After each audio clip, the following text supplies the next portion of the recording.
Let's be real. No. When Moses is marrying a black woman, who's complaining? What are you talking about? No. The reason why I say that is that even the fact that when they talk about chosen people and so on, that in the beginning it was actually the Jews. In the beginning. Further on, the chosen people are not actually just the Jews, by the way. It's metaphorical for those that make it to salvation and so on. Do you get my point? But then if you look at... All right, Grand Risings, people. May I come still, but I'm just kind of involved in a little conversation. So I thought I'd let you go on listening still, but may I come, man. Yeah, this conversation's a bit up, but big up yourselves. Happy Saturday. Yeah, give me 5 minutes, but go on listening still, family. But may I come, but yeah, it's an interesting convo still, you know? Well, I've heard people talking about a guy called Jesus, right? And He's not a guy. no such guy no such guy as in the biblical sense has ever walked the earth. Don't tell me by no virgins having babies, right? No, that's your boy. Stop for your boy. No, we're going unto nonsense, right? So I don't business. I don't buy rubbish. As I said at the beginning, right?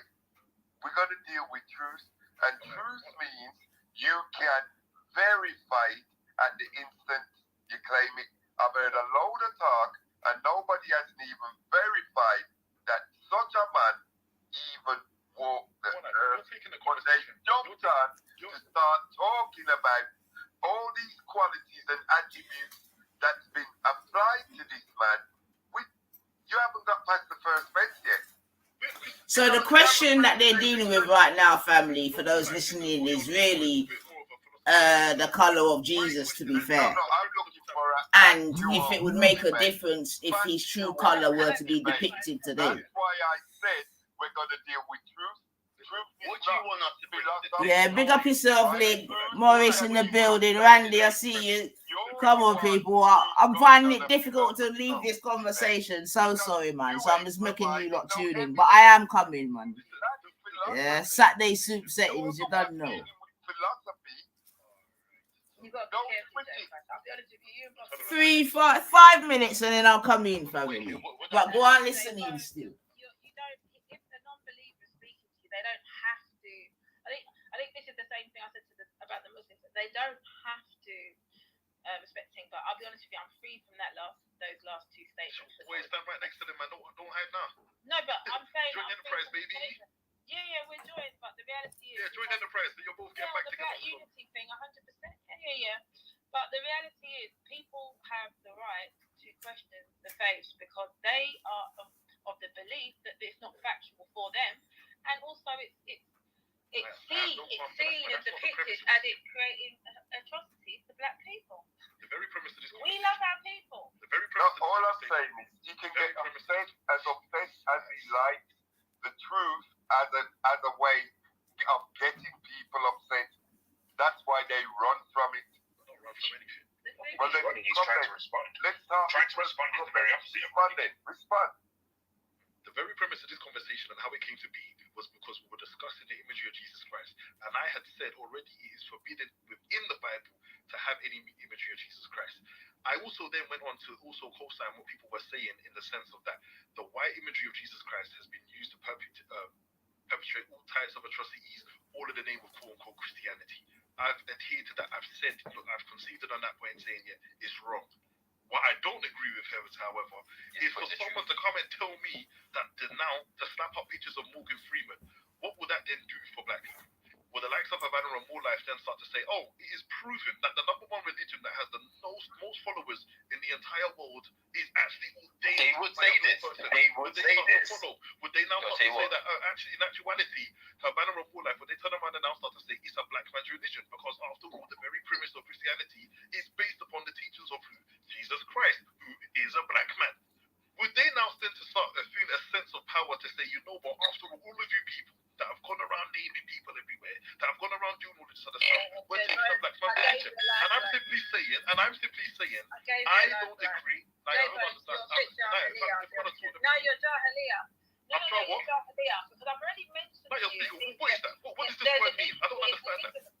Yeah, it's a lack of understanding. Ignorance. A lack of understanding the ignorance. Yes, What is my going on brother, here? because you're trying to say that the book could cause oppression if people feel that Because human beings will fall for less. What are we talking about here, Naya? I've simply told you. Naya, I'm going to get ignorant. I've just explained in human nature, people have done wicked things all in the names of what they believe their beliefs are. Go and look up the Rwandan genocide because a bunch of people sat down with other people and told them that they are far superior to other people. They enacted wicked acts in Rwanda. So I don't understand. What greater backing does one have if they believed that the religion that has the most followers in the entire world, which is Christianity, if it was unveiled that Jesus Christ is indeed black, what would that do for them black people? All right. What kind of Naya, please answer the question. I told you have the ability to recognize that people believing in something can lead to them committing atrocities, Yes, to a degree. but yet you still subscribe to the notion of belief. Don't you see how dangerous it is? No. More life. Listen to me well. The issue is not the religion. The issue is the way in which people take this religion and weaponize it for their own selfish human desires. That's another question.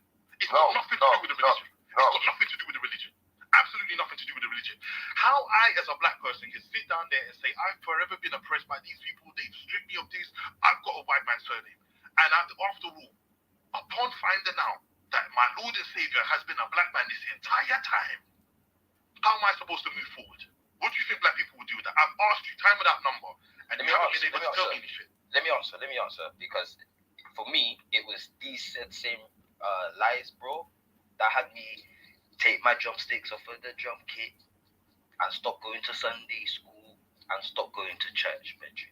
So if you provided me with the doggone truth, boom, there in my face, who knows, maybe, because it seems like, bro, I don't get it, why, like, I don't get why we're...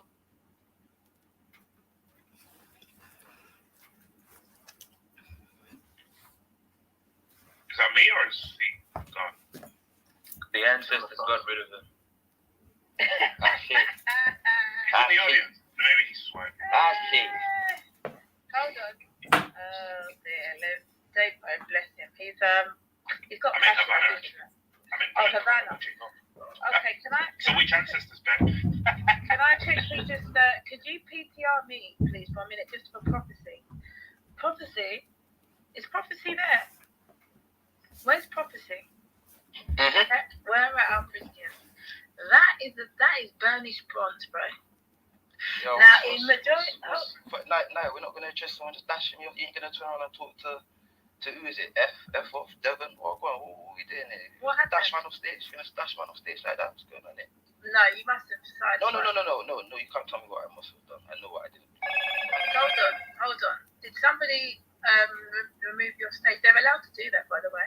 Just thought I'd let you know. Then let them talk up, then let Devon, F off, talk up now. Anyway, I'm not interested. Don't do that. Havana, sometimes I don't think you know where you are. It's not about knowing where I am. Why was I thrown off the stage when I was making my point? Hold on. You didn't throw me off stage because you've been, and more life didn't, and neither did Nine because we've been on stage the whole time. Devon came up next minute, I'm done.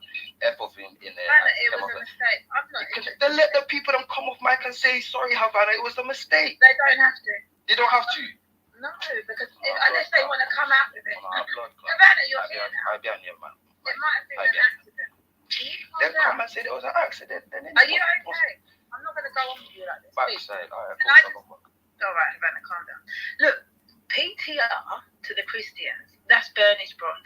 If you look and if you Google and ask, if you do a Google search on, what complexion was Jesus, in so many documents, it says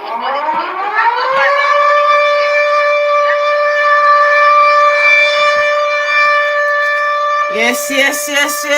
All right. Come on, it's the 999 in the fucking building. You don't know. Jeez, come on. Happy Saturday, family man. Come on. So you know how we do. Today is the 23rd day of the 3rd month, 2024, man, and officially, let's say, Grand Risings, yeah, and let us give thanks and praises to the Most High, yeah, for allowing us all to see another day, because nobody knows the hour, the second, or the minute. You see what I'm saying to you?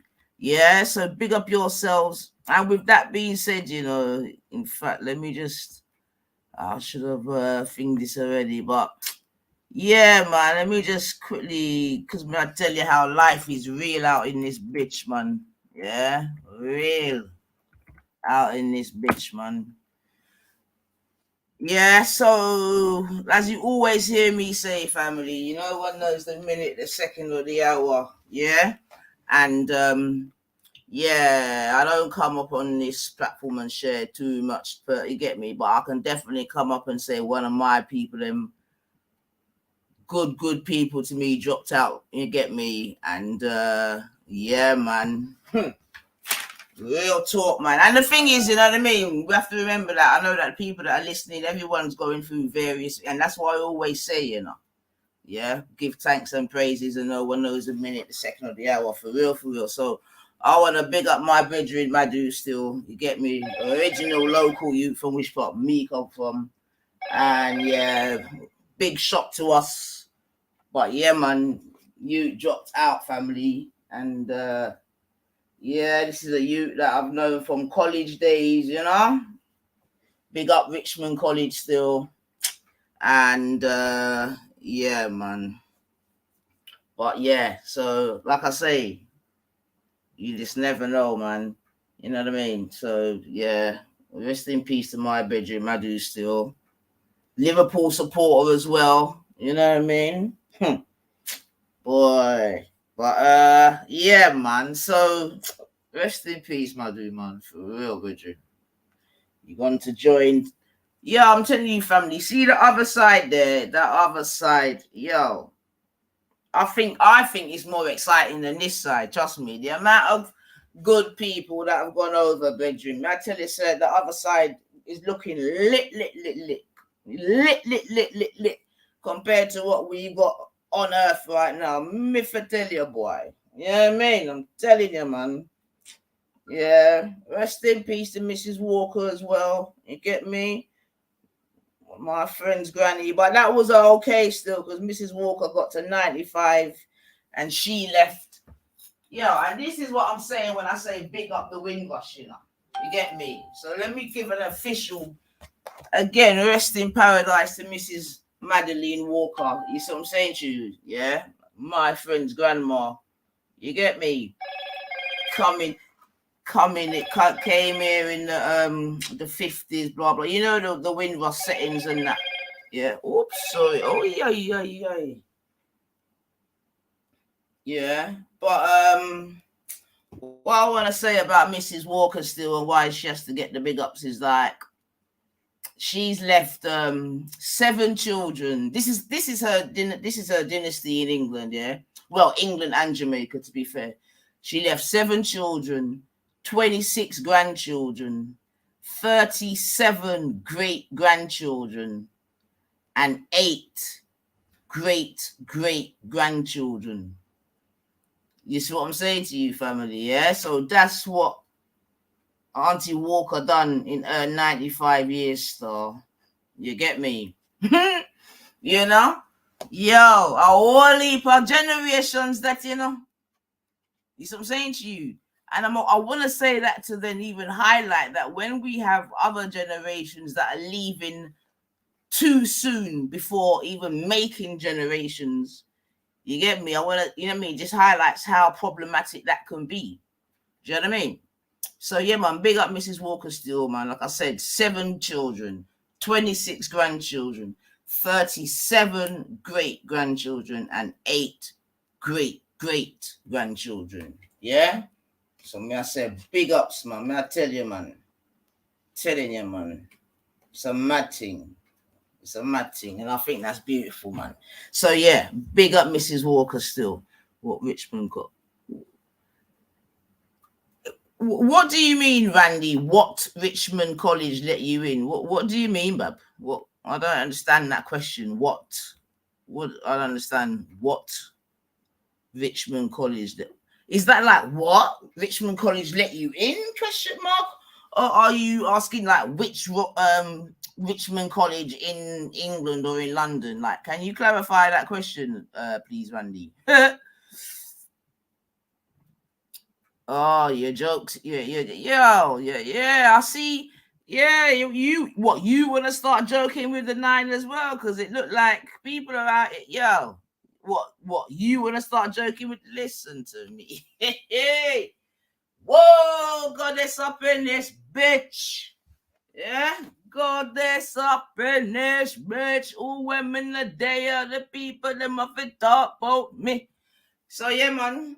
Welcome to the Church of the 9, Disco Bunny. You're the official front runner. You've actually taken over the midget spot. Formerly, the midget was like the primary, you know what I mean, person at the Church of the 9, but it's definitely got a new leader. You get me? And he goes by the name Disco Bunny. You understand? So Disco Bunny is officially the head of the Church of the 9, man. And they be worshipping. Yo. Yeah. So with that being said, let's bring it in proper, like, bring it in proper. But yeah, man, welcome to the Church of the 9, people. If you didn't know before, you know now. There is a Church of the 9, and it's brimming at the seams, baby. It's brimming at the seams. And I love it. Yeah, I love it, man. Come worship at the Church of the 9. Goddess up in this bitch. Hee. Woo, big up yourself. What, Zara in the building? What? Bloody hell. What, Zara? I am a pyromaniac. Yeah, man, light up the flames, Randy, man. Light up the flames, man. All right, what's going on here? Why are we sticking? Why are we sticking? Welcome to the house of 9. Now we're on our way. Welcome to the Church of 9.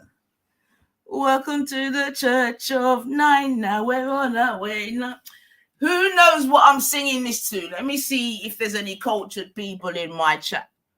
Welcome to the Church of 9. Now we're on our way. Welcome to the Church of 9. Yeah, come on. Let me see. Oh dear. Come on, Zara. Madness. Come on. Good morning, miss. Can I help you? Jeez. Yo, madness, you know. Why can't you access my screen? Why not? That's right. Well, come on. Oh, there's all the cult. There's all my cultured people coming out. I'm telling you, madness. Yo, love a bit of madness, man. Yeah.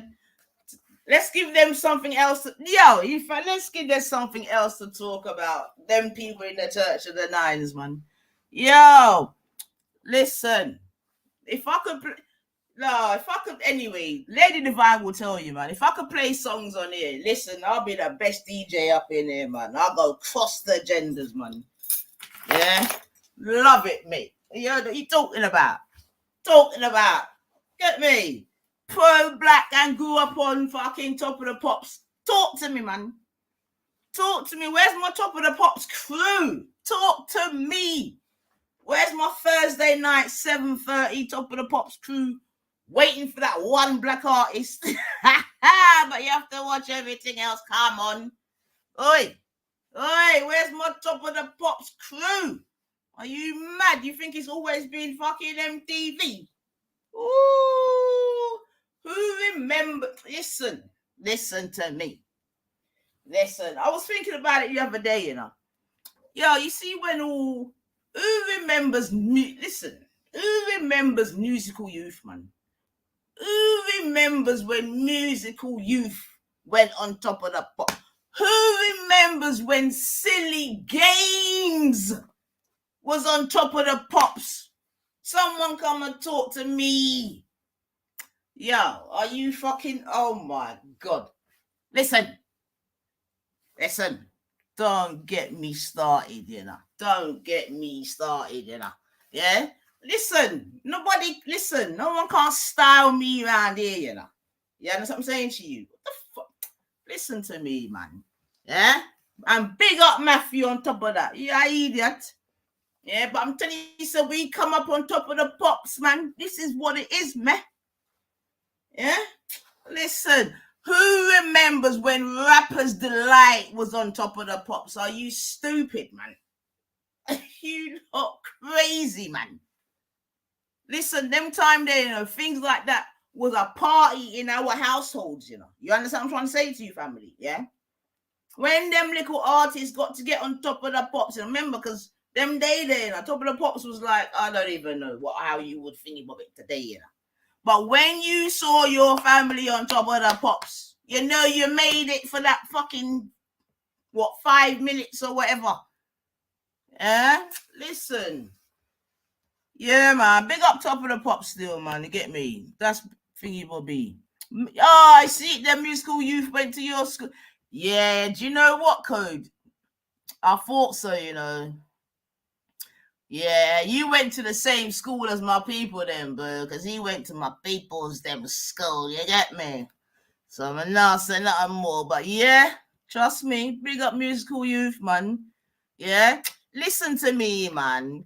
Listen to me, musical youth settings, yeah. Tell you so you're going to your little school playground and you're skank down the place and nobody can't tell you nothing, you know, because you met them know, say, yeah, I feel it in this, you know. Oh, that's how it was, man. Like, then you get, what's that shape? What's that noise? What's that shape?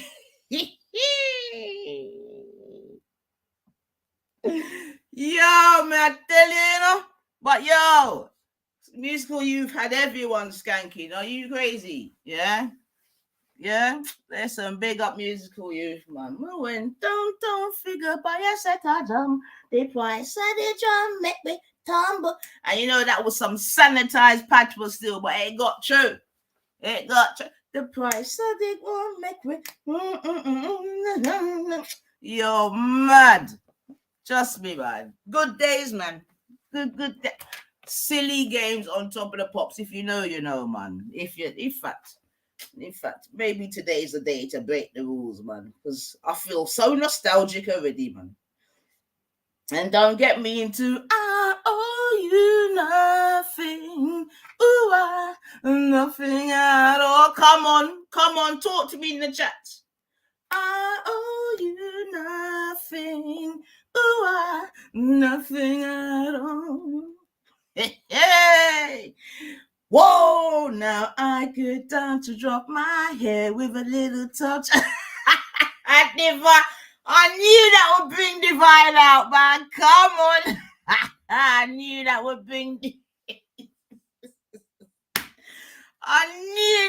out my sister Divine, man. Come on.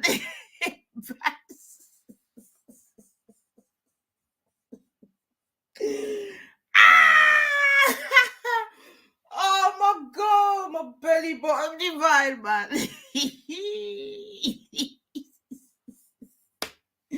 Drop the boy. Ooh, I'm a man, yes I am. But they keep calling me boy.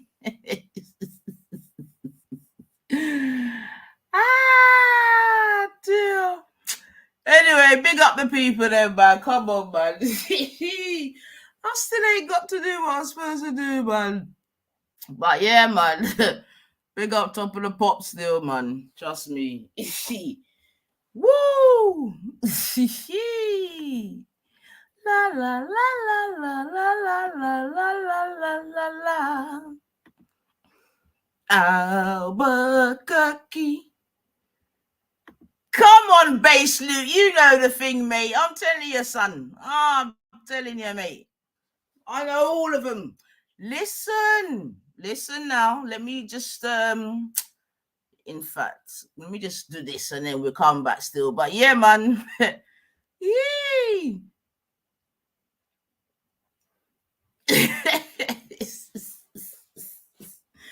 I'm telling you, fucking have it, yes, man. Listen. People have to remember, say, who are going? Yes, so we're born and grow, you know. So what happened to the people there, man? I'm still who and what I am. Are you stupid? You're stupid. But yeah, man, big up the people in the building, man. But yeah, let's remind the people of where them they're still, you know what I mean? Because with all that being said, you know, nothing to change, you know. Still the nines, baby. Come on. Grand Rising class. Still the 90s, baby. 9 ether. Y'all ready? All right. Let's go. I'm calling segments on this one. 9 ether flow. 9 ether flow. 9 ether flow. Come on. My crown, Kinky, my skin, melanin, I say it again. My skin is melanin. 9 ether flow, and I know. I'm about to get it. 9 ether flow, Come on. I'm about to get it in. My crown, Kinky, my skin, melanin, I say it again.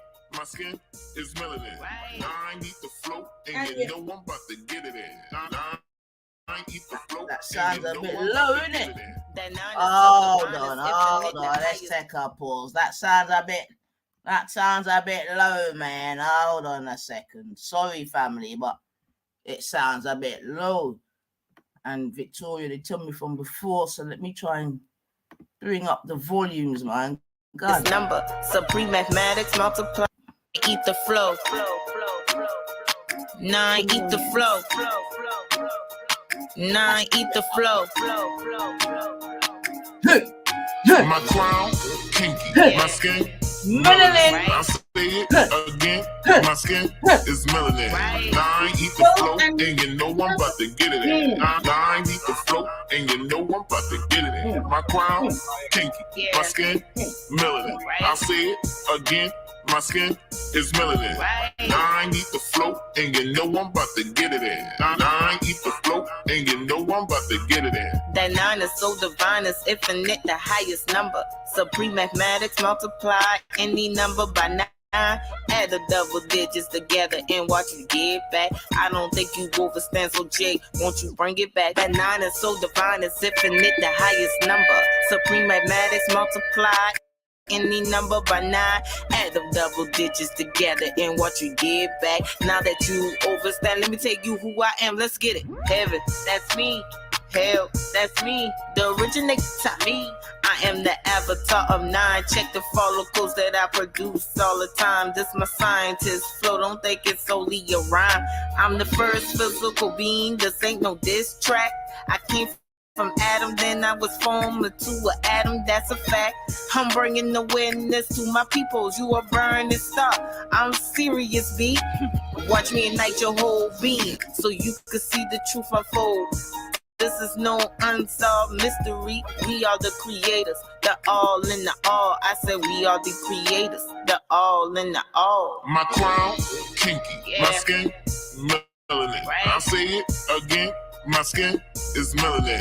9 ether flow, and you know I'm about to get it in. 9 ether flow, and you know I'm about to get it in. My crown, kinky, my skin, melanin. I say it again, my skin is melanin. 9 ether flow, and you know I'm about to get it in. 9 ether flow, and you know I'm about to get it in. I need to get away, away. Take me to a place that's tropical, so I can shine down on me. Only he can give me what I need. I need that ultraviolet, vitamin D, that's serotonin. Calm my nerve, you know I'm on it. By the way, Rob, produce me some more melatonin. I'm the fifth element, I'm lead low in this. I can make Zor go by boom in this. I'm metaphysical and alchemist in this. I ain't cursing on the track. My daughter gonna dance to this. I'm earth, water, air, and fire. I'm a walking planet. I'm here to give you what you desire. I got the right knowledge, the right mind. I can't go wrong with this. I got the right knowledge, the right mind. I can't go wrong with this. My crown, kinky. My skin, melanin. For those in the back that can't hear, it's melanin. Right. Now I need the flow, and you know I'm about to get it in. Now I need the flow, and you know I'm about to get it in. My crown, kinky. My skin, melanin. Right. I'll say it again. My skin is melanin. Right. Now I need the flow, and you know I'm about to get it in. Now I eat the flow, and you know I'm about to get it in.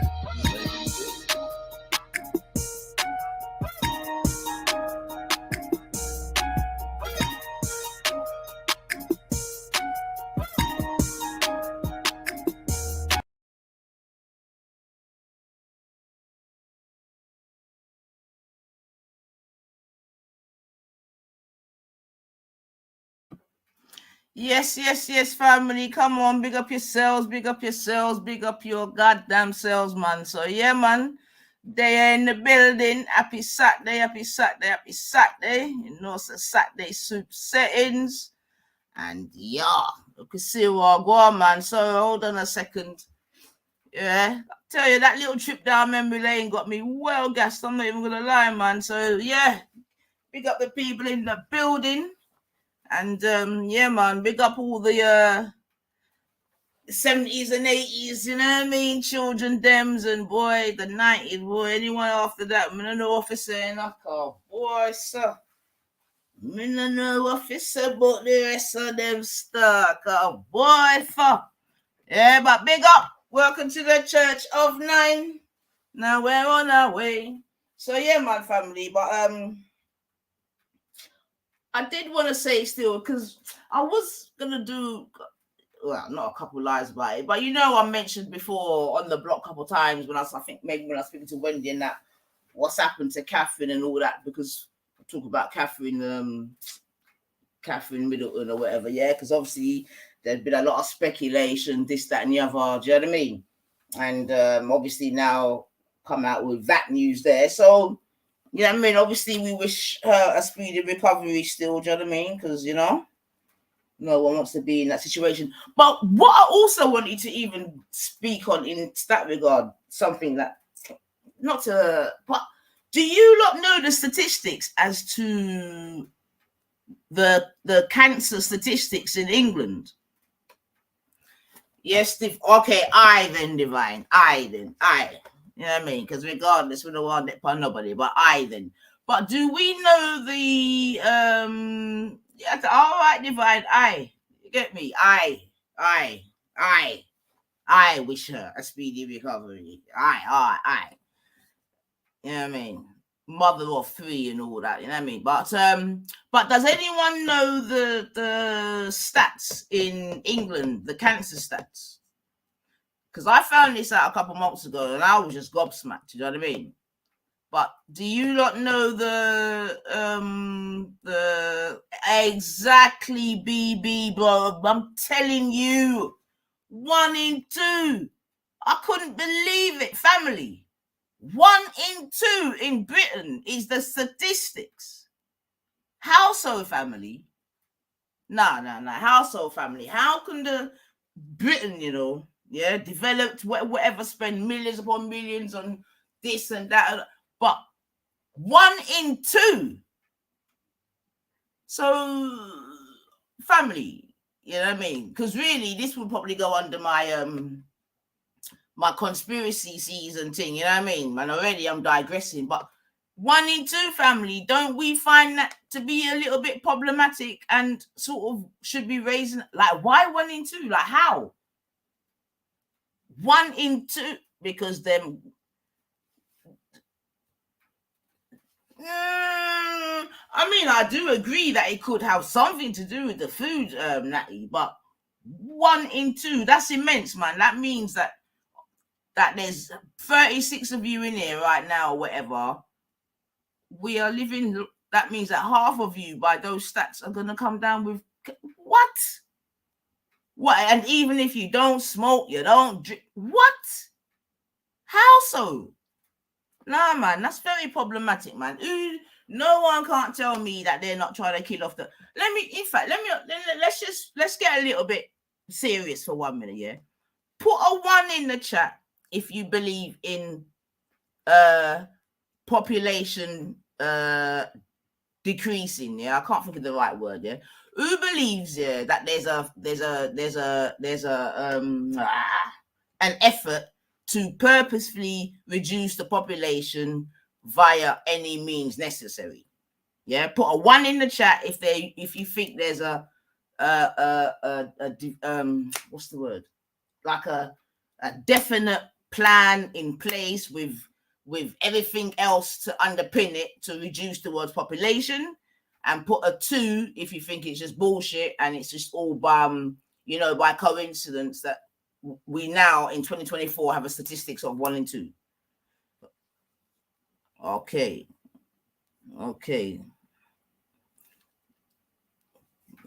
Hope say too many variables. Okay, 1s, 2s. Okay, don't knows. Okay, 1.5s. Okay, number 2s talked. Okay. So for those that have undecided, okay, so we've got a mixed bag. So thank you for those that have actually answered still, because that's important, man. And that's really interesting. So we've actually got quite a varied. Some are saying definitely 1s, 2s, and some are like in between. And I get that, because I think that's actually probably a fair reflection of how society feels right now. But me, I'm going on the record because, so as much as everything else, my station's about documentation. So when my ancestors are listening, little time to come, them know what I go on certain times. But I'm saying, most definitely, you get me, that there is this is in place, 1,000,000%. You understand what I'm saying to you? And there's other things that we could bring in to even underpin that. Do you know what I mean? But only because we was talking about the big C in that. But yeah, I find that very, very problematic, this 1 in 2 thing in England. I do. Do you know what I mean? And I'll be real, people. I don't even get too gloomy in that. You get me? But you know what I mean? Because like I said, there's obviously no one comes up. But I know quite a few people that have passed right through the big C, who virtually have never drank, never smoked. Do you know what I mean? Like, you would think that they're the epitome of good fucking healthy living, and still getting. So how, man? How? Like, seriously, it's scary. I'm not even gonna lie to you, family. It's scary, man. It is scary. Like 1 and 2, that's real shitty statistics, man. All right, well, you lot do that. Everyone's got their phones. Let's all do that then, man. Let's look like where's got the. I mean, but what the fuck could be higher than 1 in 2? All right, let's have a look. I mean, which country's got the best and worst? Which country has the best and worst? I can't even.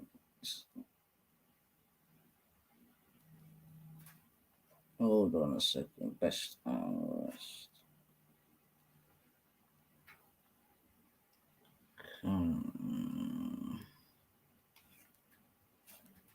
Put cancer rates.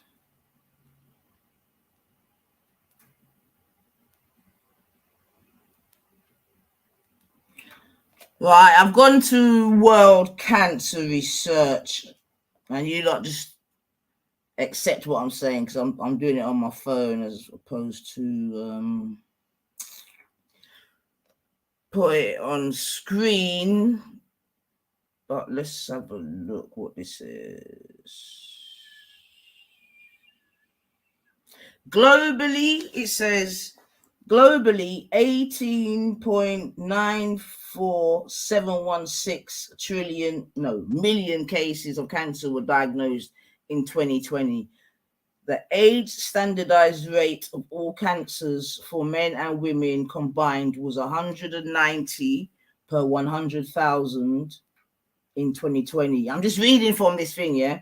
The rates were higher for men, 20.69 per 100,000, than women, 178.1 per 1,000. With the burden growing in almost every country, preventing cancer is a significant public health challenge. Around 40% of cancer cases could be prevented by tackling risk factors relating to diet, nutrition, and physical activity.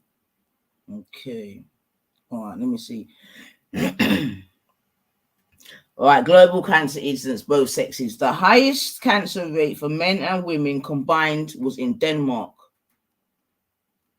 at 334.9 people per 100,000.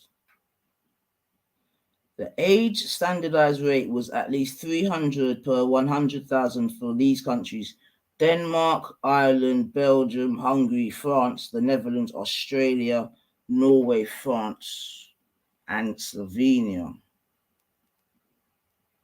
The highest cancer rate was found in Hungary at 371 men per 100,000. The age standardized rate was at least 350 per 100,000 in 8 countries. This is for men.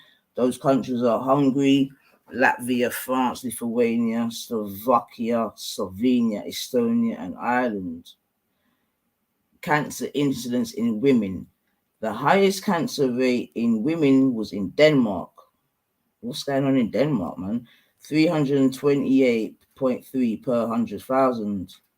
The age standardized rate was at least 300 per 100,000 in 4 countries: Denmark, Belgium, Ireland, and Netherlands. This must be just for Europe then.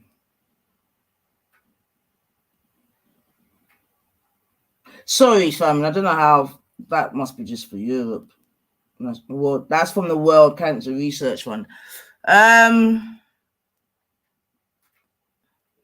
Anyway, let me not get a sidebar. But yeah, man, I'm saying I definitely believe that there's a plan to reduce the world's population, and they're using various methods to do so.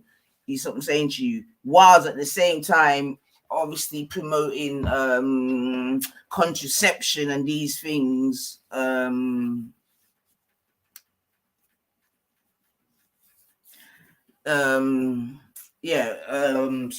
Plus the spread of a lot of contraception in definitely, like we know, in African countries and South American countries, etc. But yeah, 1 in 2, very, very, very high, man. And I don't know what a country like this is going to do to combat those figures still. Yeah, mad. And that's the thing, man. It's like, although we're in a time where, you know, there's so much medicine and science and this and that to be able to do this and that, I don't know, man.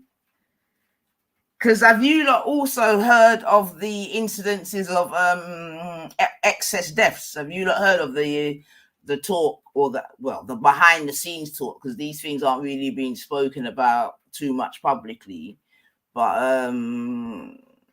have you lot heard the talk of like excess deaths at the moment, where there's been significant mad spikes in the deaths of people that would not be expected to die in recent years? Exactly, Zara. Exactly, my girl. Exactly. He's definitely the head of them kind of, well, not the head, but he's talking it hard in England for sure. But so big up to Dr. Campbell still. But yeah, family, man, I'm telling you, man, it's looking a bit mad, man. It's like, I know again, a lot of people thought that a lot of things said about that thing there was conspiratorial. There you go. Hoax is straight in there saying, don't listen. Oh, there, you see that? Oh, but what? Okay, then, Hoax. But what about all the other persons that are verifying what he's saying, though, Bab? You may say that he's saying that, but what about the other persons that are verifying him? Like, there's many people that are coming out and saying what he's saying, boo. So what about the rest of them?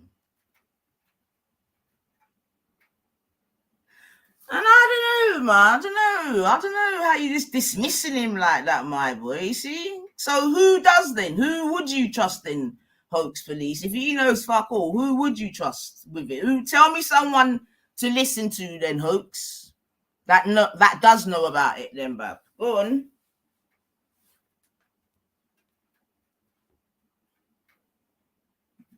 Big up yourself, Stu.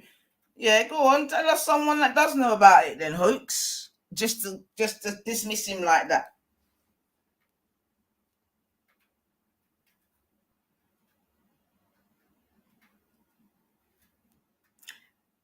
Listen to 1 million scientists that call him Dr. Scamble, not the 3 or 4. So there's scientists out there calling him that. Is that correct? For what reason? So hold on a minute, Hoax Police. Before I ask you too many questions, Hoax Police, yeah. All right, let me start with did you take the badge, Hoax Police? Let's start there, because you know what I mean. Let's start there. Did you take the badge, Hoax? I'm gonna presume you did, to be fair. In fact, hold on a second, Carp. Can't take too much long thing, you know. Why is this like it's going on my computer? Right. Because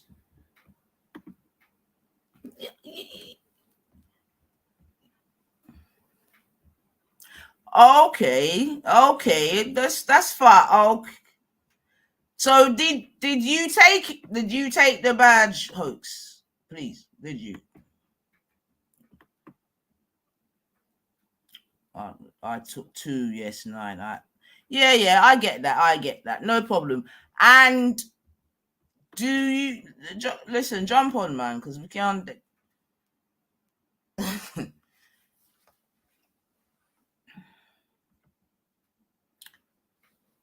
Yeah. Jump on still, but yeah, I mean, I'm definitely not gonna rubbish Dr. Campbell, and you may. I'm sure there are those that are rubbishing him, because obviously he's on an opposing side, isn't it? You get me? And obviously a lot of the doctors, they went with what was the status quo, innit? And yeah, a lot of them are not for turning, so obviously they're gonna go against. But I don't. What's he done?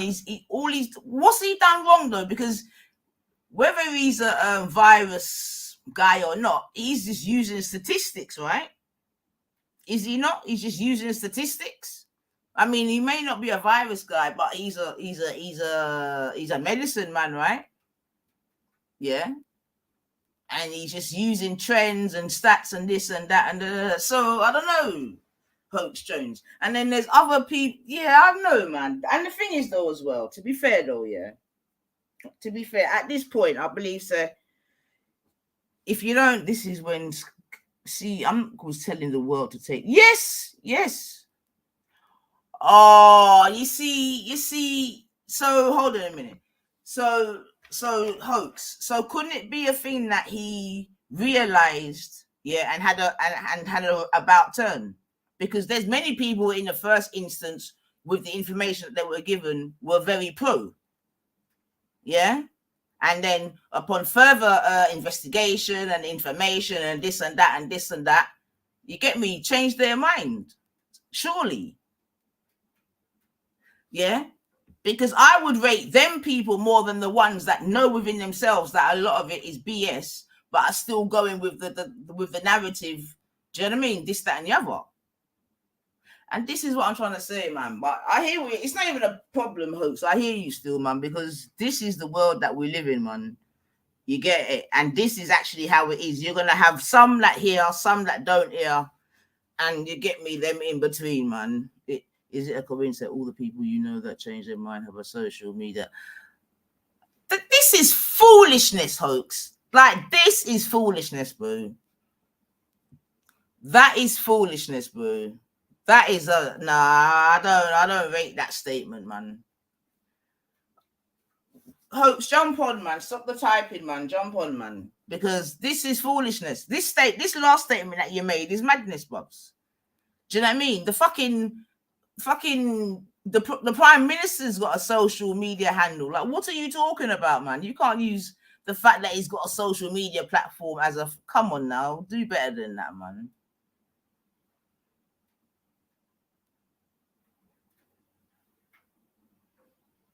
In fact, though, 9 conspiracy, what social media is built on. Well, that may be, man. But do you know what I mean? We're speaking about something serious here, whereby you're saying that because he made an about turn based on the information that he further received, that he's doing it for clout, basically, is what you're saying. And I don't agree with that, man. I don't agree with that, man. Do you know what I mean? I don't agree with that. And there was other doctors at the time saying no from the very, very get-go, and they were struck off. You know what I mean? And you couldn't even have certain conversations online, and you couldn't post up certain things and this and that and this and that. So nah, man. Well, definitely, I'm sure he wants people to listen, Hoax. You know what I mean? Of course, he's gonna want people to listen to his message. Again, that's I don't know, Hoax. That's a very simplistic argumentation, I think, man. I think that's simplistic argumentation. Obviously, he's going to do it for views. Like, who wants to talk to no one? Like, come on, Hoax Jones, man. Do you know what I mean? Yeah. And at the end of the day, again, he's just presenting certain facts and stats in that, man. So I don't even see, I haven't even heard him come out and just straight be like anti. You know what I mean? I think he's just more, yeah. So I don't know, Jones. I think you might feel, he might feel away, man. You know what I mean? Because I think a lot of people, the thing is, you know, it's just like religion, you know. It's like, you know, the day you find out that you've been lied to certain ways when it comes to religion, or just anything in general, where you find out that you've been lied to in anything, you feel away, man. And sometimes it's hard to disassociate yourself from the message.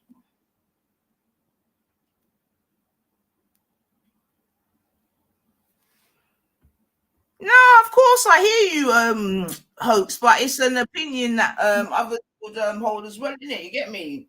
And remember, we were all in it together, apparently. Do you know what I mean? So yeah, man. But I definitely think that there's other things as well, Hoax. Anyway, that's happening.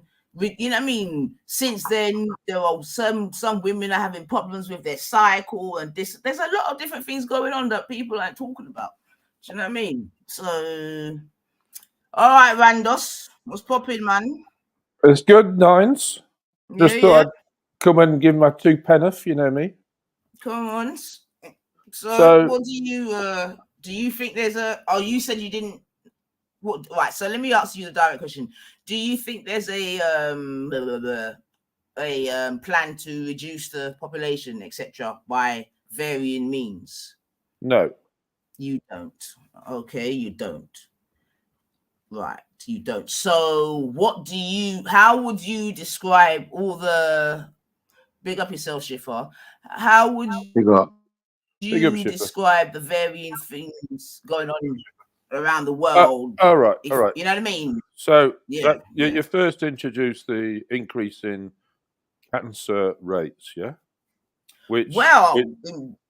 Yeah, I mean, more so, I was alarmed, Randy, in England that it's 1 in 2. I was very alarmed. There are, as you stated correctly, there are an increase in a rise in unexpected deaths or unexplained deaths. I don't know what we're going to call this. Yeah, they call it excessive. Now, I think the reason for this, and it's only a thought, it's only a view, I haven't got evidence, is because the NHS is not doing enough proactive work in terms of tests, scans, and this kind of thing.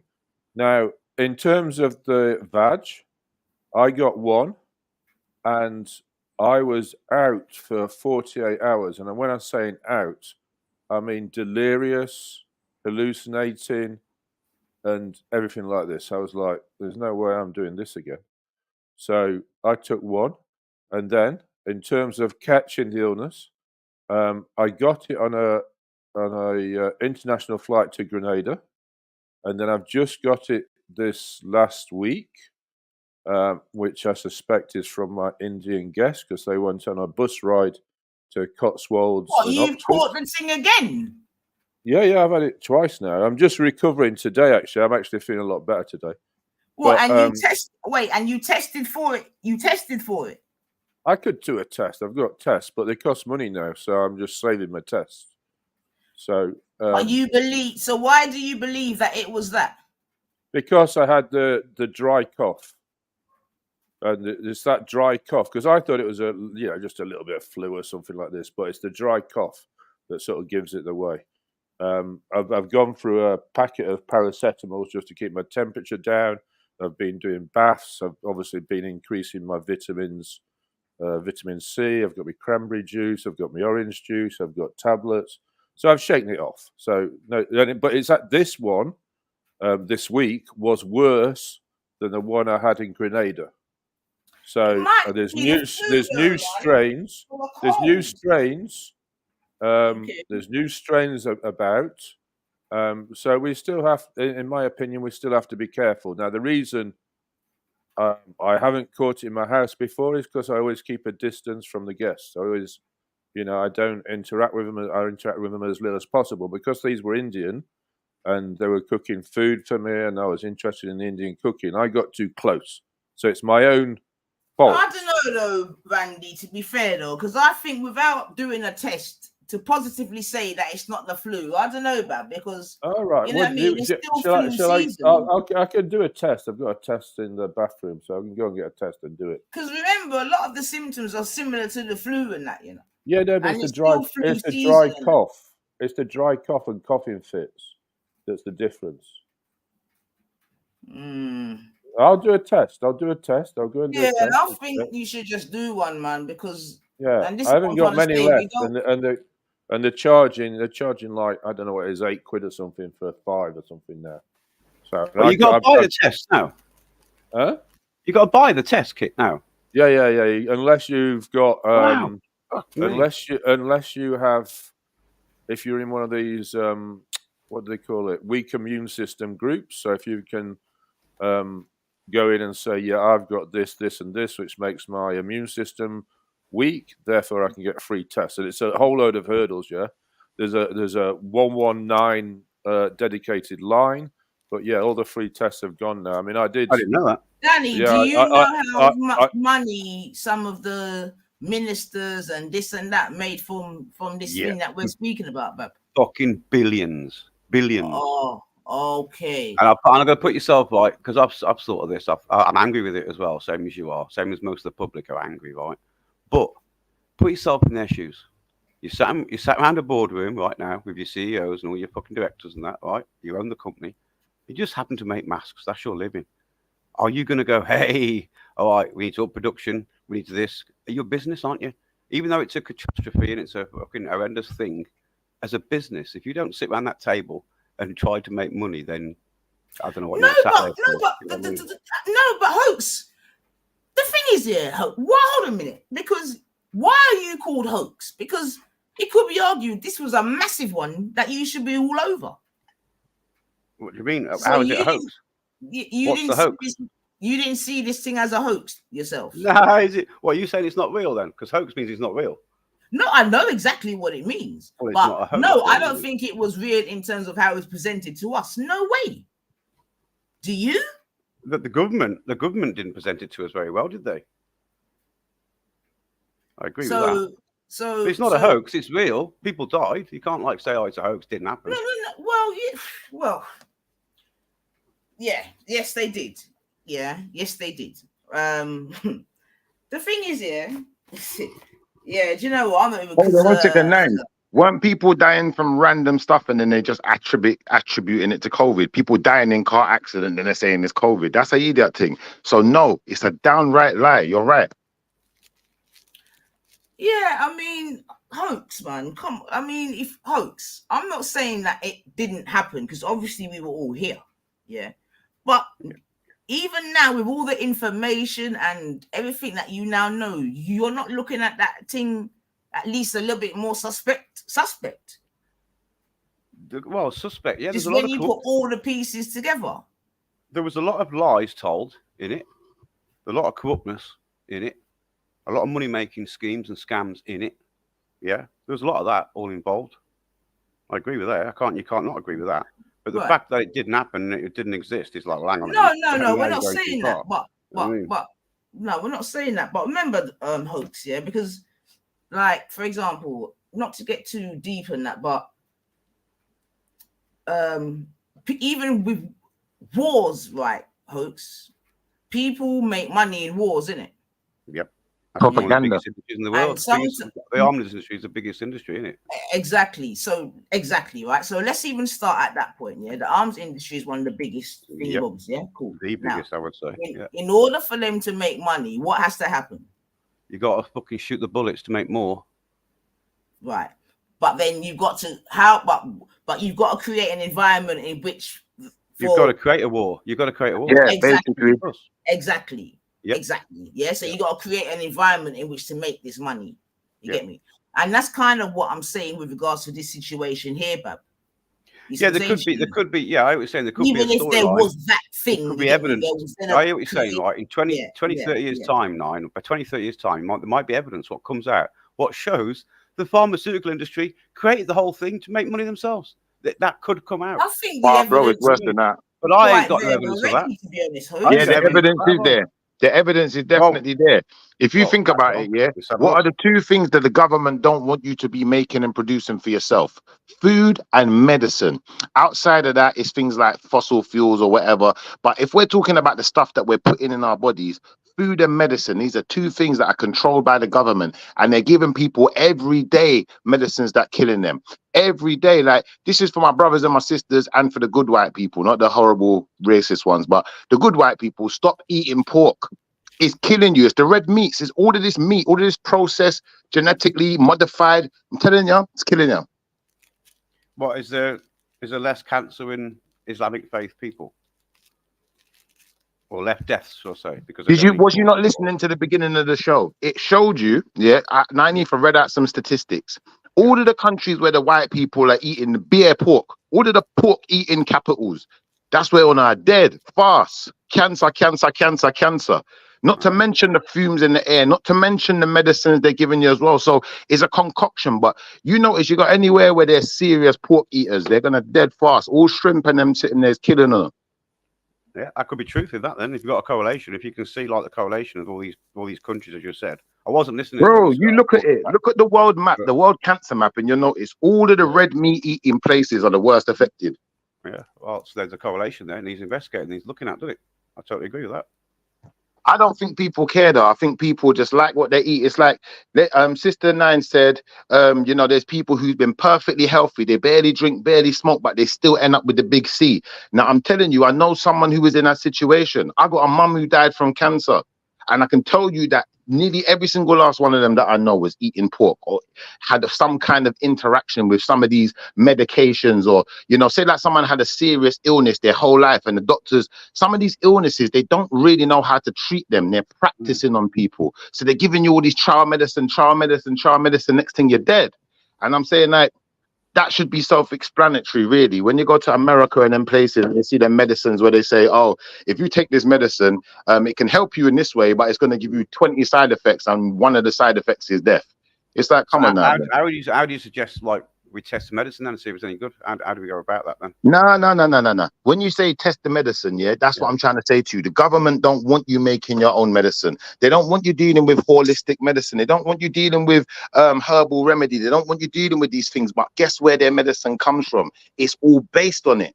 So they don't want you in control. They want them in control. They don't want you taking money and drugs down your throat. Because you got Dr. Sebi, you got all of these people out there that will teach you how to balance your body, eat the right foods, and even your mind itself can manifest for your healing in your body and certain things, but they're not teaching us that in school. Yeah, you said the government don't want you to sort of self-medicate, if that makes sense, with your own herbal remedies and that sort of thing.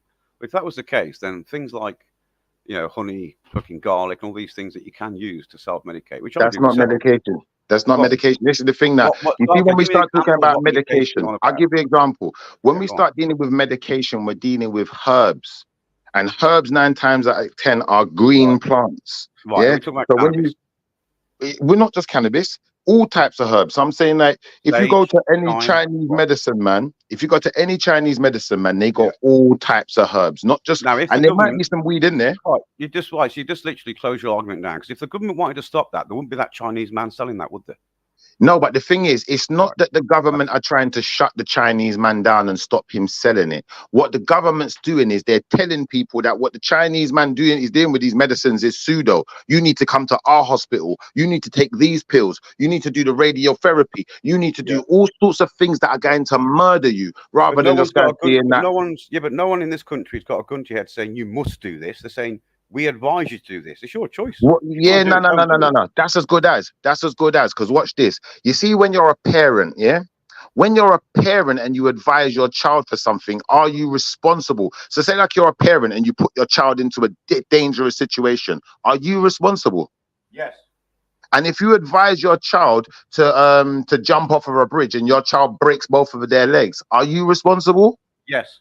So when a government is telling people to take specific treatments and then is killing them, who's responsible, bro?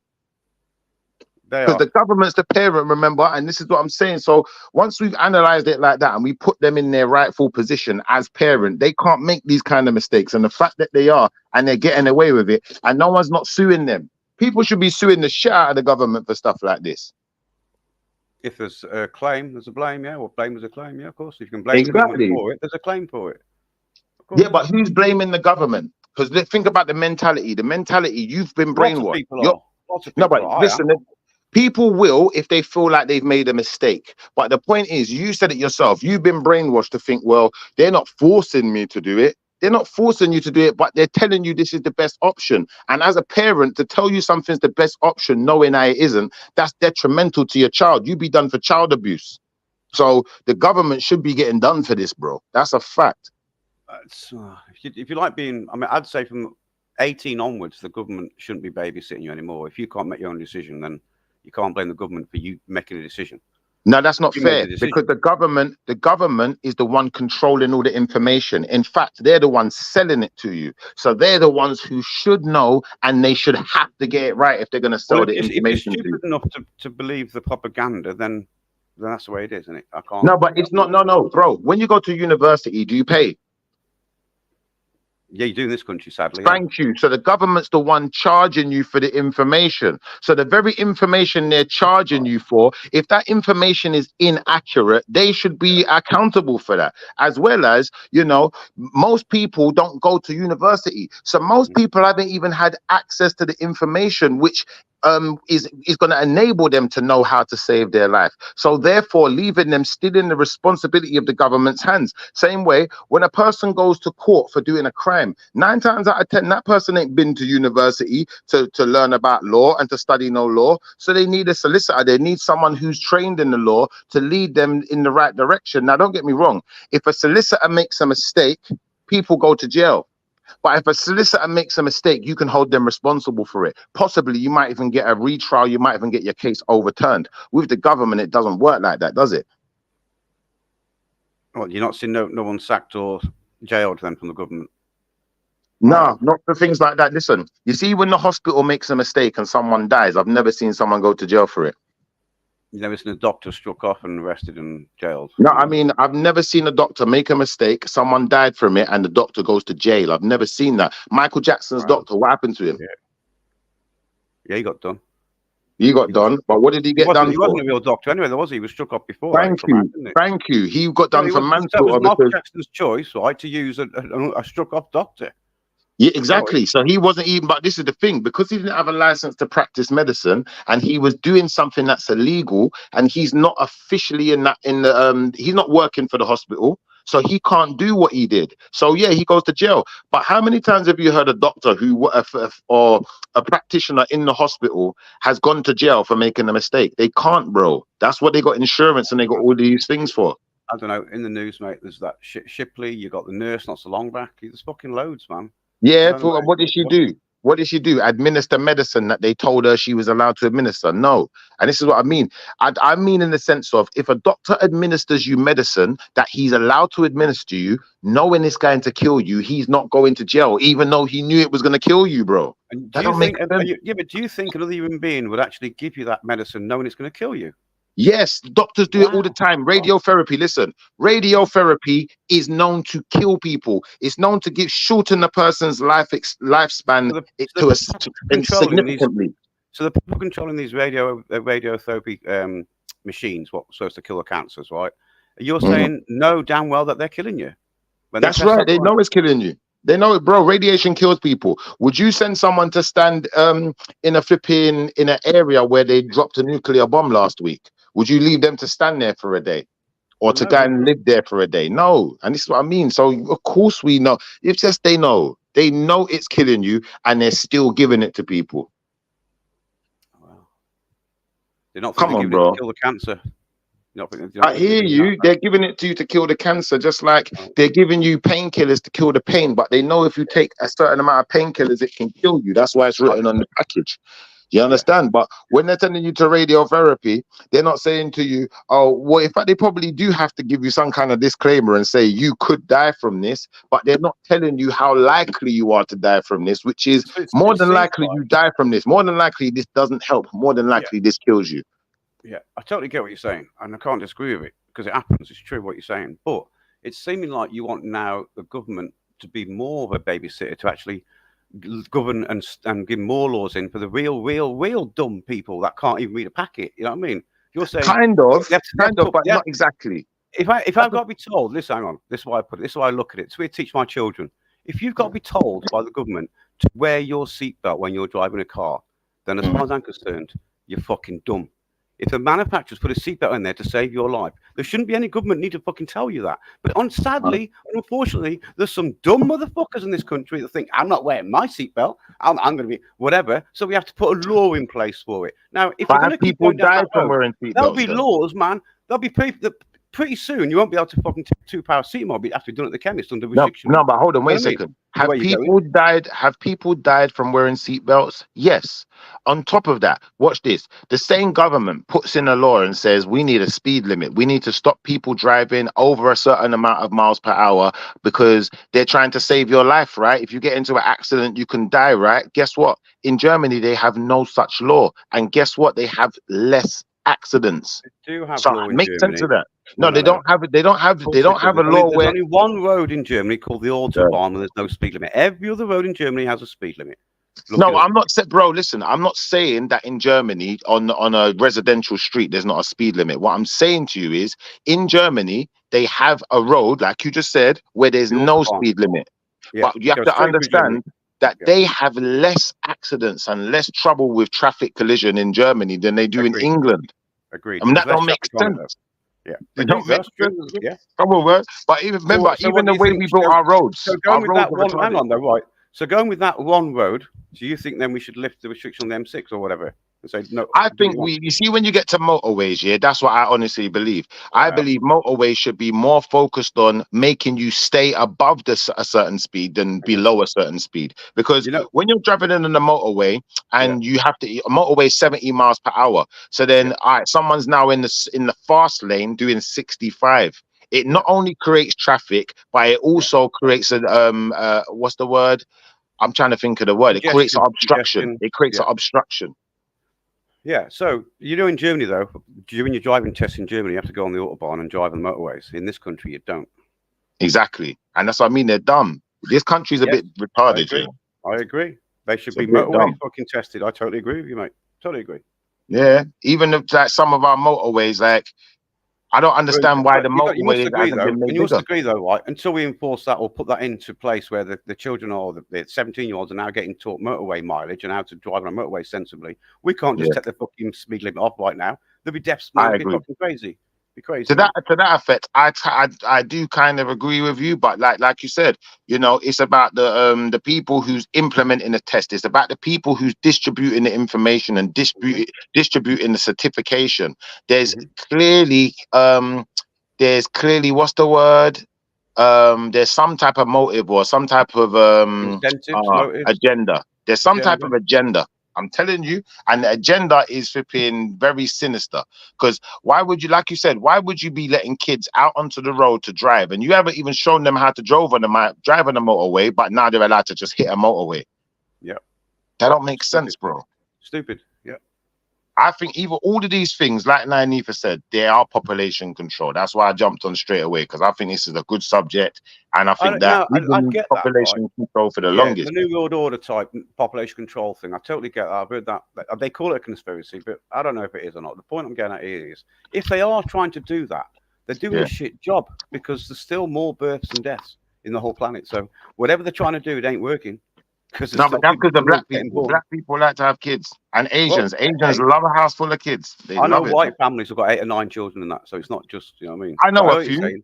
I know a few, but not in the numbers what you're gonna find in Asia. You see it in Asia, they love an 8 kid household. You know why that is, though, don't you? You know why that happens, don't you? Do you know the principles behind that, the thought behind it? Good. Right. The reason, let's say a Bangladeshi family will have, say, 8 children, for example, right? Or Somalian or something like that, right? What I call a sort of a third world country, not distractions in my eyes, right? But the point is, they'll have 8 children because they're not expecting all 8 to survive is the first one, sadly, right? Wow. And that's true. That's because sadly it is, right? You got malaria. You really think that? That's the facts. That's the facts. I disagree with that. I disagree with that wholeheartedly. Okay. But well, let me get to the rest of it, and then you can go through it, right? Also, because there's no care system, no old pensioner system, no fucking care homes and that in these countries, the children always tend to look after the parents as they get older. So they always tend to have more that way as well. Now, the reason I say this is because I know many Muslim people in this country, many Jamaican, many Somalian, and none of them children, right, for example, their daughters and their sons, they're only having 1 kid, 2 kids. They're not having 8 or 9 because they live in the UK. They don't need to have that.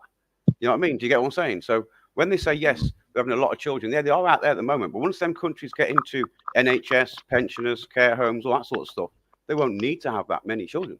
You see what you're saying, yeah? Folks, I don't think it's, sorry to cut in you. I don't necessarily think it's that. I think, like I said already, because what is being prescribed in them countries now is contraception. Yeah. In England, what changed the birth rates as well as infrastructure, I believe, is contraception. Yeah. Because when I was growing up, there were still people who were having 4s, 5s, 6s, and 7s and all of that. That's right. But now you can kill your baby. Well, let's not go there, Shifa. But okay, even that, it could be argued is in the West. Yeah, but we're not going to get disrespectful, bro. But yeah, I could agree that obviously now women have got better control over their bodies, this, that, and the other. I'm sure that in the past, not all of them women wanted fucking 9 children, bro. You get me? I'm sure in the past that some of the women could have done with having a break in their you know what I mean, in their fucking time.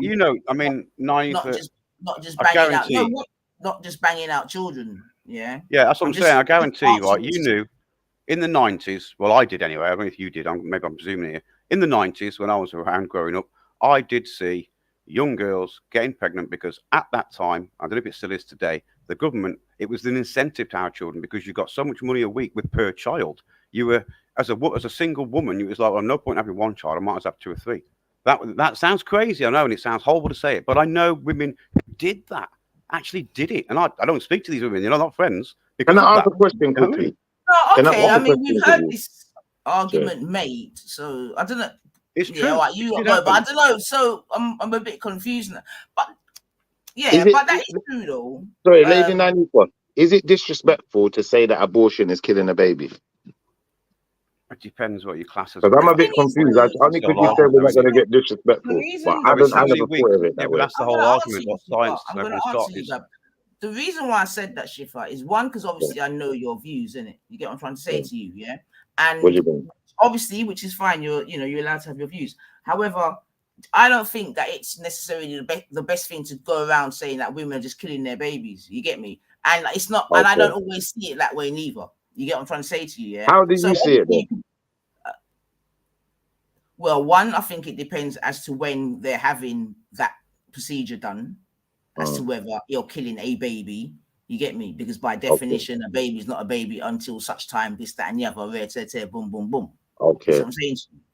Yeah. So that's depending what I'm on saying. opinion, yeah, I got you. But No, that's depending what I'm on trying to whose say. It's opinion. obviously it's opinion, bro. And I'm just saying, don't be I'm just saying, let's not be disrespectful. I'm saying, obviously, you can have your view and opinion, but let's not be disrespectful. That's what I'm saying, bro.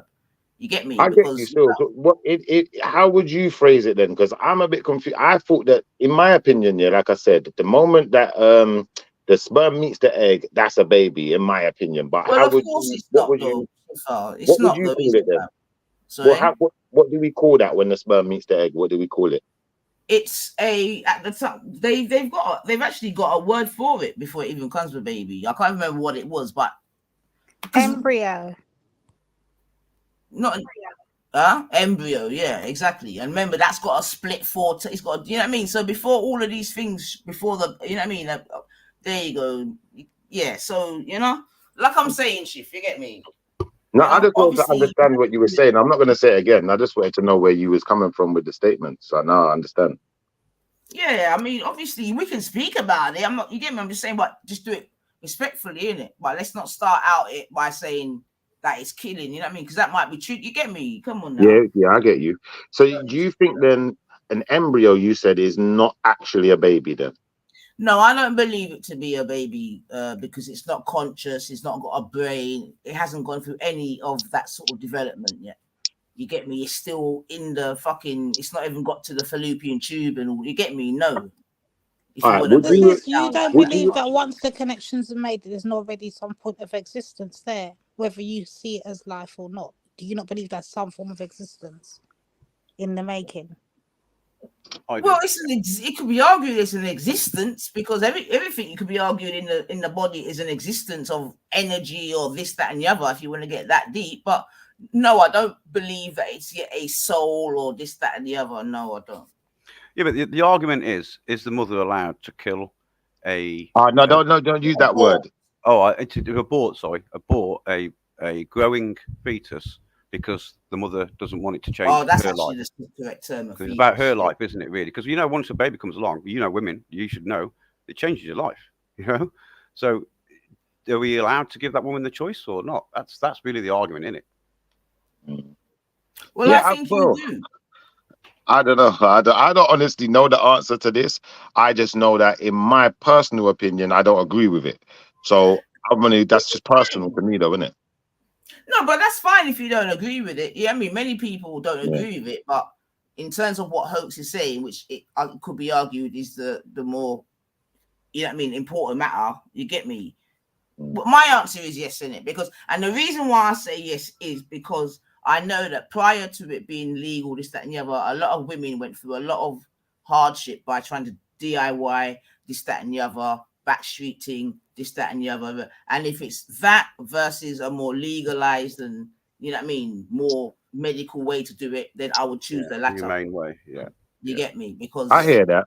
They're always gonna try and do it. And I've heard some very harrowing stories, bro. And So I don't think mankind, especially mankind, should take away the choice of a woman. If that woman wants to make a choice, then it's her choice and her choice alone. But now, see, this is where I'm going to disagree, bro. And you're supposed to be on the man them side. I don't know what happened to you, brother. Listen, for the man them, I want to say this. I feel that, don't get me wrong, I agree that women should have a choice, but I think it should be a shared choice for this reason, because it don't take a woman to make a baby. It takes a woman and a man. So obviously, for those who don't believe that an embryo, or what did you call it again? The thing is, though, Shift, let's even talk about that in terms of the man's choice, right? Or the man's decision, yeah? So you're saying that the man should also be included in her decision whether to keep it or not? Yeah, I think if the man says he wants to keep it, the woman should get in trouble for if she don't okay, that's fair enough, Shifa. But I don't know about yourself. But I know of women that have done exactly that. Reverse it, sis. So what happens when the man say you better get rid of it and the woman doesn't want to get rid of it? I think that's out of order. I think that's out of order. If a man says to a woman to get rid of his child, he ain't a man. There's something wrong with him. Men are supposed to take responsibility. Men are supposed to stand up and be counted. Men ain't even supposed to like mistakes like that. Yeah, but Shifa, there's nothing man out there. So you just argue the point that a man should be able to stop a woman then, really. So, and this is what it is, Shift. This is why it's a little bit, you get me? It's a bit of a mad thing because it's a grey area for that. And then the thing is that you've got situations, like I said, where The man said, yeah, get me, kid, and all of them thing there. You get me? And a little way down the line, you know what I go on, Bridget. You get me? No, I hear that still. I hear that, and I think that this woman's left with this thing that was so wanted by him about again. Him gone. In fact, he's gone and created another one. Yeah, and it is. You know what? You're right in a sense. This is a multifaceted argument, but I think that let's look at it like this, Nanifa. Yeah, because I know some kids who are in those situations, like you said. The dad's had a kid over here. You know, he wanted to keep the kid, and then next thing he ducked out, he's gone. He's found his new woman. He's got his new. But I guarantee none of those kids would say they prefer not to be here. No, that's fair enough, Schiffer. But again, I'm not, and obviously that's the thing though, Schiffer. That's a little bit simplistic though, bro, because no one's gonna wish for them. You know what I mean? You can't do that, bro. You know what I mean? I know, but this is what I mean, though, sis. In a sense of, but that's simplistic. That's why it's so deep. Because right now you've got people with too many kids that they cannot handle, bro. The children are not getting the quality of life that they deserve, bro. Yeah, there's adoption out there. They can get adopted. They could go to a family member. There might be a cousin who can't have kids. Give them one of the picture them.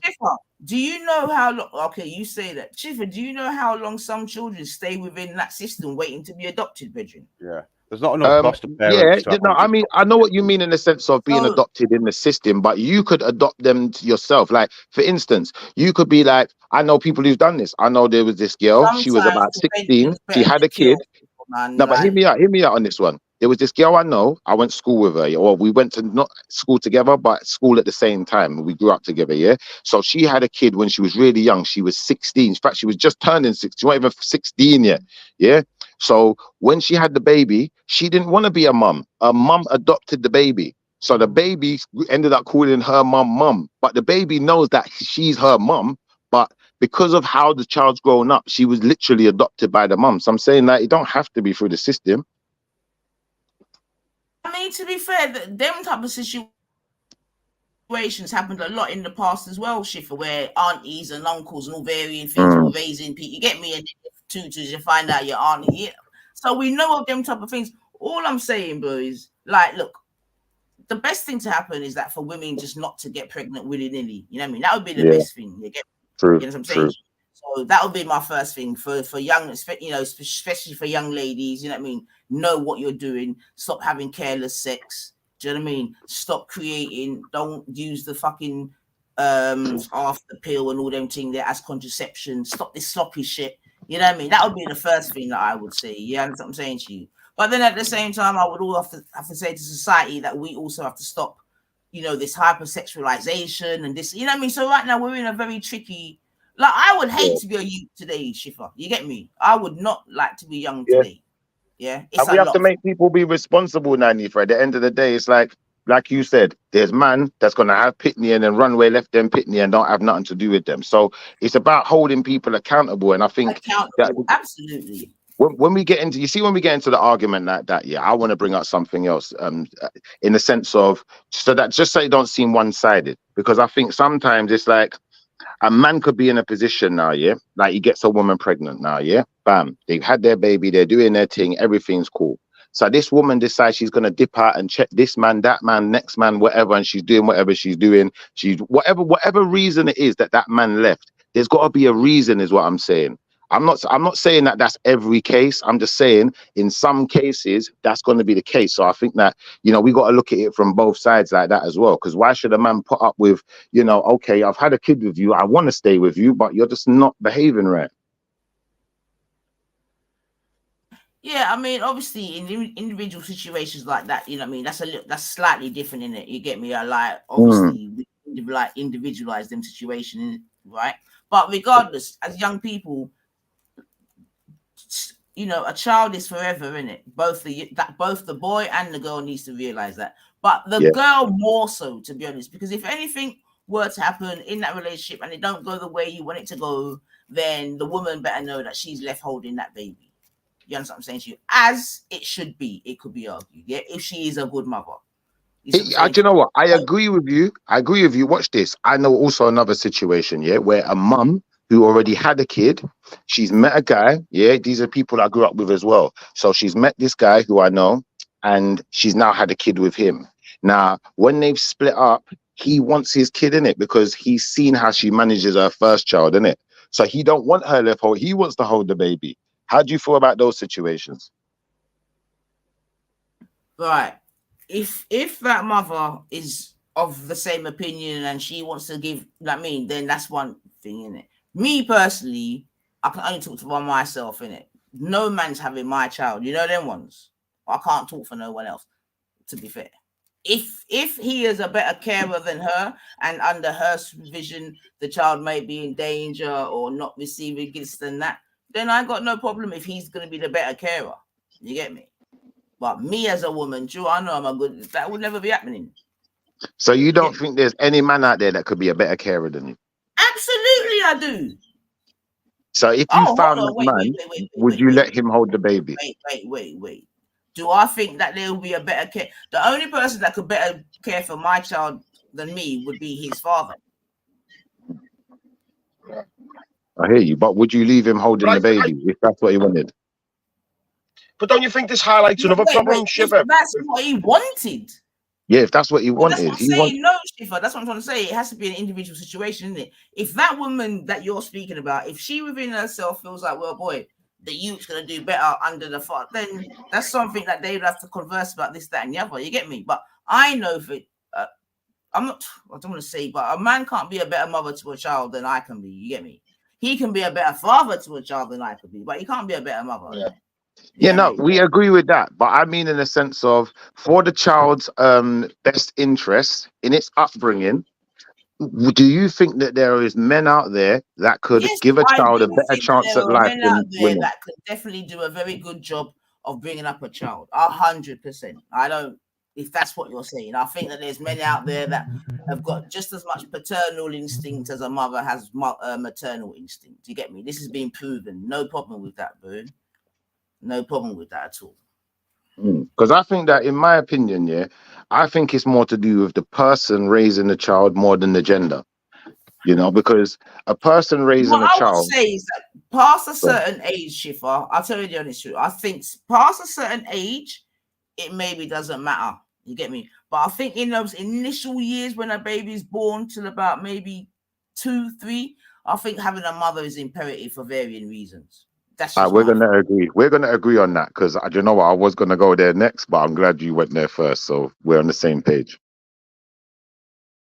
All right, excellent. Big up yourself, Divine. I owe you nothing. Come on, no, allow it, man. It's too early. Lady Divine says she's gonna do something to me today, man. What are you gonna do, Lady D? Yeah, you ignored me in the chats. I was ready to fight you. Now I want to fight you anyway. Like, don't play that game with me. Don't worry, Lady D. You know you're my sister from another mister, man. Come on now. Since I'm only here to cook the royals, you know, when you get to the royals part, that's when I get talking. I'm only here to cook the royals. No sympathy around here. Okay, so you are, because you said which we, because when I said we wish her a speedy recovery. All right, so who do you want to cook, my girl? The whole lot of them. Get rid of the whole damn monarchy. Get rid of the whole of them blood-sucking, flipping leech. Okay. But I think that's sort of colonizing thieves. Like, get rid of them. Yeah, I think we're seeing the beginning of the end, to be fair. I think once old Betty left, you know what I mean? I think that was the beginning of the end still, and that's probably why she held on till the last minute. Lizzie held that shit up. Now Lizzie's up out of here. The whole shit's crumbling. The monarchy's done. It's gone. It's a wrap. Yeah, I don't know. I think it was a wrap from a long time ago, Lady D. And I think right now it's about, you know, the best case scenario, or sorry, the best how do we look at, you know, the best salvage situation? That's what I want to call it. It's the best salvage situation for them right now. That's why the country's in disrepute. Why you think everything's so expensive? Because we still got to pay them. Come on, man. You go to another country. I was in Trinidad the other day. Do you know how much petrol costs in Trinidad in comparison to England? I said, rotted.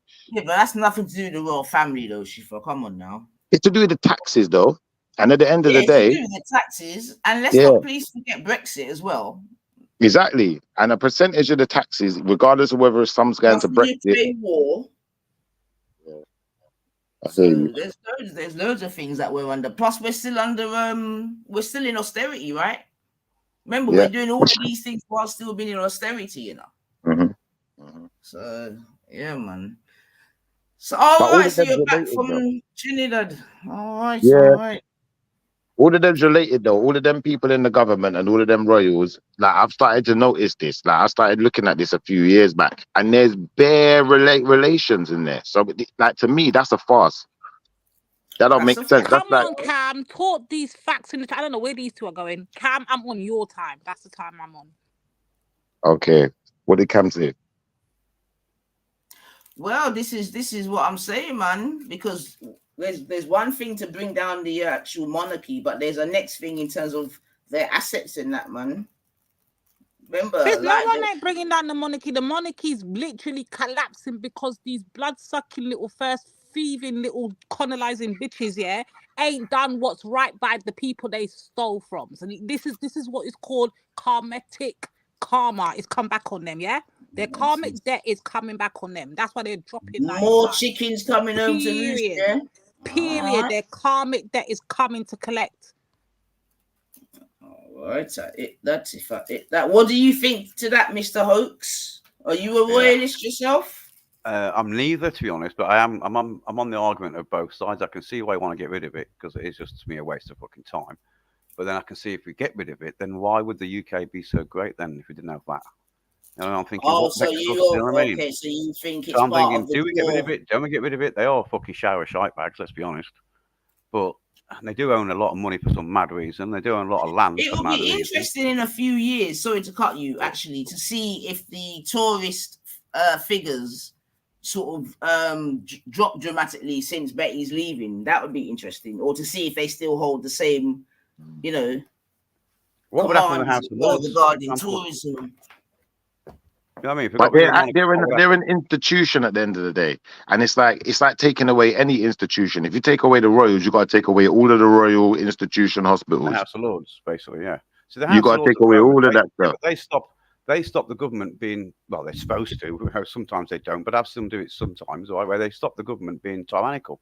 The government want to put a law in, and the Lords go, no, chuck that out. That ain't happening. So they do sometimes actually work for us. You know what I mean? So if you get rid of the Lords all of a sudden, what's going to be there in place to stop? You know Wait. No, you said they work for us. No, the Lords work for them and people of that stature. They work for the royals and the upper class. What do they call them? The aristocracy. They're not working for us. So I agree. I'm not disagreeing with you. That's exactly what no, I said. I'm just saying. Obviously, they may make decisions sometimes that seem like they benefit us, but they benefit them more. That's why they made it. An act or a statute going through, which actually would fucking hurt us. You know what I mean?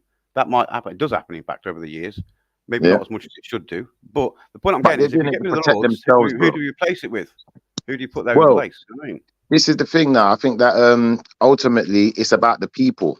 The people should be in place of the Lords, because the people should have the overall say. It shouldn't be the government. This is the thing, the government can win without the majority, but people don't see the truth. They don't need the majority because they control the parties. That's it. End of story for me. But anyone who thinks it goes any deeper than that, like, please elaborate. I'd just like to know who. I mean, get rid of it by all means, but who do we replace them systems that they've got in place? But why does it need a replacement though? Because many countries don't operate with a royal family. Because you'd end up like Russia, or you end up like America, where the government says this and you do this. That's it. End off. Yeah, but there's no different to what that is now though, because the Queen didn't really have. They ain't really got no political sway. Oh, in the 80s, here's an example. In the 80s, right, Visa, Visa card that we know of, Visa and MasterCard, all these cards, yeah. Under Thatcher back in the day, right, late 70s, early 80s, there many times that tried to get passed through, and the Lords went, nope, no one getting in debt, not allowed this shit, and them companies are not allowed in this country. It took them years to get into this country. If you look into it, it's like, wow, shit. They said that helped. In my eyes, that was a thing to protect us. You know what I mean? Yeah, but they let it in when they was able to control those institutions.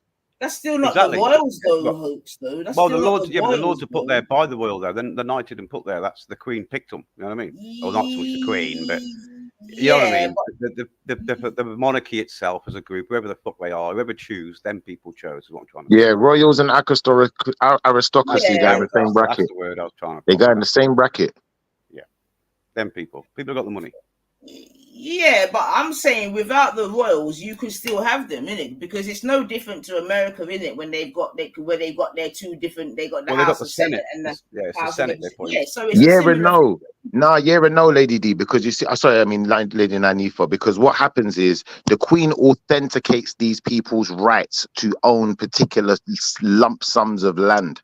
Yeah. So once we look at that now, we take away the royals now, then all of that land's got to go back. Do you think any one of them's giving it back? You're crazy. Do you think the No, Duke but of that's not what I'm Westminster trying to is say. giving back Westminster? But No, that's what I hell said. no. Taking down the royal family is Giving it one back thing, to who, but though? assets To the is a people. different thing. And what are they That's going what to do I'm with it? saying. Well, this is the thing. That's the whole point in having the lords and the royals there, because they're saying, well, do you know what? The majority of the wealth of the country has to stay within the country. It can never leave. That's why it's only given and distributed to certain people. So I what, worked you're that going to out a sell the long land time off ago then? too. All right, you sell land off then, get a housing estate in, everyone in that town gets a profit. Here, it's a 50 quid each. You go and spend it in Asda. Now what?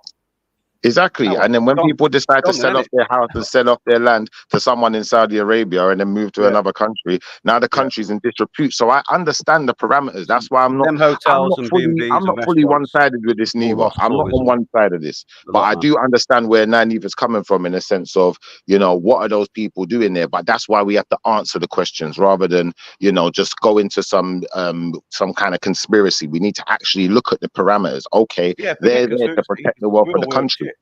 Yeah, it's not conspiracy. Just It's like real the world shit. royals of any country. If you look at the royals of any country, they're there to protect the wealth of the country, and they only distribute the real wealth amongst a certain conglomerate, but for fear of people taking the wealth outside of the country. It's that simple. Don't you want Well, that though? isn't Don't this you want now that? why we've got China in uproar? Have you not seen that new update that with the exposure of Will's side chick, that Rose, whatever her name is, gal, where they've now got her on blast over the last 24 hours?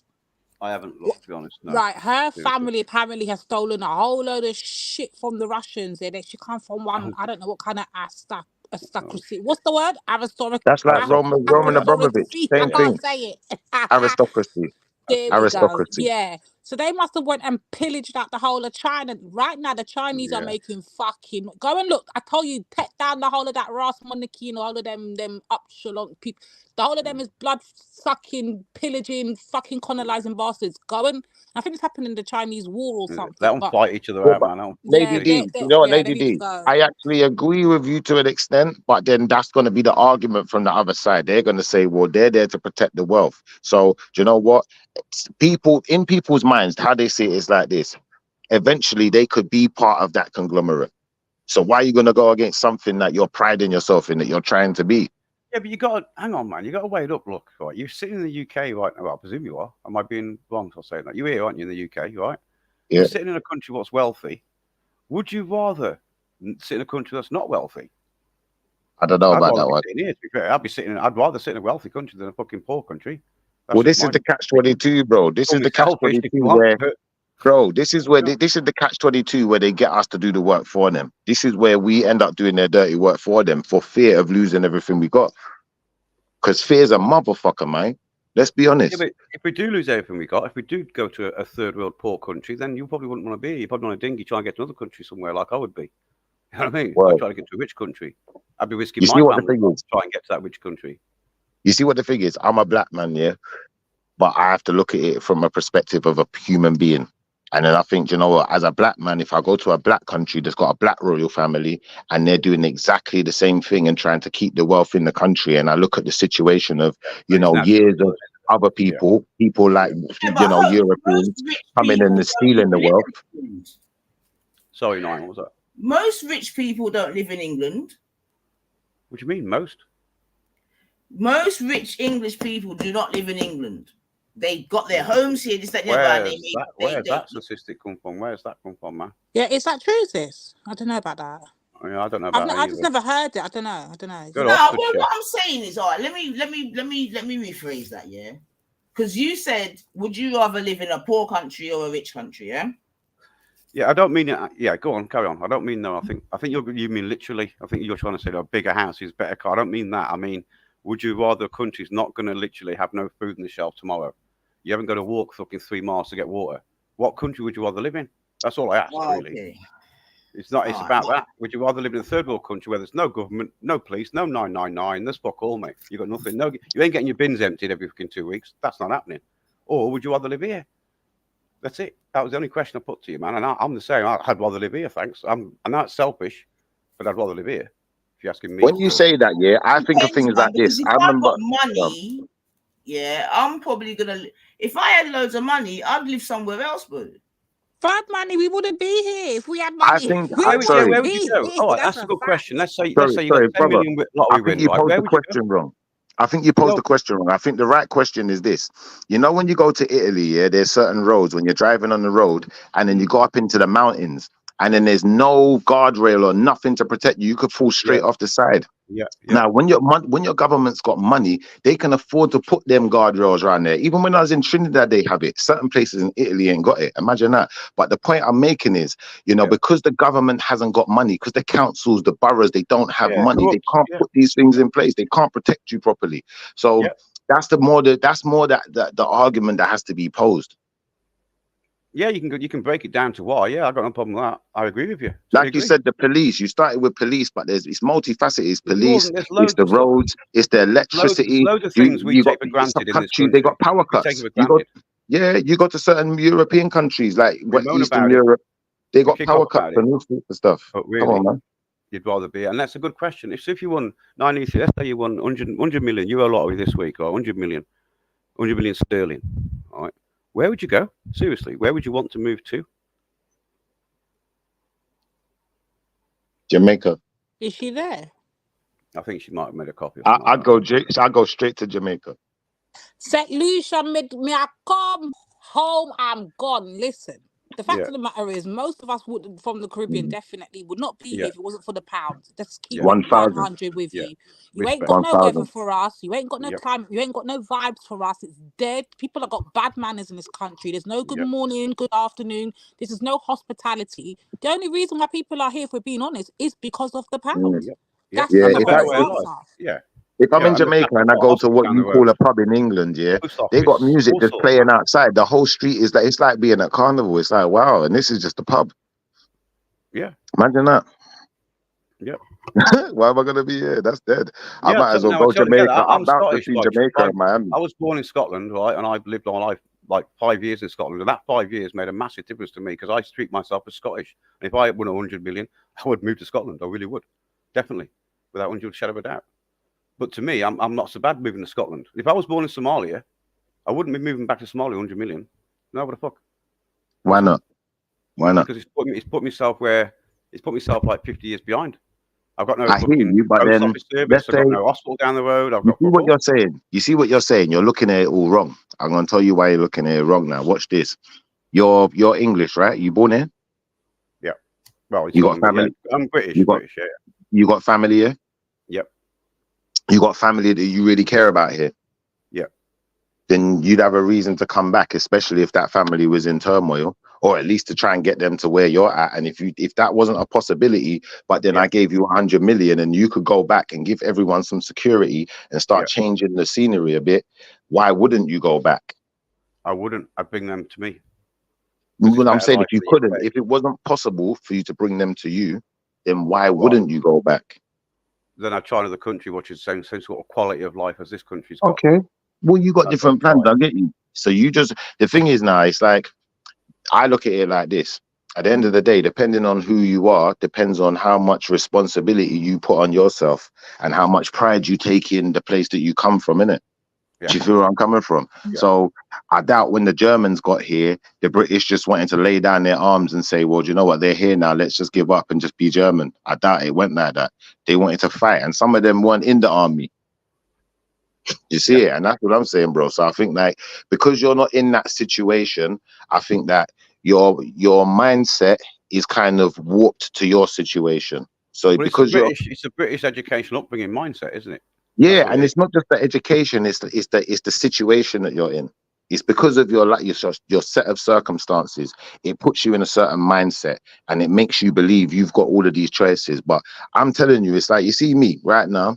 I moved to the countryside because I said, you know what, my grandfather passed away a good few years back now, well, about 5-6 years ago.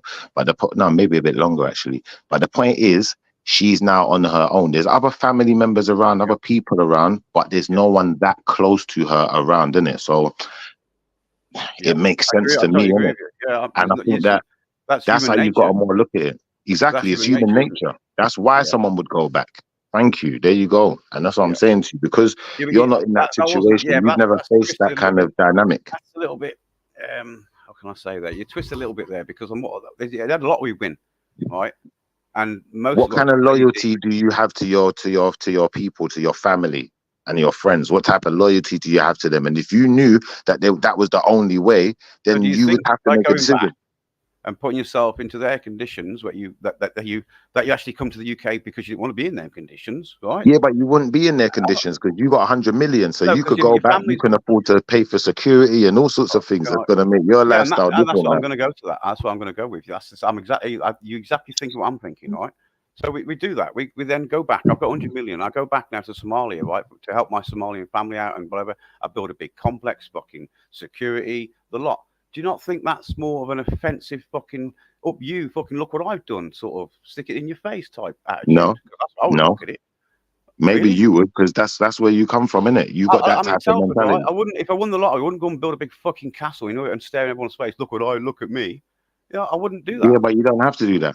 You don't have to do that. You could go there and you could just share everything with everyone if you wanted to. You could do whatever you want. Yeah. You got choices. You could soon get rid of the money, mate, and build a hospital, build a little school. You Like could. it'll be fucking, You could. granted, in 10 years' time from now, 20 years' time from now, it'll be fucking derelict buildings because no one's kept the money going in. You only got so much money. You could, or you could make your Or own do you bring political party, your your own family? army. You could start anything. You could do anything you want Let with me that speak money. a little bit, man, a little bit. Yeah, or you could bring your family back over from Somalia, as in your mum who's now on alone, for example, and your aunties and your cousins, whatever, who are having a bad time in that country. You could say, you know what, I'm going to change your lives over here and bring you over here and change your lives. Go, right, now you can have your children here, have good education, hopefully better, as long as it lasts, a wealthier country. Because remember, Have the you ever question been to was, would you Somalia? rather be here or not? That was the main question. Have you ever been to Somalia? No. I've been to other countries. I've been to Ethiopia. I've been to Egypt. I've not been to Somalia. Okay. So I've been to Maybe you should third go world Where countries. we I at, have seen gentlemen? poverty. I've What's seen the proper chattings? poverty, mate. Chattings? So I was just saying that he was saying that if he was from Somalia and he got 100 million, there's no way he's going back there with 100 million to Somalia.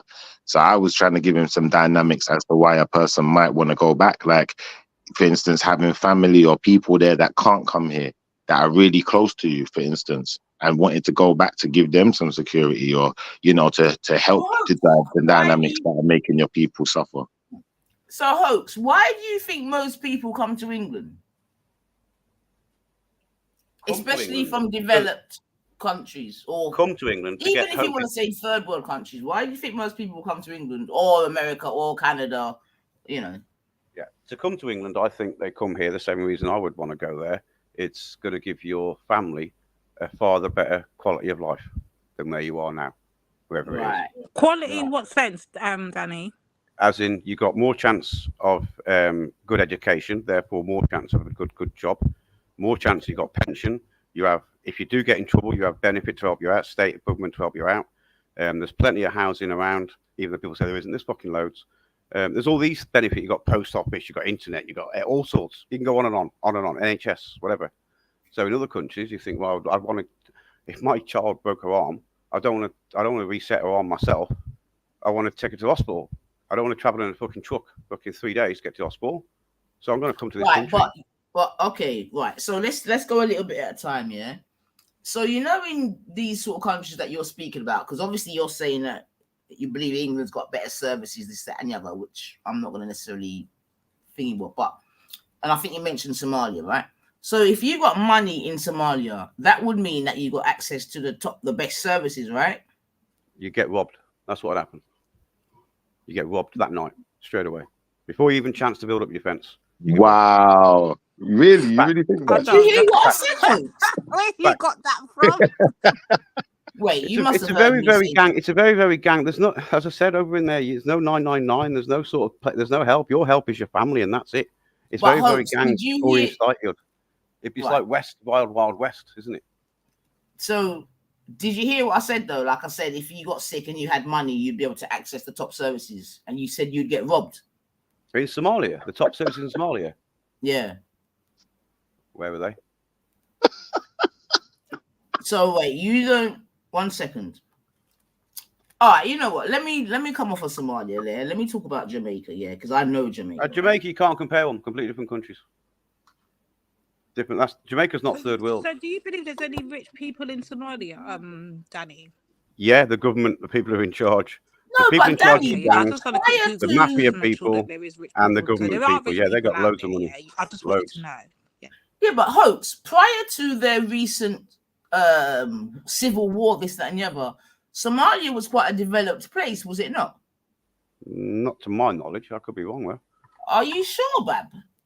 No, I'm not 100%. No, not 100%. I'm literally rolling a cigarette before I Google it myself. Yeah, have a little Google, man, because I'm saying that prior to, like I said, many civil wars in many different places. Do you know what I mean? These places were okay. So before I look at, is Somalia not a third world country anymore? Is it not a third world country? Is it No, listen, whether it's third world, I'm asking. Wait. I thought it was. All right, let's not debate whether it's third world or not. That's what I was going to say. Let's come to Jamaica, yeah? But that's not third world. Oh, okay. Well, Jamaica is actually considered as a third world country. For what reason? You sound like you're calling it fourth world. I don't. For what reason? I don't know. Apparently, we're underdeveloped, bad to the point that we don't get no services though in Jamaica. Because this is what I was trying to say, John. Yeah, I mean, Hoax. Yeah, that's what I was going to say. Let's talk about Jamaica because, right, if you've got money in Jamaica, you can access good services. Yeah. Jamaica's not a third world country. I don't know why we're even discussing Jamaica. No, but right, so it's considered a third world country. Well, I didn't know that. I didn't even know that. I thought it wasn't. But it's got hospitals. It's got. Can we break down what third world means? Because it's like first world. Where's the second world, and where? Like, how does this work?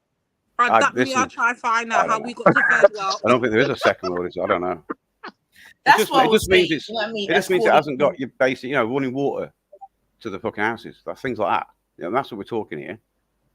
I don't know. That will be in certain rural parts of the country. You do know that there's still that will be in certain rural parts of the country, depending on which country you're going.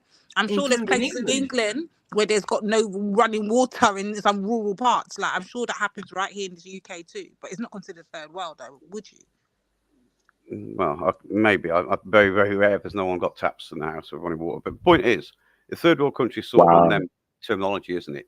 I don't know the whole. Listen, I'm speaking just complete normal guy. I'm not a fucking that's New World fine. Order That's or whatever. fine. You know That's what I mean? fine because But these are I'm just trying to think to myself. Yeah. Well, if the question was asked, why do people come to this country? And the main majority of people come to this country is because they don't like the country they're in. That's the only place. Otherwise, hello, why? I don't know the answer. Then otherwise, if they don't like the country they're in, it's probably because I'm assuming. But it's probably because they're not in a good way. They're not in a good. The country's shit. They haven't got this. They haven't got that. I want to go to this country. What's got all that? I can basically say, I can say to Anitha, why did your parents come to this country? If I ask them, I'm guaranteed to say to give my kids a better chance at life than they had over there. For whatever reason. I don't know. Wait. But this is what I'm trying to say, because we can have a conversation about it. It's not a problem. You get me? It's not a problem. Because what I'm trying to say, yes, you're right. My people came here to make more, to get a better. I suppose it's a combination, isn't it? No, in fact, no. That's a lie. It's a lie. They came to make money, because the original vibration of the Windrush was to come with a 5, 10, whatever year plan, make money and go back home, and do your thing. You get me? Yeah. But what it is that many of them came, they started living life in England. I mean, just like many immigrants where it's happened to now. You get me? They may meet someone. Yeah, you sow seeds, you make mates. Yeah, man, you can't just walk away like that now. Exactly. And then now, I totally get it. Yeah, exactly. But what I'm trying to say though, Hoax, it's very important. Yeah. It wasn't necessarily about a better life. It was to make money to go back to your own country where you could live a good life. You get me? Because listen, Hoax, if you've got money in Jamaica, there's nowhere better than yours, bro. Oh yeah, you're getting the best education and stuff because you've got the money. I get all that. I totally get that. There's nowhere better, fam. I'm coming to England on holiday. Yeah, so I get you. Lady Nanifa, do you know the problem though? Yeah, the problem is, you see how he was talking about Somalia. The way I Hoax. If I'm wrong, just tell me I'm wrong. I'll let you put interject. So I'm saying, like, the way he presented his argument is like, if I go to Somalia, they ain't even got running water. So imagine if I stay in a hotel in Somalia, I've got to carry a bucket, I've got to just go down to the river. I gotta get water before I can even do anything. What do I do? Shit in a bush? Is there an outside toilet? How would you picturing it? Talk to me, bro. No, I'm presuming in the main city of Somalia, there's going to be hotels where you can stay. They're going to have running water, right? Because they're the rich. So there is running water.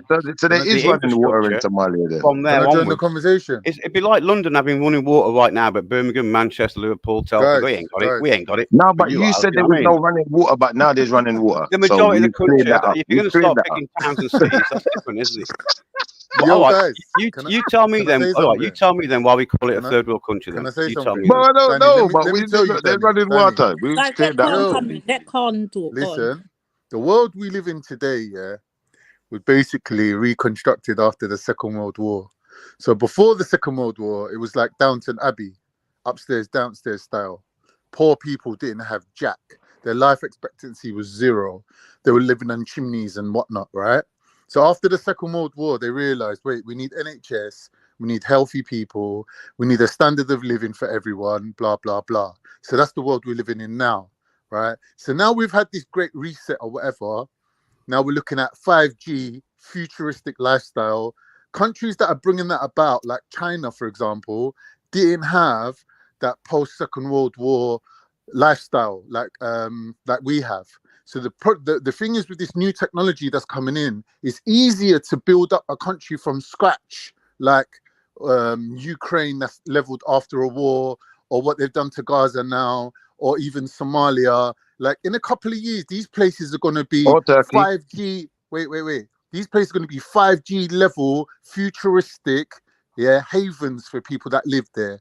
And England and America will still be like Stone Age. Well, we've seen what they've done in Dubai. Exactly. They've knows got the already. futuristic museum in Dubai. Have you not seen it?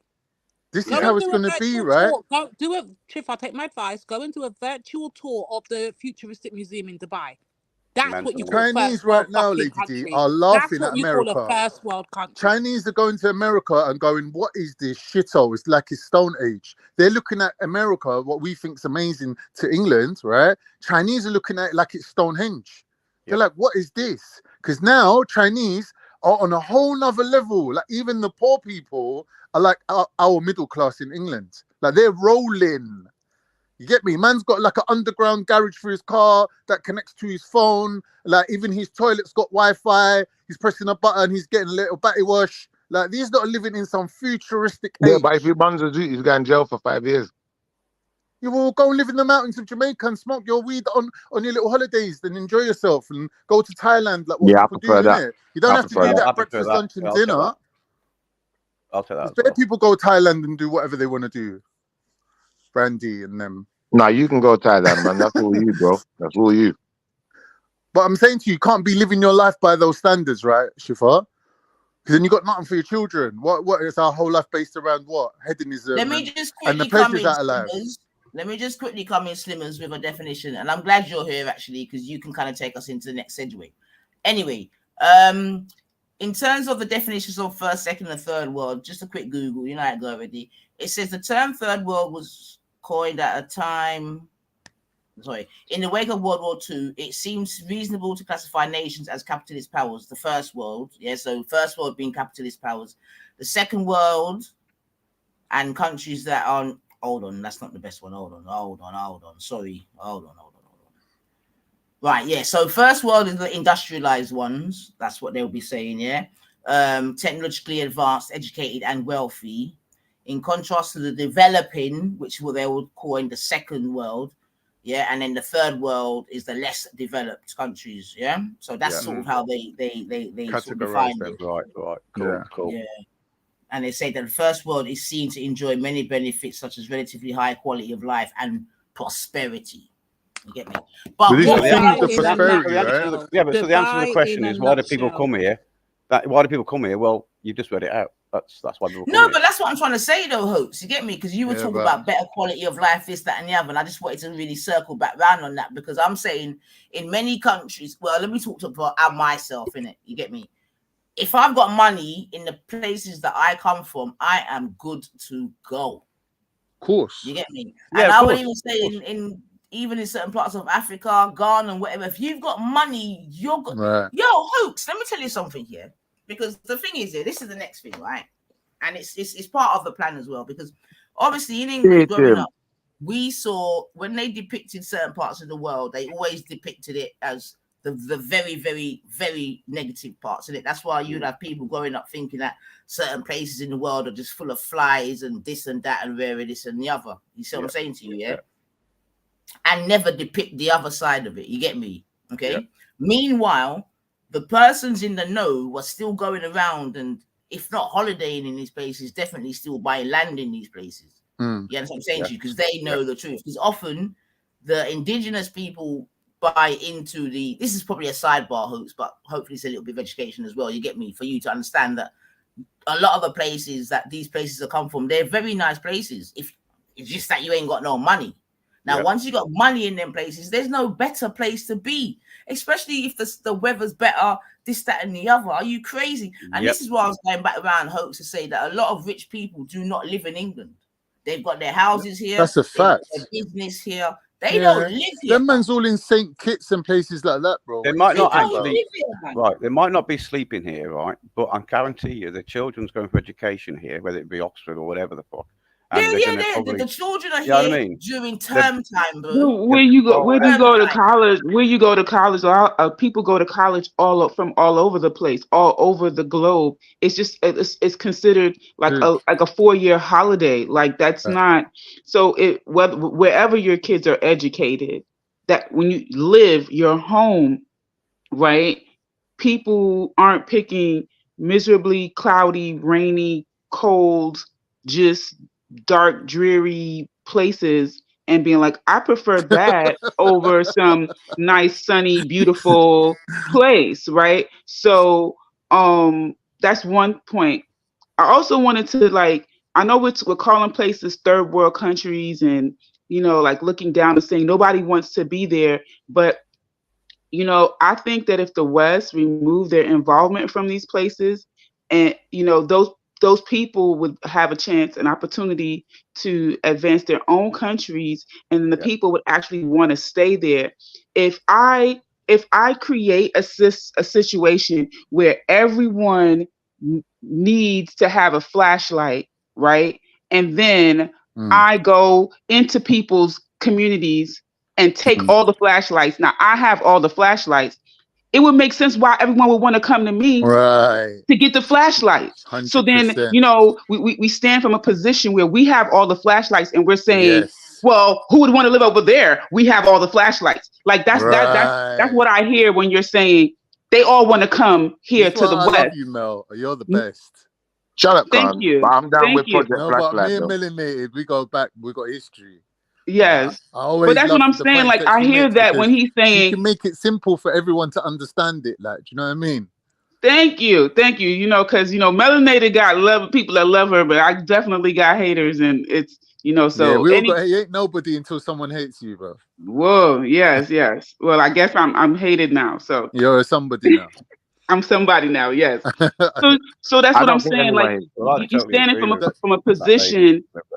This is the point I wanted to touch on, right? So up until now, what we lived on, is the American dominance or the Western dominance militarily over the rest of the world, right? But we assume that it's like England going over to China or wherever and robbing their resources. No, what they're doing is they're stopping them from bringing their resources to the market so they can then fix up their countries, and then we call them third world. Right, so this now rebalancing that's coming now with the new technology. They got drones that can take out tanks and whatnot. You got countries like Turkey, China, Russia. Who else? There's one more. Turkey, Russia, China. Yeah, all these countries, they're pushing back, right? They're pushing back. They're pushing America back a bit. Not too much. They're still the world power, right? But they have to take a back foot now. Now, this little gap that's giving them a breathing space is going to allow them to bring their resources and sell them. And that's the whole point of them having bricks. Instead of like the Western or the dollar, they're moving through bricks now, right? So you're saying it, but your country is part of the trade embargo. What are you doing? What they're going to do with their money, right, is that they're going to spend it. They're going to fix up the country. They're going to educate their people. But when they come over here now, we ain't going to be saying Somali's a third world crackheads like Asketi. Yeah, SaTdAy is going to be rolling with a fucking Mercedes and a Fez, Randy said, and a No, little don't hubbly use bubbly somebody else. in the back of the limo, right? Use Because somebody else. soon, SaTdAy gonna be pretty drunk soon, somewhere. they're going to be bringing up oil in. They're going to be oil rich, them Somalis, because they're bringing up the oil in Somalia right now as we speak. So you're saying Somalia's a third world, this, that, and the other. I guarantee you, SaTdAy is going to have a limo before anyone in England. Guaranteed. Because we got 20 years prediction of no growth, zero growth prediction in England, right? And Somali's digging up oil right now. Think about like the new world that we're going into, like technology is making a difference to this world right now, yeah? These people are going to be walking around with cryptocurrency credit cards, right? Someone's telling me the other day, he's going to me, there's a restaurant next to where he works, right? And there's a queue going down the road and around the corner. My man's like, oh, let me go and see what these people are eating. Let me know so when he we're goes done and with the joins the lads. queue now, and it turns out that it's a Chinese restaurant. So he waits and gets to the front of the queue, orders like his food, and when the food comes, they're going to him, yeah, can we have your PayPal and your details? He's like, I ain't giving my details just for food. What do you think this is? And I'm going to him, but this is a Chinese restaurant. We don't deal with cash. We deal with PayPal. Have you got PayPal? Like, this is how futuristic these people are. Even Chinese restaurants are asking you for PayPal. You get me? So the old days of the dollar and the sterling pound is out the window. SaTdAy is going to be rolling in a limo, yeah, with his oil money and a crypto account, and he's going to be fucking flossing on all of us. You're crazy. Chinese down the road, my Chinese restaurant down the road. Prediction. It only accepts cash. It only cash only. What's that? Only my Chinese restaurant only about 6 miles away from me. My closest one, which is fucking fantastic. They only accept cash. Yeah, that's old school. You're talking about old school people. No, we need, listen, man, we need futuristic people moving to your country where they're going to be having their money from their country that they bring with them. Do you understand? Yeah. Listen, man, we need to keep cash circulating, because if not, then, you know. In China, there's no more cash. There's no more cash. They're gonna be the first people with chips and all kind of foolishness in them. I don't want no damn. That's what I'm saying. I don't want no damn chip inside of me. I ain't even lying. In a way, all right, there's going to be negatives to it, but in a way, they're going to be able to come to America, come to England, and just be looking at us like, bro, you lot moving like the Flintstones. Yeah, but they're going to be saying, right, you don't got a chip, yo, you got to get with it, and then the U.S. going to say, oh, everybody, let's get like the Chinese. Let's get a chip in us. I don't want no damn chip. I don't want no chip in my future grandkids. I don't want no chip in my great grandkids. But if they stupid enough not to fight against it, you know, that's where, if you keep the dollar bill circulating, right, and there's certain protections. You know, we call these countries first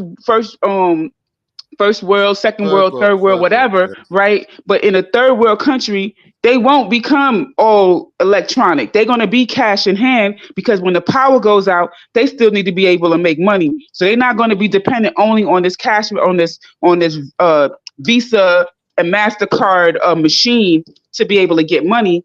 They are going to circulate cash. So the benefit in that is that they can keep moving, and they can avoid all of this like modernization that some of it can be detrimental, because you don't know what else is going to be in this chip. You're going to be tracking modernization and liberation of people. They don't want people to be liberated and independent. They're scaring you with all these things about chips and rare tear, yeah. But we know that the current money system is draining money from the people to the elites. That's what it does.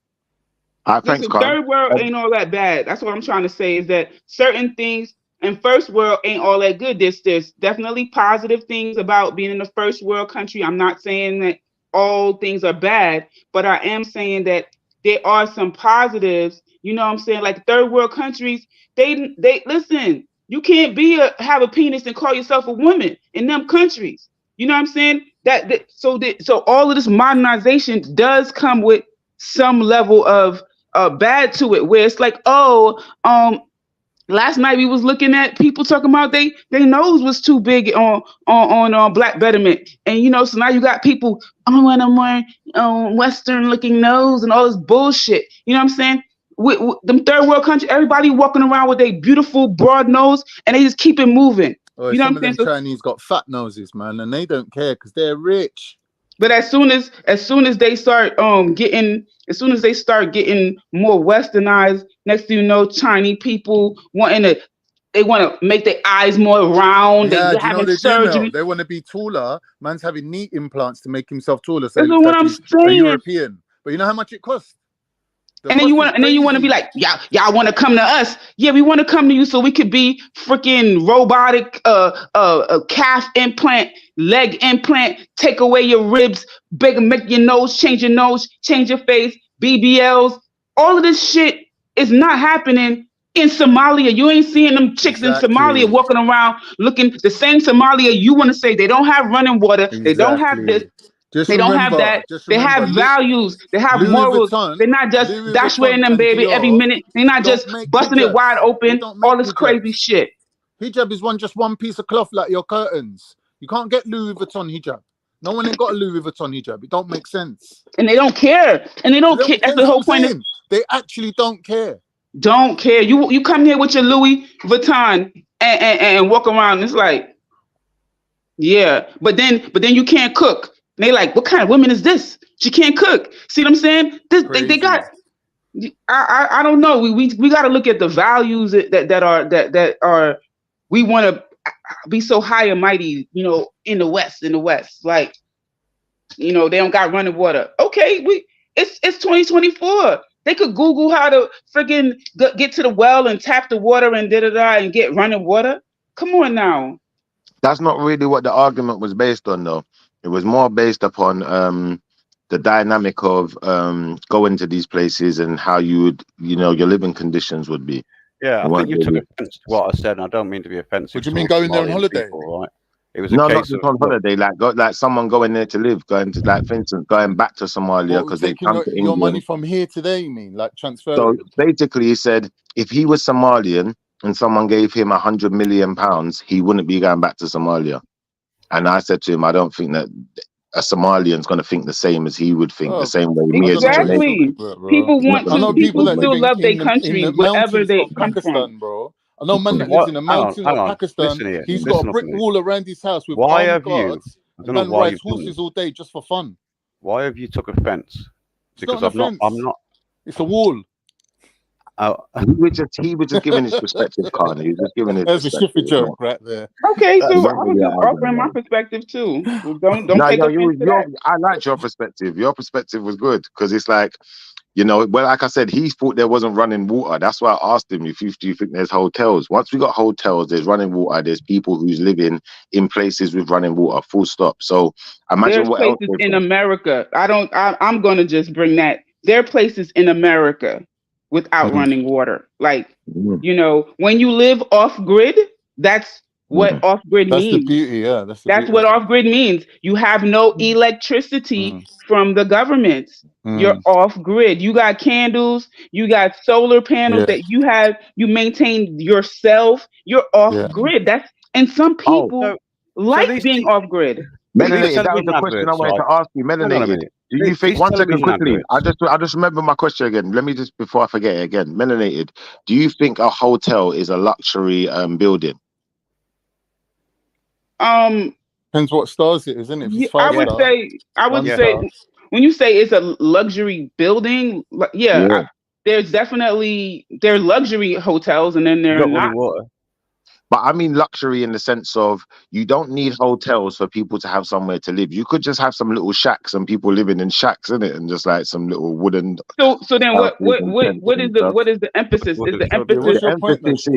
He was thinking that Somalia is like this third world broken down place. So he thinks that there are no hotels in the whole country of Somalia. There are no hotels. That's what I'm trying to show him, innit? Wow, in the whole country. In the whole country. Listen, what's I can't see his name. What's his name, sir? What's your name? Hoax.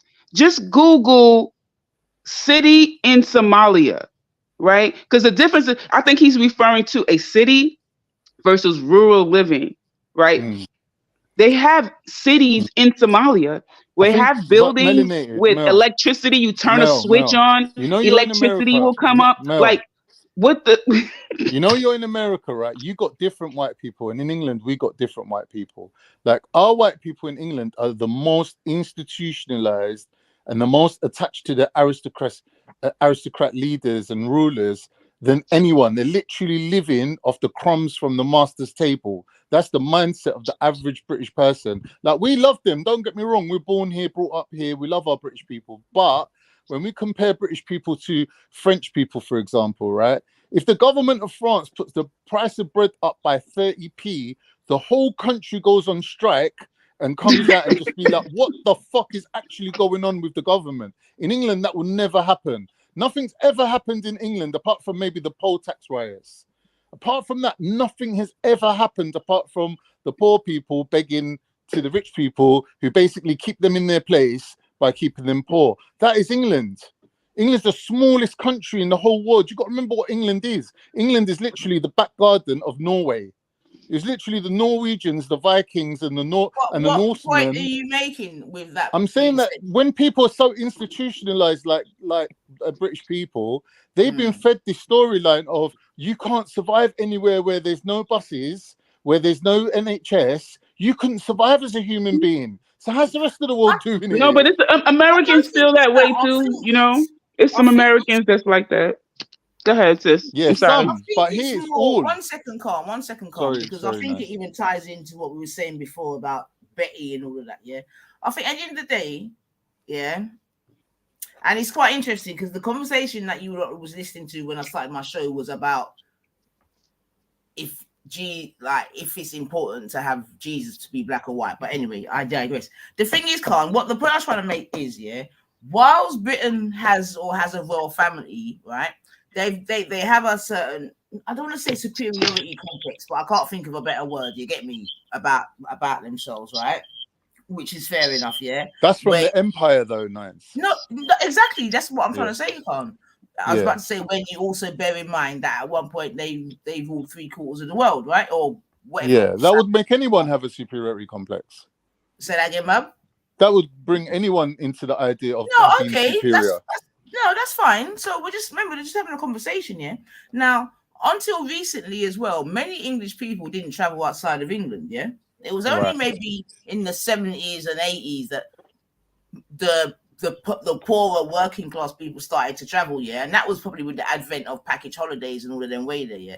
Because prior to that, no one went traveling nowhere. You get me? You know, they were going down to Margate, Great Yarmouth, yeah, it's true. Bam, bam, bam, yeah. So I'm saying that to say that the idea of the world would have been very insulated, just like America up until very recently, yeah.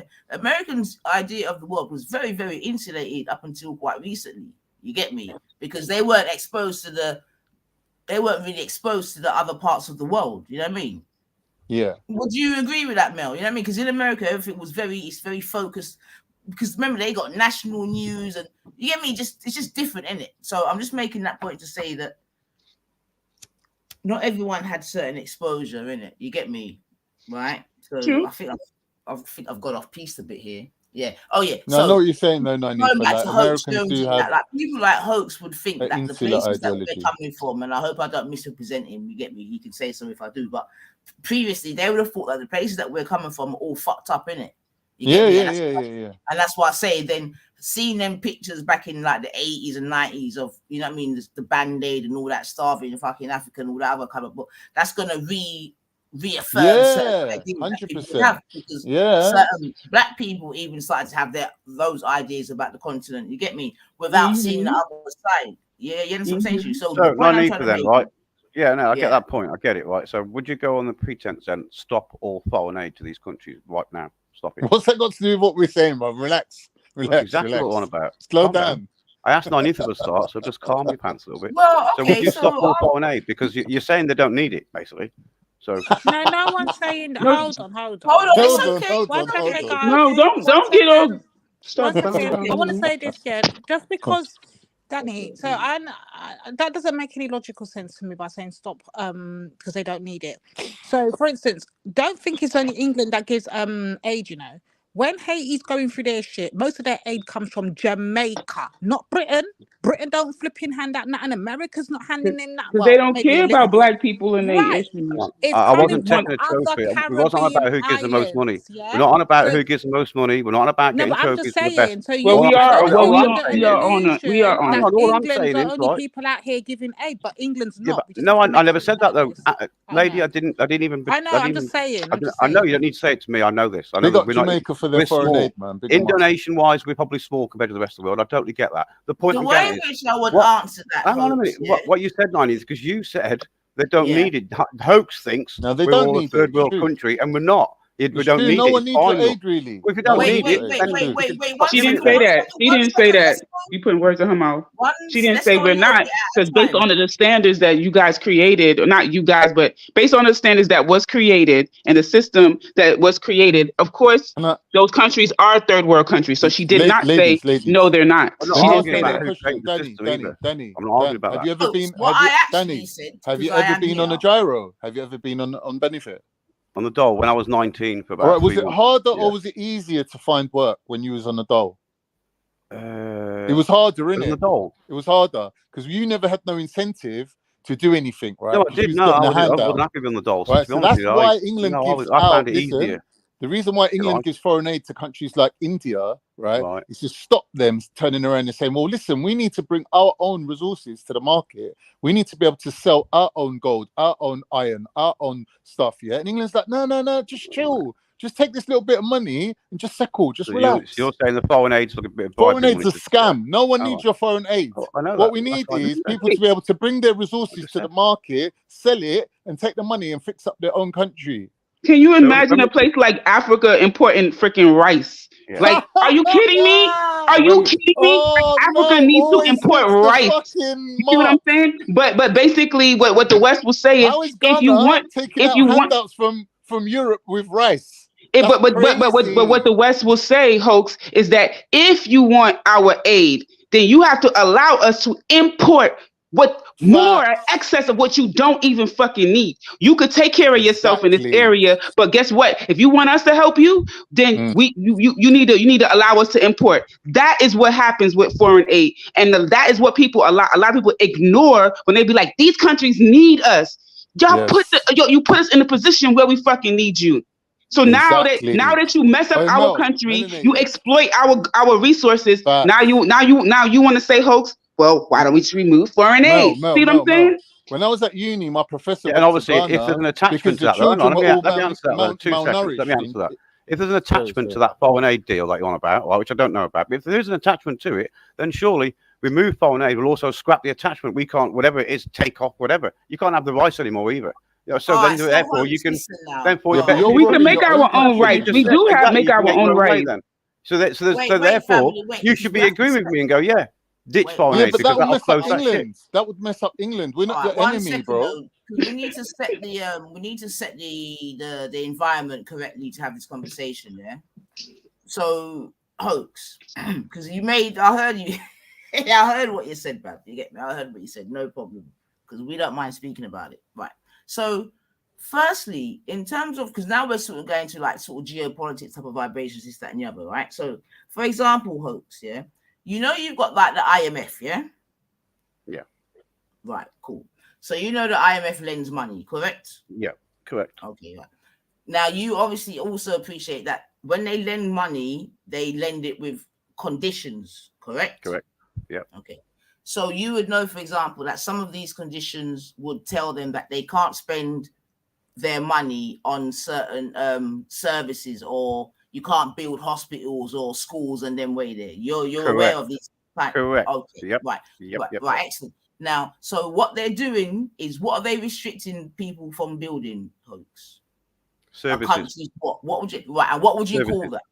Services. Yeah, and what services? But hospitals, schools, infrastructure. I would call that infrastructure. I would call that becoming a first world country. You can't become a first world country. Yes. Yep. Correct. Exactly. Correct. Infrastructure. No argument yet. We've got no argument yet. Right. So you see what I'm trying to say to you, Hoax. So I just want us to be really careful when we're speaking about these things, right? Because but that to me, right? Hang on. No, I find this funny because that to me, now you know the way the system works, which I totally agree with you. Totally agree. No argument what you just said at all. Then, right? I think most of us here can go, yeah, that's how it works. Sadly, right? Mm-hmm. So why would you go back to Somalia then? You know the system works. You know it's going to be kept that way. Whether you like it, you go there. To help your country. To help your country. You're not going to be allowed to. She just told you that. Help your country, not to turn your back on your country because you got $100 million to help your country, just like just like anybody else. Like everybody else could be a national and like their country. Right, I'm gonna make coffee. No, that's really interesting, Hoax, and I'm actually glad that you actually made that statement. You get me? Because for myself, that's slightly the sort of dichotomy that persons of the diaspora may find themselves in. You get me? Yeah, because you're saying why go? I'm telling you, this is how it becomes a fucking ever increasing circle or whatever the right fucking word is, man. Because that's exactly what they're supposed to do. They're supposed to go back and build their country. That's exactly what they're supposed to do. But they're supposed to be able to be given the right conditions in which to do so, Hoax. You get me? But when you hear us just give those sort of examples, yeah, what that then shows you is that these countries are not given the ability to be able to build and develop their infrastructure for the people them to go back. Correct. Yeah. So then when you now flippantly say, well, why wouldn't you go back? And then, but at the same time, you complain about the people being here. I haven't complained about people being here.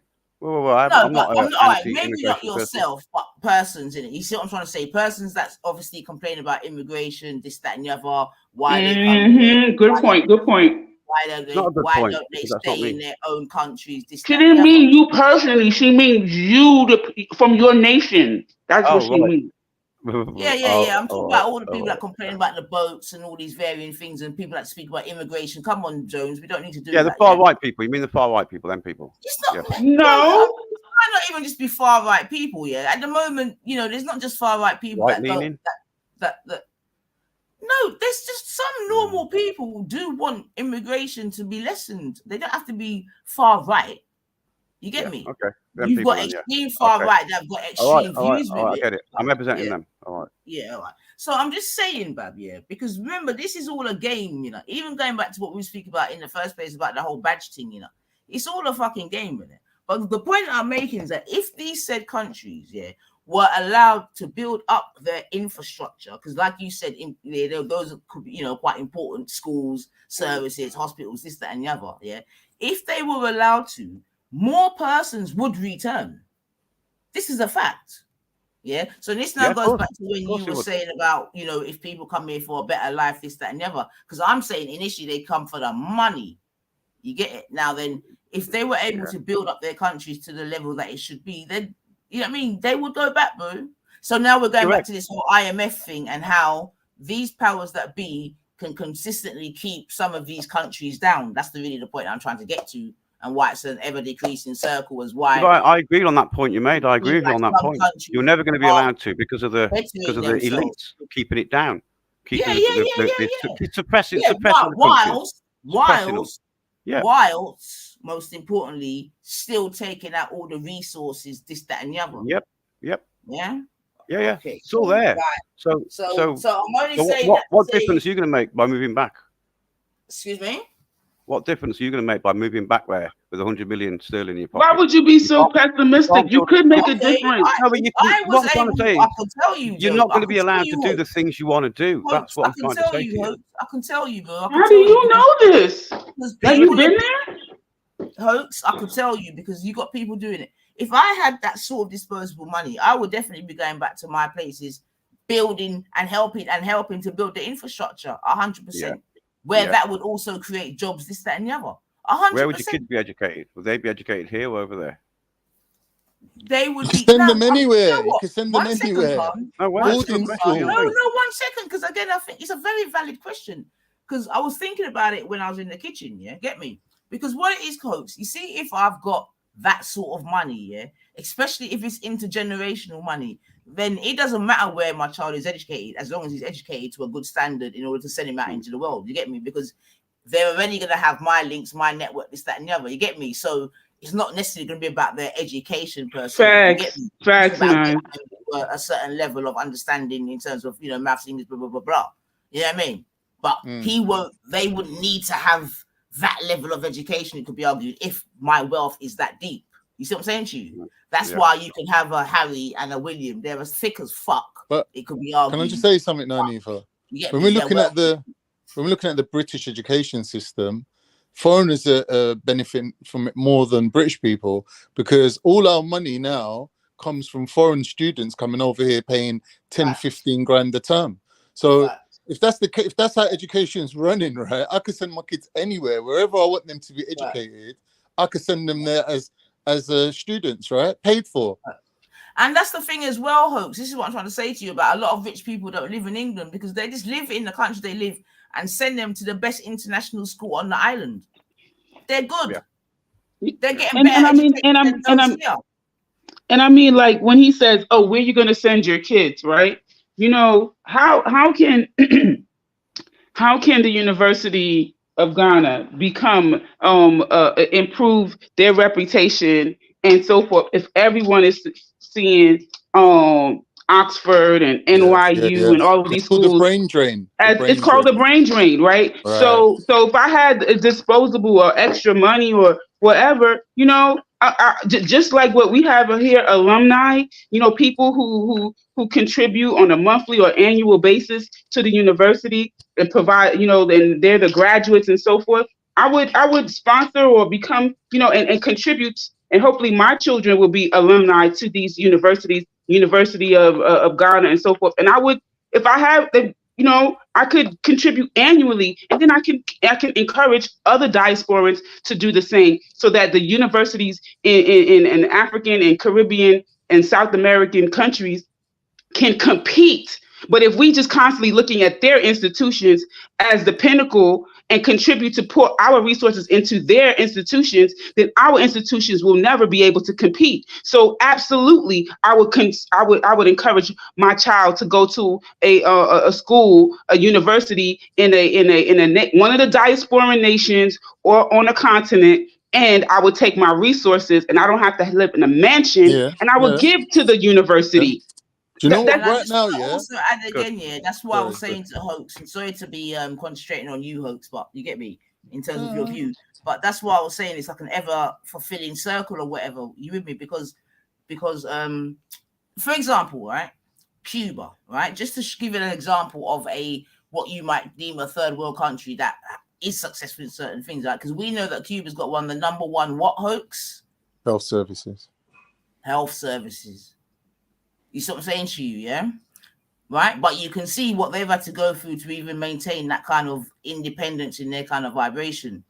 You get me? But I'm just saying that if left alone, you get me, and if able to conduct business in a fair way on an equal playing field, a lot of these countries would be okay because they have the resources to sell. You get me? Remember, Europe ain't got no resources, you know. Yeah. Real life, England has nothing even grows on the trees out here, man. What's fucking no horse chestnuts all about? So all the in real life, all the resources are in Africa and Asia and the Caribbean, if you want to call it to a lesser extent.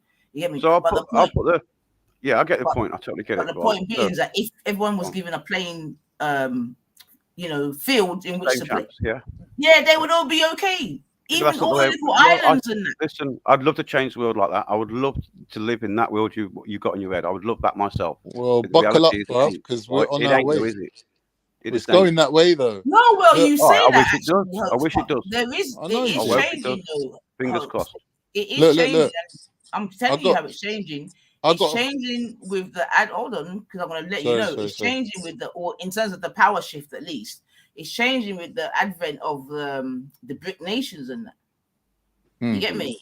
Because that is going to become a competitor, definitely, to the US dollar, this, that, and the other. All right, so I took the same question back then, what was chucked to me, which I think started this conversation off. Why do people come here to this country then? No, but the question shouldn't be that. No, listen, I answered it, and I've just had a big debate. Let me ask you a question, Danny. Danny, one sec. What happened? What happened, man? It's not a problem. Just calm, all right? All I said is, I was asked that question, and I answered it, and we had a debate about why. Can't stop, man. I was asked that question, I answered it, and we've discussed it for the last sort of 40 minutes. Now I'm just going to put the same question back to you guys. Why do you think we come here? I'm gonna tell you, Bob. I'm gonna tell you, yeah. Previously to maybe the 90s, yeah, people have primarily come here to make money, yeah, to go back to their places of origin, primarily, yeah. Then a lot of wars took place where there's a lot of destabilization in certain places that were once fine. Yeah. So now when they come, they're not only maybe coming to make money, but now they're coming for a better life compared to what they're leaving behind. Or That's even what I some would would say. say a safe haven, because some of them Or are in real exactly, bad, or a safe haven, exactly. this route, and England has played a part in it. So yeah. So Yeah, before so I that's stop, what I would I'm say. going to stop you right there because what you throughout just the said so times- far, what you just said is exactly what I said.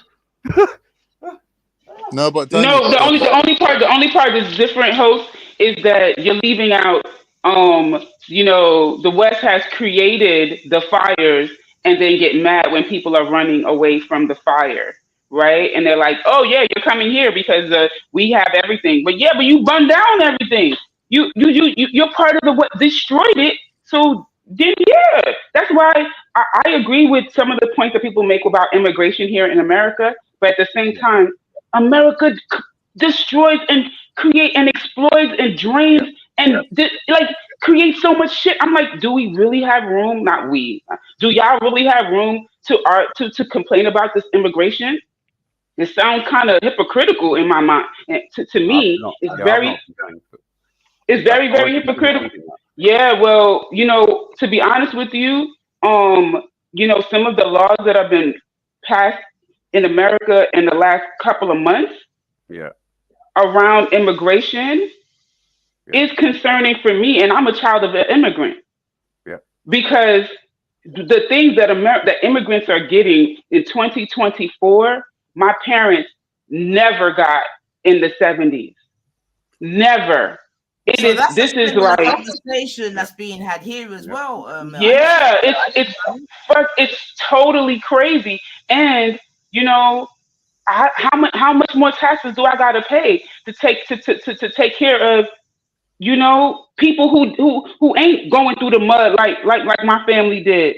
You know what I'm saying? Like that's not cool. It's just it's not cool. And I'm trying to be delicate because at one point my family was in that position, but it's a whole different. You know what as well? Because and this might be slightly Come on, Ben. people, but you know it go already. Because my thing is this: in England, I'm talking about specifically, yeah. I think it's the poorer people and the immigrants that are keeping England afloat. You get me? Because 100%. Because all of the real money is leaving this island. It's just leaving this island. You get me? It's leaving this island, yeah. And it's leaving this island, and when it leaves, it becomes an asset. It's no longer pounds and pence. It becomes an asset. You get me? The only people that are really, really circulating the cash, I'm telling you, is the poor people, and I'm including you, Hooks. Can I say something quickly? Yeah. You know, everyone knows I love my TikTok, yeah? And on TikTok, you see a lot of these people going up to strangers on the street and asking them questions and whatnot, yeah? English people turning up every bloody country, everywhere. Man's walking down the street in Dubai asking people, what do you prefer, Ferrari or Lamborghini? Man turns around and said, I'm from England. What? You're from England? English people are everywhere. They've always been doing this, leaving England and going finding money elsewhere. But they just don't tell no one. They don't tell the average English person, yeah, I'm off to Dubai to earn money. They don't tell you that. It's a secret, right? But there's English people That's why everywhere. we try to block Randy everywhere he goes. Randy, stay the fuck out the Caribbean, Randy. Right. So my friend now, more importantly, they make their money here, bro. And my friend, right, got qualified as a teacher, right? And he was looking at teaching jobs, and I think some Somali sister said to him, because he's I think he's Afghan, why don't you go and look at jobs abroad in the Middle East? Bro, man, come back and they're paying them 3 times as much as the UK teachers are getting paid. Man was on a plane, gone.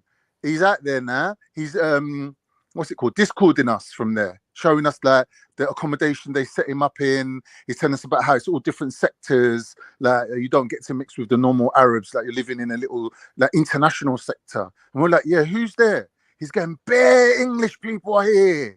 He's like bare English teachers have left England to go and teach English in other countries because they're earning more money. Think about it. The average person on the streets walking around going, everyone wants to come to England. Why does everyone want to come to England for? But really, the clever English people are finding their way to leave England. That's the thing. That's the point I wanted to make. Good point. It's a simple thing. Absolutely, Carl. I think it's important to really not even highlight it, but like, do you know what I mean? Once, like, and it goes again to me saying that previously a lot of people in England and America didn't travel elsewhere, so they didn't really have an appreciation of what else is really out there to be able to compare with. You get me? Because if you've got nothing to compare with, it could be argued that you would think that you're living in the best place on God's green earth. You see what I'm saying to you? But listen, the world is big, man, and there's many, many beautiful places, and especially if you've got money. That's the important thing in it. It's about having money, because you don't want to be in Dubai being poor. I would suggest. Yeah, no, there's no way you could do that. You understand what I'm saying to you? But and for any young people listening who have got certain qualifications or skills, this, that, and the other, definitely, and especially if you've got no chick, no child, and no responsibilities in England, I would certainly say to look yonder. You get me? To see what I want elsewhere, 100%, because you can always come back to England. Do you know what I mean? Exactly. But definitely there are, and the thing is now with the advent of even people working remotely and things like this, these things are happening anyway, and I'm sure probably social media you can see it because the people them are posting up this, that, and the other. But if you could live, if I was a young person today, you get me, and I've just finished my degree, this, that, and England, are you mad? Exactly. Listen. So yeah, man. So again, you know what I mean? There's so many more opportunities now for young people, or just people in general, to be argued. But I'm talking about young people in particular. Do you know what I mean? Like, do your thing, man, and don't let don't be scared. England restrict you, man. Like, don't so even if your qualifications here, take them elsewhere and do your thing, man. Like, seriously, because, like, yo, I'll tell you, I've been to some, man. Like, England, the world's a big place, man, and there's people. Listen, I remember when I went to Morocco, right, and I'm being specific when I'm saying I had Moroccan Arabs, one telling me that I'm a goddess up in this bitch, you get me, which I always appreciate. But then on top of it, and don't worry, because I'm still gonna segue into you, Khan, telling me I'm a goddess up in this bitch, but then two, asking me, and I can remember it today. I'm in the river or the sea, and we're swimming and fucking about, and man looked at me and he's like, what are you doing in England? I'm like, and there's a thing like, he's like, what are you doing? Like, no, big and serious. The man's asking me, what am I doing there? Like, why? He's always like saying, he's basically saying the world's your oyster. Yeah, he's like saying, but everyone's answer's gonna be the same, isn't it? I ain't got the money if I had 100 million. Then we'll no, but he missed the point, Danny. He's saying you're a beautiful young woman. Why are you wasting your time in England? You could have millionaires on yachts. You could have millionaires on yachts looking after you. Why are you in England? That's false. I can't see Nine for being a fucking false, fakey person. I can't see that. No, wait. No, obviously. What you both said was both right. Yeah, it was. You're both right. You get me? Because he asked the question. Yeah, the guy. And he's really saying to you, at the end of the day, this is kind of, you're in paradise, you're home, innit? You know them ones, like I said, you're a goddess up in this bitch. These are the vibes, you get me? So why are you over there, right? Cool. So then for real, my answer was kind of Khan's thing, like, well, you get me? Like, money, you know what I mean? Which is obviously, it could be argued a retarded answer, but this is what it is. You get me? So I'm only saying that to say at the end of the day, the world is a big place. There's a lot of beautiful places in the world. And if you got the right skills, this, that, and the other, and the mindset. Now, and the mindset, especially with the online environment where you can, make your money, then do not be restricted to this island. That's the only point I'm really trying to make. Yeah, totally and especially for those of you that, do you know what I mean, where this is not maybe necessarily our natural habitat. Like, don't be scared to go home and investigate, where you come from. You get me? Khan, you can go home. You can go back to Turkey, cuz. But yeah, man. Well. Do you know how many? Them off and shoot them shot. Yeah. Do you know how many young English people? Yo, EIE, Big don't up you know? goddess. So Big right up the now, goddess. I've got this side of the internet. Like, don't you know? Like, I'm worshipped at EIE. Don't you know that? EIE, don't you know that EIE? What I mean, I know. Don't you know that me and Matthew have got this place going mad right now, EIE? I can't tell you. Can't tell you about it. Yeah, you don't know, said, listen, when you're a black goddess up in this bitch, it's a serious thing and it ain't no joke thing, you know? Aye. Trigger. Trigger alert. Trigger alert. Trigger alert. Trigger alert. No. Don't. Why did you hold on? Because why would you do this, knowing that they're gonna go back to the block, and apparently when we're not around, you're the subject of conversation. Ask Khan, he'll tell you. Them men are haters, man. They're haters. Yeah, get me, because I'm a goddess up in this. Listen, we see when we talk and on the chattings, you know. I ain't talking a whereby yo. You might as well call me Miss World now, Divine. You get me? Because you know, so now them I talk about me. I mean, it was one thing on the scummy side. You get me? Now it's come on our side. Now them I mean, look, get me. If them would have date me, if black man would have like mad thing. Yo, I'm a goddess up in it. Yo, I'm now me a Miss World. Yeah. So I want to talk about. I want to save all the hungry children. You get me? How you mean? Yo, listen. Wait, now you got something to say about how you look. Kimbo, you're beautiful. Melanated. Who else would you think it is? Not fucking Melanated goddess. Me don't know why, you know, but it look like, you see when people have a problem with me, yeah, and there's been a few. Let's not get it twisted. And I could appreciate why I might get on. But they always go for how I look, man. No, but hold on. Apparently, Kushti's name's in the mix. I'm putting it all out there. Apparently, Kushti's name got called up. Tell us about it, Khan. Well, when a certain person was putting Kushti and Nanifa in the same bracket, I was like, nah. Like, you can't do that. And like, you're an irritating person, and Nanifa's irritated by you. I don't think she hates you though. Like, I wouldn't say she actually hates you. She's not a hateful person anyway. And man was like, yeah, but Kushti definitely hates me. I was like, yeah, well, I can't argue with that. Like, maybe she's a hate-filled person that she does hate you. So you can't put those two people in the same bracket, never. In my opinion. I just don't understand why he's obsessed with trying to get like things out of the sisters. Like, it seems like he's begging for our acceptance. My thing was, if you're coming with the little brother vibe, a lot of black women ain't gonna respect you. Like, black women are looking for a strong man to kind of like meet them on an equal footing, right? So the relationship between a black man and a black woman is on that dynamic where the man has to be like, he has to be a somebody in it. Like, you can't just come along and just be like a little weak, pathetic nerd. Like, that's not really respected. Like, it's a bad thing to say, because like nerds do have their value and they do contribute a lot to society, and they probably do make good families, right? So, you know what I mean? Like, I was just saying in general, I think man's got like a nerdy vibe, and you shouldn't really be surprised that women in general don't look up to him. He's saying he has good relationships.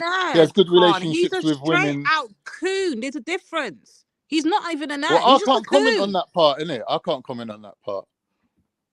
I don't think it's right for me to start telling people how to be within their bracket. It's not about him being nerdy. That's not. There's plenty of nerdy people we're around all the time.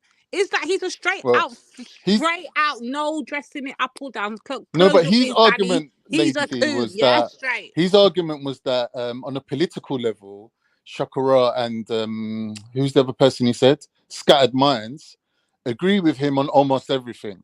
So he's saying, why is it the women don't agree with him and basically call him the C word? And I'm saying to him, like, I don't know if that's true, but you know, women and men have a different dynamic than men and men. Like, them men could be looking at you like a little brother.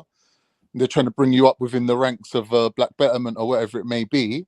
They're throwing you a little bit of a leeway. Whereas the women want to see the finished article. This is always the case, right? Women want to see the finished article before they start putting crown on your head and calling you a king. You're not on that level yet. You're still up and coming in the ranks. But who are you to talk about levels? Why are you talking about Kushti's too hateful? Why are you even in the conversation? You're a whole fat Turkish man. Yeah, I was just saying you're a chief and I hate you. I was basically saying I hate you. I was basically saying I hate you. Is that it? Is that it? Well, I was asked the question and I put the answer. Is that it? You're pathetic. But it's a black man that asked me the question. As soon as you turned up, started talking on black issues anyways. You already I'm not know talking what on black issues. I'm talking on social justice for all people. Stupid little beg opinion. Well, why don't you go and make your own channel? Around why here. don't you go and make your own channel and you can sit on your own channel? Don't tell me to go nowhere before you go, just because you can't run away from Jedi. Then, innit? You ran away from Jedi and what? And what? You ran away from Jedi. Leave Jedi out of it, man. Do you even know Jedi? You're a beg. You're a whole beg. No one cares what you think, man. You're proving my point right here. You're proving my point. And how long you've been around here begging the black community. Look at this hatred. No one cares about what you got to say. Look at this witch. So is that why you're calling her a witch and a hate? Man, I've got to shoot. Hold on, look at this poison that's pouring out of this human being. Chill out. Poison. So she's saying to you that listen, because she's saying to you that I'm because telling you're always begging it with the black community, and you know it. That's your truth. You're a clown. You're here for entertainment. But hold on, Khan. When James tells you the same thing, do you call him a wizard? You what you are. A whole clown. You're a whole beg. No, I just got asked. You call him a wizard when he says the same thing to you that you're begging it. No, I called him a nerd. I called him a nerd. 1 second he's calling him a nerd. When he thinks gonna hate, he's egging. 1 second, James Jones is a nerd. The next second, you're kissing his ass when he's disrespecting black women and black betterment. Like you're a whole idiot. Yeah, Con. Two-faced. I told him the other day, he's two-faced.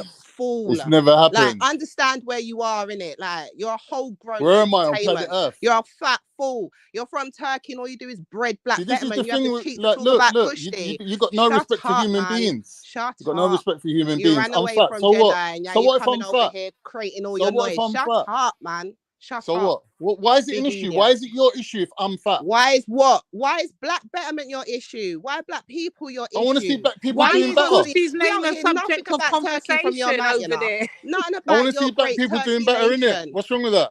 No one wants to hear about your Turkey nation. Is that why you're always man? You're racist, man. No one cares about you. Now we're Khan. Like, I knew it, I knew you were gonna fold, So you're not coming. What do you mean? How did I fold? I'm telling her she's a now you're doing the racism. Who ain't got her own channel. What did he talking say? About people she don't even know. He's trying to call you a racist, isn't it? So I'm saying, okay, now Khan's doing the racist thing. She said Turkey nation. Come on now. Listen. That's not gonna hurt me. I could be a racist. No one cares. You probably don't have feelings. He's an idiot. Not for you lot. No. Whatever you lot, am I more than one person? And most people on this panel that have feelings for no you one or your cares people what you've got to say. Fool. Look, you're on here. You're not contributing to anything positive. You're wasting everyone's time with your negativity. Exactly what's happening. Yeah? You can call me a racist a little more. Don't. You said Turkey. You made the joke out of Turkey. I said that's racist. And that's what I mean. You are pathetic. In the middle of the night, you start talking about black women. In the middle of the night on a lonely stream. Is that what I'm hearing? That's the only time you have bollocks to start talking about black people and black women. Listen, you're an idiot. You're literally you're an idiot. You're not even worth my fucking energy. Whole clown. In the middle of the night, I'm hearing you start having little giggling conversations about black women and their looks. And then I'm coming on the next day. Kushti, I come on the next day and apparently I get liquid the. So I'm like, hold on. How's it every time I come on this fucking panel here, the conversation's about Nynefa and freaking how did Kushti even get up in this? So yeah, I was trying to figure out what happened. I went there though. I weren't listening. You heard the whole thing. You know how. You know I'm completely innocent. I heard you and James arguing about. You know I'm completely innocent, but you're letting this ugly witch come on here and try to roast me. It's like but Khan, you got like your handsome. All have the same kind of tone. I'm innocent, man. I'm innocent. All right, hold on. So let's see if we can because I ain't even played the fucking thing yet. So let's have a little listen to this particular conversation because we've actually got a few, but this was the most recent one, you get me? But yeah, man, listen, goddess up in this bitch, you know how it goes, family. Slap the like button, yeah, because you know you're in the house of a goddess up. Listen. But anyway, let's have a little listen. Am I mentioned in this one? Is this the one where I mentioned? I think this is where they were questioning me. I don't even know what happened. Yo, Kushti, I was just about to ask them to rewind this Kushti conversation because my phone dropped off. Yo, I was like, wait a minute, what? What happened here? But okay, so you're here. All right. I gone on Yeah, mute. I I gone mean, on mute. there is a slight, but I don't know if there's been another one because these people have a habit of talking behind back. So only Khan can concur if this was the one or if there's another one. You get me? Because I wouldn't be surprised if there's others, to be honest. Because like I said, some of them There was twice chatty. with me that I came on the panel. So I don't know which one of these you're playing, but there was 2 times with me. Definitely, I came on the panel and instantly. What about the original? What about the original conversation, Lady D? Rubbish. Where's that? Where's the original? All right, well I then don't know. I never heard. Khan, you're forgetting. you I lot weren't might there have to- originally. Yeah. Okay. All right. Laters. Hope. Sorry. Big up yourself, man. Thanks for passing through. Thanks for the conversation. Yeah. I don't know. Like I said, so I'll just play this, and then you lot can tell me if this is the one you've heard of or whatever. Because like I said, I wouldn't be if surprised. It's James Jones, you know my concentration ain't going to be lasting between his giggling. So whoever's listening, just let me know if Kushti comes up. I'll be doing stuff in the background. All right. No problem, Bab. No problem. Thanks for coming. No problem. No, but before you go any further, sis, Dr. James Jones, you little waste man, get up here because you got the most chattings when you're hiding behind the fucking block button and the kicking off people button and all that shit. Get over here, James, when you got no fucking power in it. Come over here and do your bullshit now. Who are you talking? Disco Bunny? Of course. Yeah. Oh, is he in the the troublemaker, the fire starter, the instigator? He in the chat? He in the chat right now? I don't even know how he's still here, IcE, and he's still talking. Wait, James Jones is in the chat right now? Fat Turkish No, he's the one who started off this whole argument. That's a fact. James started off all of this. Pick up the Trill Squad, man. Listen, man, he can't be. Listen. I don't understand the conversation around the lady's friend choice. You know what I'm saying? Like, and they want to take us Pan Africans and put us against each other. Because even in the chat, somebody had asked me, melanated, would you go on a holiday with the white man? I'm like, whoa, like yo, miss me with all of that right there. You know what I'm saying? On holiday, so they tried man. it. Yeah, Nines, they tried it. They not tried even traveling, not even going traveling buddies, but on holiday together. Nine, just press play if you're gonna press play. I don't have to hear this idiot on the panel.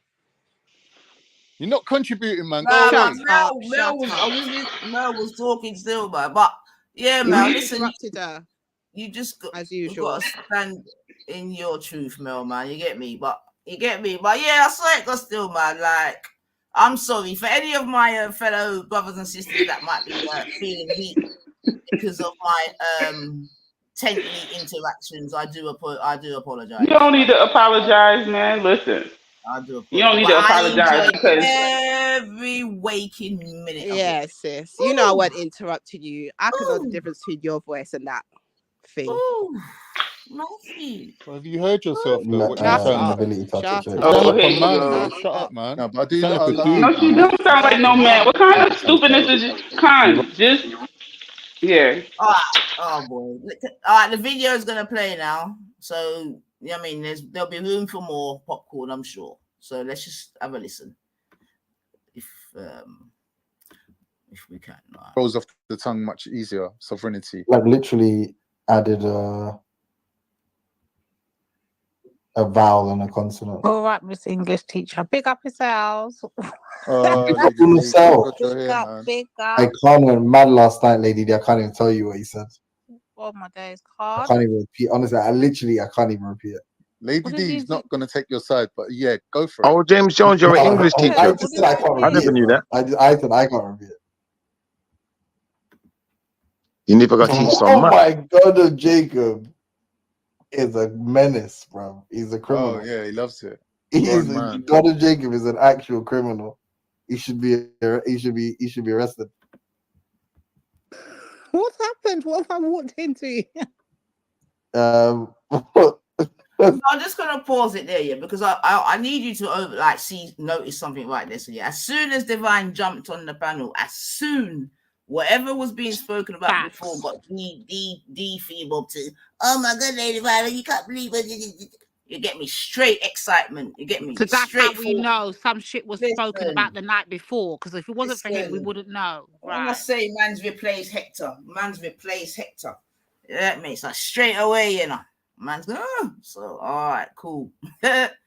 And you can hear the excitement as well, you know. That's what I'm trying to say, man. Yeah, talk about. Better respectfully, no, but can't say what you said, bro. I can't say it. I just said I can't repeat myself. And this is what I'm saying as well, yeah. This is why I call the show because you're always bringing in these people. Like, you can't even stand on your own, yeah, and do what you got to do. You always need a foil and all this bullshit, man. You get me? Like, loud card, man. No, but this whole thing is a huge L for James. If you listen to the whole thing, it's a huge L for him. Because I want to hear what Khan had to say. I want to hear what Khan had to say. Exactly. Can we press really, play? what this all comes down to? What you had to say, Maybe Khan. we should be. So excited. To be fair to the sisters, yeah, maybe we I- should be playing the show that we didn't hear, because remember, even when they're trying to explain it to No, me, but listen, you don't. Hold on, Khan. Let me explain something to the sisters, because even when they were trying to explain it to me, whatever happened the night before, I still couldn't get the grips of it. I still don't even know. So maybe we're playing the wrong show.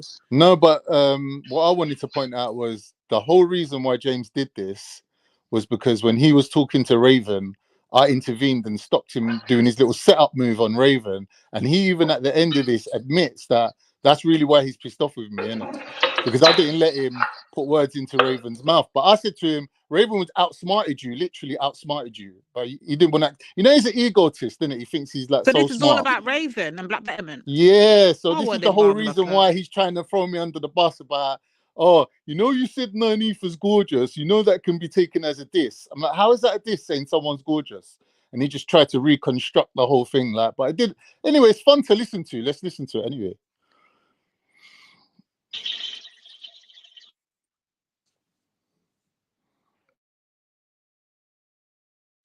Go ahead, Nine. I want to hear him say Nani's is gorgeous. She's a goddess up in this bitch. That's she's saying. Oh, he's on mute. Sorry, y'all.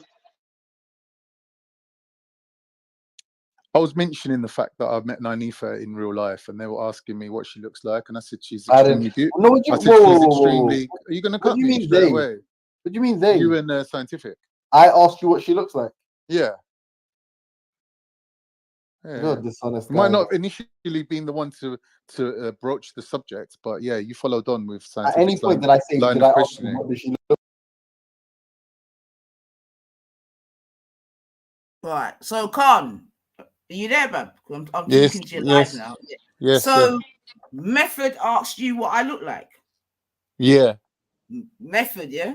Yeah. It was him. It was him. Why would he be asking him what the sisters look like? Boy, Method.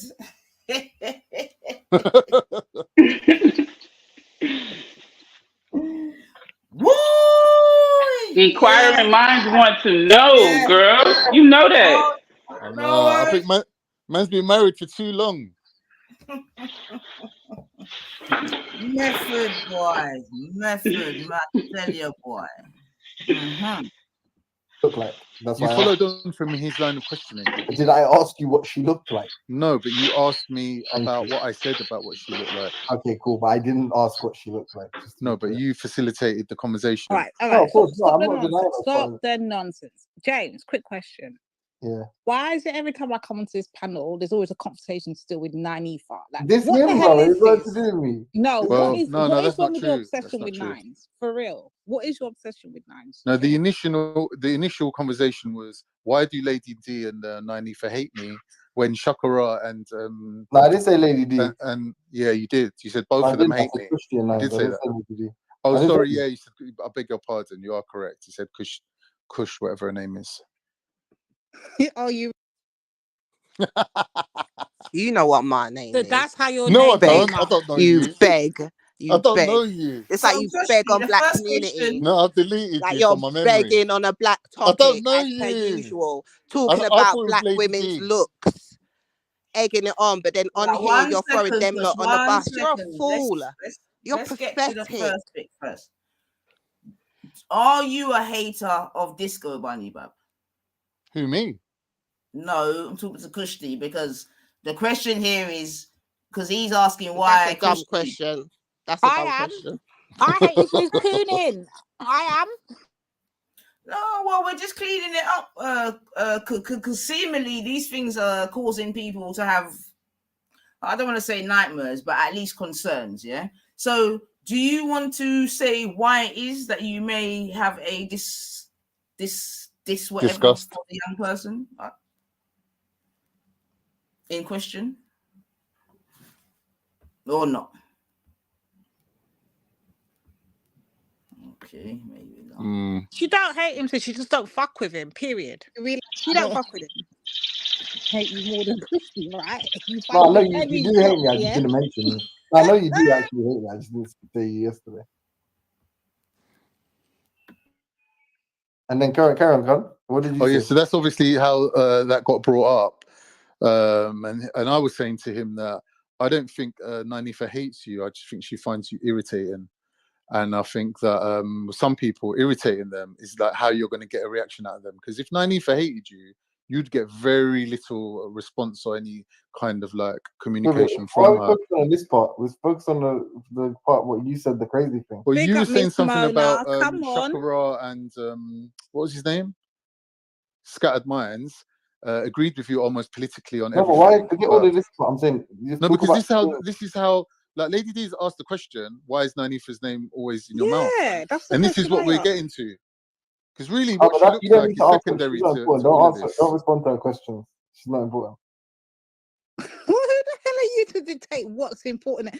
Bro, what I'm to Jimbo here over here, so like, why is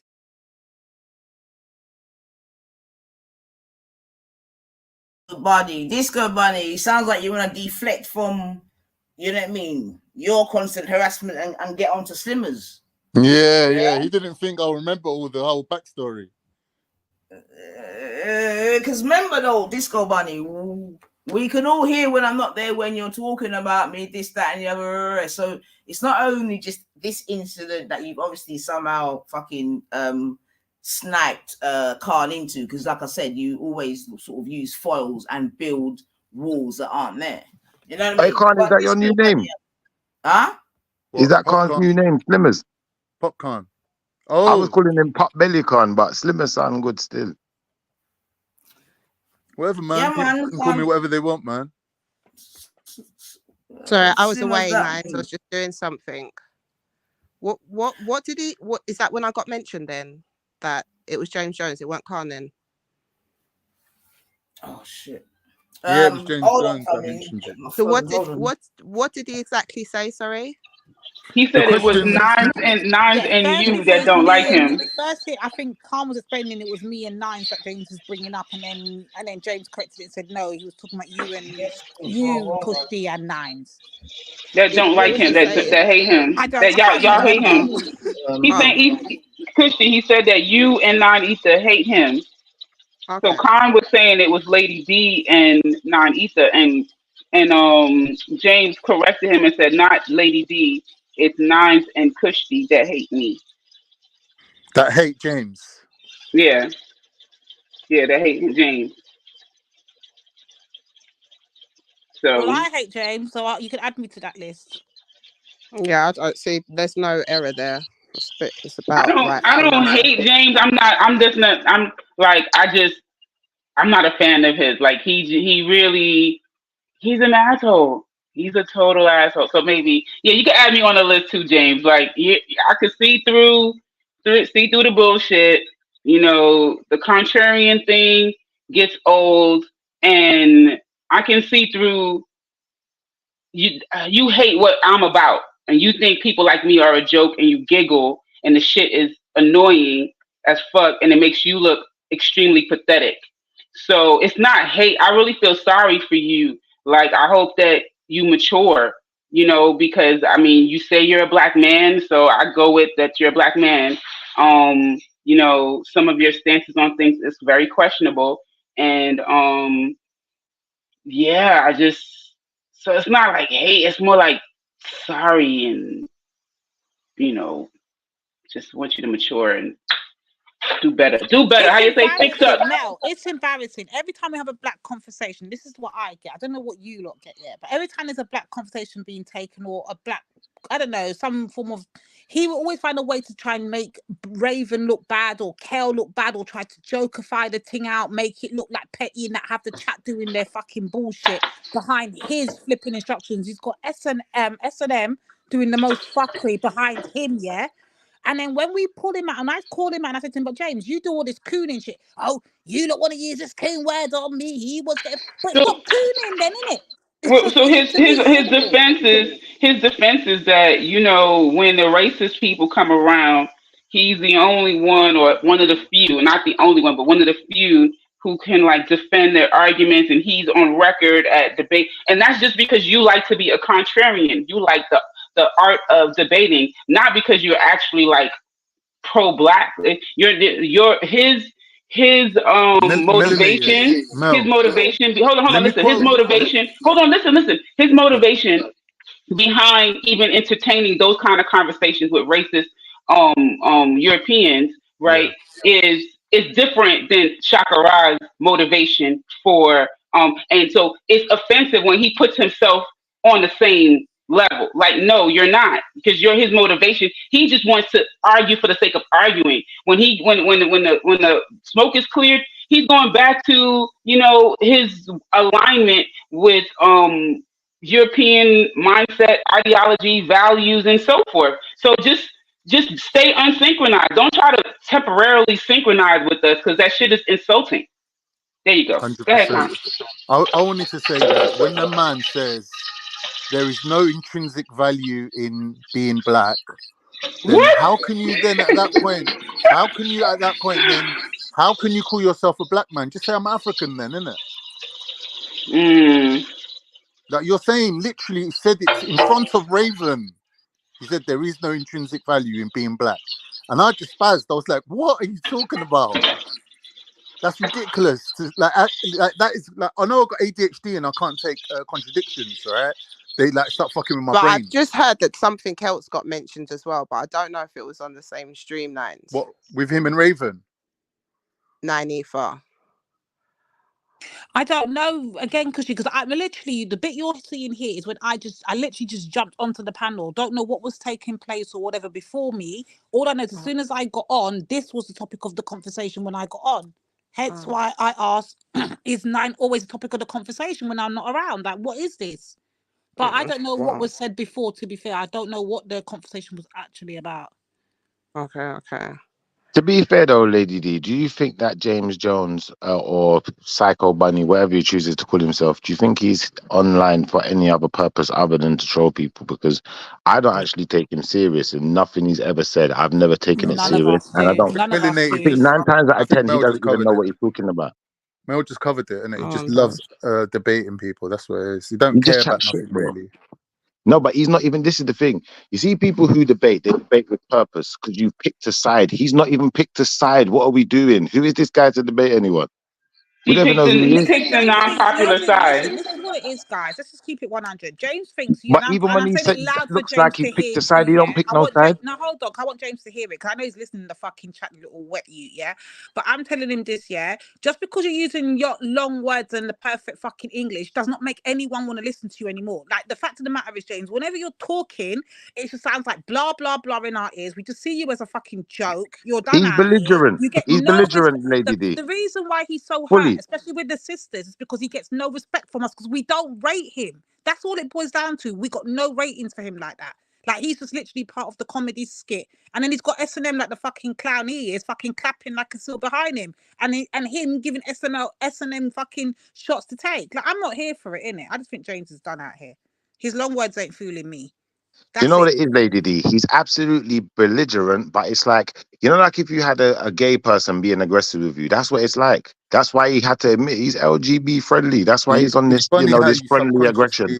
He's on this friendly aggression. James with gayness because, like, no, but it's like kind of like this friendly aggression thing. This kind of bipolar. Am I black? Am I white? Am I a man? Am I a woman? Am I gay? Am I straight? James does flirt with those lines, and I think like he thinks he's so clever. That's a fact, bro. He can basically take he said he was LGBT friendly the other day. I was like, bro. I said, James Jones. I said, would you power in a chichi man's car? He said, yes. I said, no. What's going on? I said, what's going on? Like Sudocrem. You get me? He's a funny dude. kid's got issues. Now, big up James though, man, because he gets people going. He gets them But on upset. the intellectual And that's level, all he's he trying is to like do. par excellence an intelligence person, right? Nah, But I the thing disagree. is, even intelligence for the sake of it serves no purpose in life. Like your own intelligence is leading you astray, basically, into realms of like unnecessary conversation. He Yeah, finds but it what you're harder and saying harder is like saying to someone's get smart, but they're stimulated, not and clever. he just So goes in into effect, they're just perverse stupid. realms. It's like when you say someone's smart, but they're not clever. You I know what we I mean. think Mel and D dropped off nines. If you're there, they might be in the back.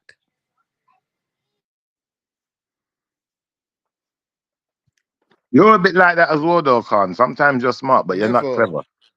Never, bro. Why are you gonna try and shoot down Raven's whole thing just because you don't like him? Bro, man's come with the truth, and you're like, well, it might be the truth, but I don't like you, so I'm not gonna agree to it. But bro, man's come with the truth though. No, but that don't mean nothing. I don't like people like that. You got no morals, you got no ethics, you're not standing on anything principled. You don't like Raven, why? But them are all failed singers, they're all failed rappers, they're all failed artists, all these people. So what, bro? Some of the greatest people in history were artists. Van Gogh and them, man, there. What does that like? Define the word failure. Like the career didn't take off. No record What does that label mean? signed them, whatever. Okay. How does he know that Raven's never been signed to a label? Oh no, bro. I'm just like, you're asking me to guess, and I'm guessing, innit? That's what I'm saying. People are saying these dumb statements. You don't even address them properly. I don't know. Maybe he like thinks all artists should be rich and famous. You're like a grown teenager. He literally just doesn't like Raven. Just don't like him. How he like? It's like, why is his personality coming into it though? I don't understand that. To me, that's the most irrelevant part of the whole thing is Raven's personality. Like, what does it matter? Then he's asking him, like, if I come into your WhatsApp group, like, what's in it for me? Raven's like, not even entertaining his bullshit. Like, what you want people to lure you in with promises of fame and fortune and riches and success, but that's like not the point of the whole thing. The point of the whole thing. Yeah, but does personalities matter in black betterment, Schiffer? Do you think? 100%. And I don't think Raven's got a bad personality, so I don't know where he'd be going with this, but I think personalities matter. James, as an intellectual person, doesn't rate people who are like musicians and artists and whatever, or philosophers. He rates people who are on an intellectual level. So he'll chill with racists and South African Rob and people like that more than with people like Raven. Don't share personality with everyone. You have to understand that, Khan. Me and everyone ain't friend, you know. Like I said to them, you man, that you was there the other day, I said to you, you man are the type of man that do certain things. If you ever arrived at any function that I was running, or say like we was at someone's house, I'm cooking food, I'm giving you a plastic knife and fork, plastic plate, plastic cups. I know what you man are in there. What? Don't know. Sorry, yeah, we came back. I think StreamYard kicked us off. Yo, what the heck? Yo, Schiffer said, because I know I'm giving you a plastic fork. Yo, like, what the From nothing, boy. I'm plastic cup. I'm plastic fork. He's saying he don't want you. We're gonna press a bit more so we can hear a bit more of this. Refresh my memory. But Schiffer, you were very nice because God Jacob said he wouldn't even let you in the house. So, you know, you're very nice. Schiffer didn't say he's letting anyone in his house. He didn't say that. I thought he said that. He said you can come to the cookout, but sit in your car and eat your food. Oh, okay. Well, I never said that, but if that's how you put it. I think Schiffer is universal loving. You know what I'm saying? So I think he would let you come and eat. He just ain't gonna let you eat on his plate. And I mean, you know, that's still decent. No one don't want to eat off of Schiffer's plates. He's still nice. That's nice. That's nice that he lets you. You know what I'm saying? Because certain people, including myself, would be like, "Yo, Con, like, where the food in your people? Your people ain't got no food. Why you trying to get my food? Like, you know, why you trying to get my food? Like, he want that soul food. Only if it's hello. Oh, see, look. Whatever, man. Yeah, where's 9? I'm eating oxtail right now, and this ain't halal, but it's beautiful. I don't know whose tail you're eating, but don't call it an ox. Red pea soup I go on today. I want them to honor. Man, I ain't doing no cooking. I'm not doing no cooking. You wanna know why? Because I'm a Western woman, baby. We don't do that shit. Feel me? Hey, Melanated, I'm surprised you ain't got some Mexican slaves out there cooking and cleaning for you. Listen, what Mexican slaves? I'm a West African. We ain't with all that slavery stuff. I don't slave people. That's another person mindset. Put people into slavery. You know, but if Jose wanna earn a wage, he can definitely take care of the front of my house. And guess what? I'll be happy. So you say a man can take care of the front of your house, but he can't eat off your plate. I like that. Still. No, they can't, because I can't eat. Like, the reality is, people looking at the front. The front's all right still. Yeah, he can work. Oh yeah. He can work. You know what I'm saying? I might even be nice if it's too hot. I bring a cup of water for you. You know what I'm saying? I need you passing out while you. Yeah, I don't need you to pass out while you're doing being nasty now. I know when you change your mood now. He's being nasty. Watch him. What? Oh, he being nasty? He being fresh? He ain't talking about the same type of player I was talking about. Oh, you being fresh, Con? No, he said he was eating oxtail. And I said, I don't know whose tail you're eating, but don't call her an ox. It's rude. Exactly. That's what I mean. He was being vulgar. What did you think I meant, Khan, you idiot?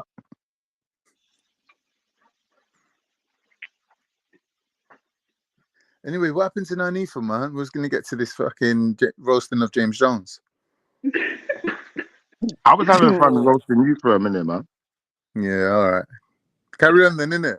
You got the mic still. Nine's probably busy. Jimbo's so salty I was that entertain us. love that Jakara and Cal gets. Like, why is that your number one thing, Jimbo? Talk to us. Carl's telling his story, but how are you going to interrupt the man? Oh yes, so my story, my story, Lady G, was that in the dynamic between a black man and a black woman, there is a sort of a set kind of understanding of what each part brings to the table in terms of the dynamic, right? And I was saying to James that he doesn't really fulfill that role. Like, he doesn't come across as the silent, strong type of man that women can depend on. Like, he's not really macho like that, right? So for women to kind of disrespect him, where did violence come from? Hold on. Just call him wet and washed. Like, yeah, so like, wet and washed. Get respect from specifically black women. It's no surprise to me. It's no surprise to me at all. It's a big violation, you know. What happened, man? This is the conversation we were having. Down there, do you, Jimbo? Evidently not. Evidently no respect. He does not feel obliged to even pretend to be the archetypal black man. He's always crying about 9, bro. Always crying about. I don't know what it is with James and 9, but he's obsessed with 9. I don't understand this. We can't hear you. Oh my God. All right, let me jump back in. No, you're all right now. Are you in the van? I think that was the door. Yeah, but can you hear me? Yeah, can hear you now. Yeah, go on. Well, you got it? No, I can hear you. Can hear you. Well, you just. Yeah, well, hey James, what? Can you hear me? I can hear you now, but we couldn't hear you before. Because you were slamming the door. No, I was just in the van, bro. I didn't even slam the door. But anyway, yeah, like I said, that was a remix still, fam.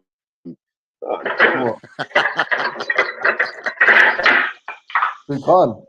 Yeah, which part was the remix? I didn't catch that other day. Which part was the remix? Was your side the remix or James's side? I didn't even catch that on the actual day. No, Veli's trying to say that my side was the remix of what James was saying. Oh. Yeah, but so what did you actually say? So if your side was the remix, what did you actually say, Khan? No, did you hear him, Lady D? Say to him that nobody rates him, innit, basically. Lady D, he was trying to speak for black men and tell us what we're supposed to be. He's saying the black man's supposed to be silent, apparently. Is that, huh? Really?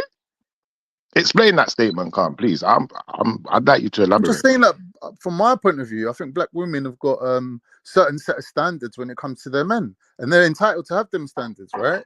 Now, if people like So the black Schiffer man's and supposed to be James silent. Jones Lady D, you hearing and this, that have right? to go further afield and find women from other sources, that's Yeah, but obviously you know, because they're you not lot Oh, living allow up to him that to do standard, this, though, right? innit? You You're lot not allow living him up Lord to to the have speak mercy. standards. reckless about I black don't. people. That's why he No, I thinks he don't, can man. just make like I sweeping tell him all the statements. time. I keep Man, telling ask me him a stop cooking question. for No, black you're people. stupid. This is getting ridiculous. If a black Brother, you're man an is idiot. asking me a You're a question and full-time I'm idiot. answering him, why is anyone else getting involved? I don't understand. He asked me a question, but you didn't stop him from asking me the question. You didn't say to him, Schiffer, why are you asking him as a Turkish man any questions at all? You didn't say that to him, but now you want to reprimand me for actually Brother, because answering the it's based on question. what you said on the Man, video, this is idiot. hypocrisy. Brother, you A already lot of said on fucking the man. It can't video. be, No, but man. we're Come I'm just talking on. with my like, so fucking listen, melon. What are you doing? there is something right to point out. When I first started coming on the side of the pond, I was very, very perplexed on how integrated I should say you lot are. You know what I'm saying? Not You in all lot. boroughs. Not in all boroughs. I don't know where these two are from. No, I'm talking about on YouTube, right? There are environments that are like integrated, and then there's segregated environments. There are platforms that the majority of white Americans go on, and black people just don't be sitting up on a panel with them and chit chatting and talking. Right? There's black environments, black spaces where white people don't just be sitting up on a panel. If you do see a white person on a panel, they're probably gonna be under attack. You know what I'm saying? Like, I'm just keeping it real. So when I started coming over But Mel, I on can the west understand why side, you feel that way. Listen, Mel, I can understand why you feel it, but I can tell you how it all started. Because remember, initially, it wasn't like that, If you don't recast your minds back, it was not like this. They had their thing, their Muslim thing, their white panels and whatever. It wasn't like this. It's down to 2 channels how it became like this, and we're gonna call it out straight. G Block and Triluminati. That's What how it about started. Real Maggie? What That's about Real how it Maggie? started, yeah. When the man then kept talking about Real everyone's Maggie too. No, welcome, you gotta add Real everyone's Maggie. voice and opinion. That's how it started, Mel. No, you Yeah, gotta but what add about Real Real Maggie too. Maggie? What about Real Because Real Maggie? Was that a Maggie mixed was panel? yes. Because as far as I remember, If Lady you're D gonna used do to. that, you gotta go back to the lines then, to be honest, because he was the one. It was him that exposed us to varying places and people. Remember, he had Okay, yep, add lines Dash him in on in there there too. too. Yep, add them in there too. So when they were so integrated, that's where other communities felt the liberty, as we like to say, the liberty to open their mouth on we business. Yes, we allowed that shit to happen. So Yeah, we but you gotta lot was like. sitting chill with. But wait, Mel, you lot was sitting chill with That's facts, Mel, Nazis, but it's not all of racists, us. But all types I of just wanted fucked to up make that people. caveat. But when someone who's been born and raised amongst black people wants to speak, all of a sudden it's like, don't speak. Yeah, but you lot chilling Nah, with you racists. can't. Nah, that's But You're no, chilling with Nazis though. You're on sort of panels that with crap that we've Nazis. already dispelled years ago. Yeah, nowhere, no black people on here can say in their real life there's someone like a Khan in there interrupting and interrupting in black issues and stuff like How that. am I Like, interrupting? it's chatting so much breed as per usual. How am I Like, interrupting though? it's No, absolutely not but the case listen, what she's whatsoever. saying, No one would give a don't get damn triggered by about the his word opinion. interrupted. Don't get triggered by the word interrupted. She's saying in the real life, right? Right now, if I wanted to put beads in my son's hair, right? My white neighbor next door can't say, as a black woman, how you doing? Sam, yo, straight like that. I'm gonna just say mind your business. And my son gonna tell him stay out of our shit too. You see what I'm saying? Like, we don't have white people or non-black people, right? Because you might not consider yourself white. To me, there's white and black, right? That's so like. But if you don't want to consider yourself white, who do we blame for that though? Do we blame black people him or us as gatekeepers? Okay, then, because I blame the black people for allowing this foolishness, right? Because they too comfortable now, to be honest with you, and that's where the frustration comes with. That's why but there's certain people like Sister Christy said that has never been about that, and that's why you're gonna get that energy, Khan or James Jones or Randy and Hoax and Banksy and Triller, all of them, fucking hell, Triller, all of these people, they're gonna get the smoke because everybody ain't, rainbow loving. Everybody ain't universal. Can I just We want your there, right? Can we just highlight one thing? Can we just highlight one thing that in that you was absolutely on the road there, Mel. 100% agreed with you. No, I'm not gonna. Sorry, 1 second, Kushti. Don't start, man. All I was gonna say, what I found interesting, I do apologize, is that there was only one black person in there, yeah. in your listing, man. So I found that quite interesting. But wait, one black person? Wait, who was the black? You mentioned James Jones, innit? Oh, because James Jones is he's very, very neutral. No, you know what I'm saying? But he's the one making this all happen. He's the one chatting shit with him, acting like it's cool. It's always James Jones. No one else ain't doing that shit. Like I would say this, right? In those real controversial conversations, my observation, and I'm not around all the time, so I would say I could be wrong. A lot of the times when it becomes like a black versus such and such thing, even if the other black people present don't agree with the black person, they would just shut up. But James would actually take the side of the non-black person.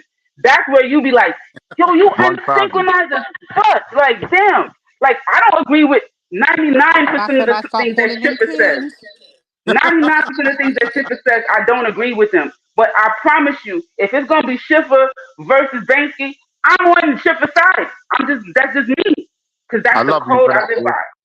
I love you for that. And trust me, if it's you versus Banksy, I'm gonna stand in front of you, man. Schiffer will be like, wait, but shouldn't people have the right to practice their African religions? And we know Schiffer don't even bang with African religions. But he ain't gonna stand there. He's not gonna stand there and let no white man talk bad about African religions. And I can respect that. James won't do that. Let me come in again. James be like, oh, because in the past, I've definitely cooned out Schiffer. You get me 100%, yeah, because he's done some coon shit in the past. However, you get me, truth and right's wrong, yes, sir. You know what I mean? So I'm gonna big you up, Schiffer, for in more recent times, yeah, coming off your coon shit. You get me? Because you know that. Do you know what it is actually, Schiffer, as you're there? Because this is how even man like why so religious I heard thought that he could come in a conversation, because he was saying that he used Schiffer. Do you remember the Reanimator video when you was a fly? No. Yeah. I remember it. Yeah. So, yeah. So I think obviously in that. Oh my God, sis, I forgot about that. I had another one. That's the second time. That was the first time when I had to go off with fucking YSO. I forgot about that one. That was about the whole QuOoN word. Yes, so that was the second. That was the first. Exactly. I completely forgot. You're right. You're right. Exactly. Yeah, man. And this is what I'm trying to say, because them conversations are strictly in-house. Like, we don't need to have them conversations with no one else. And we got why so religious thinking he can have big debate and saying, oh, I slightly use it, but as long as you don't call him a coonery, but say no, as long as you don't say you're a coon, but say it's coon, you can get away with it. So let me present this argument. You just jogged my fucking memory. I completely forgot about that one. I'm focused on this one. Oh, this was back in the day. No, this was last week. What are you talking about? So the Reanimator. The Reanimator. Oh. Hold on, calm. Before you go off on one again, can I just say thank you? I've not said anything, mate. Give me a sec, guys. Give me a sec. Let me pose this question to you. So here's the argument that was presented, right? YSO said he only uses the QuOoN word on the people that use the QuOoN word on other people, right? So I said, okay, applying that your fucking dunce retarded fucking logic, YSO, if you only use the QuOoN word on people that use the QuOoN word, i.e. me and Anifa, yeah, this is what he's saying. James uses the N word. Why do you call James the N word? I'm still waiting for this answer. Wait. Yeah. This was the how can a whole American European white man call a black man a coon? How I don't understand that. How is that's out of pocket? Why so? If you're listening to me, you're out of line. Like, if you get to stand up and pee at a tree, I can't do that. You know why? Because I'm a woman, right? There's certain things that based off of who you are, you can and you can't do. Just accept that, fam. Stop trying to be trans over here. We're not trans in ethnic lines and stuff. Fuck that. No. You can't speak how we speak. That's it. Just deal with it. That's it. That's all. Oh, and then S&M jumped on talking about that we can't get to talk about, no, we can't get to decide how we communicate amongst ourselves in our own group. Who the fuck is a fucking S&M? Do we go up in his that was whatever wild. language That was he wild. speaks over in his country and talk about what they can and can't fucking say in their language? It's Like James, S&M, man. fall the fuck back, S&M, period. It's I know you're James. listening What to kind of James name is S&M? fall fucking back. We don't want to say the whole scientific method is longer. It's James's so boyfriend, man. They're in it together, man. It's James's So boyfriend. it's crazy. It's crazy, but I will say, the content creators over there in the UK, y'all definitely got some blurred lines there. With these other groups and their ability to speak on y'all shit, on our shit, on the black shit, on the black side of things, and then certain people get a little brainwashed and start believing the concepts of the non-black of the non-black people and start siding with them. Like you said, melanated, there's going to be That's why they only do it online. areas where white people Can't ain't don't talk welcome. this shit when you see him in real life. I've seen him. You don't do it. Excuse me, Shafar. Melanated said that in America there are like black only areas of YouTube, right? And I'm sure there must be. Like I wouldn't know, but I'm assuming that you have that in the UK too, right? So this whole black these men got over on that side. You don't see me going over there kicking off the door, going, "Yeah, I deserve to speak as well." Do you get me? So I'm predominantly on mixed panels. So this whole thing about not speaking, I find it a bit weird because like we're all willingly mixing. Obviously, there's militant parts of both cultures. Like there's militant white people, and there's right-wing extreme white people on here with us. There's even militant black people, what you might want to call them, black supremacists even, and we're all kind of like in the same little. No, I wouldn't want to call them. Why you didn't call them white supremacists? Why you didn't call them white militant people white supremacists? No. I'm gotta stop you because when you started talking about the white militant people, you kept it at white militant. You didn't say white militant or white supremacist. You didn't throw that in there. But right wing. You didn't. But for the black people, you want to throw black supremacists in. Ain't nobody. Black people don't have supremacy over nothing. So you can just take that. No. Sorry. Melanated. It's just the turn of phrase. Like in England, we just call it's them a poor turn of phrase. I'm correcting you. Extreme right wing. We don't really call them white supremacists in England. Why not? Why not? Because they're not really as extreme as American supremacists. Why would you call a black supremacist? That's not true, Khan. Why is everyone? And that wasn't true, Khan. That was a lie from the pit of hell.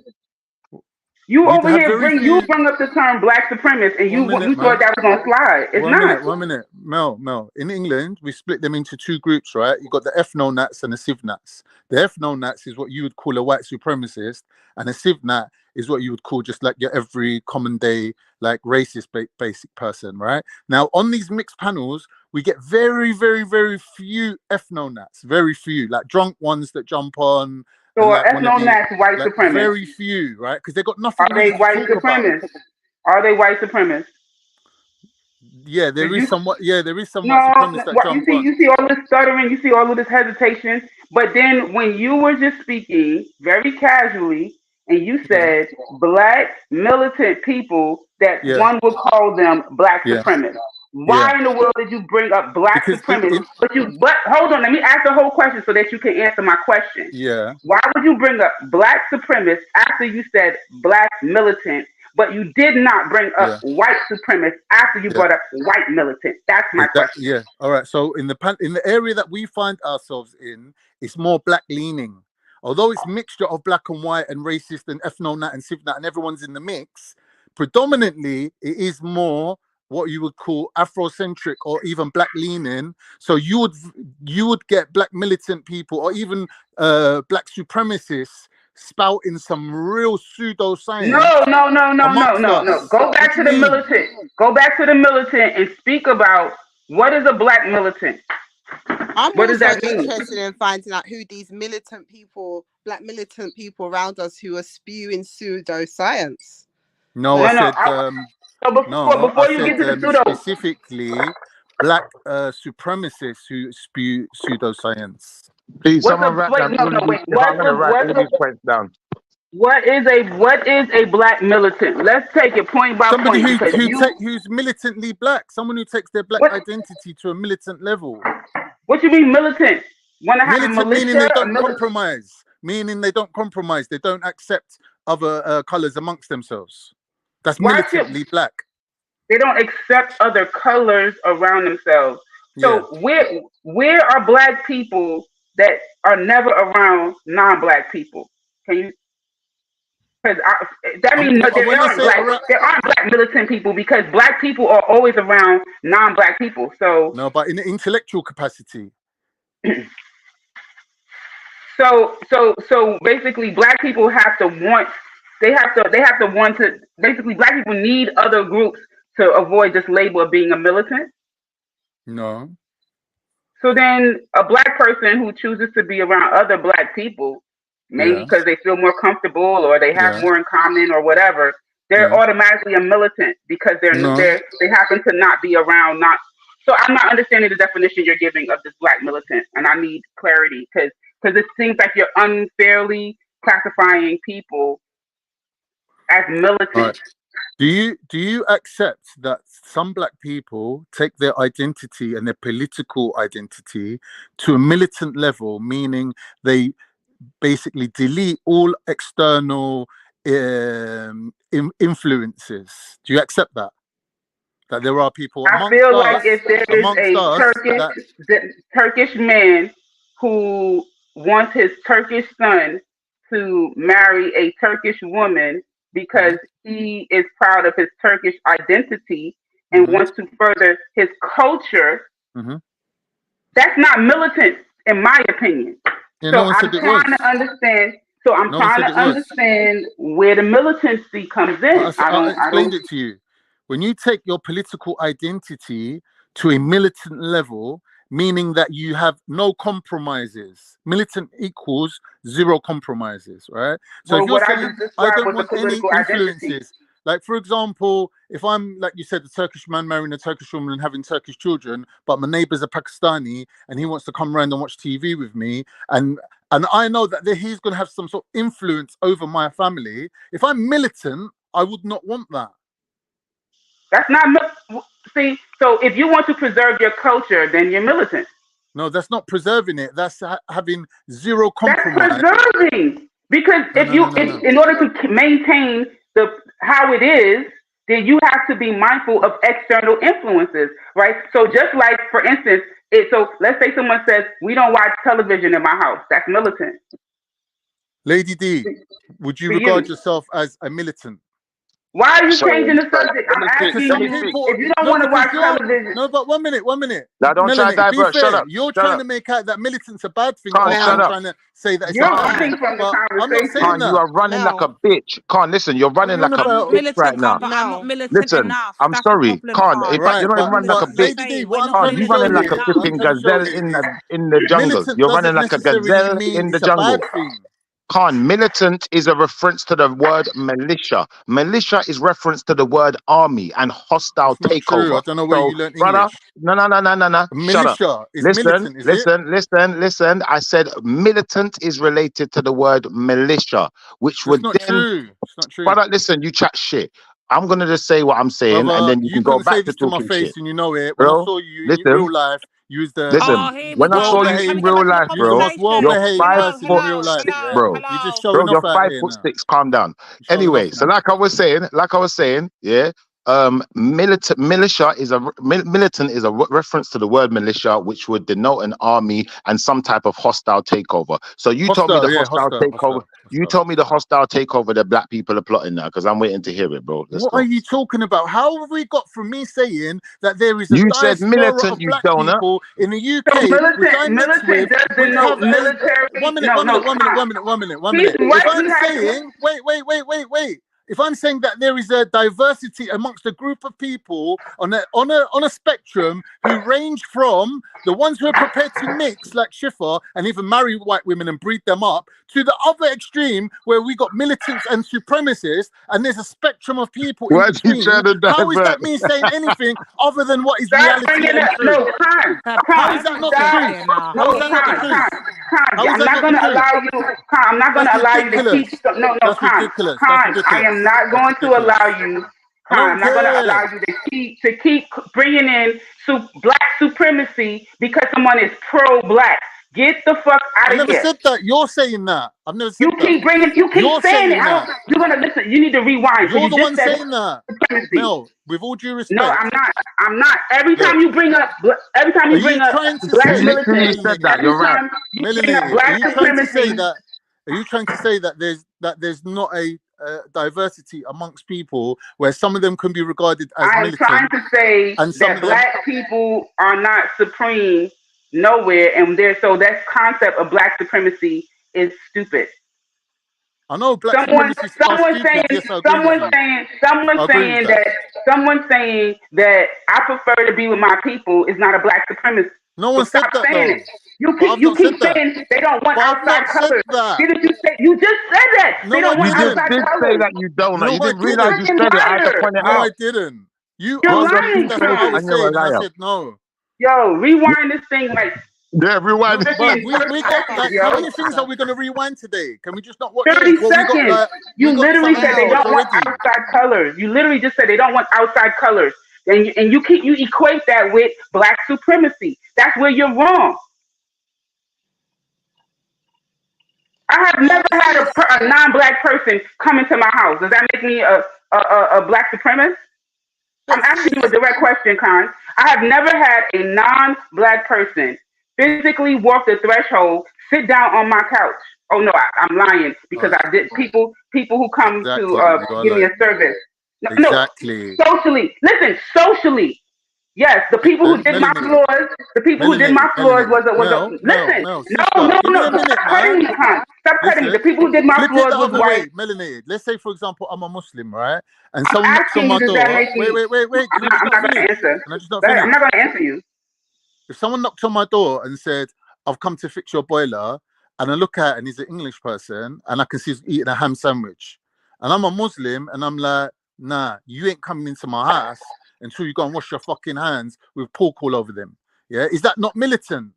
That would be regarded as that's not militant. That's hygienic. That's hygienic. You fool. No. For me to turn him away, would be regarded as extreme and militant. Sis, this is what I'm saying though. Like, he's the only one on here. He's the Turkish one, and he's still arguing with a group of black people who are telling him I'm not arguing the definition of what a militant black person is, or what a pro-black is, when he's interchanging it whenever he wants. Like, this is the problem. Like, he shouldn't even. What's the point, sis? Like, literally, he's literally arguing with you as a Turkish man in regards to what it is to be a militant black person. Like, the conversation doesn't even have to be had. And that's what I'm saying. In real world, he doesn't get to do that. That's why these men flock to it online, because it's their little bit of joy where they get to do it. Because in real world, he won't be this long in a conversation telling black people what pro-black is or what militant black is. Yeah, he did that on purpose, though. He did that on purpose. That's literally the truth, Con, because, like, you telling me what you just bringing up black supremacists, and I'm telling you that you could just reject that whole term. Where is black people being a supremacist in any kind of way? Where is that happening? Where are we supreme? Yeah, but that's why he tried to use history. Want to have their own right to decide for themselves. The own right to have the kind of families they want to have, their own right to have the kind of land and the kind of prosperity that they want to have. And then when we speak on it, now you're a supremacist. Get the fuck out of here. That was a supremacist move that he did. That was a classic white supremacist move that he did. He tries to box us in and say, well, you know what? If black people start working together too much, we're going to call you black supremacists. If black people start saying we only want to interbreed with each other, we're going to call you black supremacists. In fact, we're going to call it militant. And now it's Black like, how Pound on Day is earth did you get to militant, bro? What are you doing? Where's the Black militant Pound side? Day is supremacist con. You know what I'm saying? Like we could just call anything black people do for themselves. You know, we have African Heritage Day, Black History Month. What is that? We being supremacist? It's militant. It's We're bringing militant. up the You got Black militia. History Month. Why you gotta have Black History Month? Why can't it just be history? Oh man, I thought it was funny. I can't take him serious.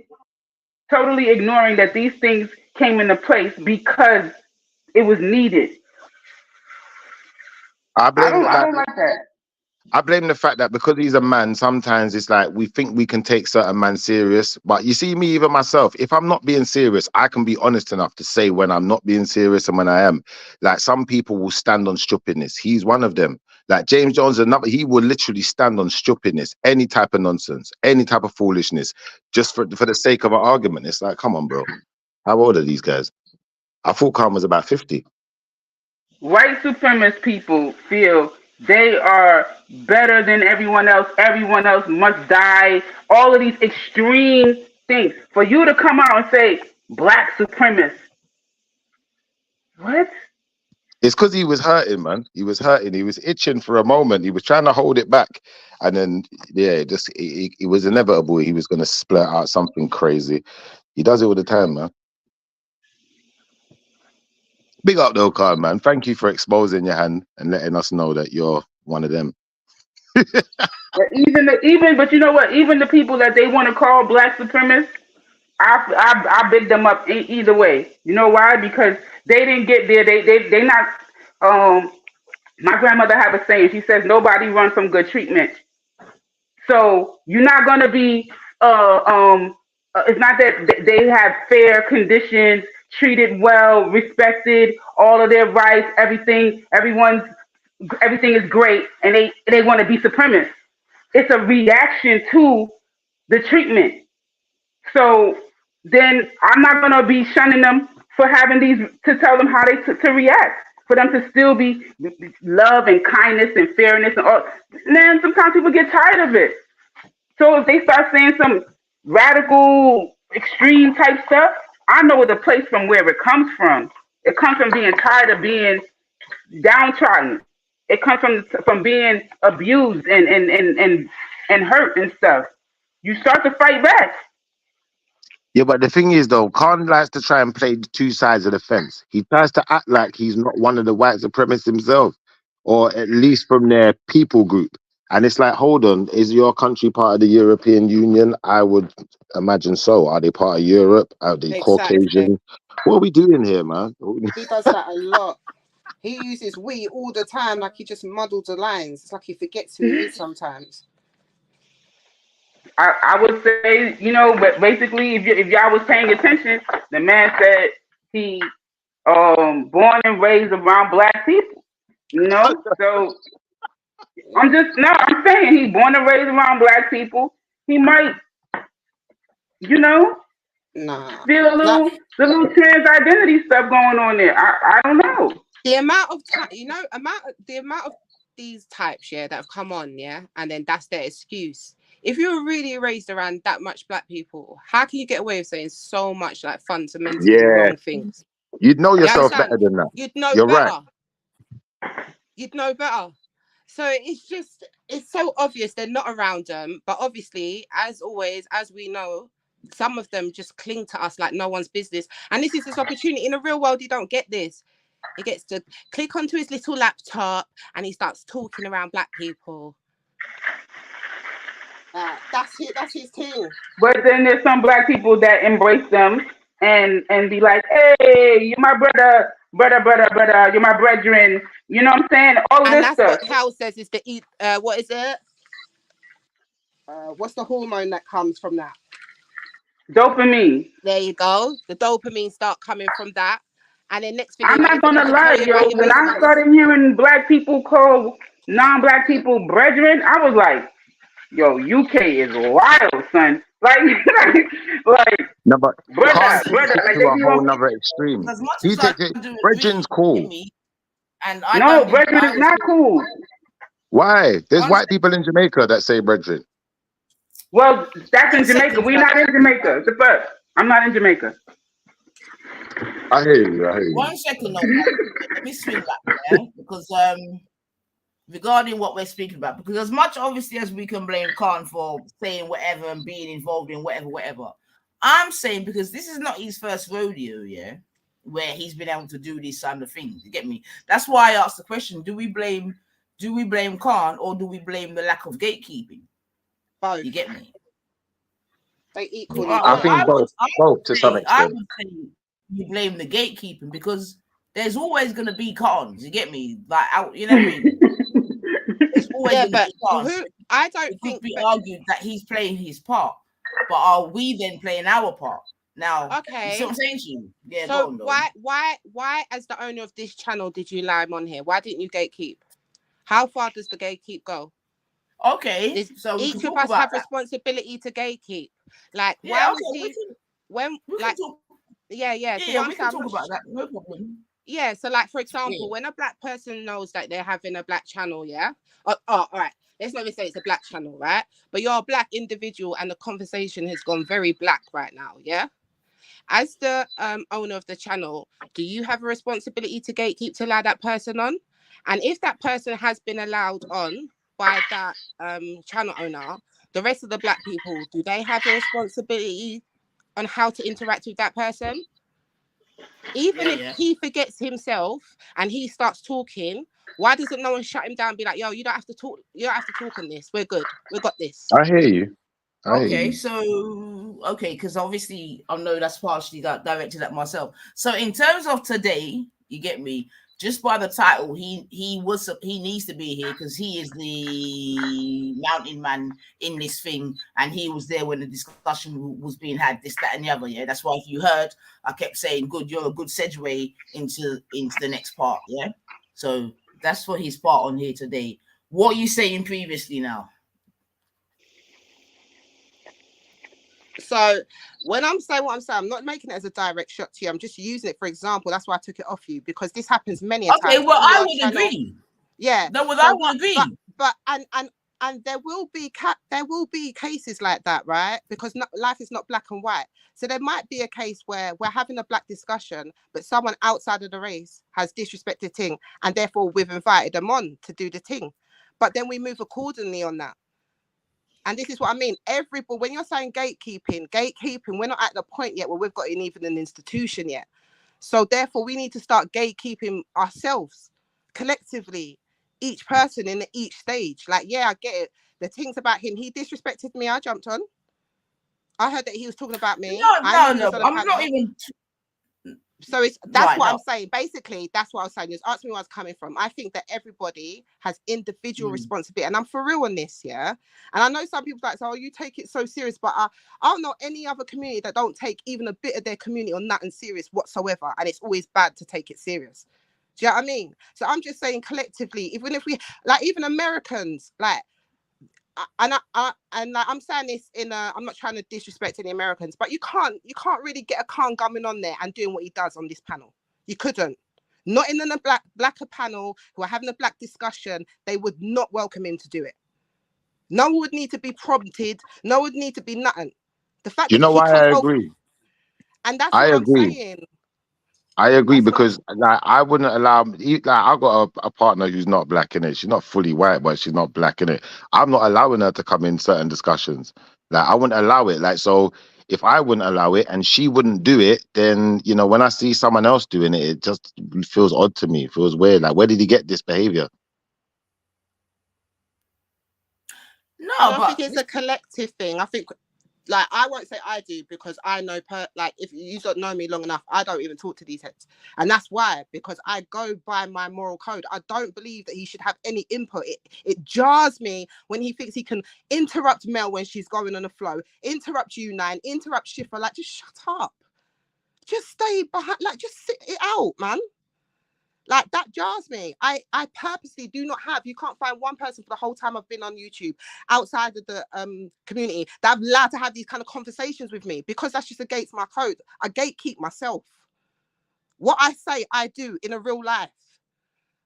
And I just think with America, you see that instantaneously when you go on their things. But with us, it's like, I don't see it happening. So then when you get someone like a Khan, it's not a one person, or it's a us thing. Even the people who didn't even do it, we all have to take the hit for that. And so, so I bring it back to the comment when I was saying about, you know, calling them brethren and brother and all that kind of stuff. It blurs things so that when they're present, you're less likely to like really check them, because this is somebody that's your brethren. You understand what I'm saying? Like I don't see them switching up and like checking them because you see them in this position. So it's like, oh yeah, that's my mate and all of this. Oh, you know what I'm saying? It's like friendly type thing. Melanated, can I just say one thing, yeah? In British culture, yeah, like, I don't like. I know people use the friend as it's loosely used. The term is loosely used, isn't it? So there's a difference between your friend and your brethren, and you know, depending on the person, how they're using the word, that depends on the connotations to it. So, you know, I don't think it's that big a deal for us in the UK for someone to say brethren. I think it's more a bigger deal when, you know, my brethren is not knowing how to act appropriately in accordance to my culture, but I'm trying to act appropriately in accordance to his.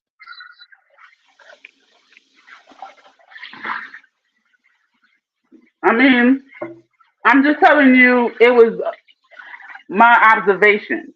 So I noticed this whole non-black brethren that black people have, and simultaneously I see how, as Christy just eloquently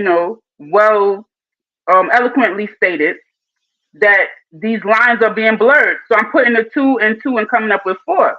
That when they become your brethren, then you're not checking them, and now they involved in the discussion. They going hand in hand. You see, if he was really my brethren, yeah, I would definitely be checking him. I had a chin bone a long time ago. Somebody's brethren. He is somebody's brethren, and that person is black. So I'm trying to say, and that's why you're getting what's happening. He has black brethren. Anyone who's on these panels, yeah, is not his brethren, yeah. None of these people really know each other. It may seem that way sometimes, but in real life, I'll be honest with you. Like I said, I've seen Khan in real life. He's 5'6". He weren't on talking no crud in real life. He weren't talking none of this. Oh, blackety, black this, none of that. There weren't no black Khan, none of that, because he knows in real life. You don't got to know the person in real life. I don't got to know. I don't have to have met Christy for Christy to be my sister. Are you crazy? I hear you, but I don't think anyone's his brethren like that. I don't think no one really takes Khan serious, or James Jones. Like I said, these are two complete arseholes at the majority of the time. You don't think James Jones is linked up with Ultra? Look, Ultra's cool, but I don't think Ultra's I'm just asking you because you're saying they're not brethren in real life, so I'm asking you, do you not think that James Jones has not met Belly in person? I think in real life, I think in real life, I don't think they're brethren like that. I think they may know each other, but knowing someone, like you see for me, I don't call people my friend lightly, innit? If I call you my friend, you can go to my house. If you haven't got that kind of relationship with me, I will just call you. I speak to people every day in freaking YouTube in channels. Me and EIE, we both in America. I don't have his phone number. He don't have mine. Right? But I've at least got to see you in real life for once. Like things that I've seen. I've never seen EIE. I've never seen EIE in real life. I've never seen him. I'm trying to say that those people have gone further than me and the EIE, right? Those people have, whatever they on WhatsApp, they in groups, so they doing something. They got some kind of personal something. I'm saying that that's a non-black man interacting personally with black men. So over time, that creates a level of confidence. So when you could put your nose into black discussions, because these black men have let you in. These black men have let you in. They talking about their relationships with black women. They talking about their third world countries that they come from. They letting you in on all the tea. So now you a non-black person with all the black tea. You an expert on the black tea. You see what I'm saying? No, but who we gonna blame for that? Can I say one more thing, Melanated? Yeah, because I think that with the brothers and the sisters, yeah, I'm not saying this is for all the brothers as well, because I know there are brothers who take themselves very seriously all the time, and everything they say, they want it to be taken literally and to be catalogued as their true, you know, authentic opinion on everything. Now, I think a lot of the brothers, when we're in these type of the dynamics of the panels we're talking about, some things were actually supposed to be taken in jest, but they may be taken seriously, or the other way around. And I think that for that reason, because we're not really taking it that seriously, even if that kind of conversation comes up, we're not taking anything Khan says seriously. He may be. Yeah, y'all too British, but y'all too British for me with that right there, with that taking in jest and it. Like my culture, my heritage. Yeah, my culture, my heritage is not a fucking jest. It's not. It's not a jest. It's not. You're not about to. You're not trolling me on. Yeah, go back to Africa and all that shit like that. No, we not. That's not a troll. No, if it was my panel, yeah, I wouldn't allow it. If I was in control, I wouldn't allow it. And the thing is, if it was real life, someone would probably get punched up. Something would happen, innit? But because it's online, we're trying to allow people to do their, you know, to be what's the word, impartial. We're trying to allow people to be impartial and allowing other people to just say their views, even if we disagree with them, and then we address them after sometimes. So I'm not saying it's the greatest of situations, but sometimes you got to let the racists speak before we really know what they're saying. Because Christy made a point when she said people will turn it around on you and say you taking things too serious. That's a very valid point, because it's like you either that's true or gatekeeping, you either gatekeeping, right, taking it too serious, quote unquote, according to Khan, being militant and black supremacist.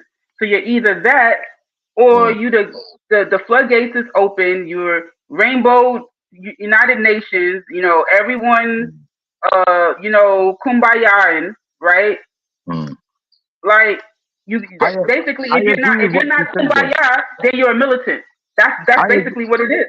I agree with what she said though, but I agree more with the second part, because I think, you know what, even from having this conversation with other people as well in similar kind of scenarios, I honestly feel that I feel like someone who's trying to run a radio station or trying to run any kind of platform, you don't want to kind of you don't want to, what's the word, put yourself into a bracket and, you know, slow down the amount of views or the amount of frequent users of your product. Do you know what I'm trying to say? I think it does kind of fall on us then as panelists to have these kind of conversations where, you know, Kushti made a good point, and she said that we as panelists, we could do better to not allow these things to go unchecked and to go over our heads, or even to stop it before it even begins. And it's like, I'm with you. You're right. I can't dispute that. But then it's like, then, you know, it becomes a synchronized thing, like we've seen. Sometimes, like even myself, I've not wanted to be synchronized. So, you know, I can't say that everyone's going to synchronize. That's what I'm saying. Let me tell you something, Shifter, right? Way back in YouTube Utopia, right? There was this group of people who were, I like to call us blackity black, right? And we were so synchronized that we would be on the panel, still disagreeing to some degree. There'd be somebody who got a different panel or perspective, but it's all black folks, right? Then the non-black person jump on and everybody get quiet. And then if there was some unsynchronized black people who want to start talking to the non-black person, then everybody just drop off. 1, 2, bang, bang, and then boom, the panel we just was like, listen, we're not talking to you, fam. You know, it was a beautiful day. It was a beautiful, beautiful day. It was a little small era in YouTube history, right? Ancestors were so pleased that day. I like it. Although, you know what? For some people, it's going to sound crooked, but I'm going to tell you why it's not crooked and why I like it. For this reason, you know, like when you're in a courtroom, yeah, and you got the defense and you got the prosecution, right? No one on the defense side ain't trying to help no damn prosecution around there. What we doing? We defense over here, innit? And they prosecution over there. So we got to keep it like that, 100. I'm with you, man. Like, I'm down.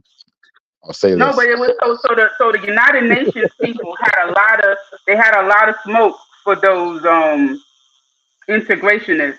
Separatists. They did not like the separatists at all. They was like, why don't you like our white people? Why don't you You guys are this. It was bad, Chipper. It was really, really bad. But it was, that those days is over because I like the separatists though. I like having an area to go to where it's predominantly my people and we've got somewhere to feel comfortable and people can't run us off of our block or whatever it is. Like I like that. I like that idea. So I feel that other people may find that scary because they want to feel comfortable when they come round to your place. And that's what it is. That's and what it people more will comes say down to. that is being militant and black supremacist, and it's not. No, the Why do other you like side is that, being militant. Shifa? I tell Can you you hear why I me? like it, yeah. I tell you Yeah, why I I asked like it Shifa, why because do you like that? sorry. My Somebody phone phone. is That's ringing. just a I phone. like it. I like it. I like it because it's like a safety net. It's like a safety net. It's like somewhere to fall back on and to feel comfortable and to feel like you can be yourself uninhibited without being judged in the wrong way. And I think that's important for people to have that. But I think that, from the other side, I would say it's white militants that's coming in and wanting to be around us. So it's trying to change us and reform us into something that it's more comfortable with. And that's why I can't really argue with the separatists at all. I think that it's imperative. Chinatown's Chinatown for a reason. Talk the talk. I mean, I don't feel like it's a bad thing. I don't feel like like I work at a school and I see kids who are racially minorities struggle with having a sense of belonging when they are the minority.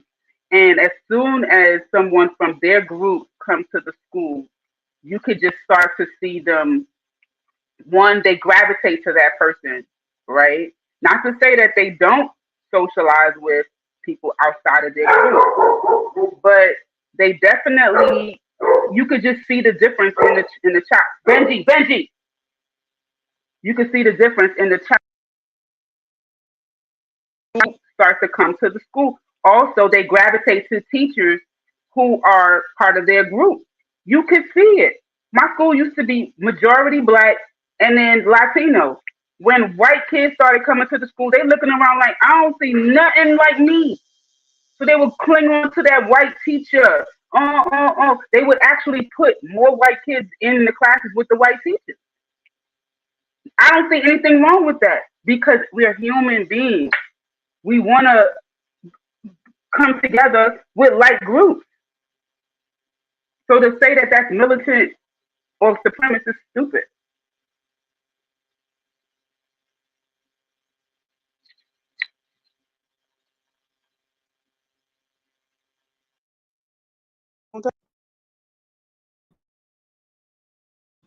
I do think that that's like a sign of growth from you, though, Shifa, compared to what you were saying before. Especially, obviously, like you said, your partner is not necessarily within the community. So for you to say you understand the necessity of having that, because regardless, you know that they're going to cater for you. Yeah, 100, and for my sons That's and my very daughters as well. You see it. So regardless of whether their mums might be not one of their mums or whoever, I'm not gonna tell you, but let's just get into it like that then, innit? Like we gotta have our own things and we gotta feel that we're secure and we're looked out for. We can't rely on other people to do that, unfortunately, especially with their reputation and ongoing. It's a bit mad still. But I think But you you have see to how kind you of can have that mentality, yeah? And you still go on, like you said, you'll troll, you'll bust jokes, you'll do whatever you're doing. Like that's essentially what you were saying in regards to, because I did peep what you were saying when you're saying we having individual responsibilities, but sometimes you want to mess about and stuff like that. But it's just about you can still do all of that and still be like rip the man apart. But you know what? On this one, you're just not going to get away with this in a black girl or think you can come in and talk about a black issue. Do you know what I mean? You can still rip them same way. Like I don't think it changes a whole conversation or even the type of conversation that it is or the dialogue just by you standing on your morals. I understand. Can I tell you what changed my perspective on how I'm going to talk online? It was more to do, especially with this channel, anyway, because on other channels, I might still talk a bit different, but I will take this conversation into consideration. But when I met Sister Nine, I don't know, I think just seeing her, looking her in her eye, and we having a conversation, I felt like we had an agreement that we need to both, work together better. Not even that we need to, anyone's, in trouble or nothing, but we could work together better. We don't have to be arguing and, back and forth. And I think just that conversation and meeting her, I don't know, I just have a different level of respect for the person who I met. So there you go. And I'm just going to not be, she said, what did you say? She said to me, stop acting. I think what I do is I play narratives. And I can do that James Jones stuff sometimes and be a bit controversial and play narratives. So I'm just not playing narratives around you guys because I know you don't like it. And I'm trying to learn how the sisters function so that I'm not, getting into any kind of back and forth with you guys. Cause it's nothing but love, really. I 100% respect that. I'm just saying that for me, I literally respect that. Listen, y'all, listen. Yeah. I hate to listen, there is this weird ass troll in the chat, right? She attempted to troll me in a US chat room, talking about I know you from Belly and da da da da, like atting me, pure atting me, like, and now this bitch is here. What's the name? Miss Mona. Tell her to bring her ass up here. Miss Mona, bring your ass up here. Oh, Lord. State your little corny ass grievance that you have with Melanated, so I could tell you I give 2 fucks because you're nothing and no one to me. I don't know why you keep, if you don't like me, you know what you don't have to do? You don't have to comment on me. There are lots of people that I don't like. If they are speaking and I leave, I come back and I don't just tell Belly, get that person off your panel and all that kind of shit. I may just leave. But you got so much, I'm not tolerating that you talking shit about me in the chat. I'm on the panel. Come up on the panel, hit the fucking link. Did someone or shut post up. One of the two. Yeah, if I was you, I'd probably just shut up, to be honest. I'd take the latter. We ain't gonna be talking reckless about our melanated. No, but I don't understand. Like, she over there, oh yeah, and you're nothing without your wrench. You're nothing for starting. Listen, she was vexed because I didn't remember who she was from the UK. She went over there and she was saying something to me. So I said, are you black? She was like offended that I asked her if she's black. Well, why are you? I don't know you. So I need to know. White. She's definitely white. She's a white. No. Men see that. Men, you lying. She's a white woman. She's 100% a white woman. Sis, I don't know. I don't know who this person is. Like these randoms. Wait. Nobody has heard her voice. Nobody has talked to this lady. She's a white woman from Bristol. I've heard her voice. I know her accent. I know whereabouts, what region she's from, but I've never met her in real life. No, she said she's a Jamaican. She was in the other chat talking enough patois and everything up in the chat. Oh, she been to Jamaica, yeah, but she ain't no Jamaican, man. No, she says her parents, she's a British born of Jamaican heritage. That's what she was saying. Wait a minute. Y'all, she cannot be a white lady. No. Yo, Nines, where you at? I need you to co-sign your audience here. Like, what's good, Nines? The scummy side is wilding, Nine. Come back, Nine. Come back. Oh, she come from the scummy side. Most of them do. Here, melanated, go acting dumb. Because I don't know you. You are nobody, son. I was vexed because you didn't remember me. Oh, okay. Yes. You put some kind of like she said, like I'm acting sometime-ish. I'm standoffish. That was a standoffish, boo. I don't know you. Sorry, I was back again on the phone. Oh, Kane said she might be mixed race. Oh, so she don't like all of that mixed race conversation. Maybe she don't like me for something I said about the whole mixed race thing. Hit dog hollering, sis. Yo, Nines. What's up with this? Your homegirl, Miss Mona, cause she bringing my homegirl. Fuck you. What's going on with your homie? She your brethren. Right.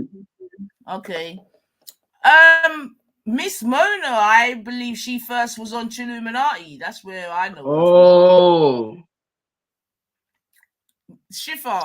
Oh, Schiffer's not here. Yeah, I think Miss Mona's from Illuminati and that.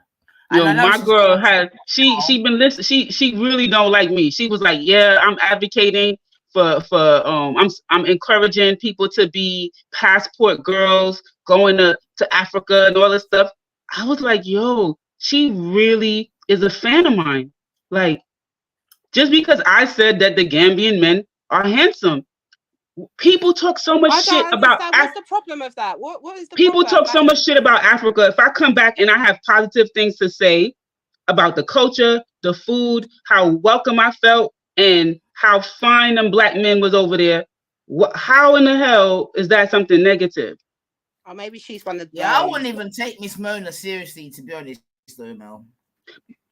Another scummy side troll, Mel, man. But I'm just saying that if she wants to continue to try to troll me from place to place to place, like, I'm just saying, come and air out your grievances. So, because I don't come on YouTube for trolling avatar beef. Like, you know what I'm saying? You just an avatar, shorty. Like, you could literally block me, I block you, and we don't have to see each other's messages. Like, I don't know. Facts. What's wrong with her? She's weird. But okay, so she didn't take the invitation. She just wants to be a chat rat and say a bunch of stupid shit in the chat. You know, I'm just saying, type with caution. I know, Mona. I don't even know what I've missed, man. Just Okay, can I just clear something up? Oh God. Miss Mona is mixed race. I actually saw she turned the camera on to Illuminati Live, just to let you know.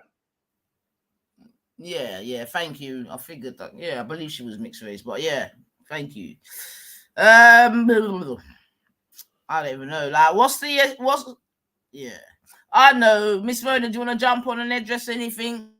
Not sure. Type with gold. All right, ladies. All right, let me. Fuck's sake. I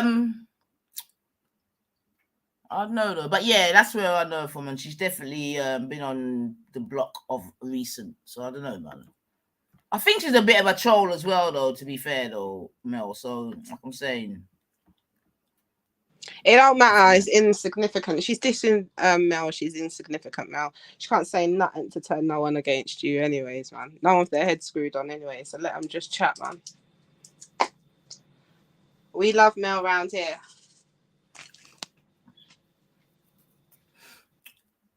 All right. Well, I'll leave Mel and the ladies to it, because all right, let's get back to this. Don't know. Oh boy. All right. Fuck, you know. Yeah, big up to the growth Schiffer demonstrated. You know, like that was something. You know, because he definitely was team unsynchronized. And at least he could see the value, even if he acknowledged that he ain't always gonna be like the most synchronized or on code dude, but he at least understand why some people are. Yeah. That's something. And the fact that is that what he said? Yeah. Yeah.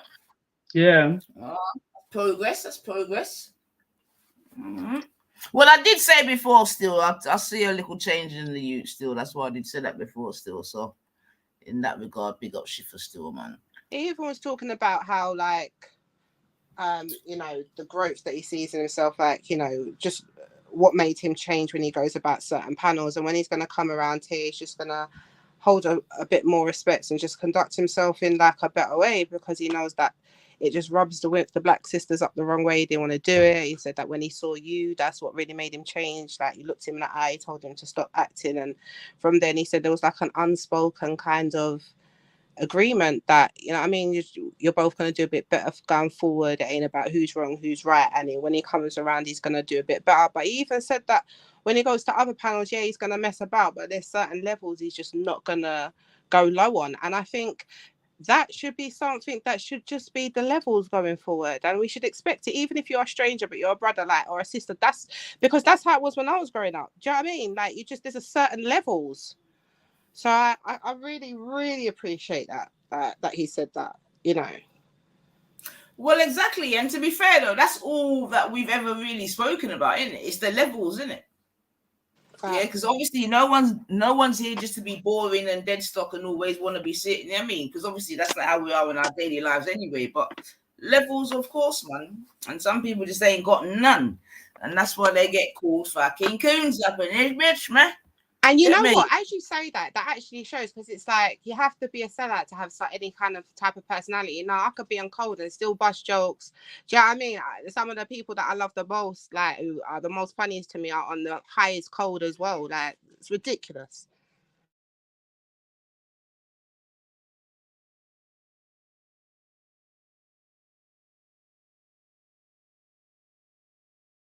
So he can still do what he's doing, and he can still get reckless when he gets reckless, but he said he's going to just hold himself up to a certain point. And as a black man, I think that should be the vibe. I respect it. But also, yeah, maybe it sort of maybe brings in something else into the conversation where, like, is there a sort of, not necessarily an archetypal type of black man, right? But if you think of in our more recent times in Britain, right? Yeah, and obviously what we've been through as well. So you got to factor in all of them kind of things into it. Yeah. Now, can you remember who was Britain's favorite black man in more recent times? I say favorite in quotes, but do you know what I mean? Celebrated, if you want to use that term, but do you know what I mean? Britain's favorite black man, did you say? Yeah. Yeah, so you've got, like, I don't know, the black guy who won Big Brother, your Frank Bruno's, and things like that. Okay, exactly. All right. So, in fact, them two there that you mentioned, Frank Bruno, and I think something Billow. Something Billow, yeah? I think his name was something Billow, yeah? The one from Big Brother. Brian, that's it. Exactly, yeah?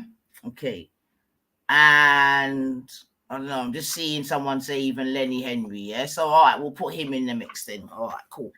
Now, yeah, let's work with them three man there, yeah, because they're probably good examples.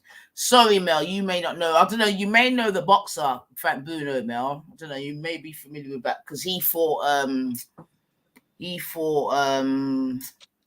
Mike Tyson.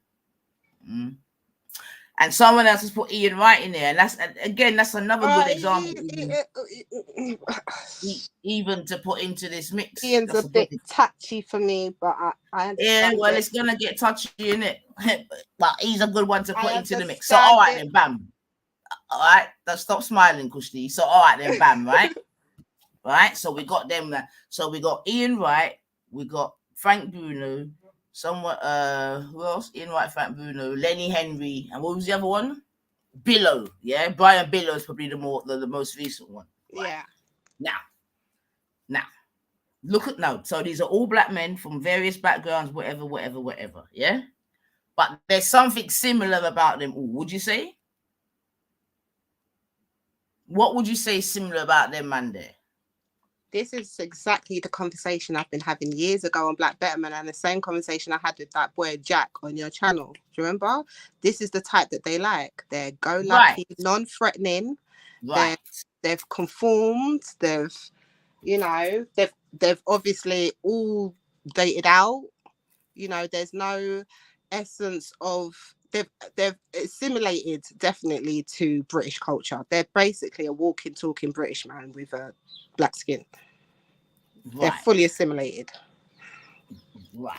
You get me? So then, I use the word, and like you said, non-threatening, this, that, and the other. And I think that's the sort of more important term to sort of remember, like non-threatening. So what I wanted to ask you is, do you think that some guys, yeah, purposely dumb themselves down to be non-threatening, to be more, not even not popular, but do you know what I mean, to slide through easier.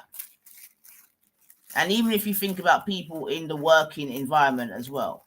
Absolutely. I think black men have there's a certain type, not all black men, but there is a certain type of black men that I think they conform to make their life easier.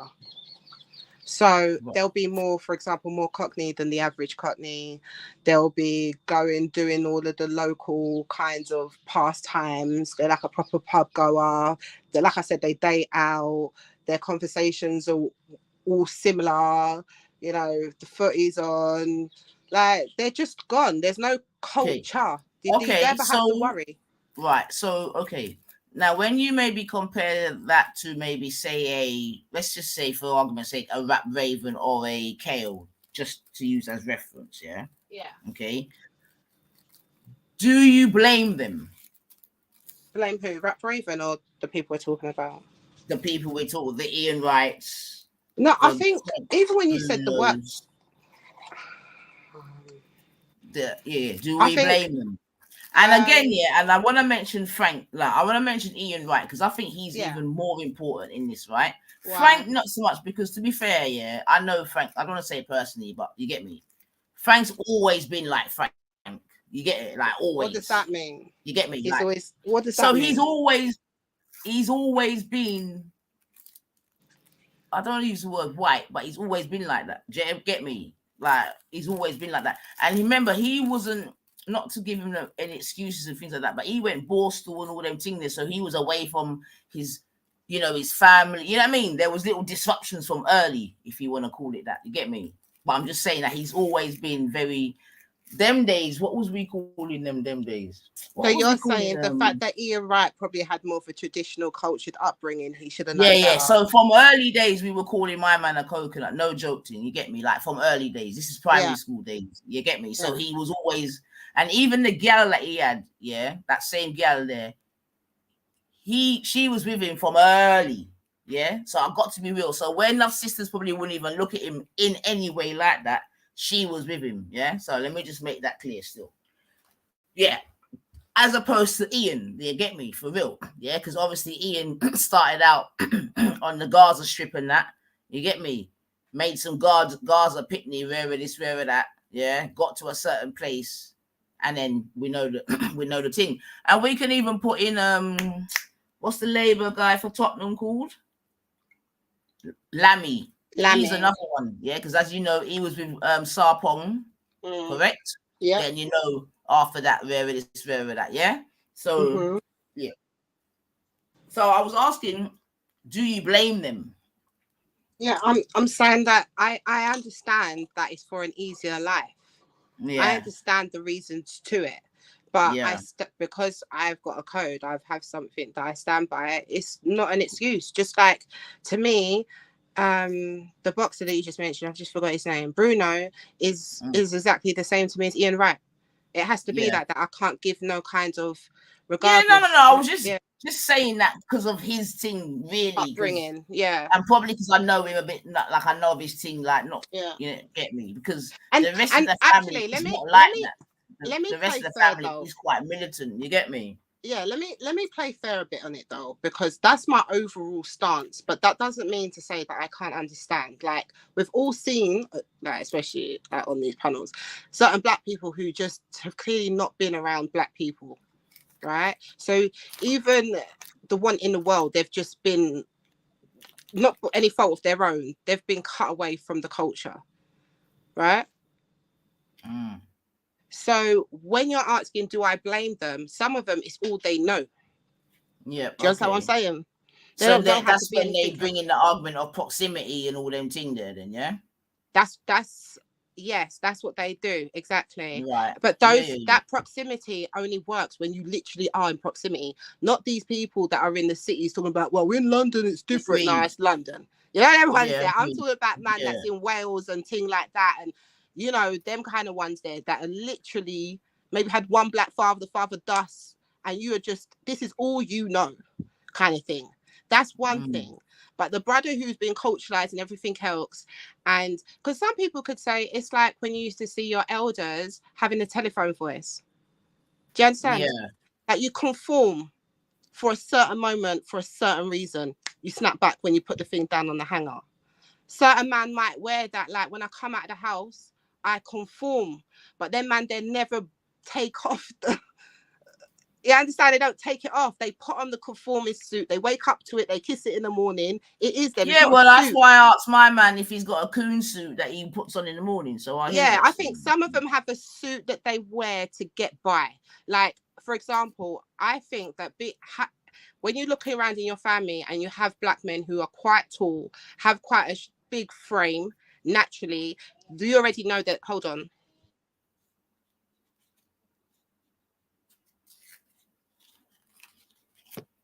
Hello? No, she may have got. Yeah, I think her phone rang or something. That's what happened to me. My girl rang me. As you've come back, because you're actually a dude, so you might be able to give a perception. So I'm questioning whether it's easier for a black man to have a certain persona that's not necessarily that's quite non-confrontating. You know what I mean? Just Just like we mentioned these other guys. So do you find? Yeah, sorry, I'm back now. Yeah. I just think, like, in my family, for example, and obviously I've got a boy and I can see how he's quite bigger than the others. And I just think that black men those who have a certain structure, or even if you're just the average size, whatever, you do have more of a presence. You're fully aware of that. If you're getting stopped at the age of like 9, 10, and the other youths are not getting it done, all of that has an impact. Now, how that individual, if he makes it to work in life, and like mainstream society, how he goes about navigating that, I think you have different types of men. You have the men where, like we said, they never took off the suit. That's just them. They're going up, waking up, kissing it, being that super sellout today, and they're going to do it at the best of their ability. Certain men get up, kiss their woman, go out, understand that, I have to be a bit more measured. I have to just wait. I can't raise my tone like the other guys do, and then come home and it's the ting. Do you understand? Like, I do think that it's multi-layered. Am I making sense? Yeah. No, yeah, definitely. And that's really what we're trying to indeed speak about. And I was just trying to even ask Schiffer if he agrees that he has to maybe not dumb himself down a bit, but, take on a slightly different persona as compared to what his natural persona is in the workplace. You see what you said there now, yeah? I think you're 100% right. And I think that when I was younger, it's harder to differentiate. It's harder to recognize that and see how other people see you, like in your peripherals. So 100%. And I feel that, how can I explain it? When you say dumbing myself down, I would more say I have to, what's the word? My mum used to call it playing the game, but I call it I have to customize myself and be accustomed to maybe acting differently to my natural being due to other people maybe feeling intimidated or, wary of my presence, or maybe I seem overpowering, or maybe I am.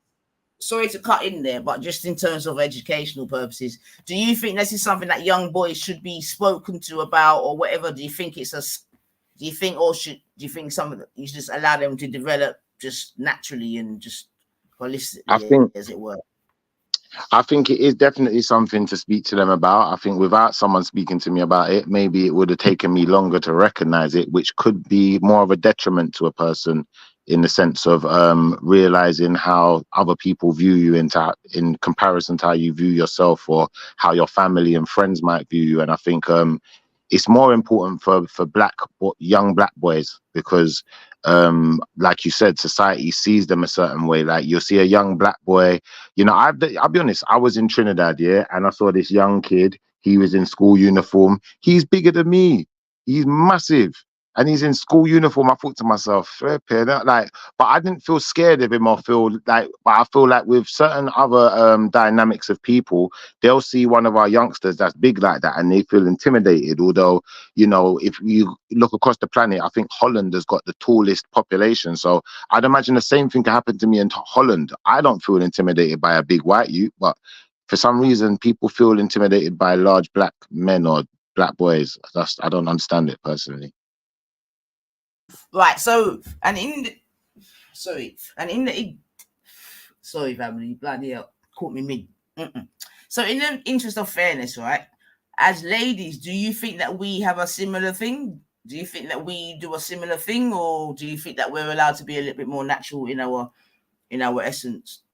As a And this is black more so in the workplace. woman, I think as a black woman, absolutely not. I don't think it's the same. I think we both equally suffer it, but it's just different.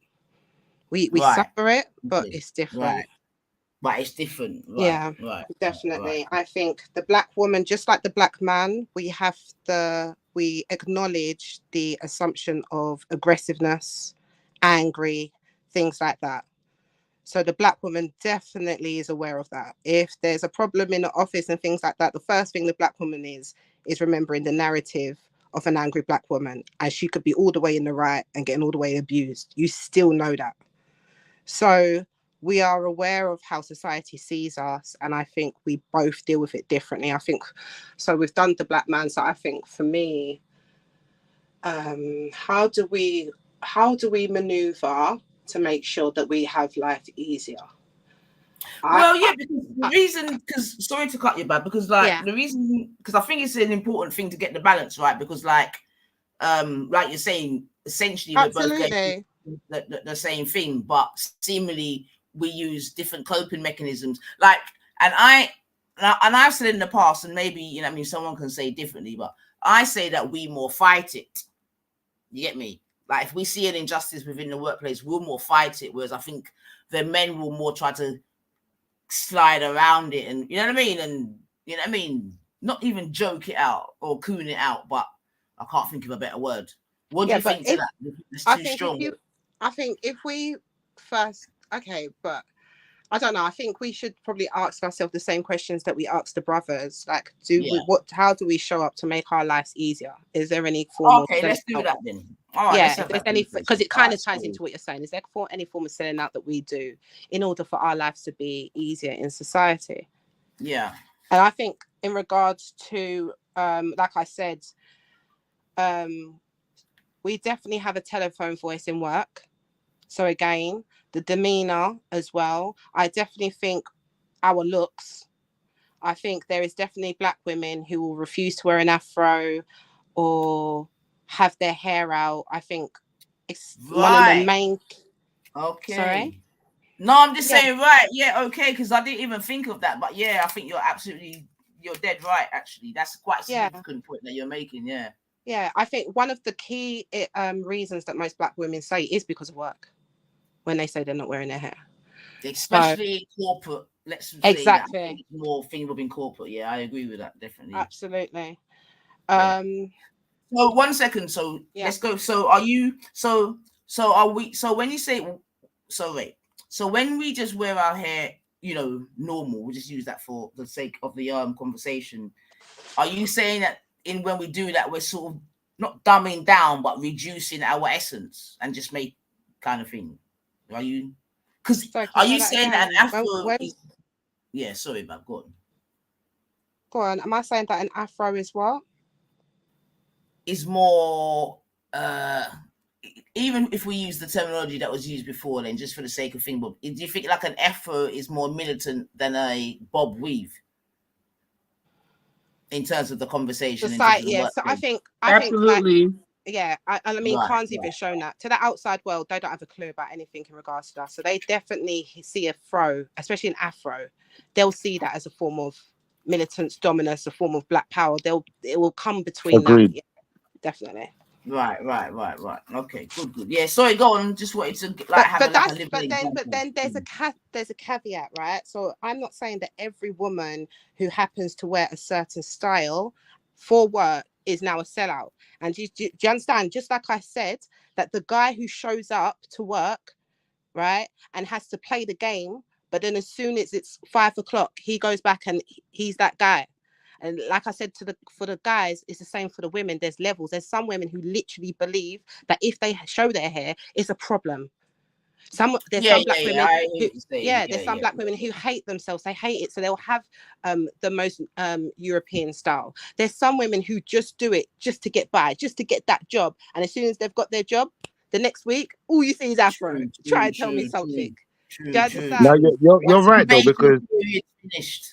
I think a black man in the workplace, me as a black man in the workplace, depending on what type of job you're in, I think even having a beard, you don't want to have that beard because people, I don't know, they just talk to you different. They even approach you different just because you got a beard. It's weird. It's very strange. And what I will say though, Shifa, is that at the end of the day, when I know that I've had microaggressions, when I know that I've been gaslit, when I know that a female worker has been a whole Karen and said little things like, you seem a bit angry and things like that, I have a place that I can go to. As in, I can go to girlfriends to talk about that and on kind of exhale. And they understand I'm not going to get gaslight. And I think that's why black women have this great kinds of sisterhood. When a brother goes through that though, I don't think he necessarily gets anywhere. And especially if he's not going home to a woman who understands, I don't think he's necessarily getting any way to offload that kind of stress. On top of that, we did say that it's quite, if a young black man is not going anywhere while they're growing up to learn about these things that are going to be attacking him, it's going to be a struggle.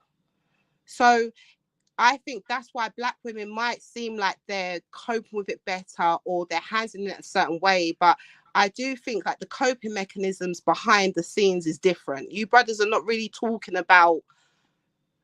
The only time I can be on it, if I'm only too personal on it, the only time I saw black men that I know and I love and are around me really talk about the racism they faced was when we was all out together or something, and then something it was Black Lives Matter time happened, and Hez just started talking about how many times they've been stopped, this, that, when they go to work, that and the other, and you could tell they just didn't really normally. It was a quick moment. I'm not saying they couldn't play out. It was typical black men, but I recognized something there, and then I was like, bro, you don't really, and I know it's probably a man thing, but I just feel like black women have coping mechanisms a bit better compared to the brothers, and therefore submission is probably an easier option because you haven't even got anywhere to really talk it out, to unload, to anything like that. I don't know if I'm rambling, but since you mean the men submitting, like conforming? Yeah, conforming a bit easier. Yeah, Yeah, I definitely can see. There are lots of guys that have like locks or just like loose natural hair, like kind of, I don't know if you guys like follow American basketball, but there was like a trend with this style called the cruddy, or it's so it's basically like a untamed, unmanaged type of afro that it kind of looks like really skinny looking locks at the ends, but it's like a messy bush, right? And it's basically like an expression of just not conforming, allowing your hair to do its thing and just kind of look what some people would call disheveled, right? And that a lot of my own child got pressured in order to run on the track team. He had to cut his hair because they wanted him to, not like a job or anything like that, but just to run in sports that to present a certain image of the place where people like, remember the school or whoever, they're promoting themselves and they're saying they want kids to come to this school and this is what you end up looking like when you're at this school. So that's what it is. They're promoting an image just as much as any organization. European boys didn't have to cut their hair.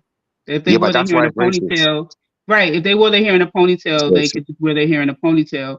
But and it just really, so it's really a way to subjugate or to tame us. Exactly. Have you I don't know if anybody has watched the movie Good Hair. It's kind of like a parody, or by Chris Rock.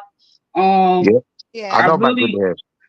I really encourage anyone who it's called what? Dead Hair. Good Hair. Good Hair. Good Hair. That's the name of the one with Chris Rock in it. Yes. Oh, so right. I thought you said a power Chris Rock. Right, so in that movie, Good Hair, a black woman said, I'll never forget that line. She said that when our hair is relaxed, white people are relaxed. Like, I was like, damn, yo, because like when you just got like a big ass bush, they view you differently. They don't know anything about your personality. And I know it sounds like I'm speaking for them, but I'm speaking of how I have been made to feel personally. How you can read the room, you can read the energy, you can read the vibe of how you're treated, how you're looked upon. I recall when I had an afro, I was living in Georgia, and I remember going to the salon because I had a job interview, and a black woman said, "You sure you don't want me to press your hair?" Right? No, I think I wanted her to press my hair, but she said, "You sure you don't want me to perm your hair?" And I was like, "No, I don't want to relax her. Why would you?"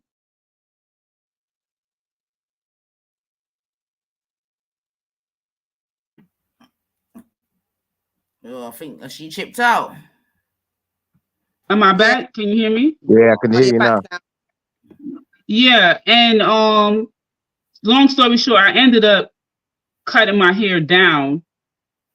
So I didn't perm it, but I ended up cutting it shorter just to be more presentable, I guess, on a job interview. But it's just like the things that we have to go through because the way you're viewed with a big, massive afro is just not ideal. But I'm gonna come back.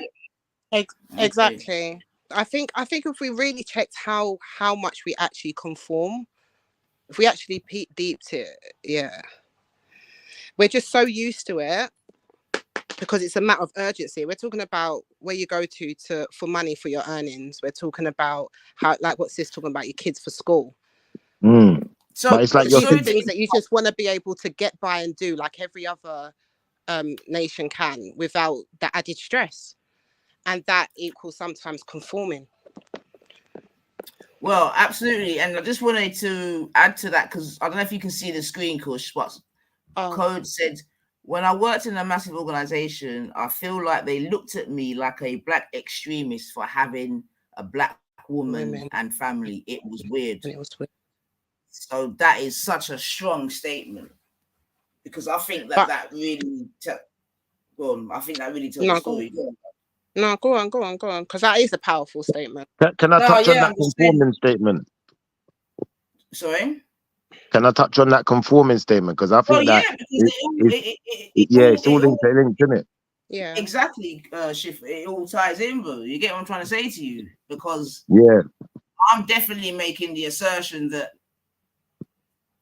because, like I said, I was told many years ago, and I mean, I might be going off piece a bit, but I might think already, right? And I don't know if Schiffer would agree or not.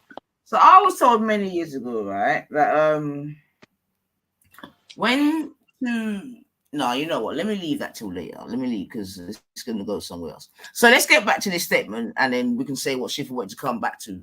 So let's just Schiffer's Code said, when I worked in a massive organization, I feel like they looked at me like a black extremist, for having a black woman and family. It was weird. You get me? So I if think he felt go on, go on, yeah. No, sorry, sis. Sorry, I thought you'd stop. Sorry, I was messing about the charger. Go on. No. I'm just saying, like I said before, that's a massive step. And I guess the question I was going to ask, with a statement like that, could it be argued that the black family is under attack in Britain? That's really what I was going to ask on the back of that but I think also it talks to the fact that we already know the statistics. So if you're a male working and you've worked around black males, because of the statistics, typically code situation is quite rare, right? If we know that mixed race is growing larger than the Caribbean family. We know that there's more interracial couples. This translates in the real world that when certain black men are going to work and then they might happen to see the family pictures, you mentioned the missus, whatever, right? And then they see that the missus is black. It's quite surprising. The statistics say it. So that's going to be that, right? They're quite used to men are either, they might have a stereotype, like, you know, you're just a baby father, or you're typically with a white woman. So therefore he would look like that. He would look different like that. And I 100% agree that my partner has said the same thing about certain times that he's been in certain workplaces and they've seen a picture of us. You'd be surprised how it's different. You know how mad that is, Kushti? I know.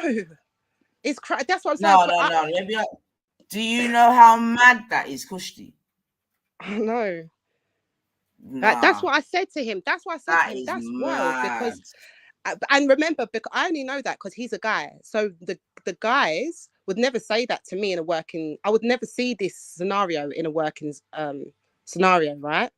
Because I'd be the woman in this. Exactly. Because my experience will be whole different because we know the statistics of how women date. So when I hear this, I'm only getting this because of my partner telling me these things. And it is wild. And I tell him that all the time.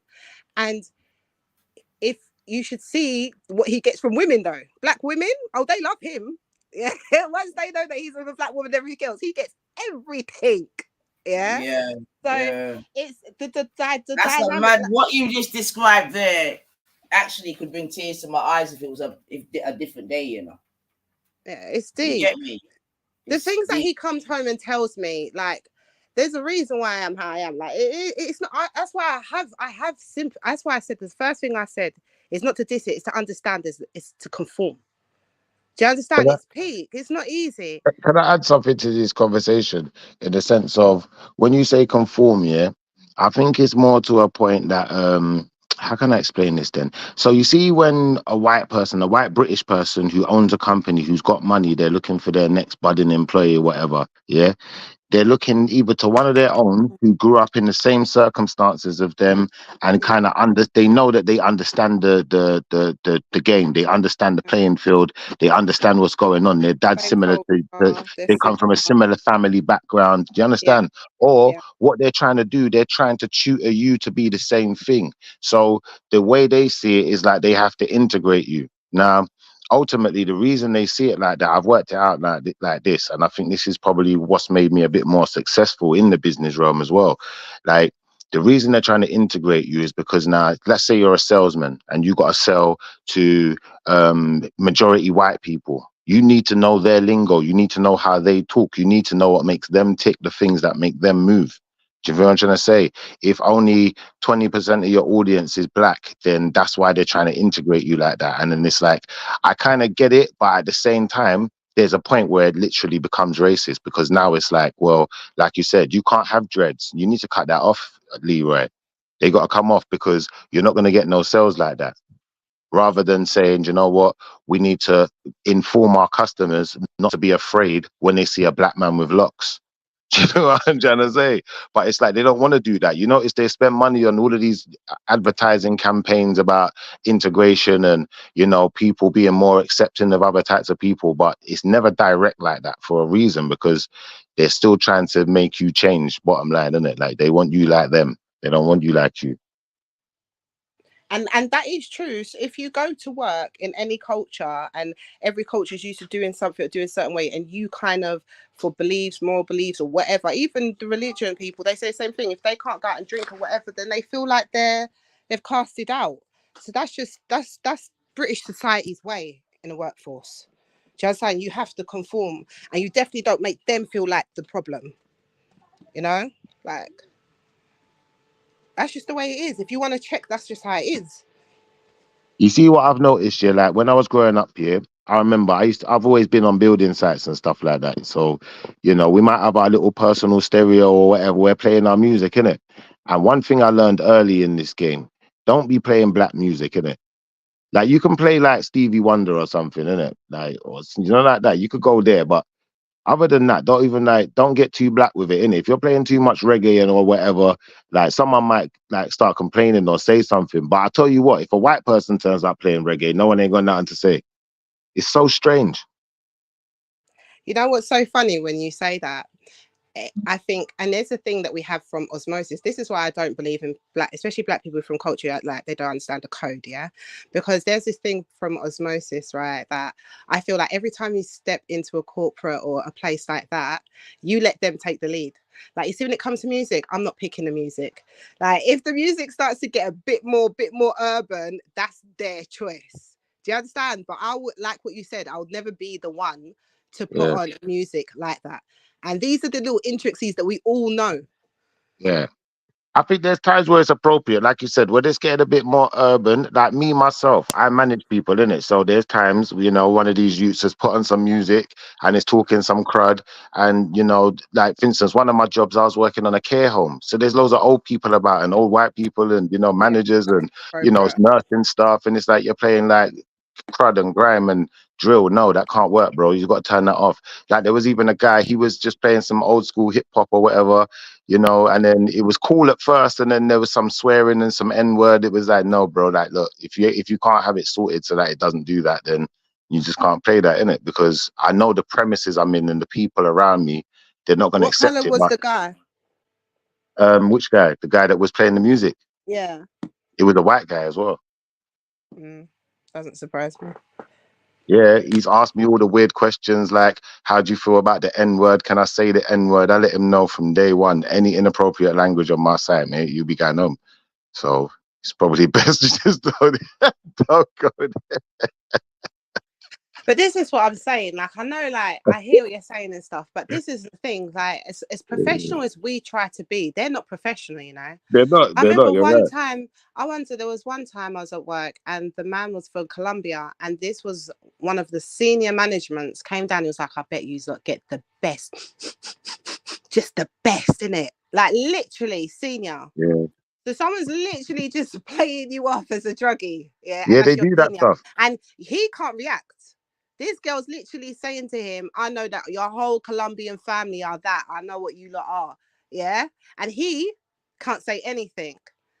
Like, I know one of my sisterins where her son is so intelligent. He's got like a photographic mind, any figure he can work out, right? So she was just talking about it, and they must have not like hearing that. Hear them, oh, you're from South London. Have you been involved with any gun shootings? Any drive-bys? Wow. These are things, real life. Like, these are working professions, and I'm talking about professional settings. So it's just wild to me how much we do these. We stress ourselves. Sometimes we're not even conscious of it. So I know now when we talk about the things that we do, yet they can just come out and be, oh, I'm just having don't take it serious. You know, all the rest of it that will come after that.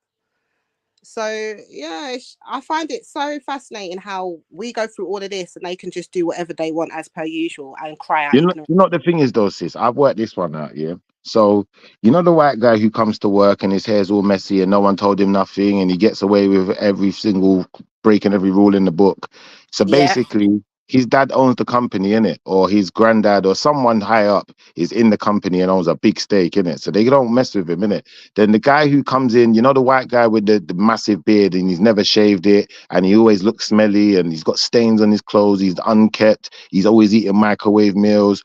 The reason that guy's there is because he's the nephew, innit? Do you know what I'm trying to say? And he see once I started working it out like that, it was like, all right, you know what? Maybe I'm gonna have to flipping show that I'm a bit more astute and just, you know, work with the environment a bit. I wouldn't say that it's that we're selling out. It's that we're kind of understanding that situation, that dynamic is going to be difficult to change.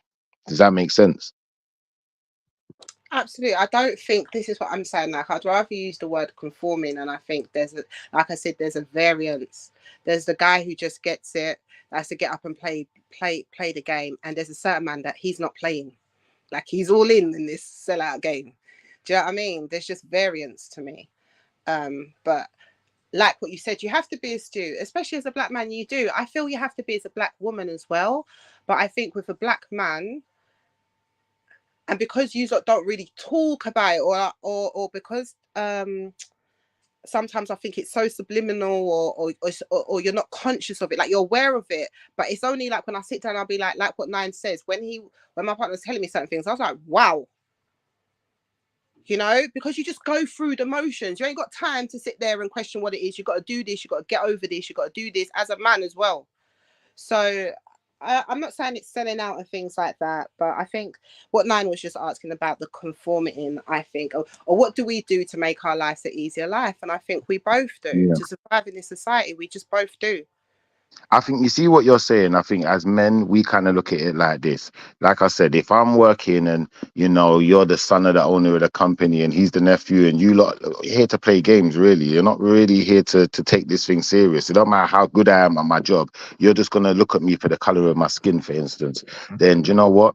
My method is kind of like the method I took. Like, I'm looking at how I can be in a position of power. And once I'm running things, then that's when I'll change things. I'm not trying to change things from the position of someone who's, you know, underneath everyone. I'm not trying to do that. I'll wait till I'm sitting in the position, in the seat of power, then, innit? And then I'll implement the change, because then you can't do nothing. What are you going to do? When I tell you, you can't use that language, you can't play that music, you can't do this, you can't do that. Maybe that's going to piss you off.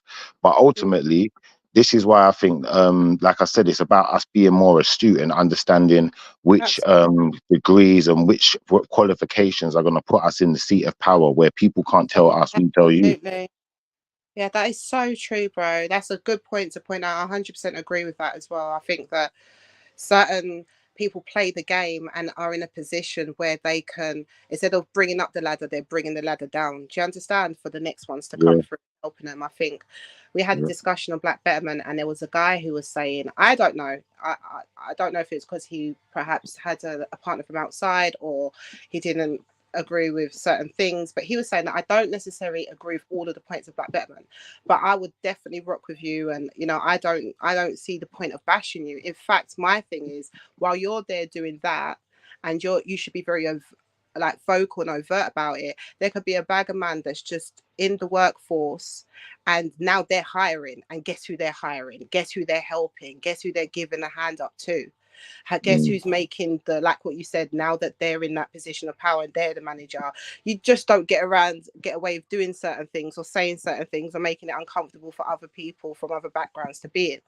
Like, there's loads of ways to give back. This is what I'm saying, that personal responsibility, and your morals will always follow you everywhere you go. Like, all right, I'm here, okay, what I'm hiring, all right, I know what I'm doing. Do you know what I mean? Okay, I'm here, I'm managing. All right, you know what? There ain't no N-words going to be chucked around on my shift. It's little things, you know? Yeah, we got to have the capacity. This is the thing, because it's like, I'll give you an argument that someone brought to me. They didn't bring it to me. It was on a panel, and he was talking about the police, and should we have more black people in the police? I'm not against it, because I think, you know, without having our people in there and without having any positions of power, when people do try and take advantage of us or racially abuse us, what's the motivation for people to want to flip in, fight for us? What's the motivation in that company? If none of them look like us, they don't want to fight for what we want. That's how I look at it. Same with government, all of it. Like, and the thing is, I'm strongly against government. I'm gonna be honest with you. I'm not about this government stuff. I don't like it. I don't think it works. I think it's a broken system. I think a lot of things, but at the same time, I do see the importance of having your share, getting your cut. And at the end of the day, if you're not gonna beat the system, then you at least gotta take your share, then, isn't it? And we ain't gonna do that by sitting back and letting everyone else sit in all the positions of power. That don't make sense. You see, the thing about like the civil rights era is that everybody was in different kinds of positions, but they all, from osmosis, understood the code. So when they would do the bus, they were bunking off the bus, you know, they were boycotting the buses from one of the civil rights movements. There'd be people in the bus company working, filling in what people were saying, the outsiders. There were people who had cars who would say, all right, you lot can all jump on, I'll help you get to work. Like, depending on what position you are, everyone can do something. Depending on what position it's the more that you can do. But I do believe that certain positions are just limited. Do you understand? Like, I it might sound contradictory, but I do believe in something like our own institution or something like that where we have a representation. I wouldn't be too happy if any of my people went into the police personally, because I feel like that's just, one second. I just think that that's just the trauma that I just feel like the emotional trauma of being in that kind of institute would be wild. Number one. So I couldn't do it, but I understand why people say it. But I just feel like the police is just a lost cause for me, because there's been black people who have gone into the police and all now nothing has changed. Some of them come out worse than the white ones, come out more racist than the others, and the rest are just kind of like broken down, docile. I haven't seen any black person who's gone through them and done something for us. They've all been sucked into the kind of matrix where they either turn as bad as them or they just conform.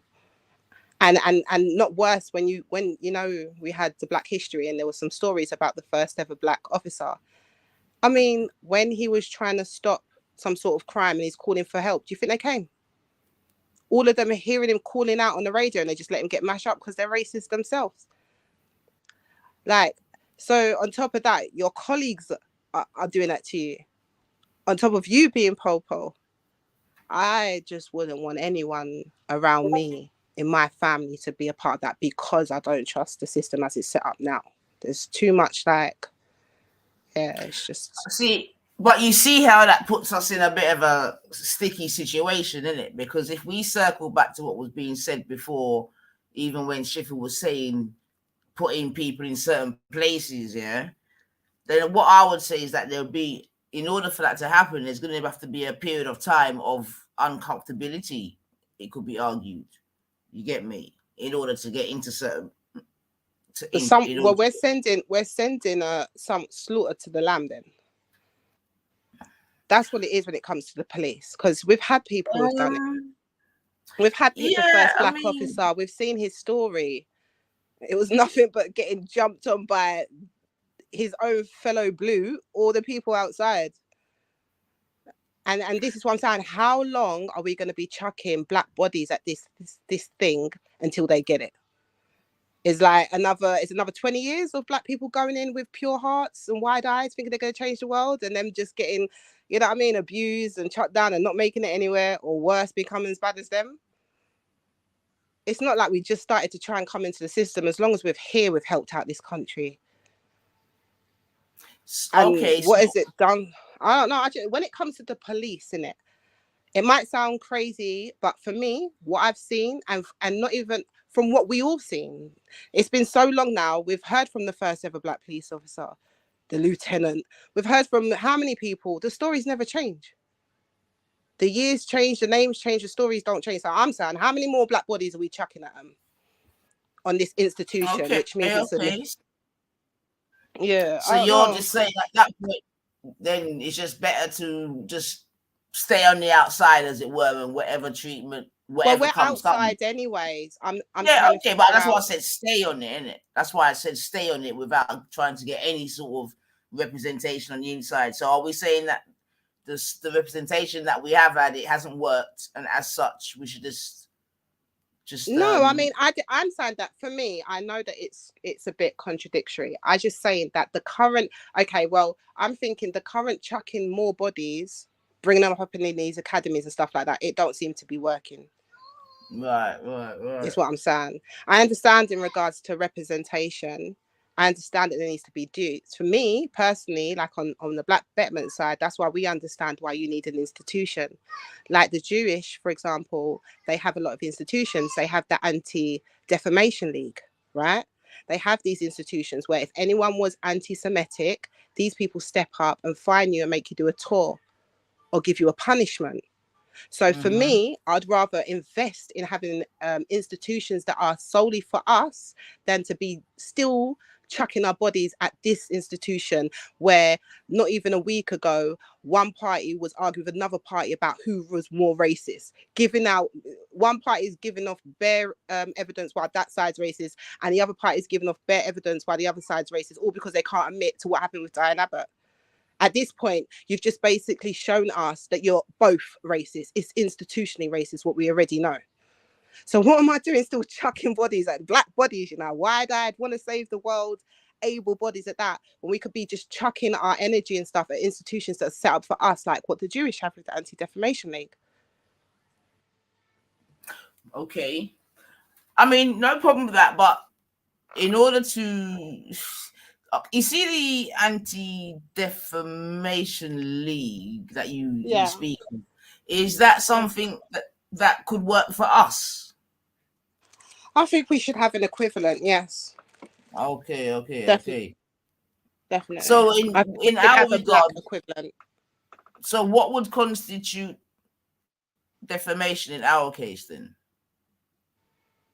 Well, that's for us to figure out, right? But okay. So we would set the rules and exactly. Right. This is our thing. The only thing that's similar, that it's not, it's just that I'm saying that we should have our own institution. So whatever theirs is good for them, but I'm saying that we should have the same kind of thing within having our own rules, right?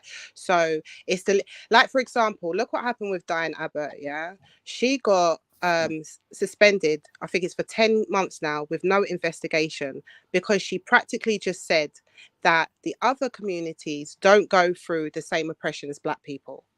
Because of that, she got labeled anti-Semitic. Imagine.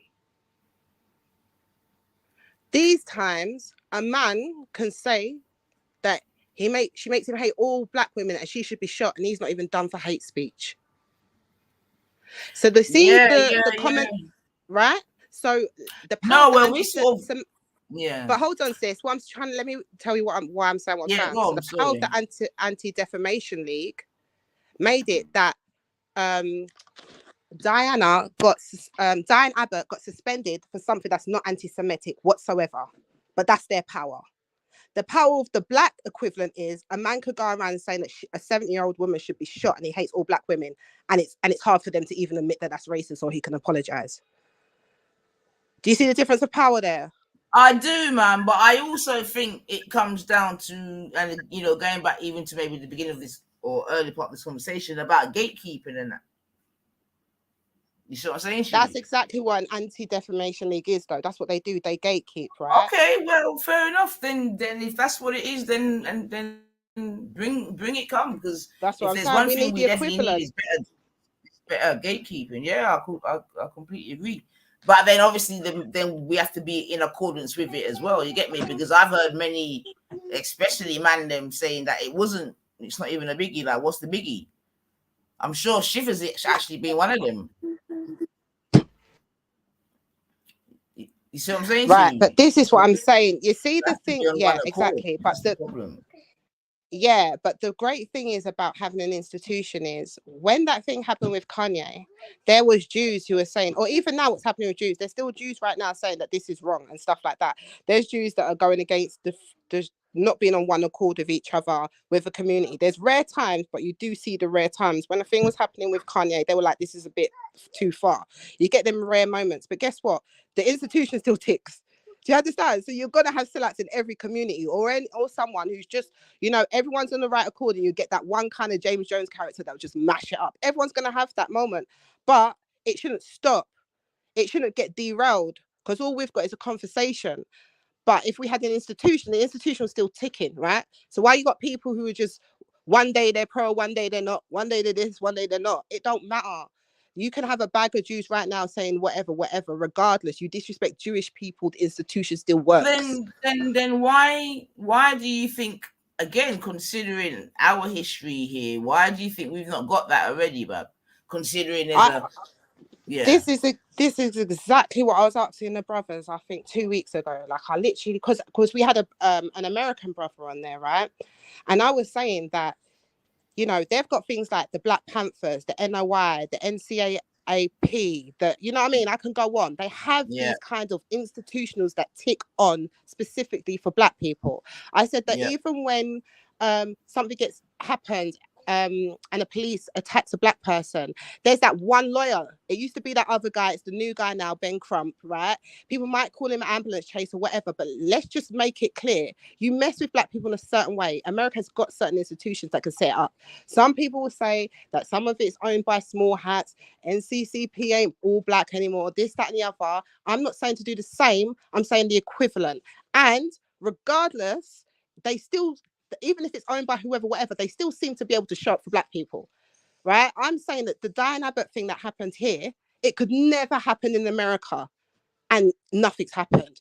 A whole multi-millionaire has just said that a black woman should be shot and he should hate all black people. Something would have happened, an apology would have happened, something would have happened. One of these, NOI, Panther, NCAP, Al Sharpman, someone will do something. Over here, all right, so nothing. This sort of lends to, because I've sort of had this sort of conversation elsewhere, and again, it probably all sort of ties in again. So, for example, Kush, did you see? Obviously, there was some not protest, but you saw the thing at I think it's at the Hackney Council. I think it was. Did you see it? About when there's a group of people that come together and that. Regarding this, oh, she gone. Oh, all right. Yeah, we saying, Shifa. Yeah, sorry, I had to dip out for a minute there. I had the phone call. Sorry, man. Yeah. I had the phone call. No problem. Bless. All right, Kushti sort of dropped out, but I was asking a question. But back to yourself. All right, no problem. So Shifa, yeah, you know what we were talking about before about the black man in the workplace, this and that.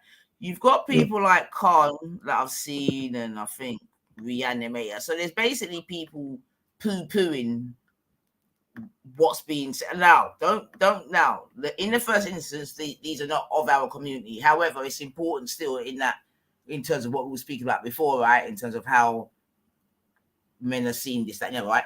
So, if we go back to some of the comments, I'm seeing Slimmers is saying, this sounds like you gaslight the white people. What's it say? Hold on.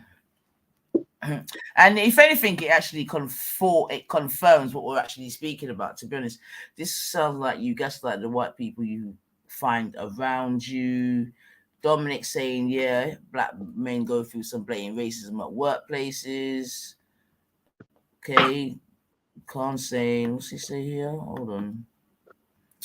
By these people's standards, anyone would be an idiot to stand up for them. So at this point, I'm not sure if he's in his feelings, if he's trolling or what, but I am reading it all the same.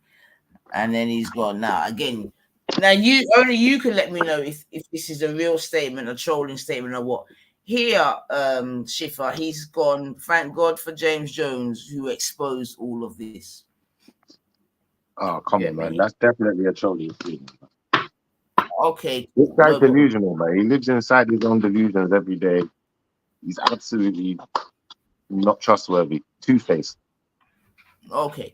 But it kind of brings me to something that I want to ask another question, yeah?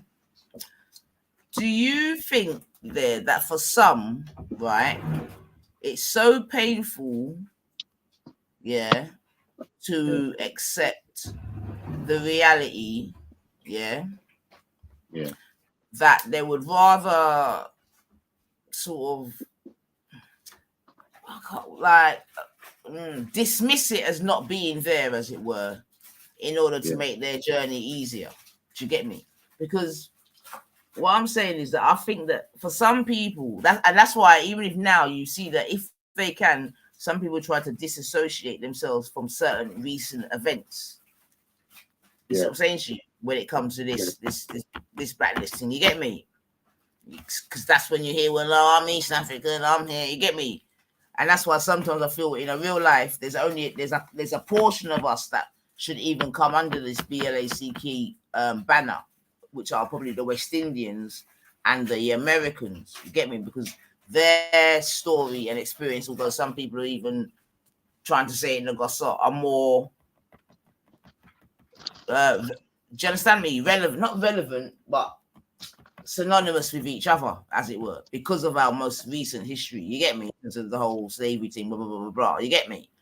Yeah. But probably going off piece a little bit again. And plus, my son was there, so I'll try to stop talking. Bless up, sorry. Yeah. Multitasking is to be a black woman.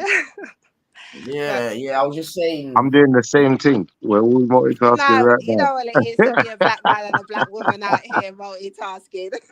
Come on, every day. Oh yeah, so right. You were talking about did I see happen in Hackney? Was you referring to the Diane Abbott thing? Yeah. Okay. So I was saying, if you've seen it. Sorry, I'm back. I was cooking yet. You see, everybody, that's good, man. That means I can leave you lot here in a minute, so we can go turn on my pot. But did you see who was in the crowd and that? The sort of crowd settings of it. Bit of everyone. I saw black women. Well, of course you're gonna see them. Yeah, and what about the opposite? All right, so don't say no more. That was one breath for me. I didn't need anything else, right? So the point being, but you get me. I'm making that point for a reason, though, sis. You get what I'm trying to say to you, though, where it comes back to this, the anti-death. You know what I mean? Like, people have to be on it and representing. Do you know what I mean? And to be honest, it can't even be us, Kush. That's the even bigger point I want to make, because what I'm saying is this here. Because again, we've had this. Because I'm saying, you see the youth that made the inflammatory statement, yeah. Mm-hmm. If he thought that any kind of pressure would have come his way, whatever, and that could have come in any kind of guise, he would have thought twice about making such a statement. Absolutely. Right. Just like the people do with the community I just mentioned, because they've got the Defamation League. Absolutely. But then, and they're not called victims, you know. They've got a whole anti-defamation league. I've not been looking at the comments. It's only when I came out and I come back on, I saw what you said about the comments in there. I haven't been bothered to look at these little, like, sensitive youths, and they're, like, sensitive because they're hearing the truth for once, yeah? Because you're used to hearing black people mollycoddle you and say what to say because we know you're so sensitive. So that's why I take that. But I just kind of think, like, I didn't see all of it, to be honest with you. I saw angles. There was definitely way more women than the ones I did. But I did see some brothers in there. You know, I did see the brothers. Which is in fine, there. but what I'm saying is, if we were to, because remember, you left when we were asking why isn't there certain things in place, isn't it? That's where you dropped out, if you remember. Oh, why isn't there not in Britain? Yeah, that's my frustration. And you were saying you were questioning a couple. Yeah, so I'm using that example that we just spoke about, maybe to show why there isn't. You hear me? Because like I keep saying, you know, right? And this is my chatting, yeah. You're the head, I'm the neck. No problem. Where are we going? I hear you. Me? Yeah. You get me? Because I all of them other things that you're speaking about, I guarantee you that there's some head in front of it. Even if there's necks involved, Kush. Of course. Pure. Right. Definitely. And this absolutely. Is but this also comes down to the point of what I was saying initially, because they don't play with their culture. They don't play. They wouldn't have the Khan come up in there and talk in the thing. And this is what I mean. Like, no, exactly. And this is what I'm trying to say, because if we were so going in to a way, men that has made him comfortable to say certain things and to be in certain positions. It's men. It's not women. If we're going to keep it 100. Yeah. When he was chilling over on Jedi's, it's bare. You get me? It's man them. Yeah, like he repulses the girls, anyways. He's repulsive, so yeah, it's definitely. Yeah, okay, but just in terms of what we're saying, you get me? Because it's long, you know what I mean? It's not now, man, I do them thing there. And the thing is, I told you already, because of that, enough times he beats the man them, and they don't even know that he's beating them. I've spoke to you about this before. Have you caught that as well? Kushti, have you ever witnessed that when Khan, he gets all shifters on the panel? Perfect example. Hey, I've caught Khan doing this bare times, and man them don't even realize that Khan is slewing them, yeah.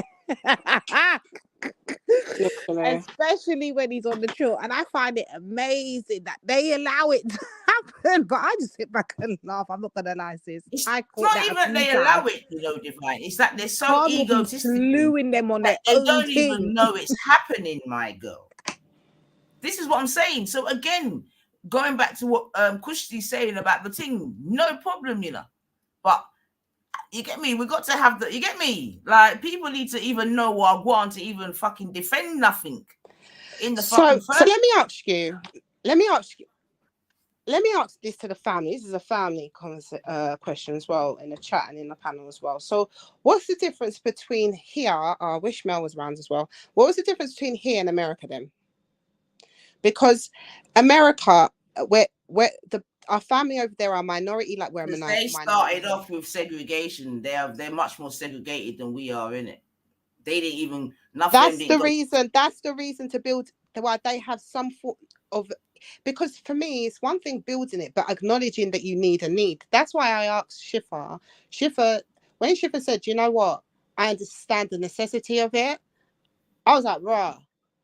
Because there's one thing to say something wishy and thing like that, but to turn around and say, I understand the necessity of it, I was like, rah, that is growth.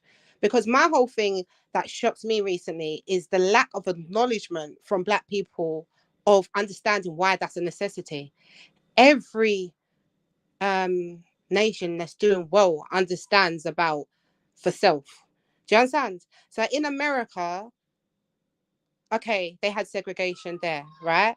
So that's the reason why you understand. That's going to be the reason why that you don't understand over here why that's necessary. Like, I asked Stanley one time, we was talking with Stanley on Black Betterment, right?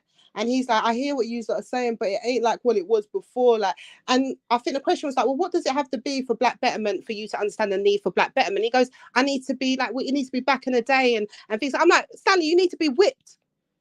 You literally telling me you need to be whipped to understand the oppressors in front of you. You need to go back to that time to understand the necessary of that. Yeah, but you see, like that, this is where it gets a bit peaked though, man. This is where it gets a bit peaked though, man, because you see, yeah, this is where it gets a little bit peaked, man. I'm not even gonna lie, man. Yeah, in fact, go on talk, my girl. Go on talk. What? Yeah, man. I'm saying I do think it's a collective thing though. So a small thing like QuOoN is an easy way to see how heads get through, and it weren't just a melting, right? So I think there's collective responsibility of how we get there, because you have to look at the little things like that to get to the point of being a community that you're scared to even say their name. You think you just jump from being under where we are to that position and have no code about you, have no cultural pride about you. We want to get there. We want to be this community. We want to get ourselves together. We don't want to do the hard work. It's just anyway. Yeah, I mean, so I just think that obviously there's a need for it. I don't think it's all brothers. Do you know what I mean? I do think there's a collective responsibility in it, but I don't understand how America can see it and America can't. And going through segregation, I don't know why. It's just not a good enough excuse to not seeing it until it's too late. Like, especially with what's happened now. It's just wild to me.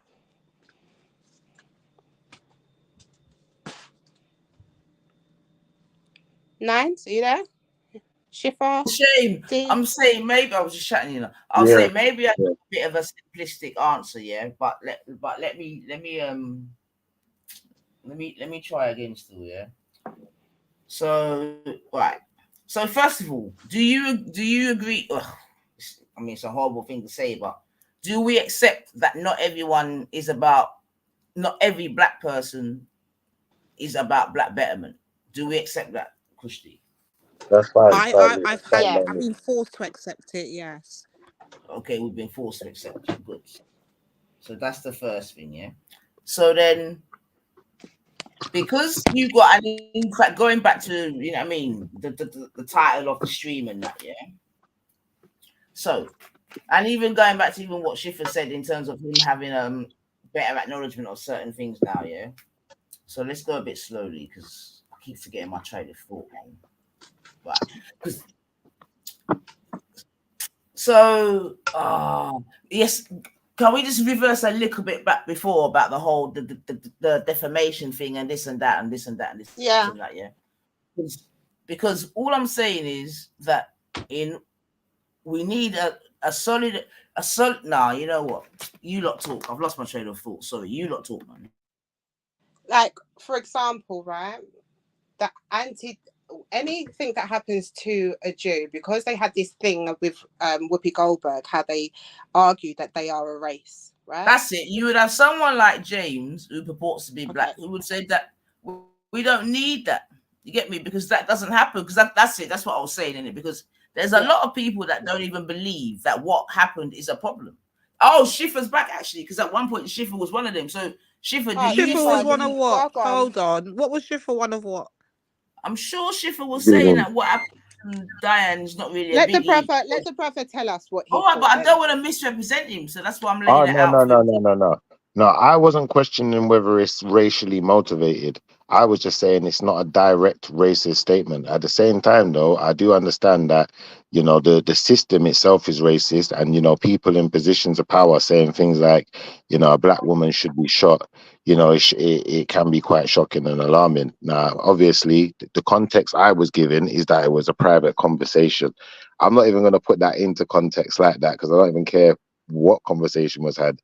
But yeah, ultimately, you know, yeah, I do see it as a racist system. So, you know, to some effect, it's a racist statement. And what can I do, man? Like, fight him.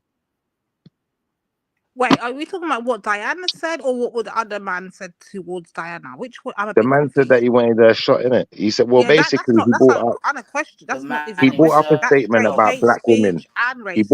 He brought up a statement. He said that what did he say? He said that Diane Abbott could make him hate all black women, but he doesn't hate all black women. I think that the controversy lies in the all black women. He never had to go there.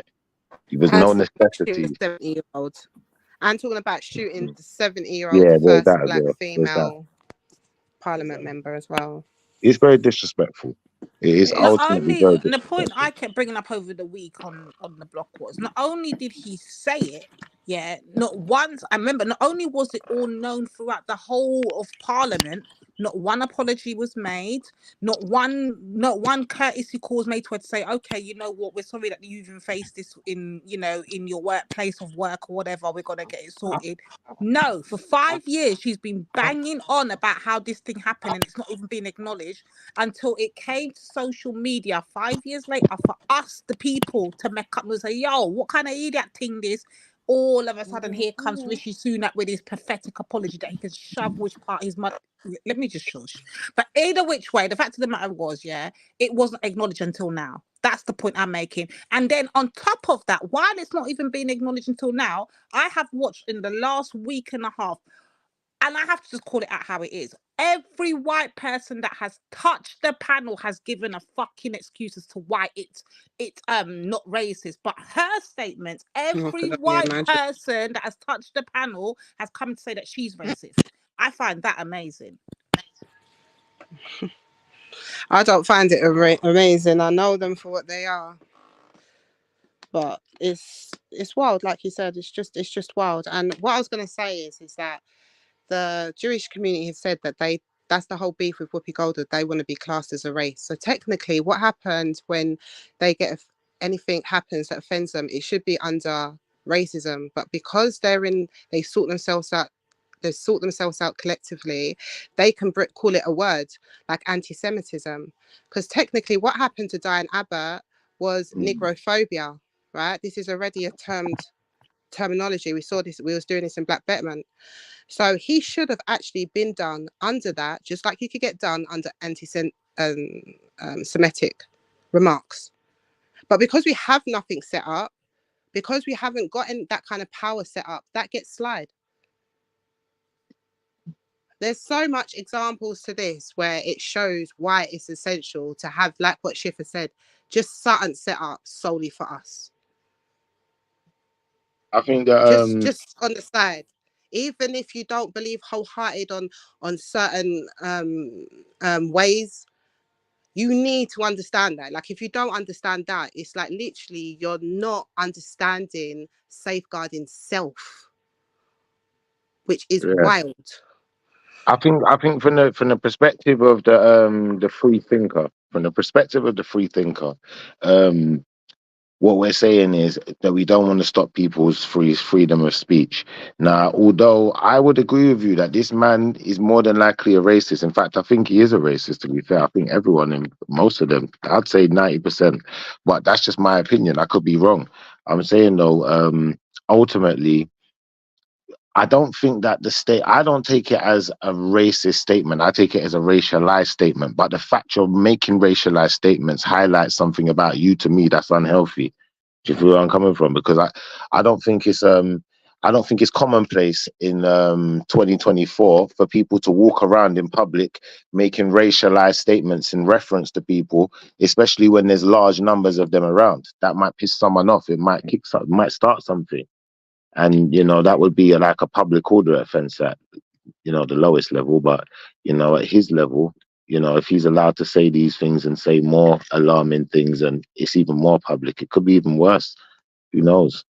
Someone could react. That's the point, innit? And I think that we've not been reacting. And ultimately, I think that by not reacting, people have got to a point where maybe they do feel like they can take the piss a bit. Now, what are we going to do? Literally the next day on question time, the next day on question time, the conservative representative said exactly that, what Shiva said. He literally said, listen, I know you lot are upset, but in 6 months' time, you lot will get over it when you lot find out there's a racist in the other team on the other side anyway. I was saying Black Bettman, like it's one thing that we know it, but it's another thing outside of in politics, was representing the Conservative Party on Big Boy BBC One, British Broadcasting Channel, and turn around and say, you know what, I know you black people, just get over it. These times they apologise. He ain't done nothing yet, He ain't done nothing to show any kind of, to make it better. And this man is still chatting this the next day. And this is what I'm saying, like the respect factor is gone. But they would not do this again if you replace the dynamic with anyone else. This would not be the kind of tone that we'd be hearing. Like Lady D said, there's a bunch of people jumping on the thing, justifying why it's not racialized language. Yet nobody's sitting there discussing why Diane Abbott is anti-Semitic by saying that we don't go through the same kind of pain. That's crazy. It's actually crazy. Well, that's the point I was making here, because on this particular thing, I basically heard, excuse my French, but I've heard a lot of niggas blaming, man. And if you heard what Shiva said respectfully, I know it's not even no bad thing where he was saying, he was just going through his thoughts in his head, but this is how a lot of them think, man. And this is where we are. So going back to your defamation, I think it shows more than that, though, sis. I think it shows how they are able to stay. Like, I watched it and I analysed it, and I watched from Becca, from the first one that jumped on with it, Becca, all the way to the last one, and I think the last one was Danny Hoax Jones was the last one that I think spoke on it last night. Yeah? And every single one of them have come there, they're given all excuses as to, and then when me and Velly are directly asking them, okay, give us an example of the racism, show us the actual rate. They're failing, but they're just trying to say, but it is considered racial, and it is considered this, and this is considered that, but every one of them have made excuses for what he said, not only towards her and what he's going to do to her, but how why is black women even a thought in his mind when he's saying these things, yeah? So okay, I don't, and then they give an excuse of, oh, but he did put a prefixer in the front of it and said, well, I'm not actually racist, so that makes it okay. Like, are we listening to these people? Unbelievable. And then you want to talk to us after you've had this conversation and given and shown us, not only told us, but shown us how you really feel. Then you want to come to us with black and white unite. Yeah, get the fuck out of here. Get the fuck out of here, man. No, I actually agree with these points still. I just think that there's a point where, how can I explain it? So it's like opening an old wound. And you know that if you open the wound, like potentially you're gonna fix the damage that was done, but potentially you're gonna lose the leg. It's like we gotta make sure we open this wound at the right time. I think that's where my mind's at with things, because people, I don't know, people are temperament, and I feel that that's why the government downplays certain things, because it knows if you get people too temperamental, something's got to happen now, innit? And, you know, these things, you know, especially governmental actions, you know, corporate actions, they cost money. They're lucrative amounts. So, you know, in times of austerity, I suppose they're going to do strange things. And yeah, half of them are racist anyway. Like they said, there's probably a racist on the other side. Are we ever really going to get rid of racism in this country? I don't believe so. I'm not a believer in that you can get rid of the racist. I'm a believer that you Yeah, but can. it's not about getting rid of it, though, is it? I don't know what would you say It's about? about like the Jewish community are doing pretty good right now, but there's anti-Semitism. exactly. It's not I about think we should definitely guard removing and ourselves having better. a kumbaya rainbow nation. It's about being a community that you don't mess with. That's what it You is. see when you say that, yeah. I'm gonna say this one thing now, yeah. Now I've seen a lot of videos, like for instance, I've seen some videos where people are going down to different areas because some kid got in trouble in school or whatever, and the community unite, all of that stuff. Lovely stuff. Good to see. What I'm gonna say is this, you know, if you're a black person, yeah, and you live in, for instance, let me give you a really good example now. I've got to give you one where you're gonna get it. All right, you live in Essex, yeah. The dynamics of a black person who lives in Essex in comparison to a black person who lives in Southeast London, where I grew up, is completely different. You're not going to feel like talking the same. You know where I'm coming from? Like, you probably got even a similar persona to some effect, but you don't have the, what's the word? You don't have the tenacity with it. Do you feel where I'm coming from? Because there's almost like a fear that if you say the wrong thing, you do the wrong thing. You know that these other people around here, they're heavy around here, man. Like, you can't play with them on their turf, innit? And that's all it is. Now, you're in someone else's back. Have you ever heard the phrase, don't bark in another dog's backyard? Mm-hmm. Do you feel where I'm coming from? And I think that that's doesn't kind of where... translate, though, Schiffer, because I was trying to see where you was leading up to. I didn't understand the point. What do you mean? What do you mean it don't translate? Why'd you say that? Because okay, you're mentioning like a back ends like Essex or whatever, I think you mentioned, but what about in the main bits where we are? In the main bits is cool, but I'm trying to say that the majority of the place that we're calling the UK ain't like where we are. Do you feel what I'm trying to say? So when you start doing the numbers don't look so strong. So is that why you're saying that why it's hard to have our own form of institution because of the numbers? Yeah, because you can't do nothing to stop them, innit? It's like you can't stop them Essex boys from being Essex boys. And if they are racist, they're racist, innit? Maybe they're covertly racist, but the police can't even do nothing. Do you feel what I'm trying to say? What are they gonna do? There's too many of them. They can't lock everyone up because they ain't got enough evidence. And we just got a problem that sometimes we got to live with, innit? That I don't know, man. It's hard. It's a hard one. And sometimes I feel like because I know people who there's bodies.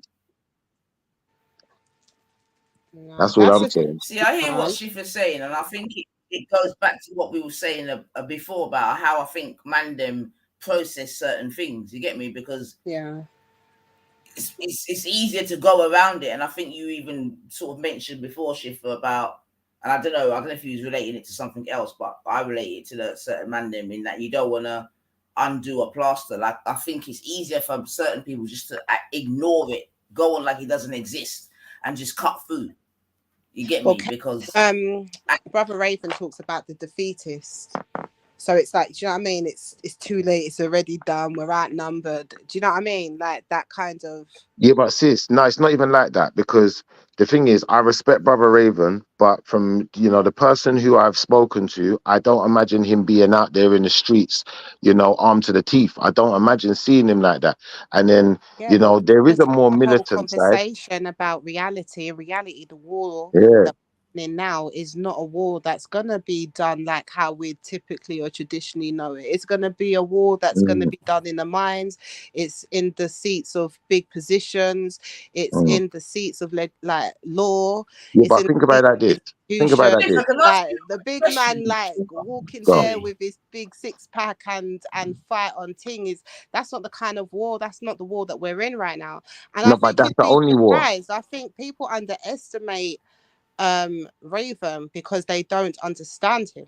Like if No, you I don't listen to Raven, underestimate him at all. Not at all. Do you know what I'm trying to say? What I'm trying to say, sis, is not that Raven's not doing his work. Raven's doing his yeah, side of I things. know, But I know you won't say. what I'm saying is, you see the brothers in the street, they don't understand what they're really supposed to be doing. They don't understand the whole reason there was a war on drugs. They don't understand it no more.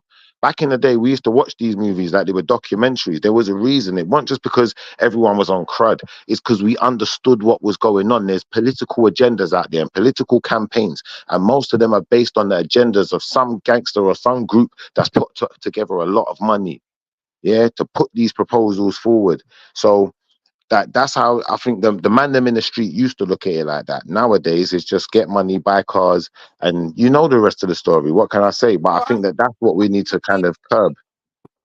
You know what I think is about right now, what we're battling is the numbers game. How much of the mandem that you're saying is actually of that mindset and how much is not? That's the real battle of the game. So like, for example, I don't really want to mention it, but an incident happened with Afua, right? And I'm only saying that to say that is it Crips 95? There's this black guy, the one is that with the hood. You must know who I'm talking about, Shifa, the black brother. I know who you're talking about, Rusty 95. And there's another brother, right? And I saw where they were talking one time in this thing that was doing, it was some live thing, right? And this is what I'm saying. There are brothers out there that are brothers who get it, who literally get it. Do you know what? They might have been through ends and stuff, but they're growing up. Do you understand? And they're seeing it for what it is. And they're seeing the puppy show. And this is what I'm saying. We need to be honest with ourselves. I understand, Shifa, that there's bag of man like that.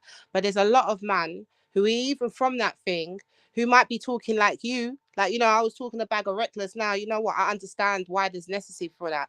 I hear Crip 95 and he's not saying the kind of foolishness that you typically people act like that's all black man. Like all black men are just dunce, like all of a sudden. You know what I mean? Like there ain't no conscious man. There's no man with anything about them. And I think that I'm glad to see him talking up on the thing that happened recently. I rate him because he's definitely a minority voice.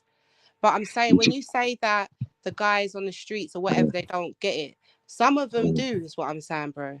Like, No, they even do. what's No, they get happening. it the most. They get it the most because they get it the most because you see the thing is this But year, what I'm saying, as a so man, what I'm saying is this whole attitude of like, okay, we can't all work together. Do you understand? Like everyone has positions, and there might be a roadman who's ready to do something that, but he will be talking to the next man who's strategizing and thinking this is the best way we need to but do they've it. been Then there'll be the corrupted, sis. marketing guy that'll be like, this is how They've we been need to reach these corrupted. kind of heads. And Can I you do understand believe what I there's a mean world by where they that? can all work together, is what I'm saying. Go ahead. Sis, when I say they've been corrupted, I mean in the sense of this. If you're not controlling the flow of the money, then really you're not in control of yourself. Someone else is. And someone else is manipulating the playing field, innit? So although these youths out here, technically they should all be working together and doing our own thing, they don't have those links, innit? It's like I was saying to Khan earlier, when you start talking about the UK and, you know, trade embargoes, some of them trade embargoes was written up with his country's involvement. So I don't know what he's talking about. They're doing the same damn thing. And it's people like us that suffer. So, you know, if you think you go rewind the hands of time back, go back to like the 70s. I think it's either the 70s or the late 60s, something like that, yeah, where they start this war on drugs. And that's what it's about. It's about holding the black people are making money again. We thought we put a stop to that. We thought we snuffed out that fire over there, but they found another way. Do you feel where I'm coming from? And that's all it's ever been about. I'm telling you, man. But I hear you. But then I look at the opposite way. They have to flood us with these things. They've constantly done it because every single time we weren't supposed to make it out, yet alone be doing well. Do you know what I mean? They bombed the black businesses, the Black Wall Streets. That weren't enough. Go to the 70s, now they're pushing in drugs, and some people can act like it's a joke, but the records are out now. The US but government have you know said the it. problem is This is You know, fact. the So problem wait, is hold on. What I'm saying to you is, bro, there's always going to be obstacles. There's always going to be diversion because they understand that's the best way to get us. it's the They've bag. mastered The us. diversion is the bag. Have you ever heard that saying? The bag. Yeah, the I've got the diversion bag. is the bad. But what's that got? But this is what I'm saying. You can walk and chew gum, bro. You can still be conscious and do your thing. When the call rallies up, you know what to do. I think Do you understand? you're It's right. not. You're right. You're right in reference to me because I know that you're right. But in reference to someone else, I don't know what they're really gonna Absolutely, and do. I'm not, and but that's the thing, bro. I don't need 100% of my people to do it. History's already shown me that that about 10% can move a whole nation of mine. You see where I'm from. You see our community, bro. It was kids that were going out doing the walk, the civil rights movement. Yeah. There was old people boycotting this, that, and the other. There was black people talking about how Malcolm X and Martin Luther King is causing trouble. Just like what we see similar now. They're talking too much. Same stuff they'll talk about Abbott. He's got a big mouth. He's making it uncomfortable. It wasn't never the majority of us that's got us anywhere, bro. And that's the difference. But once we know our history, that stuff don't worry me. Majority of our people are sheep. It just takes the good ones to get it together, lead the way, and we'll be fine. So yes, there might be heads out there that don't get it. They're all about the bag. I don't care if I sell out. I'm getting a bag. Good for you. You understand? There's another head that ain't that. And when the calling comes, they're going to do the right thing. They're going to move the right way. They're going to see the opportunity in it for them and their community. That's what I believe. I hear that, Can't be and I just stuck think on the that sellouts, bro. I can't be when you say stuck on the... when you say the sellouts now, yeah, I'm gonna say the corruptible, because even like I've seen this in my lifetime. Even the best of friends could could turn funny when money's around. It can happen, and because I know that can happen, it's like that's why I say the bag, because I think that's how they get people. For instance, I'll give you an example. Like Martin Luther, yeah, to slow him down and to say, all right, don't do it anymore for a minute. Do it on our regime. Work with us. We're gonna give you the bag. Do you see where I'm going with this now? You know what, bro? That we did Black Betterment. There was this proper level-headed brother, American brother. Like I hope he's come down a few times. I hope he's a regular. And when I was saying, he was saying the same thing. Kind of, I was saying what I was saying in regards to institution. He says, because obviously he's from America, so he's like he understood where I was coming from. But he goes, yes, we're good that we have that, but one of our biggest problems is that they're easily susceptible. Like they'll be bought. They're easily bought. You're right. So, and this is the thing, but it's about acknowledging that, and then going forward when we do our thing, we need to set up things where you can't be easily bought. Do you understand? It's doing it that way, bro. It's not, you know what? Summerheads can be easily bought. The whole thing's in the bin. Forget it. You understand, Mark? Like, it's not No, I don't think it's the whole thing's in the bin. I think it's just acknowledging that so that we don't. Exactly. You see, for instance, we don't get another Michael Jordan situation. Am I still there? Can you hear me? Yeah, I can hear you. Yeah, that's how I look at them. I look at some of these people, like their situations, because when you look at, for instance, what's the footballer like Drogba or whoever? Like, there's a few of them. Samuel Eto'o. There's a few of them. Like, they go back to their countries and they help build the infrastructure, and they try and do things for their people. It's not just all about them. And I think that when you start building Michael Jordans, it kind of, although it looks like it's building our community up, it's tearing it down at the same time. Because now everyone just wants to compete with him rather than helping each other in any way. No, I agree. And these are like what you're saying are valid points, and I agree with those points. That's why I think that we should learn from those things and do better. That's why I say I don't believe in a guy or an individual, woman, a person, because absolute power corrupts absolutely. Like, you've seen some people with a little bit of a few followers and you see how they're changed. That even real power. I'm talking. Can you imagine people with power? When you're leading of a community like black people, when when you say go left, they'll all go left. When that scene of Malcolm X and then the police officer says no man should have that much power, because as soon as the man put up his hand, the whole of the black man unisonly just turned to the left and marched off silently. Beautiful. But you see, even you saying that now, yeah.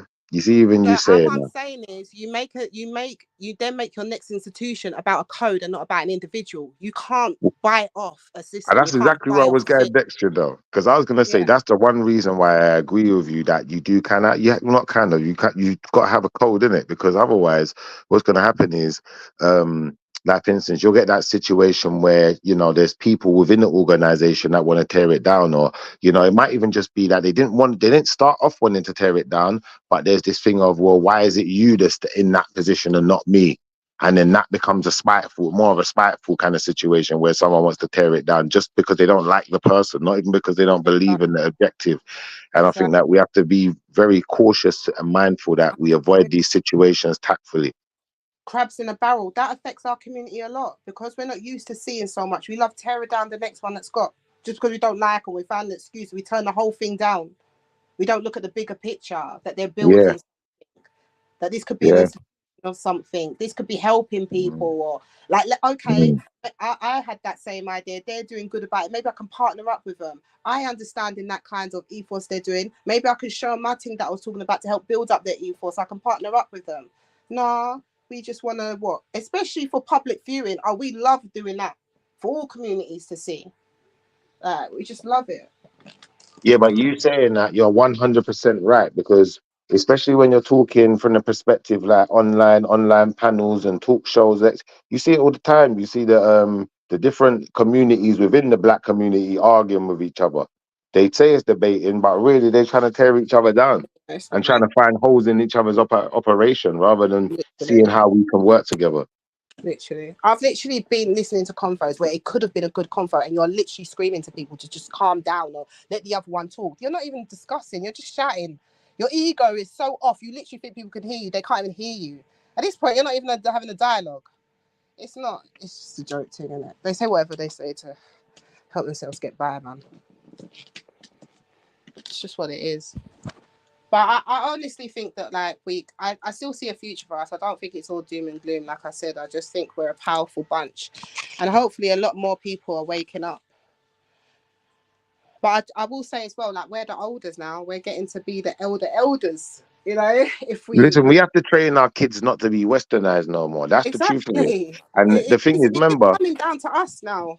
You know what made me know that for sure, yeah? I noticed I started talking to some of the youngsters and I'm like, I was talking to them about music, for example, and I'm saying to them, what do you man think of Bob Marley? They didn't even know who Bob Marley was. I played them some Bob Marley. That's trash. They didn't want to hear no Bob Marley. I said, nah, there's something wrong with you lot, man. There's definitely something wrong with that, because you're supposed to be, able to consume your own thing and recognize the authenticity and the value in your own things. You understand? But all they value now is trap, drill, kill, murder, stab, something. And that's cowboy mentality. That's not our mentality. That's flipping, that's the craze. You know, like that. That's flipping, what's them boys there, the Peaky Blinders. That's what that really is. That's not us. You know what I'm trying to say? Oh, exactly. We've adopted it. It's crazy. Like, even when you look at pictures of the Windrush and things like that, and you see the men, and some of these men and women are our age, you see how they're dressed. You're talking about like suspenders, like trousers, shirt, like smart dress for the hat, the hat, the Chris hat, just it's just crazy. It's just crazy. Like, honestly, we've forgotten who we are. Like, we've proper adopted all these wild other cultures. They're not of us. No, they're really not. Now, don't get it wrong. We know and everyone else knows. When it comes down to war, you know what I mean? Hence black and white unite. You know what team you want the blacks to be on. Yours. Do you understand? You don't want war with us. But to say that we're out doing all of that gangster stuff, like, that's any part of our history. Like, if you actually look at our history before the interruption, you wouldn't see this kind of behavior. It's a joke thing. But the fact that you said that the youths didn't even know who Bob Marley is, well, I mean, wow. Because someone put the link. But is there an element of being? Is there an element of being here, like, you get me? They are 2 long settings, and as such, this is just the natural. I'm not saying it's right, I'm just saying. Yeah, but that's when it comes down to what we were saying, that it's important for us to start teaching our kids more culture now. Like, the onus is us, like us for real. We are the elders, and we're only going to be the elders as time goes on. So it is down for us. You can't expect this country to teach them our culture. That's been the problem. I feel that when I was growing up, you'd rarely see black people on TV, and I think that was kind of good for us. Exactly. This inclusive has got these men really thinking that they're like Joe and Bob down the road. Like, for real, you can't tell them nothing. Agreed.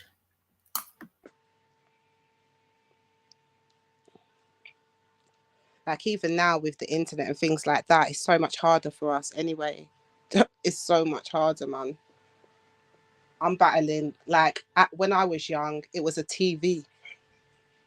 I'm battling mobile, laptop, iPad, school, PlayStation, This Nintendo. you're right. The kids School. don't want to be like their culture. They want to wear Gabechi and Versace like Tom and Bo and James down the street.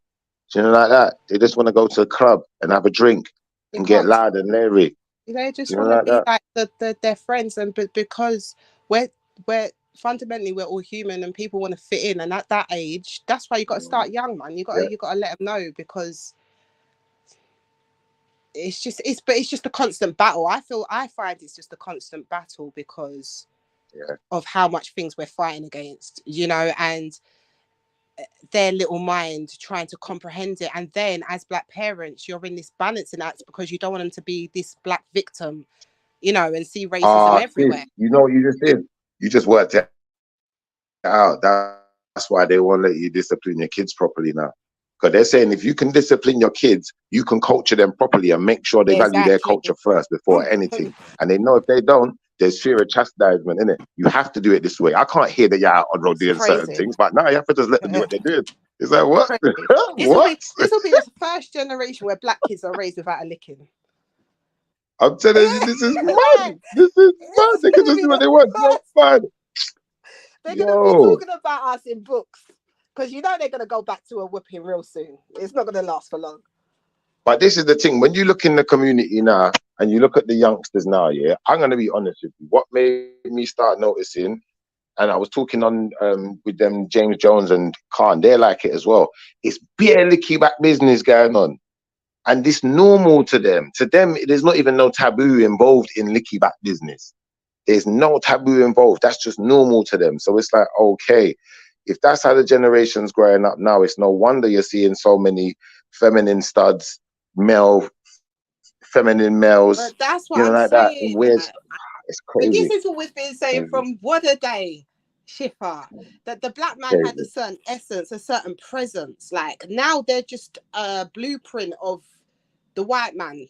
It's wishy-washy. Like, that's how I see it. Like, growing up, it's like, that's what I don't understand. Like, how do you just cut out a culture within a generation? Like, I'm not alone here. Like, in my real world, people get it, but it's just weird when you see this.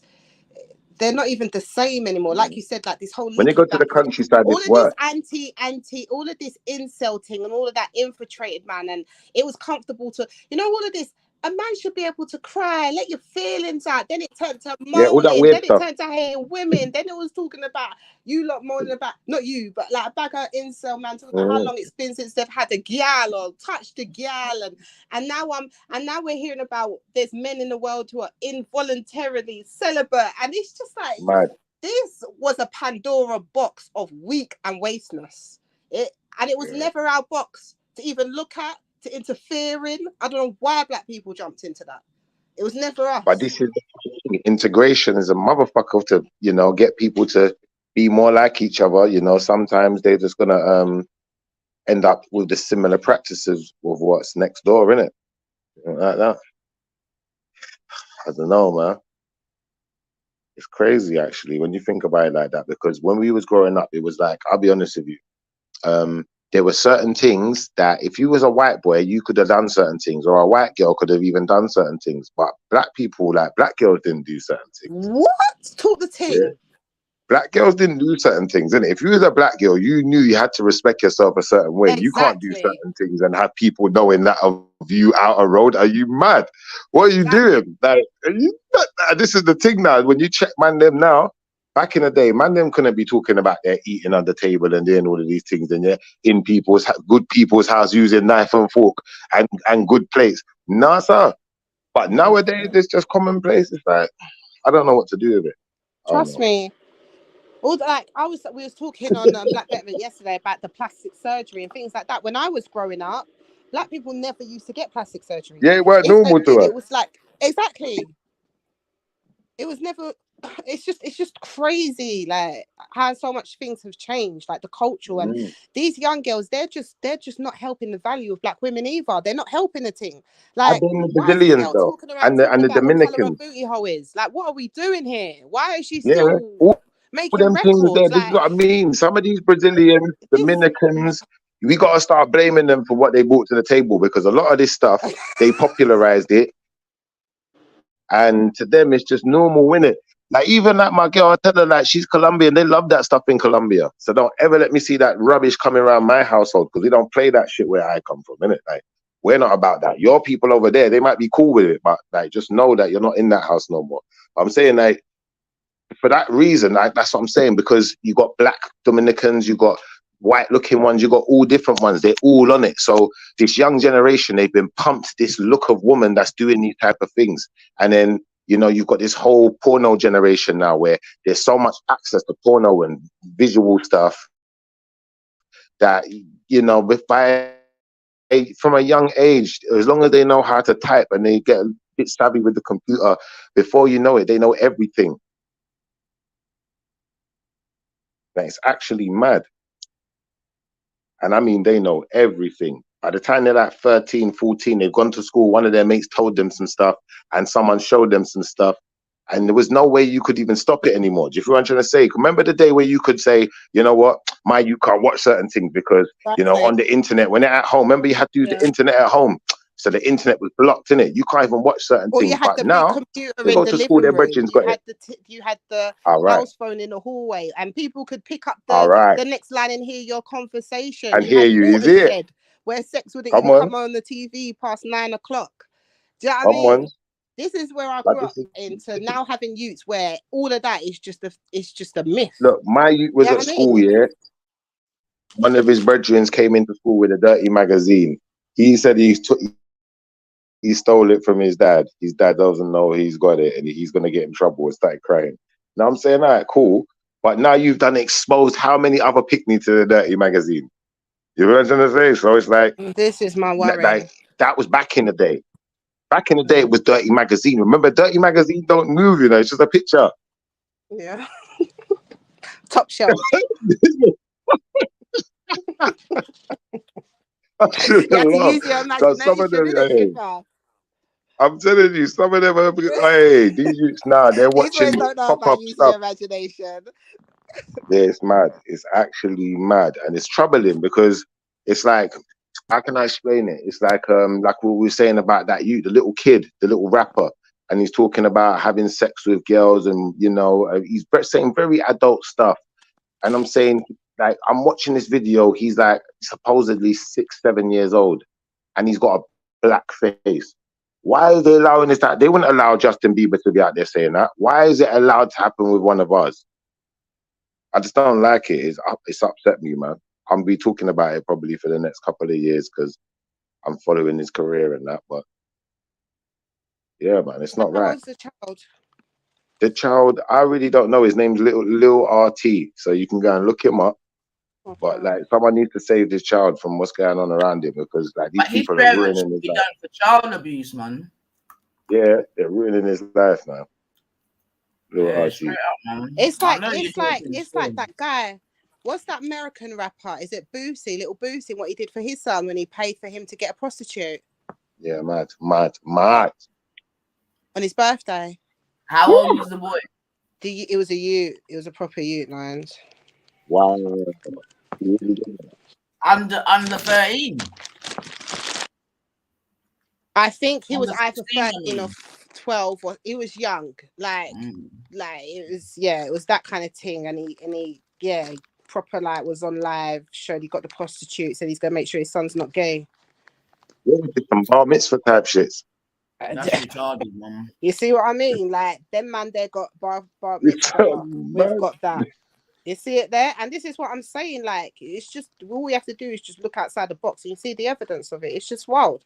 Man's got bar mitzvah like we didn't have a rite of passage in our cultures. Like, we didn't have nothing like that. Of course we did, but we got that snatched away. So now we got rappers saying, yeah, you know what, you're I think you're of age, you know, because the youth's not. He's saying that he's worried and he ain't interested in gal. He's not ready yet. Like, give him 6 months, it could be a whole different story. But you go and buy a prostitute. That's his first experience of. You know what That's though? how he loses Do his you virginity. think it depends on? Do you think it depends on the parent as well? Because I think now. He's going to be the like help some for of the the rest of the parents. black women. Every black woman he meets now is going to have to suffer that. He's Yeah, but damaged. sis, some of them parents here are sending their kids to school on some different mindset. Like I remember when I was growing up, yeah, there was a few girls, like the one in particular, there was a mixed race girl. She had a white mum, and you know, her mum wouldn't tell her that, you know, at the age of 14, she wasn't allowed to have sex. She could do what she wanted. She would tell her use contraception. It's like, you're 14. It's like, what is going on in your head? What you're having these conversations with a 14-year-old, and it's like, I think that there's a lot more of that mindset out there than what I believe exists, or like what I'd like to believe exists, if that makes sense. I'd say in Black UK, I don't think we're there yet. Like, but I have heard about the white. Like when I was growing up, there was definitely the white parents that'd be like, "Well, I prefer it happen in my own house," and yeah, all of that kind of behavior.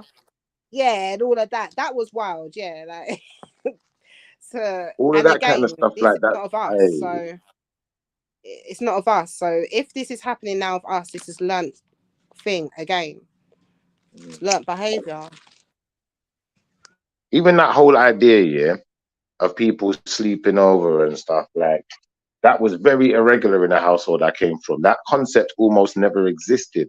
If unless you was family, you know, like that. I didn't really know about all of this sleeping over. Like my sister, she had friends, like, yeah, of course, that she would go and stay at their house, like, because she liked sleepover. Some of her friends came and slept over a couple of times, but like I think, especially as a boy child, like I was never into that anyway. But I think this is not our culture. That's not, we don't really do that unless you're family. You're not coming over like that.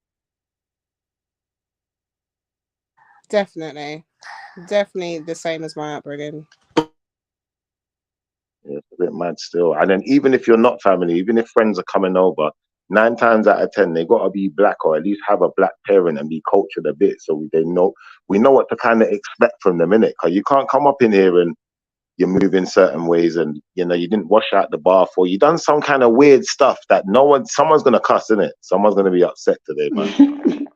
He said doing something weird. You're gonna do something weird. And you never had them people when they go to people's house, like, I'll be honest, I got a white mate, yeah, he's just so raggo, and he, like, I don't know, he will go in your house, he used the toilet, he didn't wipe the seat down or nothing. That's just normal to him though, innit? He's not he's trying to be rude, but it's like, you know, we've had to coach him over the years, like, mate, you can't do that, innit? Especially if you go in my mum's house and you don't do that, wipe up the seat, she might slap you, bro. She might chin you, like, calm down with that. You know what it is? I think it's a hard balance, isn't it? Like, you understand where, I think it's one thing when it's yourself, it's a different thing when you have children. Because I think you understand where your child is and why they have certain urges to want to just do what the other kids do. So it's that, I just feel like it's a constant battle. I guess that's what all of our parents felt as well. But I think the internet doesn't make it any easier. You see what you just said? My cousin learned about that lesson the hard way, yeah? Because his mate, yeah, one time we was at his mate had a birthday party, yeah? I'm not going to say his name, but we're there. Everyone's cool. Like, we're having cake and stuff. And then his mum's cover said, everyone want to play a game? He said, no, fuck off. I don't want to play a fucking game. We're all right over here. And we just, you know, we just looked at him. We was like, me and my cousin both looked at him and we was thinking the same. I know he thought exactly what I was thinking. I was waiting for the slap. I'm waiting for something. I'm thinking, oh shit, this motherfucker brain. But nothing happened. True. Like nothing happened. And then watch this. We was in the park I think it was about a month later. We're in the park and we was on our skates. And my cousin's mum, my auntie, she must have said to us, all right, guys, it's time to go now. My cousin said, no, fuck off. I'm not finished yet. You're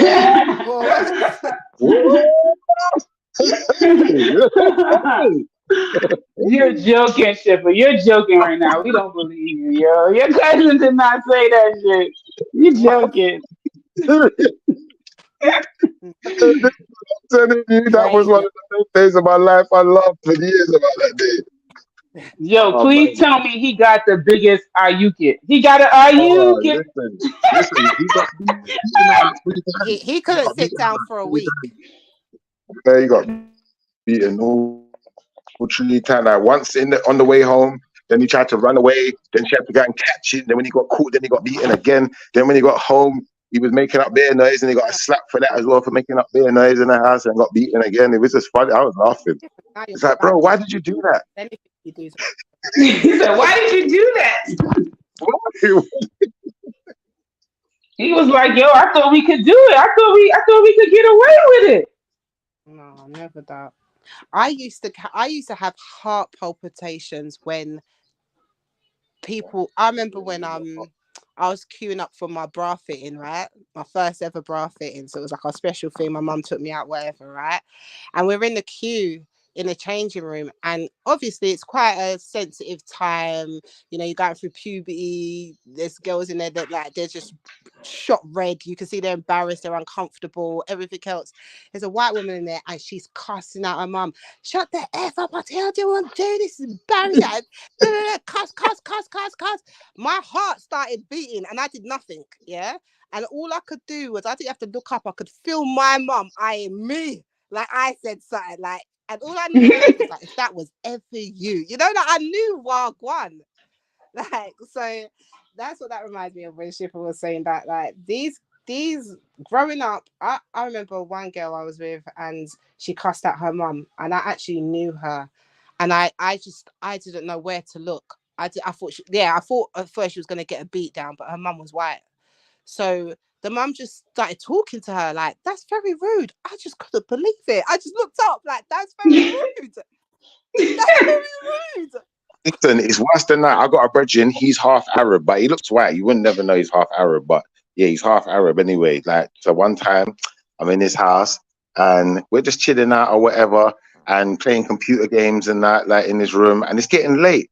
And his mum's like, you've got to go now, but we're in the middle of the FIFA game, innit? And I'm beating him off at FIFA. I must have beat him all about 3-4 games in a row. So he don't want me to go till he wins, innit? So he's like, no, he's not going there. We're not finished yet. So the mum's like, no, it's getting really late. He's got little brothers. They got school tomorrow, whatever. Yeah. My man's got up and my man has literally pushed that. Dashed his mum out the room. He dashed his mum out the room. Yeah? No. After he dashed his mum, I'm not even joking. After he dashed his mum out the room, yeah, I put down the controller. I said, I'm going to go, because I'm not comfortable with all of that. I'm not comfortable with that. So then the mum's come back in the room and he's like, no, he made my friend not like me. He's gone to box his mum. I had to grab his hand. Imagine that. Like, I had to punch him up a little bit, like, give him a little, wake him up a bit, like a couple of swift ones. And then I said to him, bro, like, you can't do that, innit? Like, if you do that again in front of me, I'm going to knock you out next time. And then after that, he stopped hitting his mum. But I know there's kids just like that, man, where no one's checked them, innit? Like, slap at their mum. Like, I remember some of these boys are bigger than their mum in the house, especially when he's single mum. Or maybe, I think his dad was away in, like, Arabia or wherever he's at. Yeah, them Arabia, Turkish ones where the mother don't speak no English and all of that. I've seen that as well. Mad. I've heard bits about them mashing up. But when I was doing mental health work, I was with this family. They were Indian. I know this is not Ether peoples, Indian Guyanese people, right? They was I had to preface it, not Ether folks, right? You know what I'm saying? They was from Guyana, but they were like total Indian, like not mixed. And the father, I never met the father because the father's always at work, right? He never home. I only met the mother and the son. So the reason I'm involved is because the son was not going to school. So clearly you would say, Mom, can you just get your son to school? But the boy don't listen. So it's kind of like, yo, you a woman. I'm not listening to you.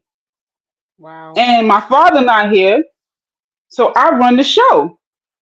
And now he got me coming into the house and I'm a black woman. He don't respect women.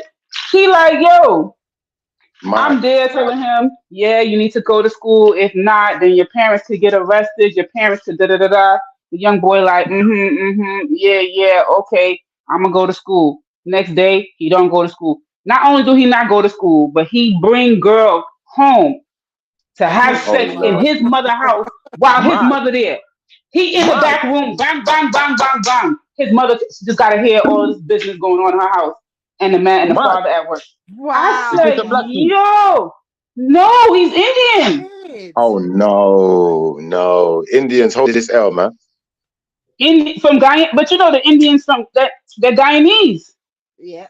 I said, yo, Wow. in your house, you can't even. I said, did you tell a young girl to leave? She said, when I tell the girl to leave, he tell the girl, you stay in here. And the girl just stay there. I said, oh my God. You have a teenager. No power. Look, somebody put in the chat. That's Trilla.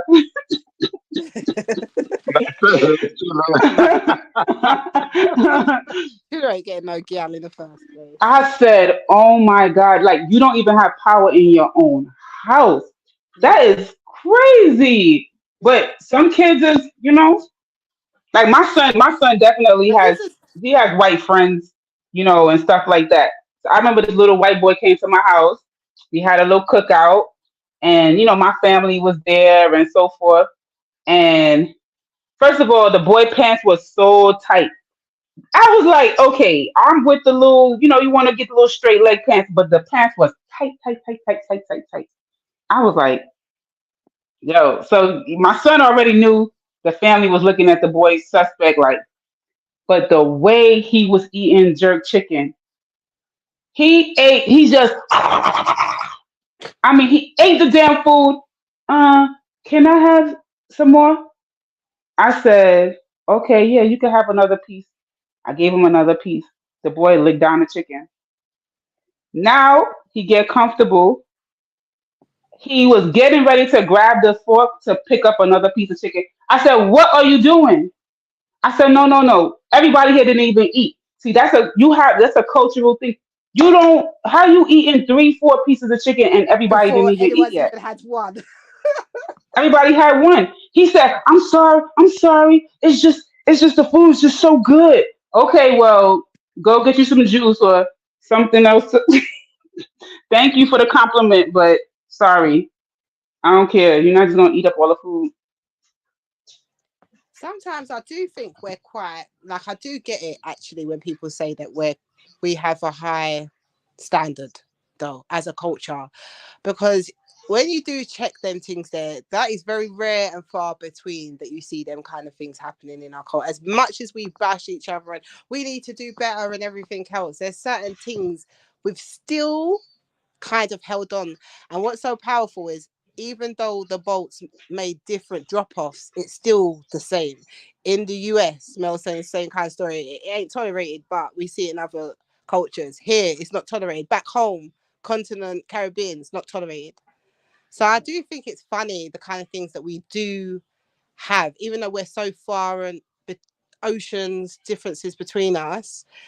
And I know we're hard on us as a people, but there's certain things that, do you know what I mean? Like even when I was listening to G-Book here, and the way them lot there chuck up the P thing, them lot love this P word like no one's business. Like, yeah. You know what I'm talking about, the P word. Oh, to the Asian? Minus the Stani, basically. Minus the Stani from Pakistani, and you're with us at the P word. Oh, no. When I say P, I'm talking about fiddling around with little children. Oh, I was thinking the same thing that you was thinking, Chip. I was like, that's why I had to confirm that. Yeah, I was like, what? No, not them. I'm just saying in general, like when it comes to like a level of respect and elders and especially swearing and stuff like that, have you noticed that we've still held on to that kind of waters apart. We bash on ourselves and about holding on to our culture, but there's some stuff even though we've been inflicted with so much stuff, they've not been able to take away from us. And even when I watched like ThE, for example, there was like a panel where it was like a lot of, well, none of us were on a panel, let's just say. And I was watching the amount of P words that was coming about this one being a P, this one having this one as a family member as a P, you're just a P, hey, P's just jumped on, look at this P in the chat. Do you know what I mean? Like, it's just, I like this P, you're a P. The effing and blinding and just the way they were going at each other, I was just like, we're not that bad, you know. I was watching it, and I was like, I think because the ones that do this, the ones that do like really disrespect elder, it's not they're not the majority.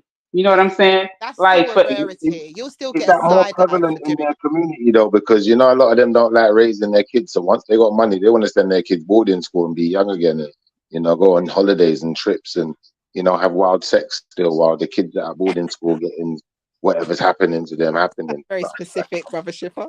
They would have gone have wild sex, like I they want to stay home and have wild sex. I'll be honest with you. I know some of these old white men who I've, you know, when I was growing up, you know, I may have made acquaintance with through work or through other situations, and I've heard a lot of these stories of boarding school, and you know, they're very upset about it. And you know, what is it, ball stool? They used to have a thing called ball stool, not even boarding school, ball stool, and all of these places that they got sent to, and it's like it's almost like the parents were happy to get rid of them. I don't know. Yeah. But I think that's a very Western culture, right? Like even for the elite, they'd happily send their kids to boarding schools and stuff like that. And they're away terms at a time. It's not just like, it's quite rare that they'll come back like for a weekend or something. They're away for terms. You might see them like every 6 weeks, 8 weeks. I'm not saying that other cultures don't do that, because I feel like a lot of cultures have adopted that. Like where they're allowing their children to go into boarding schools, especially from overseas. They'll put them in boarding schools in the West and things like that. It's a tricky game, man. I'm quite surprised people do it. I agree. I'm surprised why they do it, because we've seen that it doesn't always work. It's very tricky. Like the odds are not always in your favor that you'll have your same youth back that you've just given away to a boarding school overseas somewhere. It's just wild. Yeah. And I don't think it's any kid you can send to a boarding school. I think, you see me as a kid, if you sent me to a boarding school, when I was in school, I was taller than most of the teachers, at least. So, you know, if anyone tried to travel with me in any way, you probably wouldn't even believe me just because of the way I could handle myself. Whereas a much smaller child, you know, I don't know, man, they might be a bit more vulnerable, man. And I think that sometimes that's not taken into consideration with, you know, the upbringings of some of these children. That's why they're so disgruntled about it, you know, because they probably felt vulnerable, like it was powerless in it, and all of these things have happened to them, and they're not even just blaming the teacher no more. They're blaming the mom, they're blaming the dad, they're blaming why everyone. did you put me there? Why did you? Why did you do this to me, kind of thing? And now they want to murder people and go and kill the whole school or do some crazy something because you lost the plot, innit? You lost the plot, man.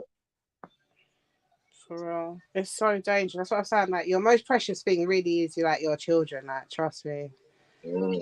It's so worrying, especially in this world right now. But it's what it is, isn't it?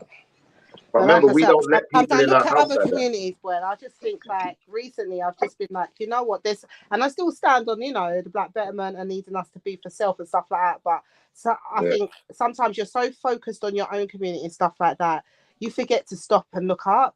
And I think from what I've seen in the last few weeks, I'm just like, oh, you know, like. Yeah, they always talk about that shit. You're right. What did you say? They always talk about that stuff on certain panels when certain dynamics of people are about. It's very prevalent in their dynamic. Yeah, and these are big ages as well. Some of these people are big ages and stuff like that. So I just, you know, I'm not saying that all communities are great and we're the worst community. And I don't believe that we should hold our standards to them. Just because we're not as bad as them don't mean nothing. Do you know what I mean? Like, we should still have our own standards regardless of what everyone else is doing. But sometimes you do need to just kind of... I'm of a strong belief. That's why when they start talking about grooming gangs, and you know, they want to talk about the age of consent, and you know, they want to talk about our countries and what we're doing. I think that's why, to kind of take the heat off themselves a bit, because it's so prevalent. When you look at British society, and if you go around talking to people, the amount of people that have suffered some type of physical abuse at the hand of what they say is 9 times out of 10 a family member or someone close to the family, is horrendous. Yeah, that's true. It's absolutely horrendous. It's like, I know so many people that had some form of abuse. Like, oh my God, the numbers are too high, in my opinion. That's scary, the numbers man. are too Were the majority of them done by family members or just strangers? Or... Pardon? Especially girls. I don't know if it's just me, but you're cracking up, Shifa. Hello? Family members or something. Is it just me? Can anyone else Someone hear close us? to the family. You know what I'm trying to say? And I'll be honest with you, better now. Yeah, now I can hear you better, yeah. I can hear you. Can you hear me? Yeah, I can hear you. I would say most girls that I've met, like not necessarily like dating them or anything, like, but you know, like just in passing or friends, like growing up, like a large number of them, like more than half of the girls have had some kind of assault or abuse or something.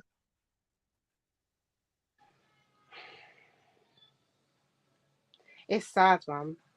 And that's becoming between like all communities at this point, you know. It's sad.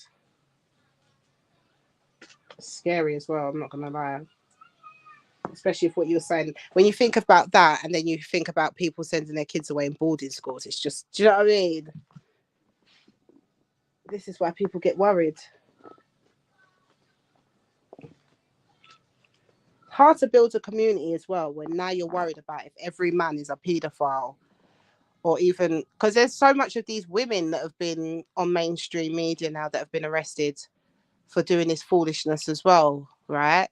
So it's just weird being around a community and it has to be at the back of your thoughts, or it's just wild. It's like I don't know.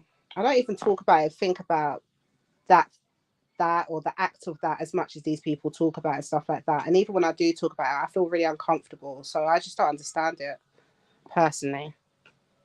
You see, they arrested Afua.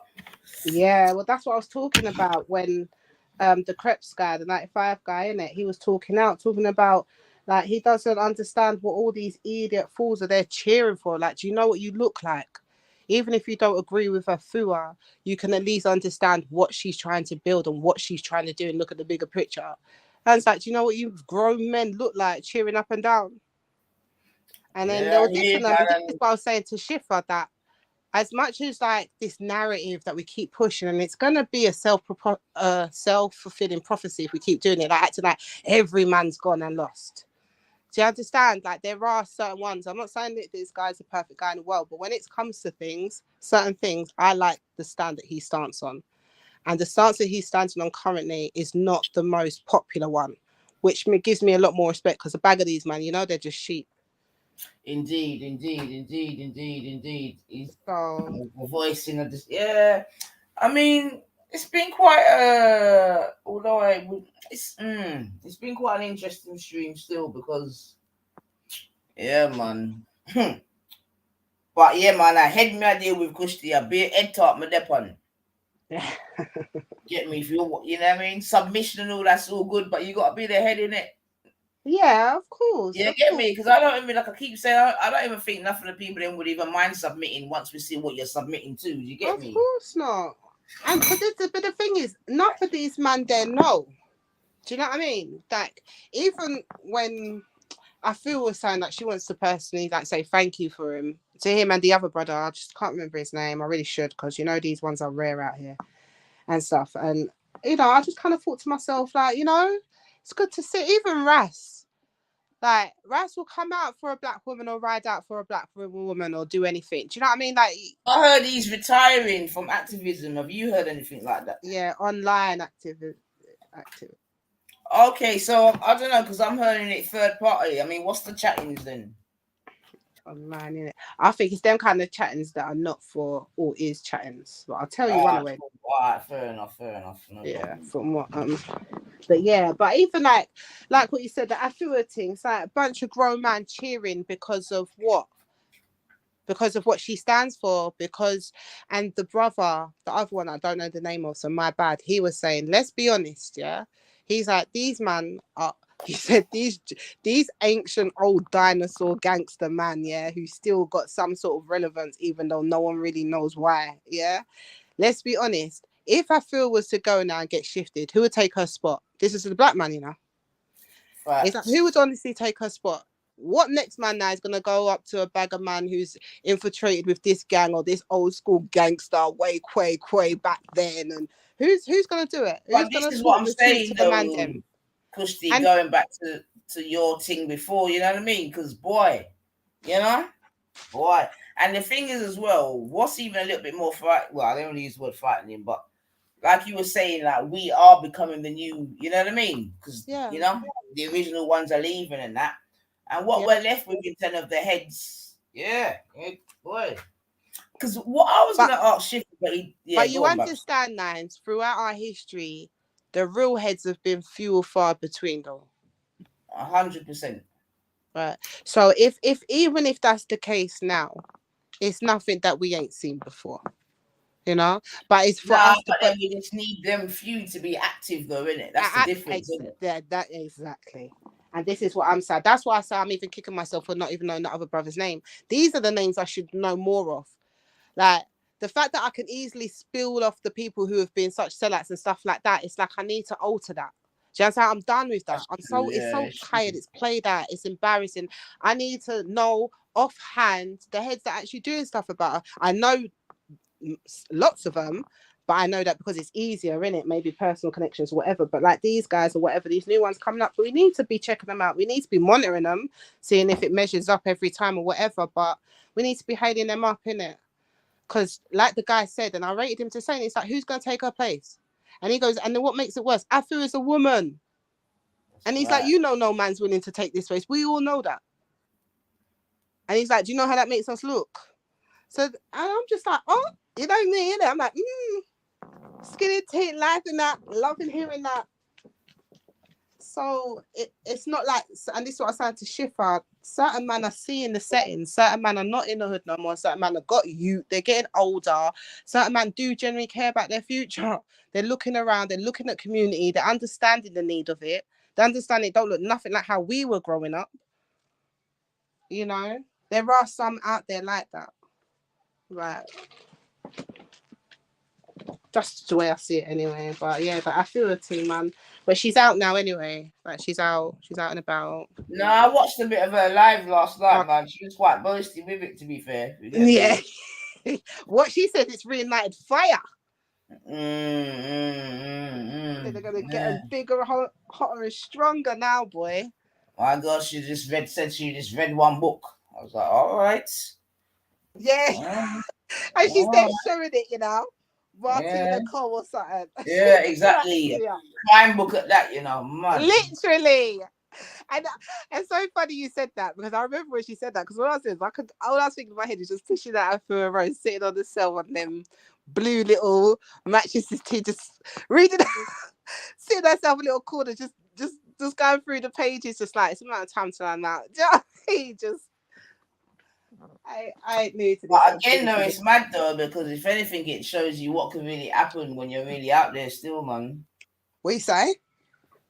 I said it's mad though, because it also shows you what can really happen when you're out there, though. Exactly. But this is what I'm saying as well. That's a thankless job, isn't it? I feel like loving your community is one of the hardest jobs. It's like, it's literally heartbreaking. It's a heartbreaking job, man. Because you literally have to love your community to do it, and it'll be the one that you love that will break your heart. You know what I mean? Look at Malcolm said it. look how Bob felt when he got shot. Certain people who love hard within our community, they love hard, innit? So to get betrayed as well. We're talking about assassination as well. It's not no half measured with our ones. Absolutely. It's painful, man. That's why anyone who sets up and does it, I know I've got the heart for it, but anyone who actually steps up and goes all the way through and stuff like that, men and women, I just always want to support them, because it can't be easy. And I know the heartbreak would be too much for me. Do you know what I mean? Like, that's why I stay around certain type of black people, because I love black people and I want to keep loving them. But you see what like what Raven does and sits next to the, but why do you need to call yourself black? But why can't I? I might turn out like Cynthia G. Give me 3 months of that, boy. I will be hating the community. I couldn't do it. It'd be too hard. Yeah, but as sad as it is, it also is a measurement as to where some are, man. Unfortunately. Yeah. And but this like is what that's I'm saying. that's Like, I what feel but like that's for some it's just easier to have blinkers on, man, and just cut through. Yeah, it's easier throughout life to be like that, isn't it? But the thing is what is easier, isn't it? Like, once you've done it, like, this is what I was saying on Black Betterment as well. Like, Diane Abbott spent 40 years in Parliament because she believed in the Labour Party, clearly. 40 years as a black woman, you know, Nine. The first black MP, 40 years, 94. Yep. Like, do you know how much you have to believe in that? Like, believe in the Kumbaya, believe in Labour. And this is what I'm saying. They all believe in it and they think it's the easiest route. You know, let's conform, let's all get along. And then they get burned and hurt. But to be fair, though, I think she was more suited to old Labour than new Labour, because old Labour was a bit more radical, innit? They were a little bit more left. But then that still comes to the case that when you're, yeah, and I understand what you're saying, but it's still attached to like an institution with these two parties that are ticking on and their real beliefs are dominant. And do you know what I mean? So whatever you had hope of on this brief, this whatever it could have been, and this spark that might have been there, eventually the monster ate it up, innit? The machine ate it up, and it's gonna be what it's gonna be, and what it was made to be, and what it's for, and who it's for. I think they got more disheartened after, well, definitely during the Blair camp, you know, during the Blairite thing. And then obviously, I think after, once this dickhead come in, William the Keir Starmer or whatever, that's the end right there, man. So anyone that was left leaning under Keir Starmer, you're done out, man. So, yeah, I don't like it. I mean, I just think, like, you know, once you conform for thinking that it's easier, your life is going to be easier, you're going to have a shock down the line.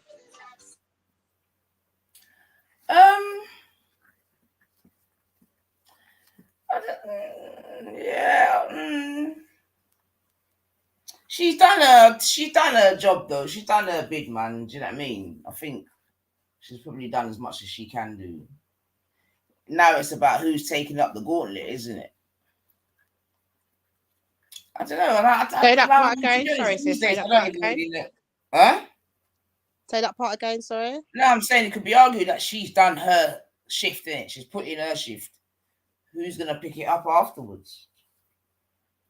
Oh yeah, no, she's definitely done her part. Like, that's what I'm saying. That's what I said. But it's just what we were saying in regards to the conforming, right? So I feel that because remember we conformed though. Oh yeah. Okay. And she's part of the Labour Party, isn't it? Like, but she did her big one though. She did her big one. Like, if you look back on her speeches and what she said for black people, that's why I think it's so surprising when you see black people talking about, oh, she's got a big mouth. That. She, like, literally, if you go back a few years, the same people that were saying that to her were white people, because she was the first black female MP. Of course, she's got a big mouth, and you're talking on behalf of Hackney, and you're talking about black issues. Imagine 40 years down the line now, you're getting called that by this man. You're the leader of your party, don't even call it out. And now you got black people, black men talking about, well, yeah, she has got a big mouth. And the same thing that the white people used to say to you when you used to be defending us. Yeah, absolutely. But that's why I even said from before that certain people are good case studies, man, because literally, no, absolutely. They may appear, you know what I mean? They may appear one way, but their insides are completely, you know? Yeah, man. Completely the other. It's a mad thing, man. But we see it, man. Like I said, we see it, man. We hear it. And that's why I'm going back to your idea of the whole defamation thing. Definitely, but as long as we got the right admin within it, do you know what I mean? Because Yeah, man. Some of them don't believe it. Gossip. Welcome Yeah, back, but, you know, I'm quite hopeful with us. You know, I'm quite hopeful with us. Yeah, absolutely, man. You got to have optimism. I don't have the. At one point, it was very touchy. I believe that. I don't know. I just think the more you open your horizons, yeah, you see the failings in us, but you do see some bright sparks coming through. Certain man are talking along No, the but line. that's They why might also not know we it or need to whatever. accentuate the positives in it. But unfortunately, negative Absolutely. sales and all that type of malarkey. But that's something that we should definitely be doing. Like Shiv, for example, big up yourself, Shifa, because I know you've kind of gone into middle management or management of some sort, this, that, and the other. So big up for that. big up yourself for moving through the ranks. I'll leave it there. Back in the day, you know, I would have added to it, but as we're on a truce, I'll leave it there still. So big up you and your family, you get me? And I hope everyone gets to enjoy your spoils, you know what I mean? Well, I can tell you this much. Every time I get the opportunity to employ a black person, I make sure I take that up first before I prioritize anyone else. Nah, man, that's good, man. Obviously, we're always going to go for the person that's best for the job. So you got to still make sure that they're equipped for the job. You know what I mean? We're not going to just take someone just because, but I give them a try first. Obviously, if they're rubbish, I'm going to have to get rid of them, but I give them a try, innit? No, listen, nepotism is real. You give a chance, just like the same that they do to someone who's similar to them. Exactly, that's how it goes. You don't pull up the ladder, you pull it down. So yeah, I rate that. Nothing wrong with that, man. Everyone else does it, and we need to be doing it more. That's what I was saying. What we were saying a few weeks ago. I think we're so righteous, it's like to our detriment. Do you know what I mean? And these times we've got my Diane Abbott suspended for 10 months by getting called an anti-Semitic by just saying that me and you are not the same. So we're the only righteous ones, really. And we're more righteous and monitored than ourselves to each other. The world don't give a damn. Yeah, I know. I think it's hard sometimes though, because obviously pressures from, like, for instance, the company I work from, then the person who owns the company, like I said, if their son wants a job or if their nephew, do you know, like that, I can't really get around them like that. That's the only issue. Exactly. And you're one individual as well. You can't what are you gonna do? Fight nepotism? Like, if someone's gonna hire them because they're related or they're family members or those families are kind of linked in regards to business, that's the nature of business. You can't do anything. I think I understand it more because I've been on both sides of the fence. So I've worked for a family company where, you know, people may have thought there was favoritism. But mum, like when I worked, my mum used to own a company, a construction company, and I used to work for it. But she wouldn't favor me. She would be like, I would get the harshest treatment out of everyone because it's like you're using me as an example now. I think being young, you don't understand that. But because I was always used as the example, it kind of gave me an insight to what management was about from day one, if that makes sense. So I knew the right things to say, which is kind of a blessing in disguise, because when you're young and you're going through that, you probably feel like it's torture, but it was a good life lesson. And that's such a beautiful example to what I was saying in regards to how we're more righteous to ourselves. So where your mum owns that company and she's hired her son. 5 minutes, family, soon come. Yeah, she's not let you just get away. Although there's lots of institutions where we know certain multi-millionaires where they've just let their family, their children, just do nothing. Just run amok. They know they already know that it's inherited. That role is going to be theirs when they're ready for it, and they can just do whatever, and their parents allow them to do that. Your mum, on the other hand, made you go through that. She could have let you just pass through, giving you the title. But on top of that, I'm not talking of course, on her behalf. I'm just saying from my visions on it, I just see it as a black woman. She wanted to make sure that you got instilled, you understood the business from zero to the top. So no one can mess about with you, no matter what level you interact with. You understand what's expected from the person, from the entry level to the mid level to the top level. You understand the dramas. So when you're managing with ease, you're managing with knowledge behind you because you've done that role. You know the ins and outs of that role. You know what a skyver looks like in that role. You know what it's expected to achieve in the day in that role. Same with middle management. Do you understand? So she's instilled Yeah. so much stuff, but going through it, it just felt like, "Rah, really?" Do you know what I Yeah, mean? it But felt she's tough, man. It given, felt like, how come it's always me that gets in trouble? Everyone else will get away with it, but what I have to suffer.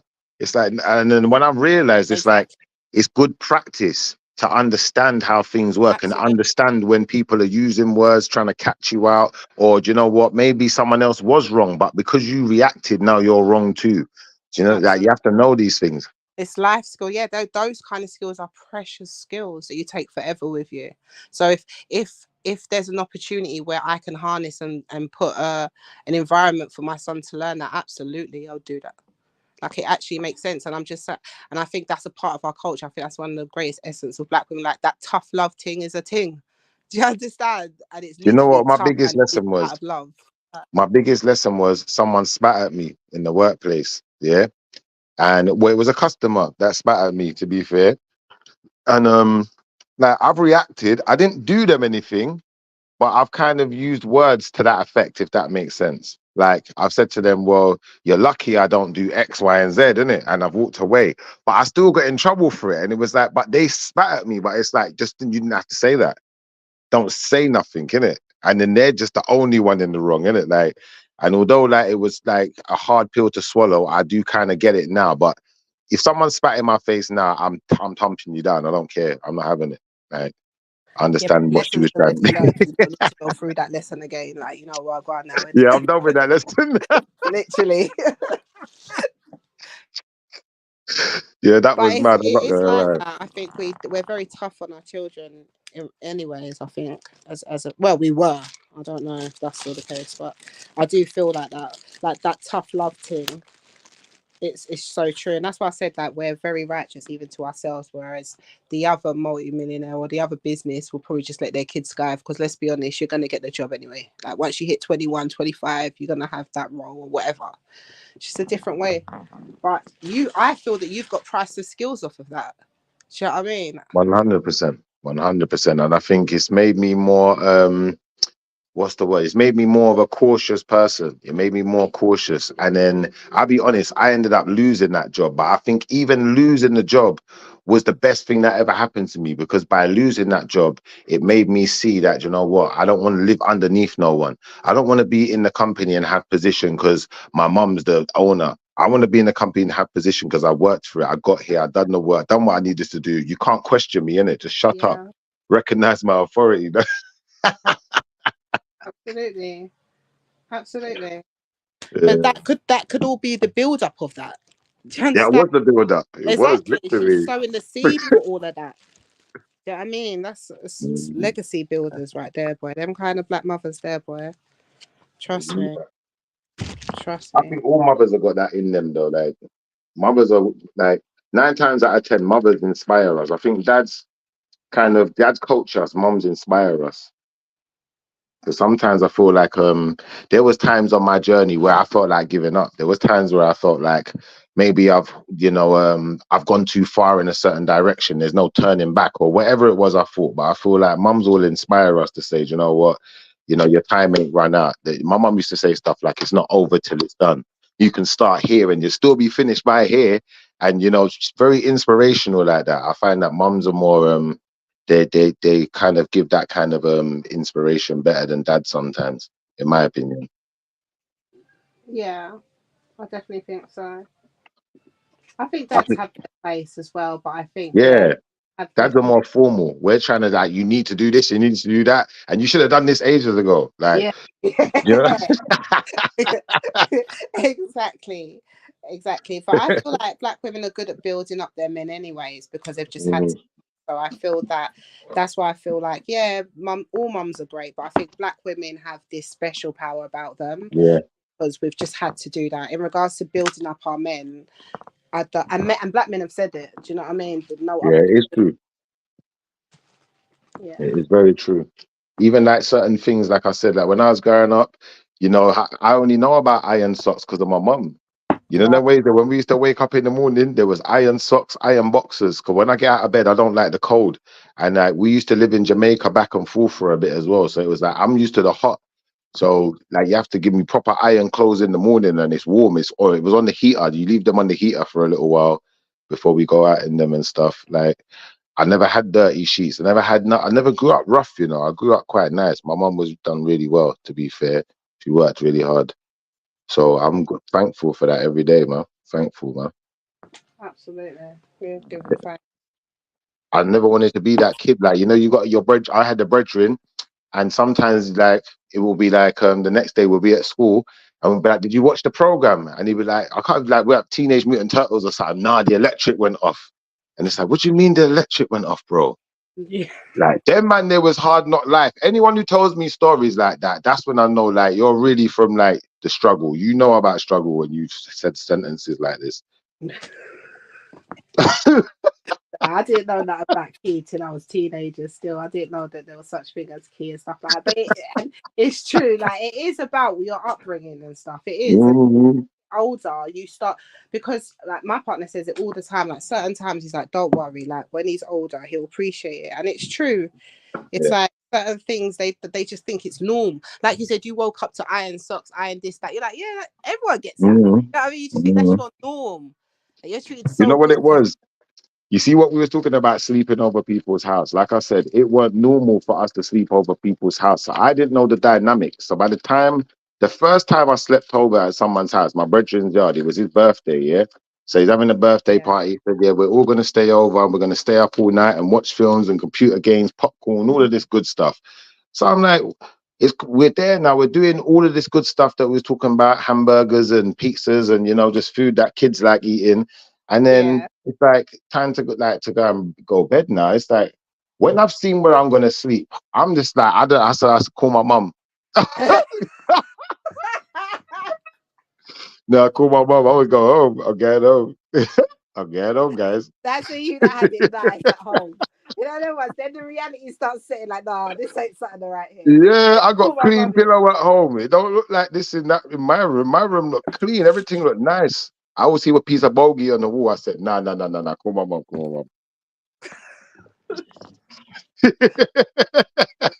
That is definitely. I think I definitely realized when I was older how good I was as well. Definitely. I was lucky though, because if it was far, I wouldn't have been going home. But luckily, he lived on the same estate as me, so it was like it's only up the other side of the estate. Mum come and got me, stayed in my bed. Forget that.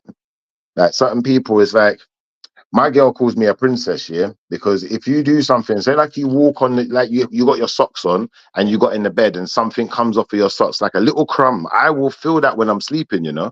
Yeah, that's like me. I get called you know that story, The Princess and the Pea. Yeah, the princess and the pea. I remember that. The pea under like 5,000 mattresses. That's me. That's exactly what she said. She said, "You're like the princess with the pea." I was like, "What are you talking about, the princess and the blouse?" Like, I could just feel the stuff in the bed. Like, don't get it in here, please. Like, I hate that, man. I hate that. My son's the worst because he'll get all food all over himself, and if you miss a bit, he will run at that. He might jump in the bed and wrap himself up in the sheet. They specifically jump in the bed when they got mashed up for you. What? It's like they have to do it. Yeah. I'm not gonna lie. I wanted to like give him a swift punch in the throat a couple of times, but he's only two. He's only two. Yeah, they don't know that.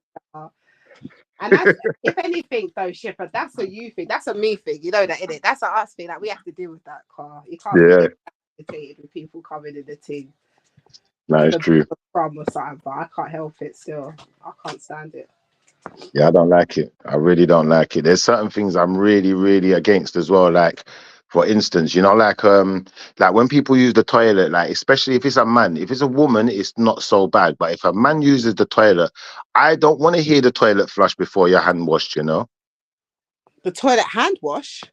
I don't want to hear the toilet flush before you wash your hand. I want to hear the tap run, wash your hand, and then I want to hear the toilet flush, because then I'm thinking like you've been touching up yourself and you could touch, you know, I know certain man will all pee on their hand and them thing there, then you touch the flipping handle and it's not like you got a cloth or something to wipe it off with. I ain't giving you nothing. So I want to hear your hand wash before you touch the toilet, the flusher.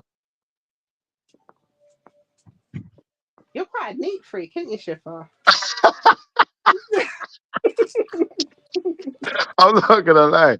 Some of these things, yeah, I like, because obviously when you're in your own environment, you're comfortable. You're used to what people do, innit? But outside of people that I know that I'm comfortable with, if I don't really know what you do, I've seen people do these things and not think about it. Like, it's like if I go in the toilets, like in a public toilet, like me and my cousin, she does it as well. Like what I will do is I'll get a piece of paper, I'll just pick up some, or I'll wait till someone opens the door. I'm not going in the toilet till someone else opens that door. Yeah, not to touch the handle. Yeah, come on, man. Yeah, Like, think how much people contaminate them handles and they don't wash their hand and they're doing all nastiness and yeah, it's mad out there. Who would have thought it, Schiffer, boy? Christian Schiffer's got the same thing. We just can't say certain things. But I understand where you're coming from still, man. I do understand. No, but we have to educate them. We're supposed to do like a show on it. You know, like them two old ladies, they used to say, how clean is your house? And just go around. How clean is your house? You remember that? We're supposed to do that, man. Like a YouTube version and go around to everyone. And we're going to check behind the microwave, underneath the fridge. We're going to check behind the cooker. Yeah. And when we find the grease, we're going to show you. And we're going to show you how to get rid of it too. We're going to hot you up and then make it all better. Yeah, after we show them how dirty them houses. I'd actually watch that show, Shipper. Those are my favorite programs. I love stuff like that. Like stuff like that. Like that gets me going, especially when they start pulling out for like when they go in the hoarder houses. Oh Lord. Yeah, that's the best ones. And they have their little tricks and tips with the toothpaste and stuff. Yeah. Yeah, I've got a few of them tricks. But that's the thing as well. I don't know if they do shows like that anymore. You know, like shows to make it a bit more domesticated. You know, just to handle things. It's like a testimony of the time, because now it's more like social, like what, reality TV and BBLs, and that is, I suppose, the attitude of most people now, isn't it? Like BBLs and getting likes and everything's artificial. The kids don't even cook nowadays, man. They go McDonald's or they got microwave meal.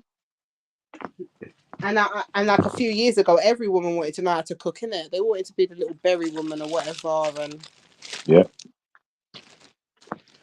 oh no, I think in our community though, I think it's still looked down on if you can't cook though. Yeah, even things like eating outside of your house, like, because I grew up with my nan, I understand like certain terminology like dirty stop out and stuff, what it really means. Exactly. You know, like that. Some of them will say dirty stop out. Do you remember when it was like offensive to even say like you're gonna eat out of the home? Eat out, you see it there. Exactly. You can't really do them things like that. That anymore. Like that used to once be in a while. Yeah, I think it's our counterparts have taught us. Cooking, and that was like, it wasn't unheard of. The way people have got like Uber Eats on speed dial now. Yeah. That stuff wasn't even heard of. Like it was actually considered a disrespect in certain households. Them things there was like, I remember back in the day, takeaway was like maybe once for the week if you're lucky. Yeah, once a week. Now it's every day. It's crazy. Once a week, gave my mum a break once a week. Yeah, I remember them days there when we used to get Chinese and you could only order one thing. You try to get your sister to share with you or someone to share their one with you so you can have another thing. Well, I loved it when my dad used to get like just a bit of everything, you know. So everyone just did what you wanted and thing. But when we got older, they definitely tried what do you want? I was like, hold on, we're not getting a big, you know what I mean? I'm not getting a little bit of this and a little bit of that. Yeah, I used to love a Chinese, but I was one of them kids because of my dad, and even my stepdad was similar as well. Like them man there, you can't them man will eat a whole chicken. You can't play with their food, innit? So it's like I want my own one. You like if he's got his own one, I want my own one too. I'm not having it. Like I was a fat kid as well. Was you? Yeah, I was a big fat kid.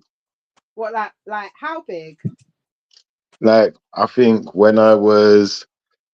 the time I was about 11 years old, I was almost 6 foot already. I was about 5'10" or something like that. And Really? I was big. I had a big belly. Like I was probably about 12, 13 stone, something like that. No. How did you get rid of it? Rugby. Are you serious? Big and serious. My mum made me play rugby every week. The moment I got into secondary school, because I was so big, they said, like, yeah, we want him for rugby. I was like, no, I'm not going. And my mum knew the gym teacher, Mr. Griffin. That was it, Mr. Griffin. Yeah, so Mr. Griffin organized for the coach to turn up at my house every single weekend and make me go to rugby. Even if I weren't out of my bed, they'll wait for me. Like that kind of Oh, get that out of your you bed. were proper. You proper had a village around you, Shifa. You know what I mean? Like you could tell, like your mum weren't ramping. Like you probably had a village. Yeah. That's good, man. I was one of those kids that I was a bit rebellious still. I never really wanted to do rugby. No, No, I I would didn't want to never do that. thought of that. I was rebellious. I wanted to just play computer games. I didn't mind being fat. I liked being fat. In fact, I'm still trying to put weight back on now. I'm trying to get back. I'm trying to get back there, man. I can see. I've seen how you are when you're on rare form. You must have been difficult as a teenager, boy. Yeah, I was very difficult, and then I think I was more difficult the moment my dad wasn't around like that. Like I was even more difficult to deal with because I didn't really want to listen to no one but my dad. And I think a lot of kids are like that, you know. Yeah, and I see it with my kids. unfortunately, Mumsy gets it. Yeah, unfortunately, it's bad still. It's hard to admit sometimes, but yeah, I fucked up in that regard when I was a kid. Like I should have listened to my mum more and not worried about what dad had to say if he weren't around, really. But at the same time, I do kind of blame my dad a bit as well. He could have done better to advise me on these things. Absolutely. You know, that was his job. And you got to remember as well, you were a teenager, so you're gonna go through hormones, and you're going to challenge. Do you know what I mean? The boundaries you're supposed to. That's nature. It's growing. Do you know what I mean? So don't be too hard on yourself and stuff on that. Like you were, you know, you were just being what you were supposed to be and testing the boundaries and stuff. You know, it's just that. You know, it can. You know, we hear stories and stuff, and we've all grown up and seen it. Like you know, certain mums proper do get it when that happens. You know, the kid naturally rebels, and the mum proper suffers. You know. Yeah, I hear that. And that's why we have to do better in our community because we know how this goes. I think some of it though is that like what you said earlier, you said about black women, they know how to build up the men in their community. I think you're right in the sense of sometimes I wouldn't push myself when I was young because like academic stuff came easy to me. It didn't amuse me. I didn't find it entertaining. I didn't find it challenging. So I think there was a point where I almost became very complacent and just thought I was the shit. I didn't care. Like I was bigger than all the other kids. Like I'm cool. I don't need your advice, kind of thing. And I think that complacency kind of took its toll on me a bit. Yeah, it caught up to me. That's it. Took its toll. Yeah, because you know, with black kids, as soon as typically when they leave primary school, they're one of the highest in regards to their intelligence and their scoring. They find school quite easy. As soon as they hit the secondary school, that's when the drama happened. Yeah, you know, and I think again the statistics are known. Like even the school knows this, the statistics. But you know, we need to do stuff in place to be there for our young black boys in that because like you said, you took to the academia quite easy. It's not even like it was difficult. Yeah. So you just thought, well, you know, I'm doing cool, whatever. But then what happens is it catches up to you. Sooner or later, you're gonna get into a class where it's gonna be that difficult, and because you haven't done the work and stuff like that, and now it's not even interested, and now you're not bothering, and now nobody can tell you nothing, and now you're barely showing up, or if you're showing up, you're not paying attention. Even, do you know what? I was even worse than that. I was actually like, all of my work was good. Like, I kept getting kicked out of school, and you know, like when you're doing your GCSEs, I got kicked out of like 3 schools in a row. Suspended? Like got fully kicked the one. I got almost kicked out of one. Then my mum moved me before they kicked me out, so I got suspended. Then it was like, we're gonna kick him out. My mum just took me out of the school before they had the chance. So then I got kicked out of another school for fighting. And then by the time, like in that school, by the time I got to that school, it was like I'd almost stopped caring, innit? Because it's like I'm starting again. You're giving me a load of stuff that I already know how to do. And I was the kind of kid like this, especially if I know something, I'm not even doing it again. I'm going to pay someone. I used to sell donuts and crisps and sweets and other stuff and, you know, go shop and teeth. I didn't care. I'll get money. And then I'll just pay some other kid. They'll do all my work. I was proper bad, you know, when I think about it. But this is the thing, like, you know how much man them have got stories about selling this, that, and the other and getting a bit of money in school and stuff like that. And I just think to myself, like, sometimes it would be good if there was some, like, you know, like, I don't know, to me, I just see that as an entrepreneurial spirit. Do you know what I mean? Like, I think we just show ourselves, it just shows up differently. It just takes a different eye to see that. You know, I've seen a bad breed youth, like, wow, like, what's going on and da-da-da-da. But I guess, you know, I think you can see as you're as an elder and you can look back and then obviously having your own kids, you can kind of see the dynamics and how kids can slip through, things like that. You do see things with new eyes. Because you know what? I don't want to say anything incriminating, yeah, but I remember how I started off my little business selling stuff in school. There was a time where we used to do a little bit of like going into shops and, you know, picking up stuff that we forgot we had and leaving. And then one day I discovered this little box in my mum's house, and this little box had these herbs and spices in there, yeah. So I used to take like a little portion of the herbs and spices. We're taking some sage. Yeah, I used to take a portion of the herbs and spices, yeah. And then it would be like, we'll go to school and then like sell the herbs and spices to my brethrens. And, you know, we'd just be doing stuff with them, you know, in the toilets or outside in the fields or whatever. Yeah. And that's where my money was coming from. So even like, when I think about it, I was actually bad, didn't it? I was bad. Bad breeds. You're bad breed, you, man. And the thing is, my mum never knew, you know. She never knew because remember, we're kids in it. So to us, like when I was at them ages there, I must have been like 14, 15 going on. And if I knew someone who I could buy weed from, but if we ever went to buy weed from them, they'd probably rob us. They wouldn't even give us the weed. So yeah, my little brethren, if I'm selling them a piece, I'd sell them like a one spliff, you know, like that. And that's £10, £5-10. I'm nice. Balling. Yeah, I'm going Chinese, lads. I'm going. Oh, shit. Yeah, it's mad still. My sister used to grab me up. Up with a teenage boy, like, trust me. Yeah. I'm dreading my time, man. I'm dreading my time still. Yeah, I'm worried. The dynamic of boys is so much different because I remember this year. I remember the first time I was going to school and I had like things in my bag that were of value. And then someone took my things, like took my stuff, sorry. And they did it aggressively as well. So it's like, after going through that experience, now it's like, my mum ain't buying my things back. I need my stuff back. I ended up taking someone else's things. And then it's a vicious cycle. Because it was easy, yeah? And you got away with it. Exactly. It's a vicious cycle. Like we used to rob the vending machines, everything. We didn't care. We was bad. I don't know how much of that was badness though, and how much that was just being a kid. Or naughty. You know what I mean? Yeah, we like, were naughty. Certain things that we used to do back in the day where I'm grateful that we didn't have like a phone, like a camera on our phone. And I'm not saying we were bad breeds because like it wasn't like, yeah, raggo and I can do anything and no one can't tell me nothing, because I had parents that could tell me something. Do you know what I mean? I was definitely had a healthy fear of my parents. So, but we still got up to what kids do.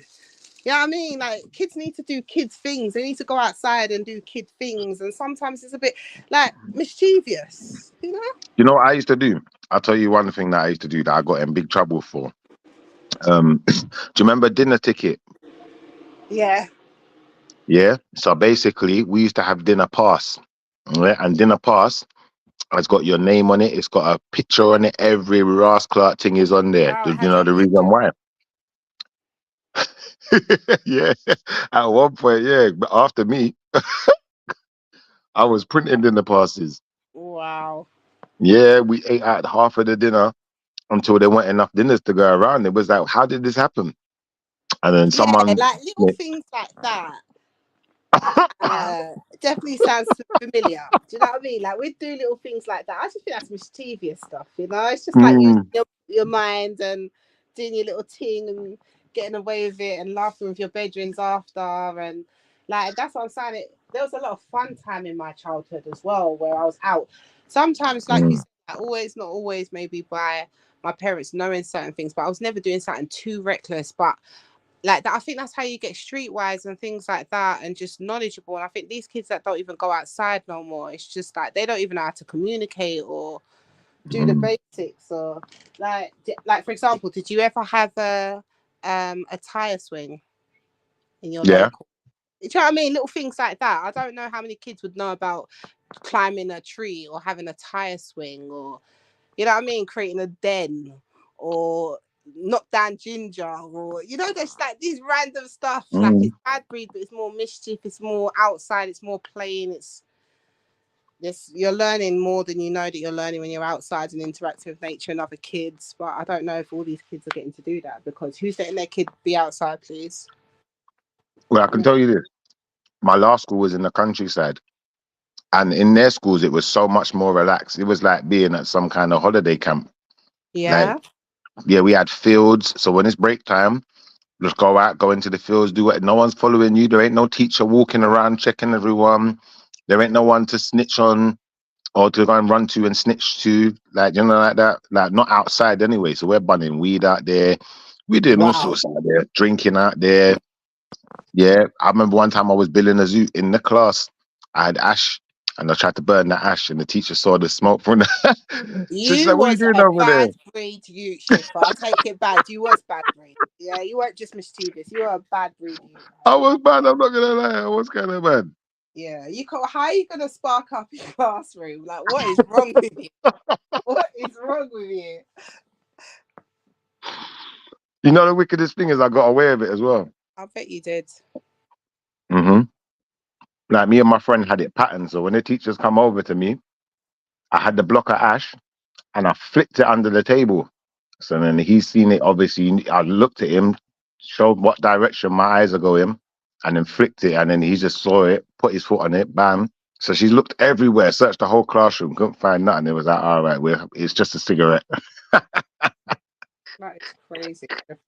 I've definitely heard that. Like, more outskirts you get, the more relaxed those schools are, though. I've definitely heard that. They are. But I feel like schools were quite relaxed anyways, because most schools that I knew of had a smoker's corner. The teachers knew about a smoker's corner.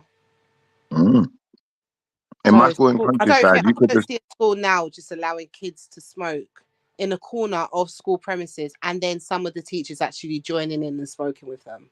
Yeah, they would. If you're over a certain age, if you was in the last year or the sixth form, you was fully allowed to smoke. The teachers would actually smoke next to you, didn't care. You're right. Yeah, it's crazy. But back in the day, the age for smoking was 15, wasn't it? I can't remember. It was always illegal, innit? That's all I remember. Heads always going to the corner shop, and it was always illegal. So there was always some sort of scam. But I know it was 18. I remember the 18. Don't you remember the round 18 in the middle? Yeah, that's what they changed. Oh it no, to yeah, 18. there was I think there was something a bit lower than that actually at once upon a time, and then I'm sure it was 16. Yeah, I'm sure it was 16. You know, I was just thinking, yeah, me and my friend Zalika, we had a geography teacher called Miss HeLp. She actually went on to marry Michael Aspel's son. But she used to allow, I was just thinking about it, when we was in the 5th year, because she used to live locally to us, and she let us come to her yard, and we used to smoke fags and drink vodka and lemonade. That's wild. Yeah. Can you imagine? Yeah. That could never happen now. No, but when we was young, it was different. It like was. in the 90s, it was At different. college, we went to the pub with a couple of my lecturers. Went pub with them. Yeah, in fact, I'll just leave that bit there still. But yeah, these fighting. I all knew teachers that I swear had relationships with students. Like, I swear down on a few teachers that had relationships with students. Well, I know one of my lecturers definitely fancied me. It's a mad thing. That's what I want to say. I couldn't believe it, really and truly. But yeah, it's mad. It's all mad. It was very lax. It was very lax. Sure. But I sure. think the But assumption them days, they would come back from. They would go to the pub at lunchtime. Them days. Yeah, Yeah, drinking lunch. yeah. That was standard. A drinking lunch. Yeah. That's what they called it. They still do that at work. Yeah, definitely. And it's funny as you say that, you know, because I think someone was mentioning something before about at work and whatever. So I was chatting to my goddaughter, yeah, and she had started a new position a little while back. And she said she liked it and everything, and she was doing well in it, but she wasn't part of the pub culture type of thing in it. So as a company, like, they used to go pub every lunchtime, and you know what I mean? Yeah. That type of social vibration, which she said, I think she had done it a couple times, but she weren't on it. You get me? She weren't in it, and that was like lunchtime and after work and things like that. And basically, they brought her in and was saying a thing like, "Boy, you know what I mean? They'll look like this is for you," type of thing. You get me? And this had nothing to do with her performance, but just because she weren't part of the quote unquote gang, and they basically let her go, yeah, because she was still within a probation period, man. It's crazy. You know what I mean? But it wasn't nothing to do with her actual working performance. Do you know what I mean? It was just truly because, you know, she didn't fit into their culture. Yeah, exactly. She didn't fit into their working culture, and that's what I was saying earlier. Like, they will let you go if you make them feel uncomfortable. Exactly. No, that's what I'm saying. I just couldn't get to the thing at the time, but yeah, man, that's a living example, and that happened very recently. I know. I've seen that happen. I've literally seen it. Or they used to call it getting managed out. Like, you could tell that, like, the writings are on the wall because you're not just fitting in with the team. Right. Yep. And this goes against to the conforming. Like, how much do you have to conform, right? Because when I used to work for a company like that, and that's no joke, that's a real thing. Like, they'll call it a drinking lunch. You're going out and then buying drinks, coming back to work, you know, and they expect you to work, and they'll work, and then after work they'll drink till late. Yep. And the first time I ever proper experienced it was the two leaders at the time were Irish. Oh my God. Now, I've heard the rumors, we all have, but to actually see them in true effect, yeah, they ain't got a normal liver, and I can't cope. I can't keep up. And number two, you're buying these drinks. It's not every time they're gonna put in a tab or anything like that. You're gonna have to start buying them. And remember, a drinking lunch is a full hour. Now, from 1 to whatever after drinking, whatever you've drunk, you're working, and then they want you to go out, and some of them, man, they had they had the suits and the fresh shirt in the office already, so they might just do a whole thing, go downstairs to go have a shower, and then come back to work and be at work at 6, and they've been out the whole day. Yeah, like, I couldn't believe it. Like, I literally couldn't believe it. So when you're making them sound like my uncle, them Irish, that man wake up and drink Guinness. Them man can drink, man. I'm telling you. I remember when I actually tried. Obviously, I was young as well, and it was like my first, your first kind of dabblings of dealing with proper corporate. So I thought I was bad. Oh my God, I was in so much pain. Like, I never did. I still remember it. Like, I was hurting so badly, and these man, and I left early. These man went all night, and they come in. Then they're the first there. They're the first at work because they're there at 8. They're there at 6. Went to go have a shower and fresh shirt, everything, working. Yeah, it's a like, culture. mad. It's a culture, man. Yeah. And so if you go to mad. It's like, do you remember that? What's that old school comedy show? The two teenagers, Harry Enfield. It was Harry Enfield or something. Kevin Perry. Yeah, and don't you remember they always had that sketch like, "Come on, it's Christmas. Come on, only one more. Come on, Like, they took the piss out of themselves. That's what it's like. It's like that, though, isn't it? Like, you go to work, you're shattered. You're around these people from 9 a.m. You want to go home, star. You want to have a bar. Come on, it's only one. Come on, don't be like that. Like, it's proper peer pressure. So they're sick of saying that to you. After the third time, they're not even going to ask you. Then they'll be like, "Oh, so you're not coming? Oh, early night." Next thing, you're managed out. I've seen that happen. It's not easy. I will never try to outdrink an Irish man in my life again, ever. So what happens if you go and you just order like a soda? You can do that.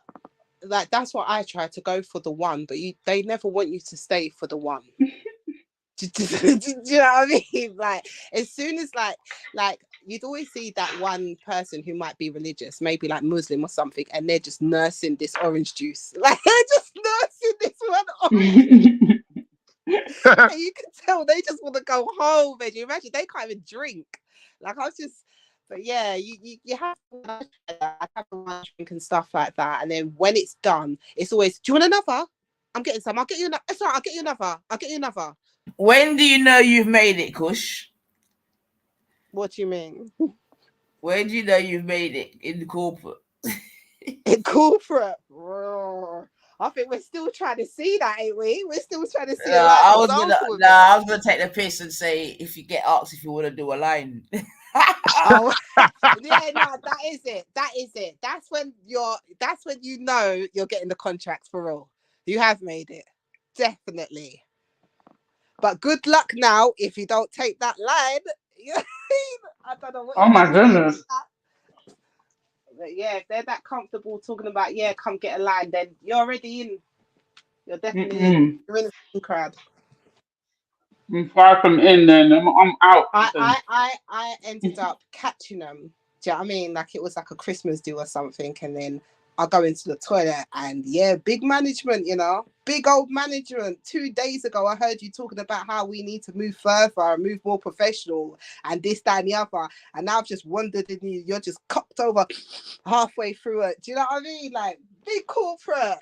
So yeah, that is true. That's why I think I started in the game very early. That's why I want my son to. Like I think my eyes was very open to the hypocrisy and everything very early in my working life. So I definitely think work experience is so important.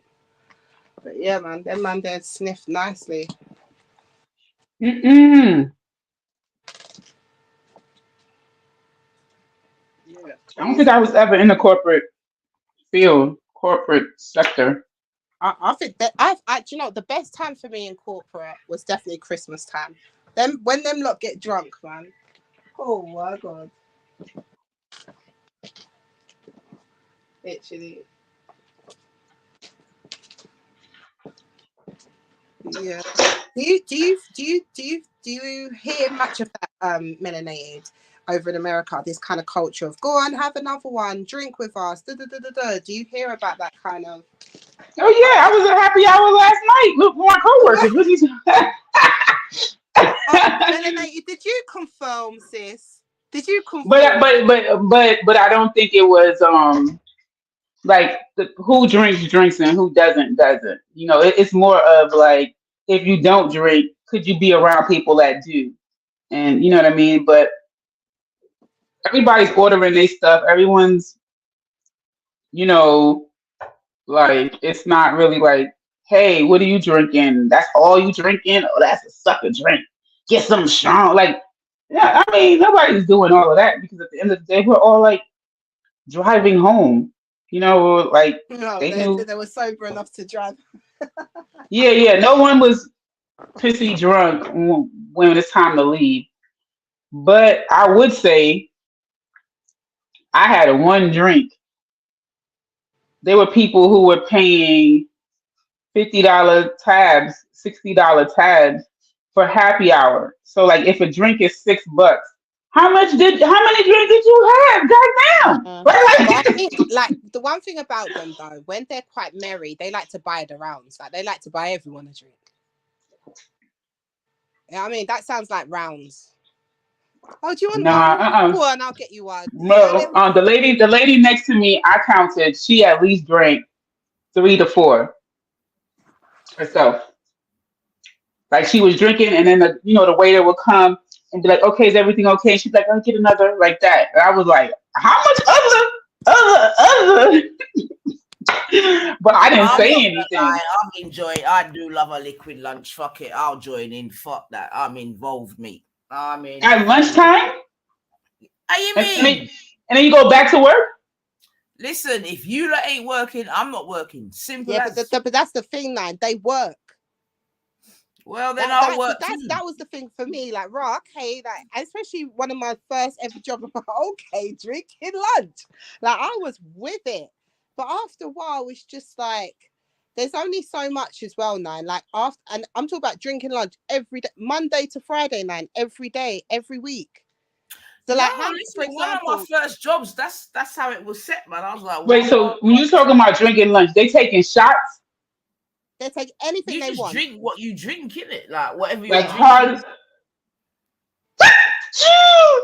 Well, bless you. Thank you. Because I'm like, it's a difference between having a mixed drink and with a chaser and shots. But remember, they're having this, some of them are having this with meals, and some people are literally just having like a glass of red wine, for example, a large glass of red wine. Yeah. And that's lunch. But can I also say though? Well, you gotta get your calories in, Christy, duh. One-sided thing, but I've also had this type of vibrations within a black company as well, you get me? So I'm not just saying this. Yeah, no. Listen, I did not know that company flex. No, sis, I would have to say, or at least agree with Nines in the education. When I came to the school system, these school teachers can drink. You hear me? I don't know if it's the people children is so rude. If the children is so rude, they just cause you to drink. But I'm not gonna lie. I might. But you gotta think as well, though, Christy. Up until quite recently, really, it was pretty much part of the work culture in England. Absolutely, to drink. Yeah, definitely, yeah. It was. This is, but I don't think people literally understand that. Like I said, I wasn't aware of that. Like how strong that is within the culture. So whereas what happened with the story that you just said, I've seen that in effect. I've seen people like that's how I knew they were calling it managed out. You're getting managed out. You know, I knew for myself, even if, and this is on the assumption that you love everyone, you know, that this is on the assumption that all these strangers that you work with every day, you want to be on your lunch, your 1 little hour, you now want to be going with them. After work, you now want to be going with them. Like, but like you said, it is a culture and it's expected. Like, it really is expected.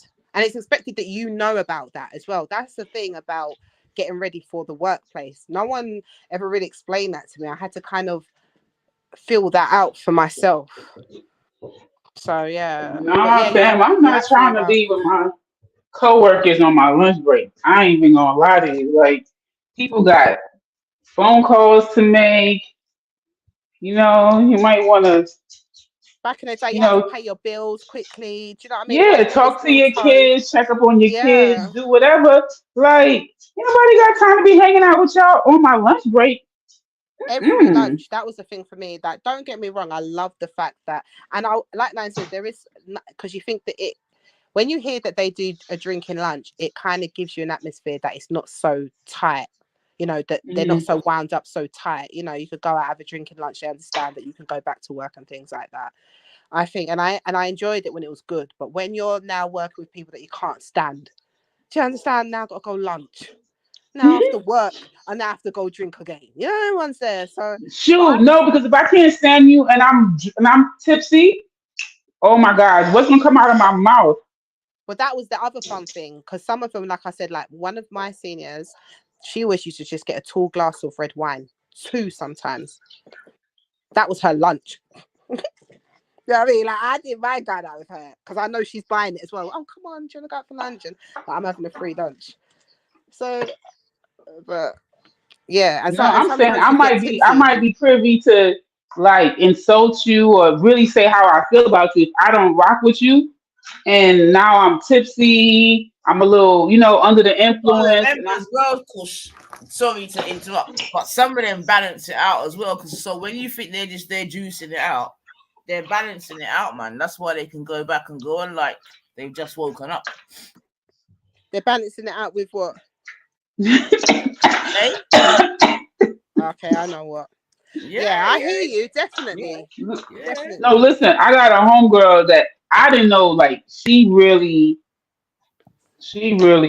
know how to drink.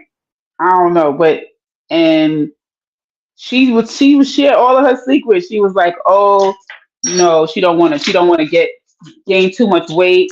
So she always uses club soda as her chaser. If she wants a chaser, she only and then she stays stocked up on coconut water to stay hydrated so she won't throw up, and like all of these different secrets or little hacks, I guess, that she does to like tolerate drinking regularly.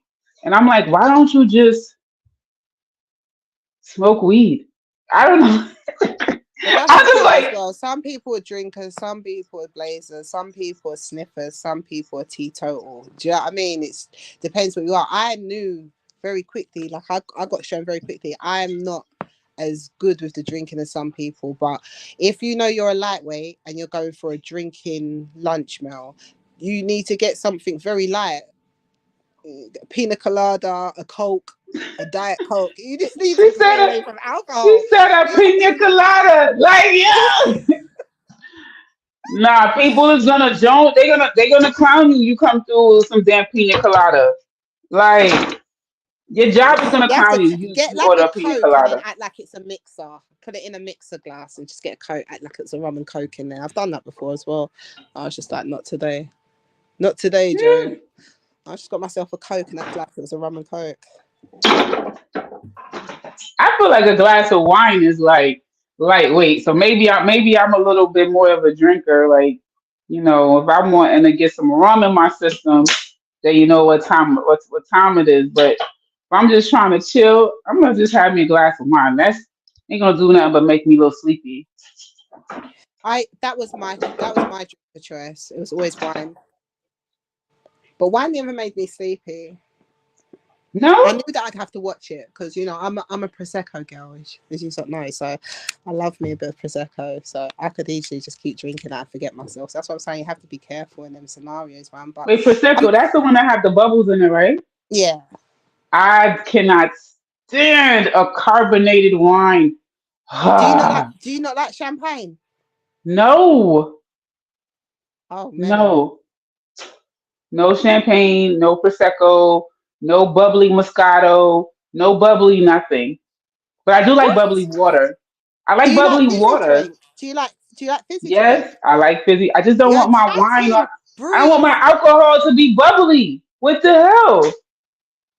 There's nothing wrong with a bit of bubbly. It makes my stomach, my stomach don't feel easy with that. Mm-mm. What about when you drink Pepsi? How your stomach feel? I don't drink that. What about when you drink Sprite? How your stomach feel? I don't drink that either. How about when you drink 7-Up? None of it. All I drink is sparkling water, fizzy water. That's it. That's the only fizz I like. Hey, pina colada. Of course, that's the one thing she heard, Of course. If you're not making love at me, You know why I said that? I was watching ThE, she took her first trip to Jamaica, and I was just like, oh, Jamaica. And then I Googled. Oh, do you watch ThE? Yeah. Oh, okay, yeah. Yo, another one of them YouTubers that Naita to put me on the Jamaican lady that married the young guy. Is she like that? No. Oh my God, Queenie, not Queenie. Have you been keeping up to date with? Oh my God. No, but it was so interesting. Naita had that show. I'm actually gonna have to come back with some Queenie updates because listen, you see Jamaica, she's back with the man, innit? No. Yeah, man. Bare things are going, man. But I'm gonna tell you this, we don't need no other. Listen. That little island you see that little island there? Full of entertainment, man. Jesus Christ. Lord, you know, more did you time see what happened with it coming on my girl? I shame, Yeah, well, that's what I'm saying. I know why I expose up the thing, Exactly. Exactly. Them ones have to be private members only. It would have to be one of them ones, I swear down, because the place festive, I'm telling you. Listen, from the year start, the place has been festive. I'm not even lying. Festive. Definitely. Hey. Definitely. But yeah, man, Queenie the Boat, man, Lord of mercy. She was in hospital. Oh, mate. I know, man. Yeah. What?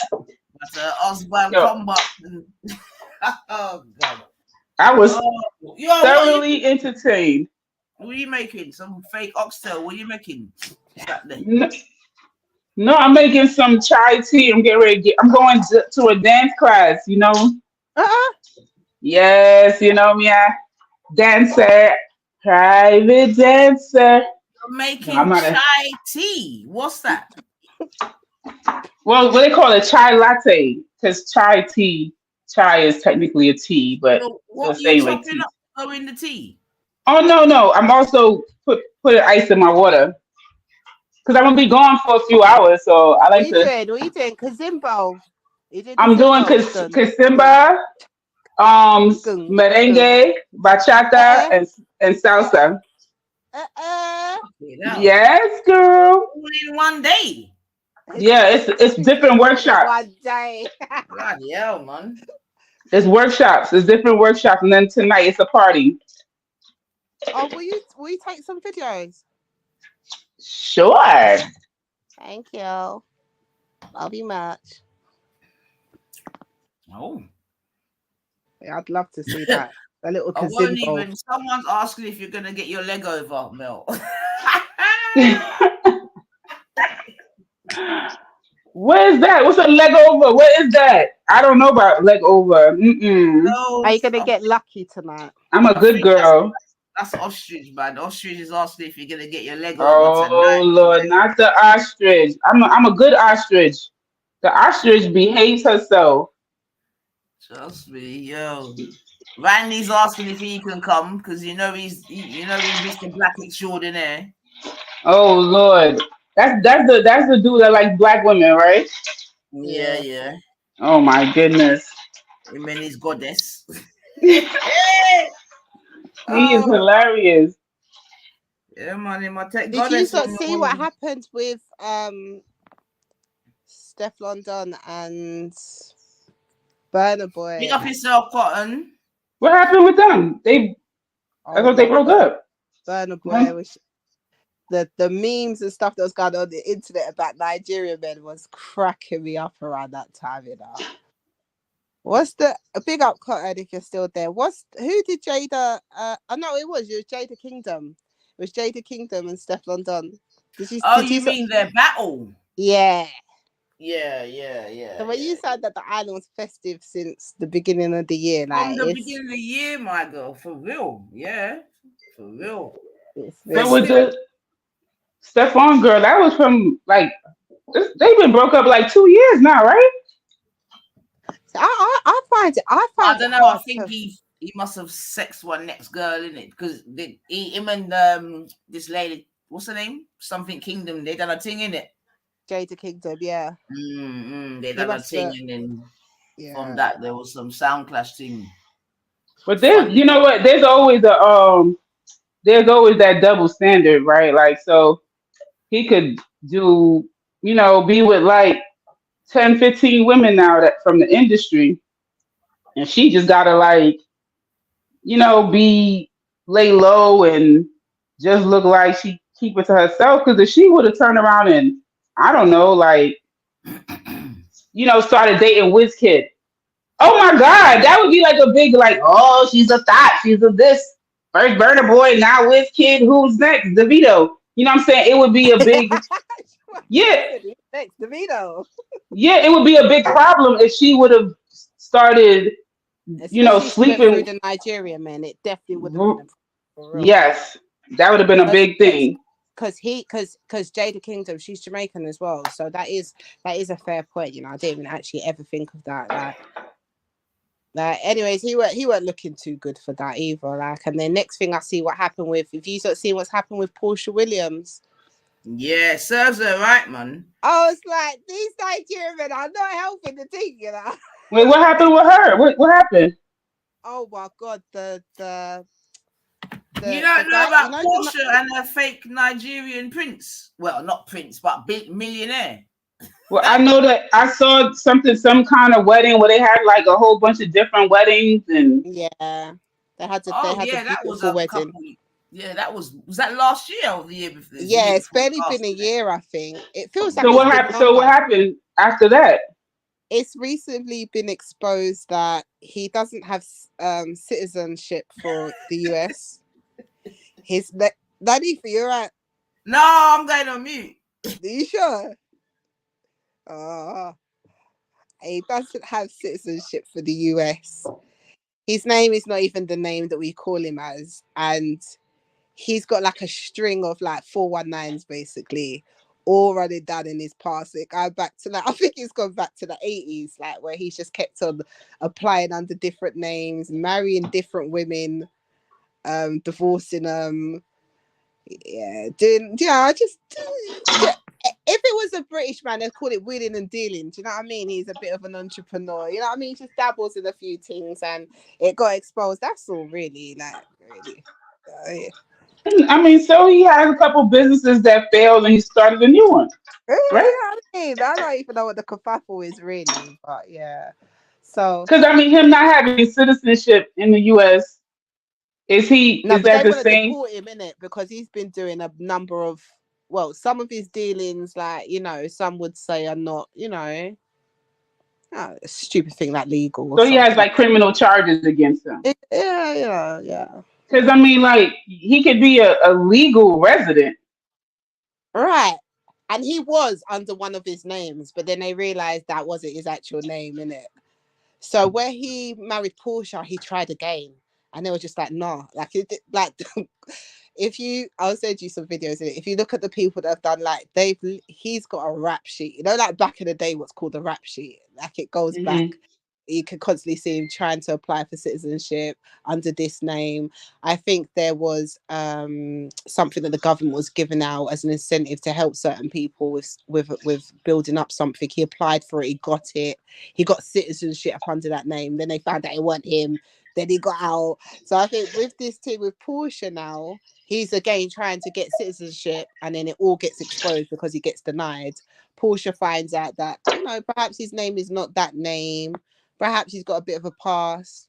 Perhaps his money is not money in like how she thought it was. And so now she's just recently divorced him.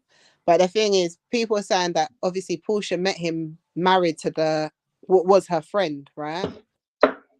Next thing you know, she's taken the man and married him. He's divorced her friend. And Portia was just, like you said, she had this brilliant, like, soft life. Nigerian multi-millionaire life because her life looked nice, and it come out that it's all fake. People were talking about the yards that they stayed in were rented. People have got, how the people are, they got the receipts that this house is not even owned. In fact, if you want the house, you can stay there for this price, like just everything coming out.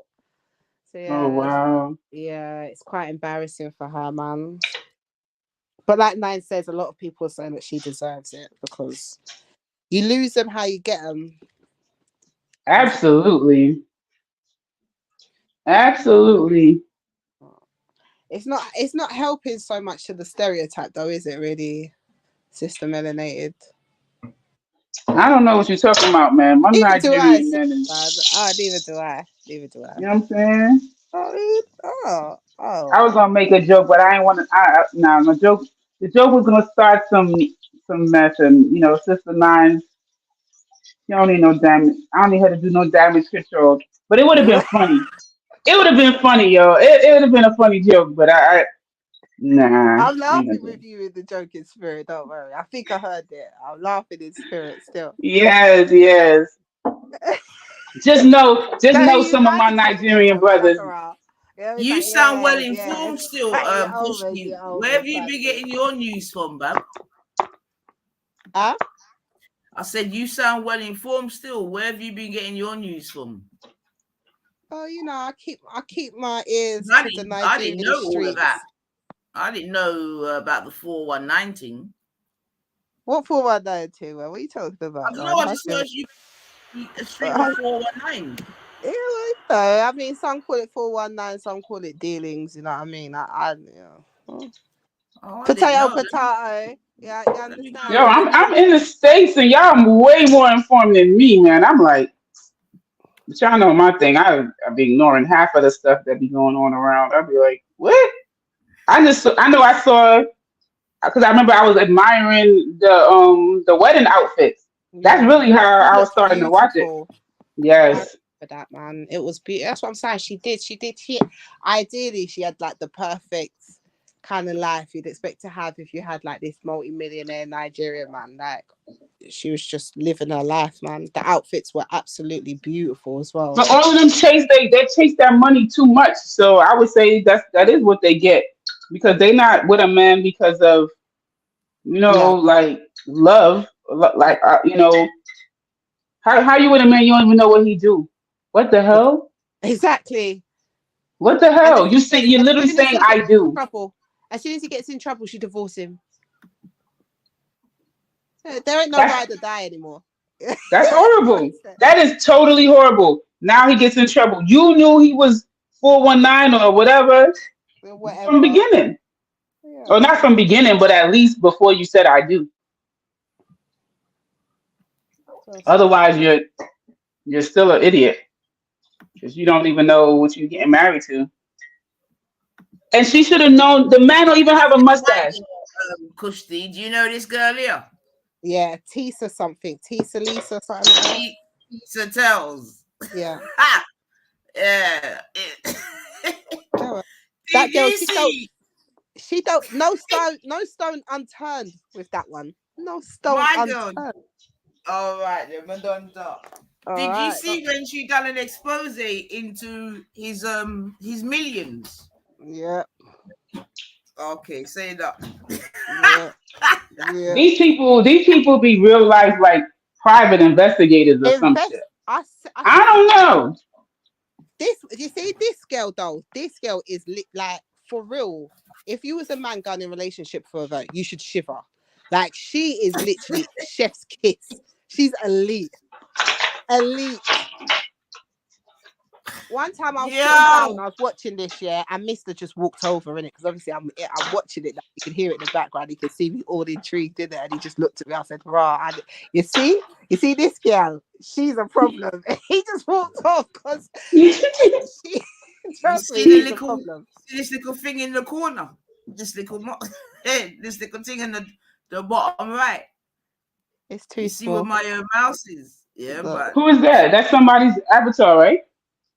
No, it's just showing you that she's on job, innit? It's like she's got like a micro, what's it called? Like a magnifying glass. Yeah. Okay. Investigator. Yeah.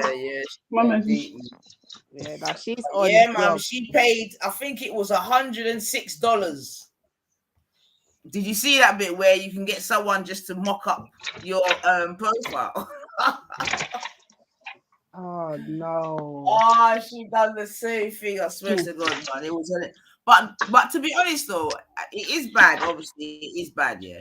But it also goes to show how easy that you can get duped, man. Like, seriously, and how because you're so focused on the bag that you just miss all the red flags in that, man. Yeah, like honestly, Portia, like you missed all of them. But but you see, you know why I don't feel sorry for her? Because she thieved someone's man. Yeah, he was married. So you forget that, man. Yeah, no, I hear that. You remember there's a time on that program they were all looking for an African prince, remember? Yeah, absolutely. They still are. Like when you look at Tamar Braxton and all of them lot, and that's the new lick now in the South, innit? Or in Atlanta. It's them get themselves a Nigerian king. I don't blame them. Neither do I, to be honest, as long as you can find a real one. Have you seen how some of them heads are living? Yeah, but when we're talking about African prince, it's not just the prince, isn't it? It's the fact that most of them are professionals down there. They have really good jobs. A lot of them are entrepreneurs. It's not literally getting an African prince. It's the fact that there's a lot of Nigerian men, doctors. Well, Simon's an entrepreneur, though. Yeah, he's exactly that. He's an entrepreneur. That's correct. Just like many other entrepreneurs on the trade market, up and down with blonde hair and blue eyes. Nothing different. Yeah. Man did a little double dealings. Maybe he got a bit wrong. He'll be back on his feet. You know what I mean? Like him and what's my man? Hush Puppy. They'll be good. They'll be good. The only thing about Hush Puppy is, I just hope that he banked some of that money, my girl. Do you know the thing about Hush Puppy is? Do you understand that his downfall was by him? Of course. That is what this is what kills me about this man. Clout, man. How it's a real currency. This man could still be living a life all on what we know he was doing, right? Right now. I'm talking he was finessing mainstream, high echelon, like going up to Dubai and Chelsea and Mayfair, and like he would have got away with it. Sorry? Mel. Oh. Yes. Do you know who we're speaking about? Sorry. I don't know nothing. You know I don't know nothing. Puppy. We showed you He's from America, actually, I think. No, he's not. He's Nigerian. Oh, yeah. But did he not live in... Oh, no, he didn't. No, he didn't. So Hush Puppy, he's basically... I'll let Empress Kushti tell you anyway. It's her family in that. They're all my family, innit? Because I believe in that. You understand? Don't try me. Yeah. They're all my family. But but these are your uncles. These are your uncles. They could be my uncle little more, man. Like uncle needs to start giving me some payouts as well. Still, I mean, uncle forgot their niece. A brother, really, because he wasn't even that old. To be fair, he wasn't even like a big man. Who? Hush Puppy? Yeah. Or Hush Puppy. He wasn't really like a big man. Let me see if I can find him. Yeah, find it and show it to Mel. I think she needs a refresher. Because Hush Puppy is one that kills me, man. Because he did it to himself, like private jets, the best of the best. I saw some of his videos. I couldn't believe it.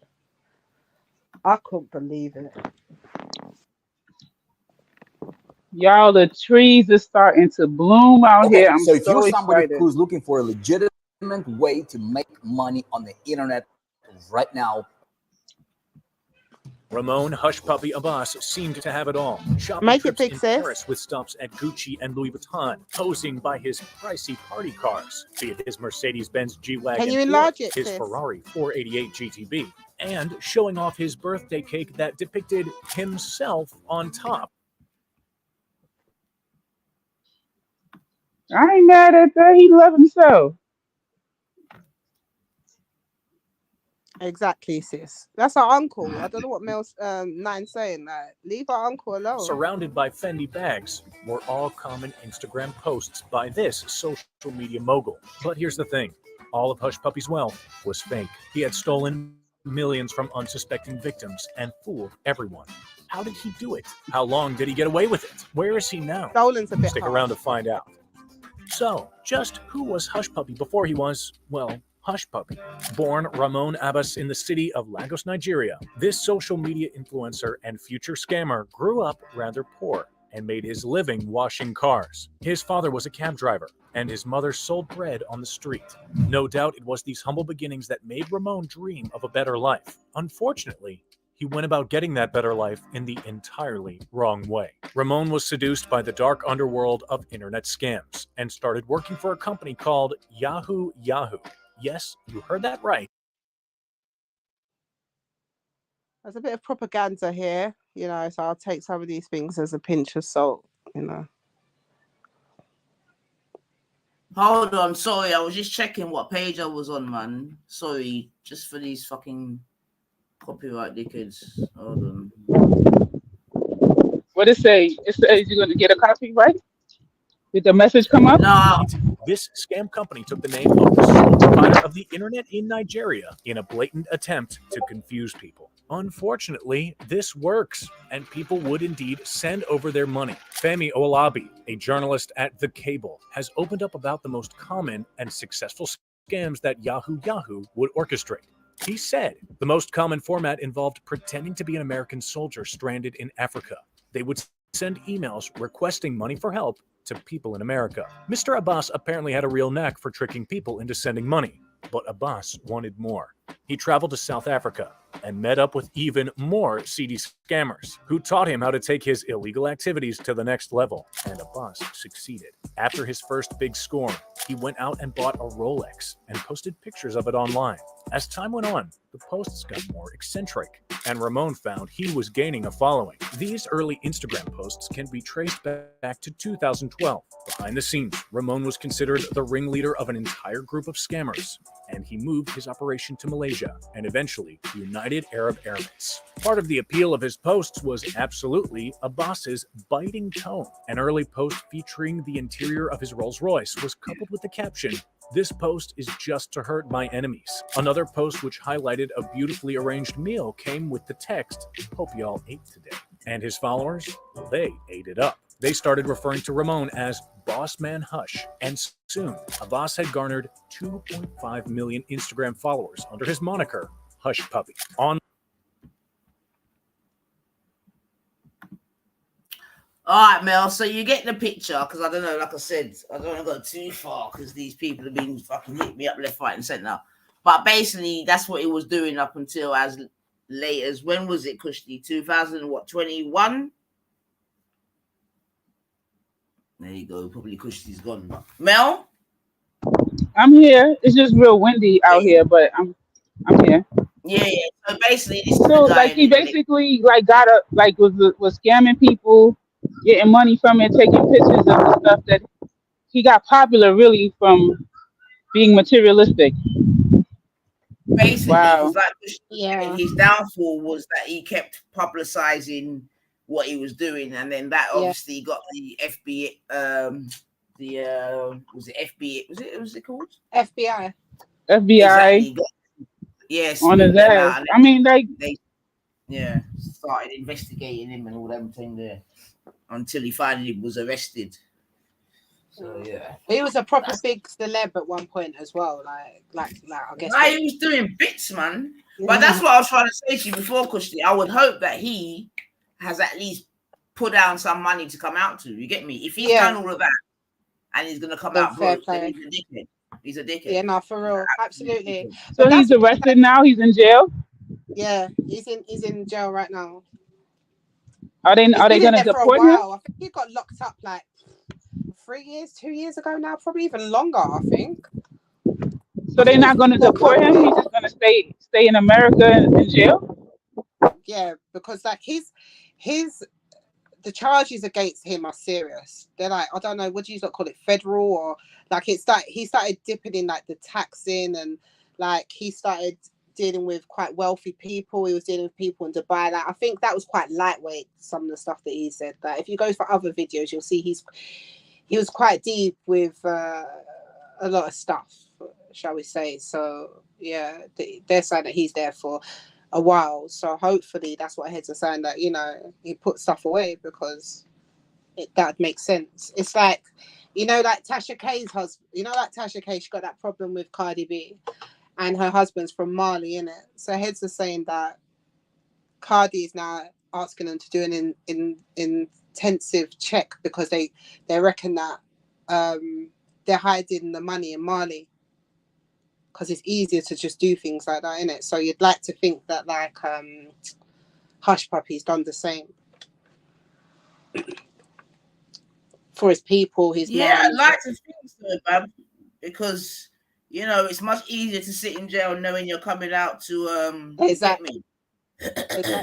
He got 11 years on the 8th of November 2022. He was sentenced to 11 years in a federal prison. Yeah, 2 years. Damn. Ago. Yeah, what they do? Yeah, it's deeper than what that one, the video said. It's way deeper. But it was proper in bits. Like when I say he was certain people's heroes, like he was certain people's heroes. The stuff he was getting away with, and I remember he would have got away with it. Like right now, there's someone who's done his exact same model and hasn't beaten themselves up and living that life doing his same model. Like he was literally doing things, and he was doing bits for back at home as well for the people. So he was really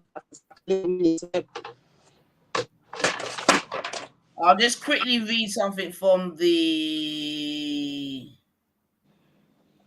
This is from NBC News. But you know what? People could talk their crap about like Nigerians doing their illegal stuff, but they gotta. It's kind of like there's two sides to that coin, because the same way they known for what is it 419? They also are known to be engineers and doctors. Like, so don't get that twisted. Like, don't get that twisted. You know what I'm saying? Like, right about now, anybody classroom, the best students you want to have is a little Nigerian kid. They raising their hand, they know all the goddamn answers. You know what I'm saying? It's just. I mean, I'm not Nigerian, and wasn't born in Nigeria. My ancestors are probably Nigerian, but look, you hear that dog trying to buck at my dog? What? Yeah. He don't want no smoke. He don't want no smoke. You know what I'm saying? You don't even got to bark back. That's right, Benji. Windy where you are, Mel. So whilst you do window, let me just quickly read this. It goes, Los Angeles, a Nigerian social media influencer who called himself Ray Hushpuppi and flaunted a lavish lifestyle fueled by his efforts to launder millions of stolen dollars was sentenced Monday in LA to more than 11 years in federal prison. Ramon A was 40, so he's still quite young, man. He's still good to go, man. Also was ordered by a federal judge to pay $1.7 million in restitution to fraud victims, according to the statement from the U.S. Department of Justice. Abbas was one of the most prolific money launderers in the world. Come on. Don Alway, assistant director in charge of the FBI's Los Angeles office, said in the statement. Prosecutors said Abbas and a Canadian man laundered money from various online crimes, including bank cyber heists and business email compromise, or BEC, a prolific crime in which crooks hack into email accounts, pretend to be someone they're not, and fool victims into wiring money where it doesn't belong. See, that's some high. Yeah, you can't be stupid to do that, you know. Exactly. Whatever way you put it, it's still showing intelligence, high intellect. In 2019, he helped launder some $14.7 million stolen by by North Korean hackers from a bank in Malta, funneling the money through banks in Romania and Bulgaria, prosecutors said. Rotted. He also helped launder millions of pounds stolen from a British company and I think was it Man City and a professional soccer club in the United Kingdom. Got a New York-based law firm to transfer nearly $923,000 to a criminal account and acknowledged in a plea agreement that he helped defraud someone in Qatar, fucking hell, who bought a $15 million loan to build a school. Monday's sentencing, Abbas was sentenced to 135 months in federal prison and was ordered to pay $922,857 in restitution to the law firm and $809,983 in restitution to the victim in Qatar. By his own admission, during just an 18-month period, defendant conspired to launder over $300 million. Flip it out. My man was busy. Prosecutors voted. Busy. He was busy, man. I said he was busy, yes? No, trust me. Prosecutors wrote in a sentencing memorandum, although they said much of the intended loss did not ultimately materialize. Abbas, under the name Ray Hushpuppi, had more than 2 million Instagram followers before he was arrested in 2020 in Dubai, in the United Arab Emirates. His social media posts showed him living a life of luxury, compete with private jets, ultra expensive cars, and ultra high-end clothes and watches. I hope someday I will be inspiring more young people to join me on this path, read one Instagram post by Abbas. I know, innit? You know what that means, you know. That means I've showed you the way. The way, exactly. My mistake. Let's get to it. Who pleaded guilty in April 2021 to count one of conspiracy to engage in money laundering. Galeb Almari, 37, of Mississauga, Mississauga in Ontario, Canada, was charged separately. He pleaded guilty in 2020 to one count of conspiracy to engage in money laundering. Prosecutors said he was sentenced to nearly 12 years in federal prison. Bloody hell! And was ordered to pay. Oh, so how come he got more then? That's very interesting. I was gonna ask how long because I didn't know there was a guy from Canada involved in it.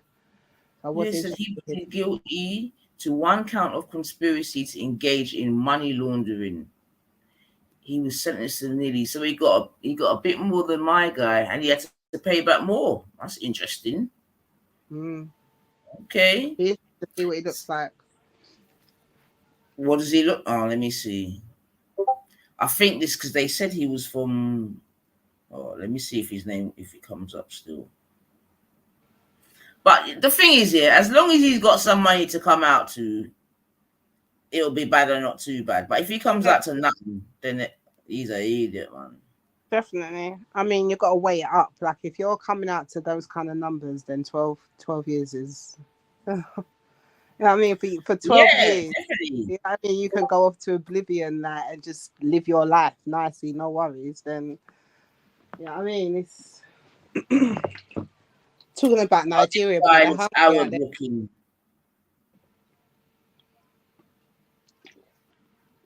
I think he's sort of Arab looking. Is he? That's probably why. But that's the thing, though. I mean, go on. Sorry. I was gonna say, like, not only are you there ripping off like the actual country, the US, interfering with big businesses and stuff like that, you do it for Arab. Yeah, you're both going down. We're making an example. Well, this is the thing, man. But for what I'm understanding still, man, there's people eating off of the thing there still, man. You get me? The digital thing, people are eating from my understanding, you know what I mean? Yeah, definitely. Scammers like that. As soon as they took Hush Puppy, there was 50 different Hush Puppy that started that bit. You know what I mean? It ain't stopped nothing at all. In fact, it's just... I guess that's one thing about the internet, whether it be rightly or wrongly, I think it sort of leveled the what do you call it? The playing field. The police and thieves, exactly. Playing field, exactly. Yeah, definitely. I was thinking that as well. Like, I think internet is literally going to be the last, even though it's going to be the vein, it's going to be the last beacon of hope, like of any form of freedom of expression. Of no, definitely, because no, it's true. Especially with AI coming into stuff as well, it's just going to be a very interesting time. Boy, it's true, and I was thinking because, like, like even to say it to us, yeah. We don't, like, even if we try to, like, the money that we would make off of, like, say YouTube or TikTok or whatever, it probably wouldn't be a lot unless you were doing big bits, right? But I was just thinking about, if you're like in Jamaica or Nigeria or whatever, you get me, if you're doing little TikTok or whatever, and you're able to make a little, say it's even $30 a week or a month, kush. You get me? In them places there, them $30 is a lot of money. Do you know what I mean? Compared to... you're saying that you're good. Exactly. Because, I don't know about Nigeria, but... But look at our fab, though. Yeah. You know what I mean? Like, you can live off of the internet and go to Jamaica and just live Jamaica. Well, indeed, that's if she is living off of the internet still, you know what I mean? Because, she's a bit questionable still, but I hear you. Because, take her out and take a blogger, right? As long as you're like you said, you're that kind of influencer that you regularly go online, you regularly get gifts or donation, super chats or whatever. Do you understand? But the thing is what I've heard is that, for example, if I set up an account, a YouTube account in Nigeria, for example, and then I start getting to the point where I can start getting money, the rates are way lower. Obviously, typical big, do you know what I mean? NASDAQ company, they're going to exploit other countries. So I think people that are like RFAB, for example. So if you're British and you've opened up a YouTube account and you're actually now at a point where you can get money and things like that, you're now going abroad. You literally only have to go live. You're going to get the same equivalent as what you would get if you was in Britain, and then you're going to now exchange them sterlings to whatever the dollars. Right. Which makes sense. Right. It's better sense. Yeah, definitely. Way better sense. So if she patterns it well, if someone in that scenario would pattern it well, she could really live the life. And that is just literally off of the internet. But that's what I was saying before, Kushti. If you're a young person today and you ain't got no chick, no child, no responsibilities, this, that, and the other, do you know what I mean? And if you do your thing right, you could be living your best life for real, for real. You get me? If you can find a way to make money, do you know what I mean? Without having to attend a place every day, you know what I mean? Physically. Yeah, I just started following one little youth. He's probably in his early 20s, and he's on a thing like he's on TikTok. He's like, fuck this. You know what I mean? I'm going to live in Thailand. You know what I mean? So I'm gonna follow him and see how it goes, man. But like, if you was young today, Kush, like young, like late teens, early 20s, and you ain't got no chick, no child, would you be in England, bab? No, I'd be off. I couldn't see me being there, man. I'll be real. If I'd definitely be. I couldn't see me being I'd there, give man. it a shot. Do you know what I mean? I'd definitely give it a shot. Or do you know what I would do? I would do what I want to do in my retirement, but just do it early. Where, like, say you worked here for X amount of months and just gathered a bag of money. Do you know what I mean? Exactly. And then just went somewhere and lived your best life for 3 months or whatever. You get me? And come back and try again. Yeah, but yeah. And I'm only saying that. I was just going to say, because remember at one point the statistic was the largest expat group out of Britain were young Ghanaians, like 20. I mean, that's what I'm saying. When you say expats, what do you mean? Returning going back home. Yeah, returning back to Ghana. Yeah. Oh, really? Yeah. Oh, that's interesting. Yeah, and I think it was around the time of the initial first year of return. Do you understand? Right. Now all of a sudden they've got things like Dirty December and things like that, where more and more people at that young age, it's just a flex to go back to yard. Do you know what I mean? Wherever it is. So I definitely do agree that if I was like this age, if I was young and at this time, I'd be off. There's so much opportunity. You see so much of the young'uns doing it as well. It's crazy. You know, I follow another girl. They're called the Kings. You might have heard of them. They were like the Kings. I think they're the Kings. Oh no, they're in Ghana. The Jamaican guy. He went first, and then I remember there was some big thing about him, and then his daughter came over with her partner. Like they're young, and they're living off grid, so they're living there while building it up. They're not going back and forth. They've just left the UK. Excellent. So it's like, that's beautiful. So what? She did it with her dad or her partner?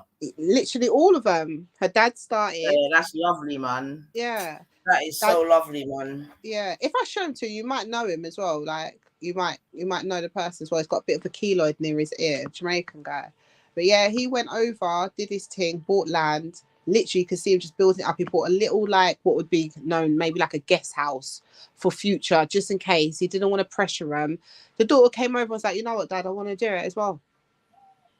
Now she'd come over. Now they're all doing a thing, helping people get land and building up a village over there. They've just got a license to get a village. They're trying to just build it for maybe like a little section for people who are, coming from, the diaspora and want to move back. But that's what I was trying to even say to hoax, because, and not even just the hoax, man, but just to even some of our own people, them that ain't really been certain places, because I'm telling you, man, like if you've got, and I'm only saying it as you mentioned Ghana, because that's one little place that I know, innit? If you got money in them spots there, there's nothing going on in England, my girl. Nothing. You really are there's a place in Ghana, they call it Hollywood Boulevard. Yeah, you really are in paradise. Like when you've got the likes of like Dave Chappelle and Stevie Wonder, all of them lot have already got plots and stuff. Like the fact that so many people have woken up, it's driven the price up. If you check the prices, and you were checking them prices around the time I was checking them prices and check them now, you'd be surprised. You'd be shocked. Do you understand No, that? I can imagine because there's there's little pressures here and there to, you get me? Do you want to say, you know them ones? You know them ones like, do you want to sell you get me? Yeah, exactly. So, no, I hear you, man. Exactly. I'll definitely hear you. But and this is the next thing. This is what I'm trying to say though. But like I say though, because the problem is, yeah, when we try to do our little thing, we're doing it in fucking plots. Yeah. Where them people they're doing it in blocks. Yeah. You know them ones like whole fucking blocks. Yeah. You know what I mean? But, and again, to be fair to us though, yeah, it's like what I've kind of peeped is like it ain't communities doing that these days though. It's like unless you're talking about somewhere like Dubai. You understand? More times in the West, these are industries or big businesses or regardless though, Kush. Yeah. The problem being, you get me, that yeah, you know? the problem still stands. Exactly. Yeah. Exactly, man. I Exactly. hear Because and that's why I want to big up let me big up a couple of people that fly to my head.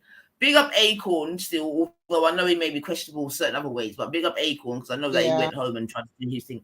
But I want to big up my ex-Liverpool guy, SaTdAy, Sadio Mane, who is from Senegal.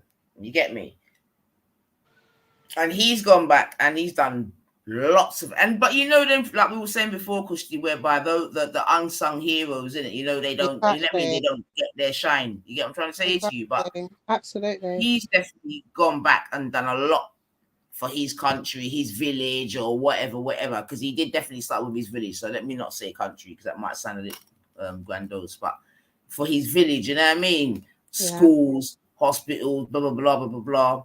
So you know, and this is circling back to, like I did, the original conversation where Hoax Jones was here and that, you know what I mean? Because my thing is, if him as an individual and maybe others like him, you know, even if they're a small number, can do their bit, you get me? Then if the government was allowed to do their bit in building up the infrastructure, etc., or helping, then it will just make everything quicker in terms of making our country better. Do you know what I mean? Because one hand can't clap, it could be argued. You get me? And that's even in England as well. It's not like England's been purely built up just by the government. Do you know what I mean? It's obviously been helped by individuals or companies or whatever doing their bit. Do you know what I mean? Like, you know, like Apple, for example, has got more cash than probably most countries in the world. Do you know what I mean? Just sitting in their thing. But yeah, man. But that's just to circle back. But yeah, I've just Googled. You see, it doesn't. Yeah, you see, that's in fact, let me not even look at that. But that doesn't matter though, Kevin. And this is the thing. Kevin? That's all right. I just read something in the chat. But it doesn't matter because, like I was saying, most rich people in England do not live here. They don't live here. So what does that mean? Most people's average wage? Because I wasn't here that time. What was their argument? I don't understand. What are they trying to say? That it's poor? No, I don't know. Because he's just obviously because of what I've just said. Because obviously you just heard me say if you, I said if you're in Ghana and you got money, you know what I mean, that you ain't missing out on nothing.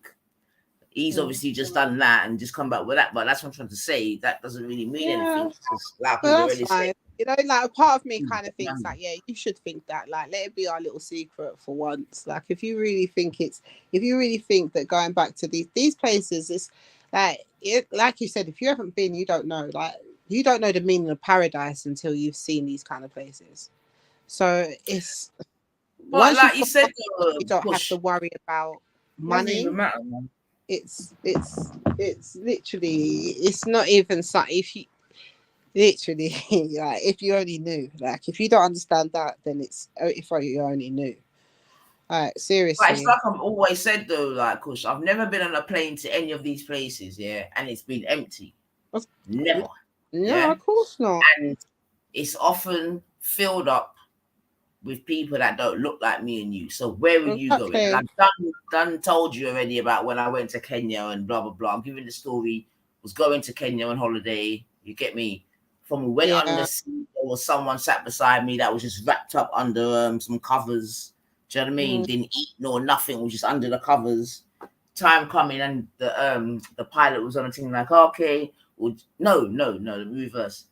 She About said it, but exactly about 10 minutes before we was flying over Kilimanjaro, this woman woke up, came from under her covers and started chatting. And she said, oh, we'll be coming to Kilimanjaro soon, whatever. Then boom, the fucking pilot said it. That just pissed me off straight away. And you remember I told you about the whole conversation. She's asked me like, where you lot going? And we're like, oh yeah, we're going to this and this hotel. Expecting her to tell us what hotel she's going to. Oh no. I'm going to, you get me? My boyfriend's picking me up and all this stupid, you get me? And she was from the valleys of Wales, the valleys. Yeah, but she's making me no sense. Yeah, she's got her Kenyan man. He's coming to pick her up. She's got her, she's built her beach hut on. You get me? But just to show Kevin, like, allow it, man. Literally. But what I'm saying is, it's hard to make money in there for the average person. Well, that's true, Kevin. But it could be argued the same thing in England, yeah. I was gonna say that. Have you You know what I heard mean? of this? So it's one of them ones, man. But yeah, man. I mean, and the thing is, we know that they say that Africa is going to be one of the most thingables economy in the next 15, 20 years. And unfortunately, everyone's making their move back. And who wasn't there before is definitely making a move now, I should say. Them ones, because before there was only certain people there, yeah. But now many different persons are making their move in. Do you know what I mean? Yeah, so absolutely. they must know why, they must know why they go in there. And exactly. And in a way, it probably is a little bit of a secret to those that know, that those that are in the know. But like I said, when I went there last and I saw this in Ghana, I saw dog grooming center in Accra. I was like, fuck it. Dog grooming. I know. Yeah. But it might turn into a little renaissance, like a 1980s, 70s, early 90s kind of black New York renaissance. You don't know what it could turn into, as long as it's theirs and it's black. It's not even turning into, it's what's happening, my girl, because they got polo clubs, my girl. Right. But the thing is, though, I will say, but that's that West input, innit? 1 second. Yeah.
Yeah, mic check, mic checks.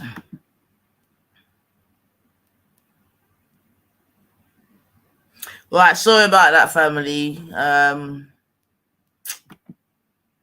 Yeah, sorry about that. Oh, yeah, sorry about that, fam. Oh, shit. Yeah, got a call, so sorry about that still. I think we might have to come back for a part 2 and that still. Yeah, sorry, family. I got a call still. I think was jumped off. No problem, man.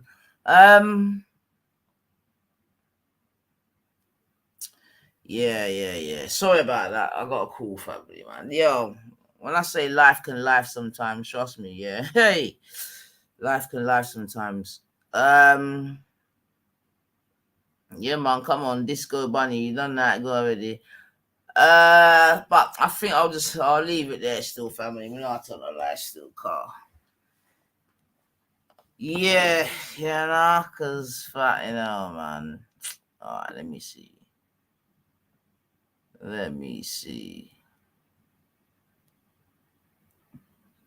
Yeah. Alright, let me I might play this out and then I don't know, I might come back to it, but obviously I know. And you know my thing already got slightly detoured, but yeah, I'm probably I hear you, Mel, man. But alright, I'm not gonna lie. Let me see if I can lift up my vibe still, but I'm not even gonna lie. Yo, I'm not even gonna lie, family. I've been online a couple of times and heard some real.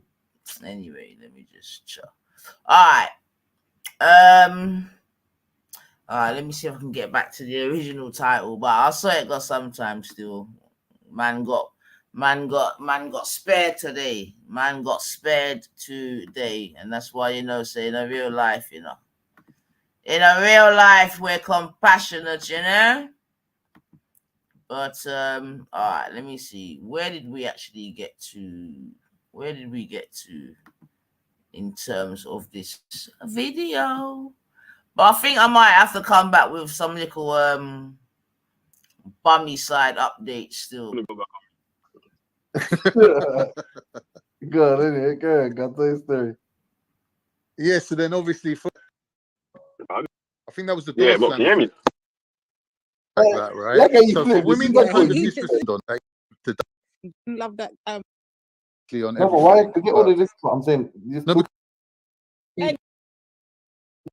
me about what I said about what she looked like. Okay, cool. But In the one. Oh yeah, he loves add sovereignty. Yeah, sovereignty, right? I said it right that time. Listen, you've been G Block. You've been on G Block long enough. You've fully detoxed from that Illuminati. No man, big up the Trill Squad, man. Inability to articulate oneself. No, but I love the pronunciation sovereignty. I think it sounds better. I think it rolls off the tongue much easier. Sovereignty. Like literally added a vowel and a consonant. All right, Miss English teacher. Big up yourselves. Big up yourself. Big up. I can't went mad last night, Lady D. I can't even tell you what he said. Oh my days, I card. can't even repeat. Honestly, I can't even repeat it. Lady D is not going to take your side, but yeah, go for it. No, I just said I can't repeat it, bro. I said I can't. Man, like I said, Disco Bunny, my girl was on there for all of 10 seconds before you jump in with, oh my God. Oh my God. Oh my God.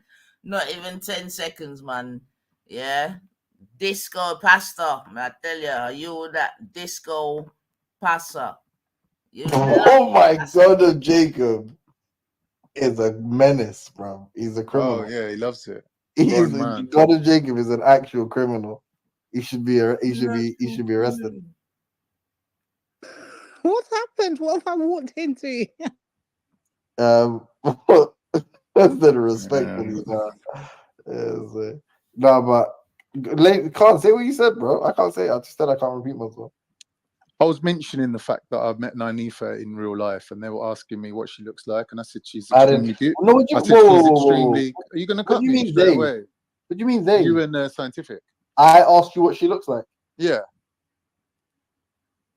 You're dishonest. You might not have initially been the one to broach the subject, but yeah, you followed on with At any point did I say, did I ask you questioning. what does she look like? That's You why I followed on from his line of questioning. But did I ask you what she looked like? No, but you asked me about what I said about what she looked like. Okay, cool. But I didn't ask what she looked like. No, but you facilitated the conversation. All right. No, of course, Stop I'm the not denying nonsense. that, Stop but- the nonsense. James, quick question.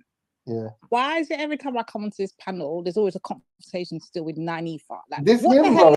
More importantly, yeah, why are people asking what I look like when the people them don't know? I've been doxed that many times in that many different places. Like, and it's not like Scientific Method or James or any of these little scoundrels don't know what I look like. So why are you like having conversations with Khan about my being, my well-being, my personal being? Like, why? Why?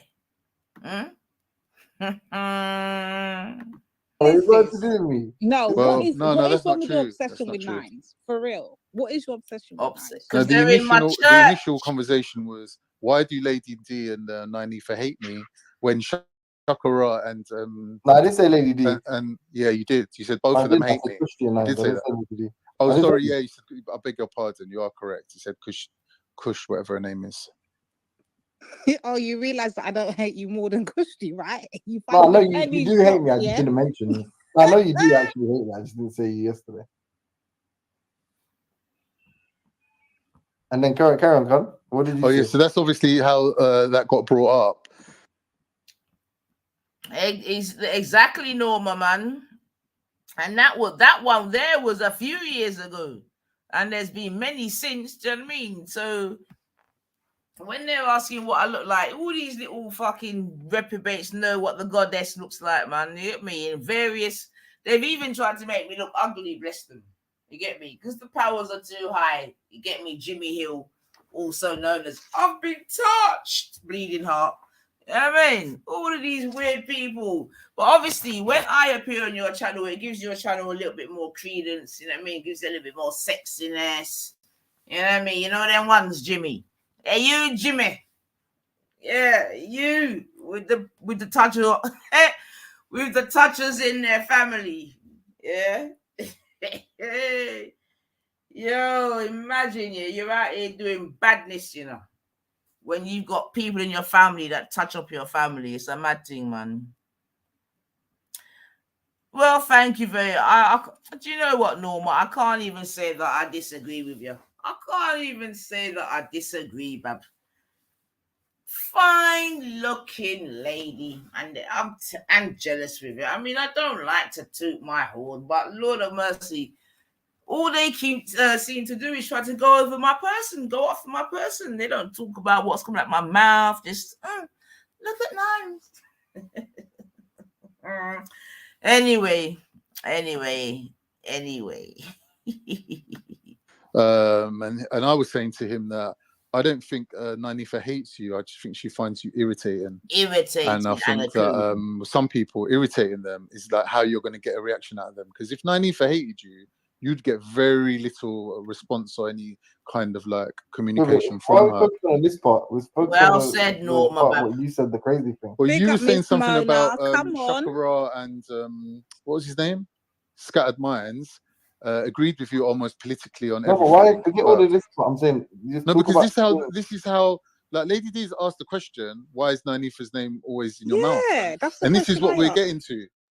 Because really, what she looks like is secondary to don't all of answer. this. Don't respond to her questions. She's not important. Who the hell are you to dictate what's important? Bro, what I'm to Jimbo here over SaTdAy. Why is it Jimbo so salty that he doesn't get the same love that Shakara and Kel gets? Like, why is that your number one thing, Jimbo? Talk to us. Carl's telling his story, but how are you going to interrupt the man telling his story? So my story, Lady right? D, was that in the dynamic between a black man and a black woman, there is a sort of a set kind of understanding of what each part has.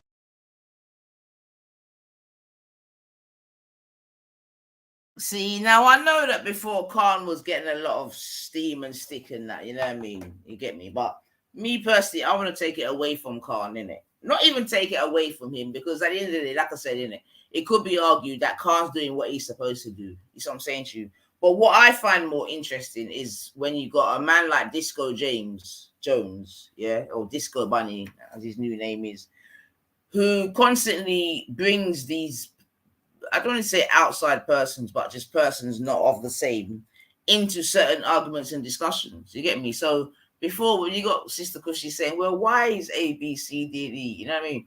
But, and like I was saying, well, who do we really blame? Do we blame the persons like Khan, or do we blame the persons like Disco Bunny that are using Khan as a foil into little coonish dickhead arguments?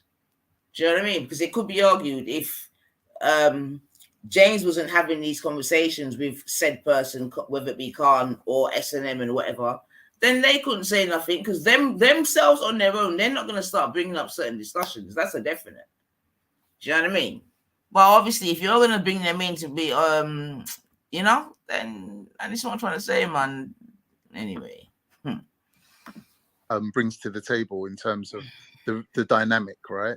And I was saying to James that he doesn't really fulfill that role.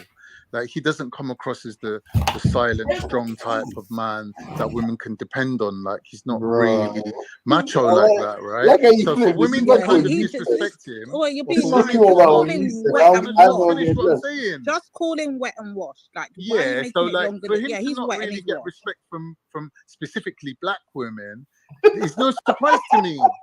It's no surprise to me at all. It's a big violation, you know. This is the conversation we were having. Down there, do you, Jimbo? Evidently not. Not. Oh, Jimbo. He does not feel obliged to even pretend to be the archetype of black man.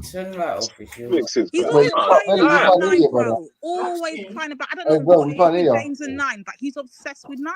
I don't understand this. We can't hear you. Oh my God. All right, let me jump back in. No, you're all right now. Are you in the van? I think that was the door. Yeah, but can you hear me? Yeah, can hear you now. Yeah, go on. What, you got it? No, I can hear you. Can hear you. What, you just... Yeah, what? Hey, James, what? Can you hear me? I can hear you now, but we couldn't hear you before. Because you were slamming the door. No, I was just in the van, bro. I didn't even slam it. But anyway, yeah, like, I said, yo, that was a remix still, fam. God damn. Who can't? Yeah, that's what he said. Yeah, let him get his shots in, innit? Like, I ain't get his shots in. I'm gonna go back on. Good, innit? Good. Got the story. Yeah, so then obviously from that point, these lot tried to do some massive deflection because they didn't. I don't understand this. We can't hear you. Oh my God. All right, let me jump back in. No, you're all right now. Are you in the van? I think that was the door. Yeah, but can you hear me? Yeah, can hear you now. Yeah, go on. What, you got it? No, I can hear you. Can hear you. What, you just... Yeah, what? Hey, James, what? Can you hear me? I can hear you now, but we couldn't hear you before. Because you were slamming the door. No, I was just in the van, bro. I didn't even slam it. But anyway, yeah, like, I said, yo, that was a remix still, fam. God damn. So that's interesting, because my man said that was a remix still. So it would be interesting to know what the original was to it and who was, you know what I mean? Who was playing what role. But we move on still. Hey, like I said, I'm going to have to come back to this because trust me. But just to refresh my memory. Who can't? Yeah, that's what he said. Yeah, let him get his shots in, innit? Like, I'm gonna go back on. Good, innit? Good. Got the story. Yeah, so then obviously from that point, these lot tried to do some massive deflection because they didn't like the fact that I said James isn't the conventional black man and therefore shouldn't be entitled to. James ain't a black man at all. Let's just get it from the jump. James ain't a black man at all. Nyneefa's behavior, and I said, no, she's not. Like I said, Kush might be a hate-filled person. She does come across as being very horrible and hate-filled, right? And like she prides herself on that. But Nyneefa doesn't. She does not go around hating on people, right? So I'm saying that if you're getting that reaction out of Nyneefa, it's something that you've done. That's you, innit?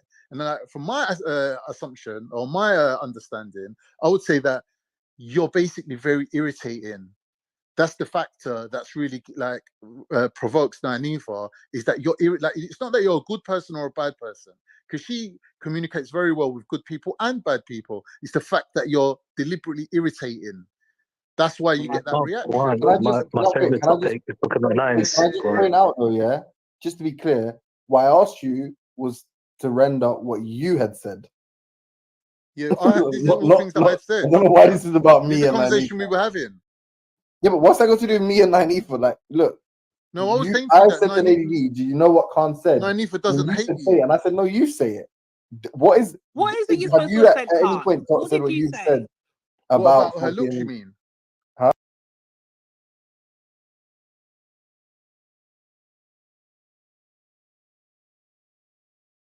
So let's get this right, yeah. So basically, Divine's jumped onto the block where Khan is there with Justice, who I'm not sure if he's Disco Bunny's under prejudice or not.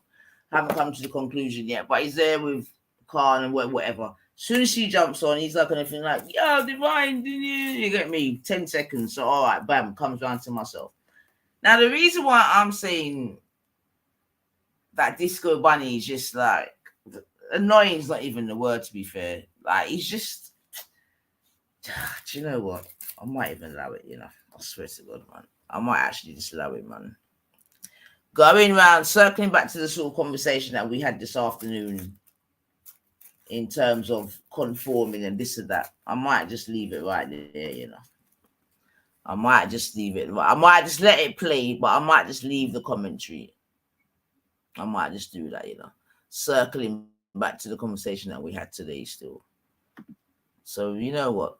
Let me just build and let the thing play. Huh? About her looks? No, about you don't find black women attractive, bro. Fucking hell, bro. Yeah, obviously I said that. But I'm saying but you've been trying to smash nines though, so right.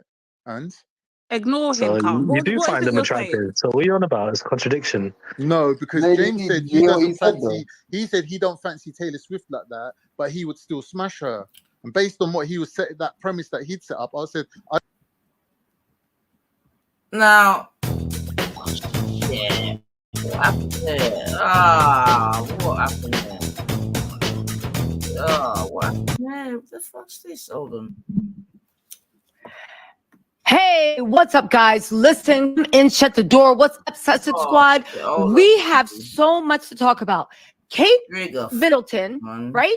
Kate, Princess of Wales, has come out and said that she is, in fact, suffering from cancer. All right. Not too much on ThE. but I'm saying but you've been trying to smash nines though. So right, so let's now. Now you see,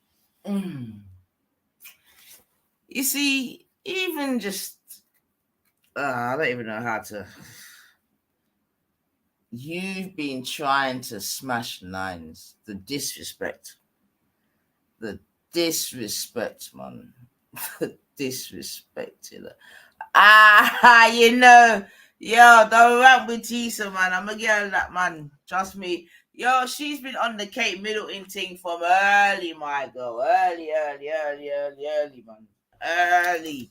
But yeah, man. I'm a girl Tisa that.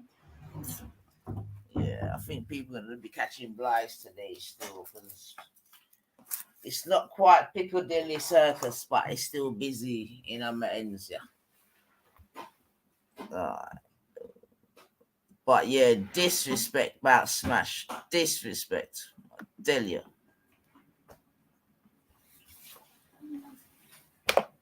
Disrespect. Right. Careful. right.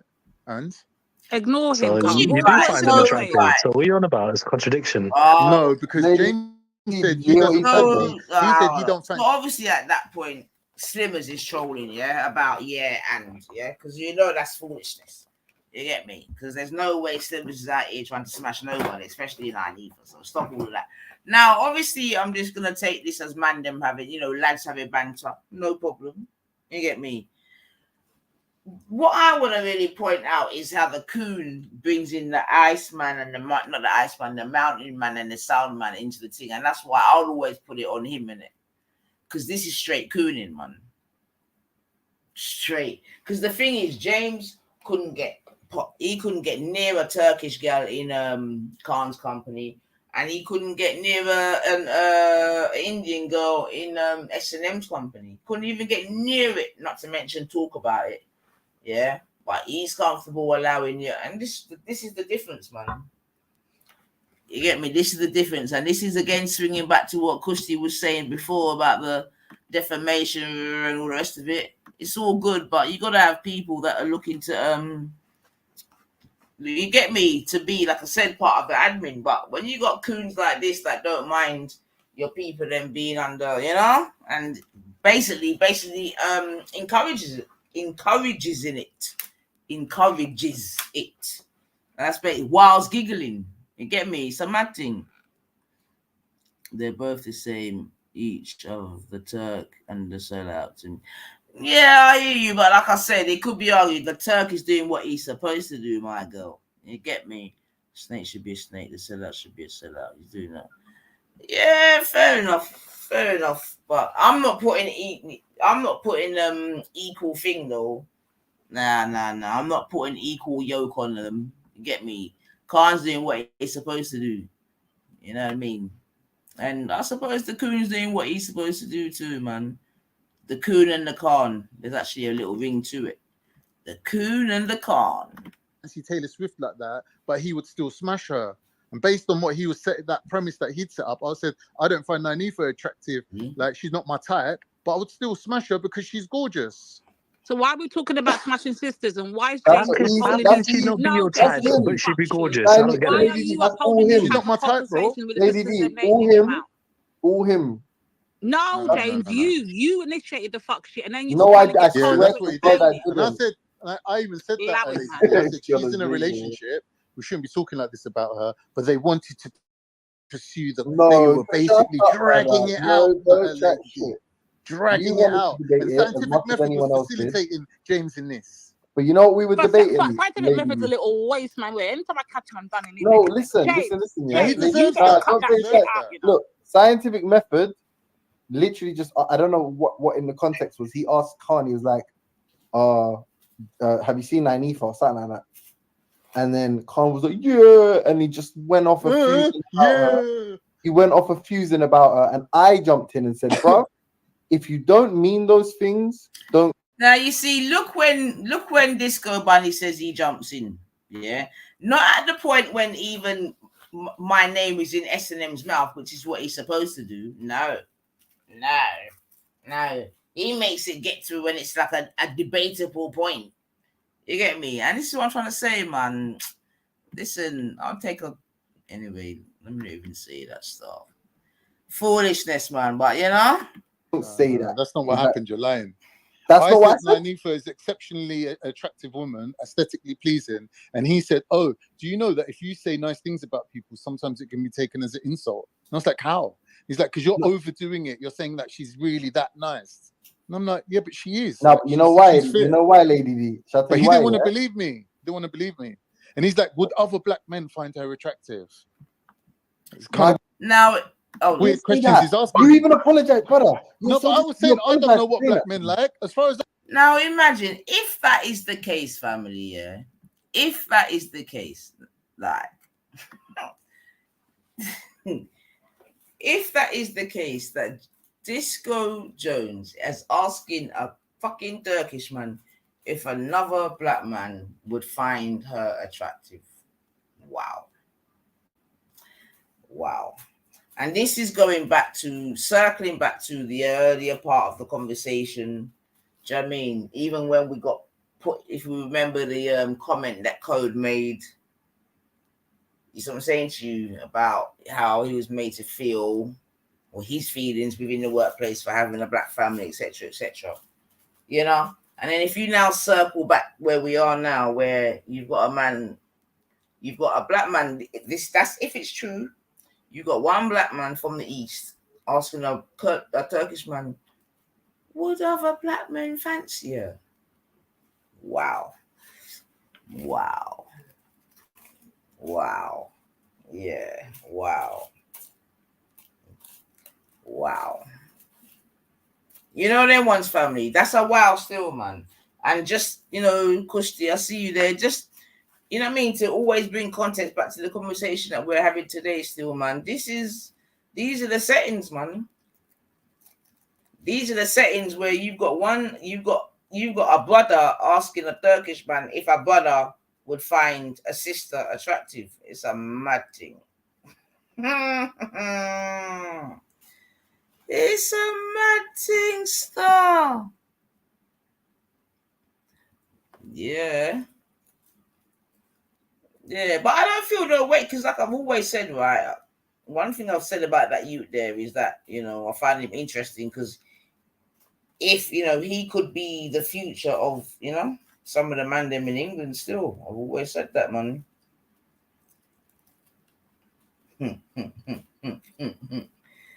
Yeah. All right. Sorry, family. Sorry. Let me play the thing. Sorry.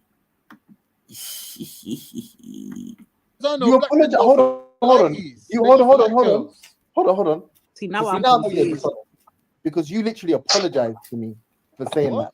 For what? You apologized for misrepresenting me. And I said it's fine. But now I know you're just dishonest. I never said nothing about black men, nothing. You said, fucking you said, oh well, she's beautiful, blah blah blah blah blah. I said, we saying, so you find her attractive, yeah? You said no. I said, why? You said, because I don't find black. You said, hold on. You said, because I don't find black women attractive. No, I didn't. I said, because I like fat white girls. Brother, can I finish? Then I asked you, do you think that men who do find black women attractive would find her attractive? And you froze twice. Wow. But the question is still, Disco Bunny, why are you having this sort of conversation with Khan about me? That's the more pertinent question to me, Disco Bunny.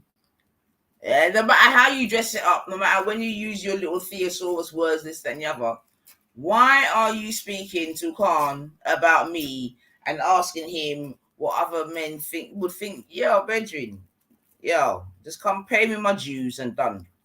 Yeah, just pay me rent, weekly rent from you now, Disco Jones. Weekly rent from you, Disco Jones.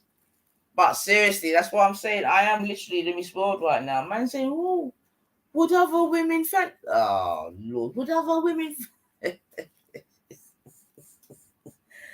oh, dear. Yeah, you're lucky I'm chilled now, right now. You know what I want already, man. But bloody hell, buffs. You're lucky still. But I'm gonna circle back to this still. But we're just playing the evidence still. But don't worry, I'm gonna come back to this. But yeah, true, my little phone call softened me out a bit, but still. Two occasions. One time I asked you, and another time me and Scientific asked you, and that's why I was making the point. See, why are you and Scientific and like why are you having these sort of conversations? Do you hear us having? Dear.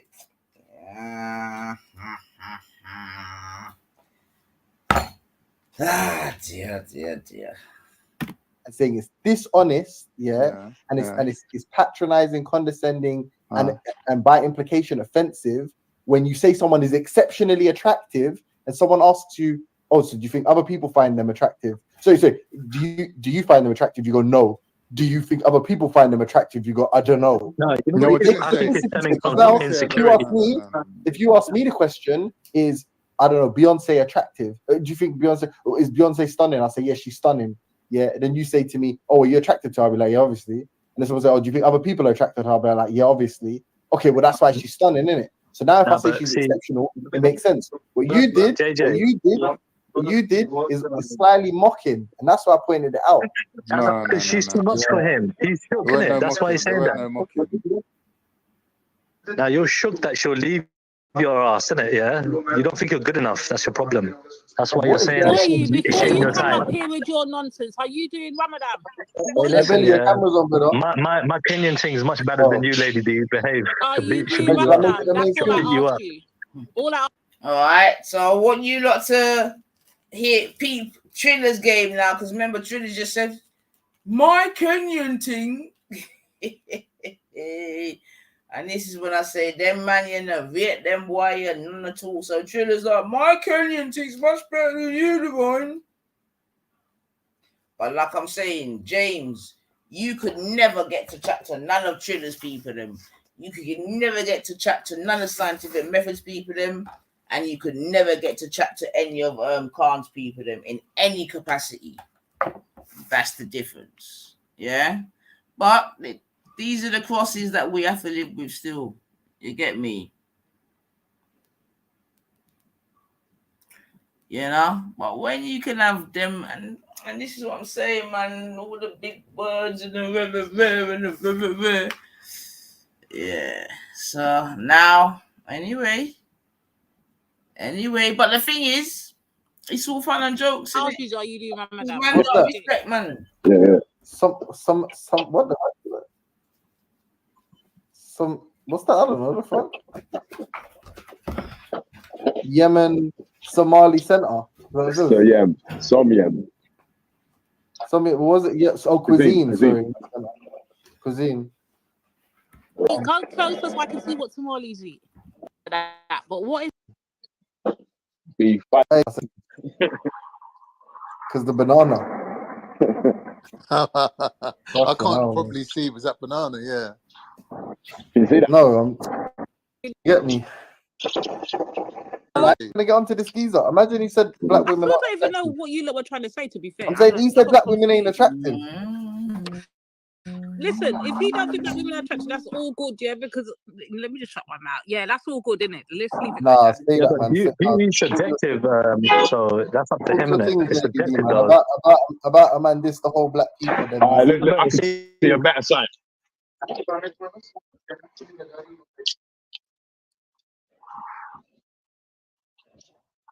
What now? Wilmore. Yeah, see it there? Ealing, London Borough of Ealing. Bro, you know, man, you might run up in a sketty and be careful. What borough is that? W7. I'm so shit with postcodes. You not see it says Ealing, bro. Are you blind? Oh, Ealing. Oh shit, you're my area. You're right, Trilla, you get in your area. Boy, Trilla, where have you been? I haven't seen you around here in a minute. Oh shit. Hey, buddy, keep going down the road, bro. Come to UB1, bro. Trilla, tell me when you're there. Question. Where you been, Trilla? Come to UB2, bro. I'll tell you where to go. I'll tell you. Give the last 3 digits. Look at that. I'm not going to be guilty of anything. I'm abroad. Trilla, you're a shook one. You're not going nowhere. Behave yourself. You're a shook one. There we go. I'm not Trilla, cuz. Yeah, come and talk to you, fam. West, y'all. West Coast, bitch. Say nothing, man. Yeah, Hanwell, come on. It says there. Oh, you know about Hanwell, yeah? Let me investigate Trilla quickly, before you run. Trilla, where have you been? Ghetto, bro. Trilla, I'm talking to you. Motherfucker. Where have you been and have you been talking shit about the block? I'm on holiday. Yeah. I'm on holiday, man. Are you sure? No, don't run that, Trilla. Don't run that, Trilla. No, because I know he loves to run around the place talking shit now about the block, really want to come for me, yeah, when I'm abroad, yeah. Trust that to happen, innit? Really want to come to my ends when I'm away.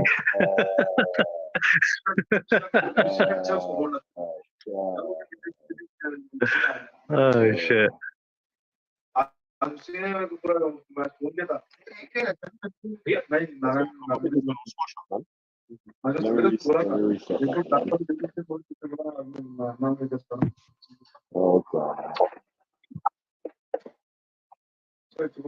what's the conversation for today, guys? Big up Justice. What are you saying? What was the conversation when I walked in?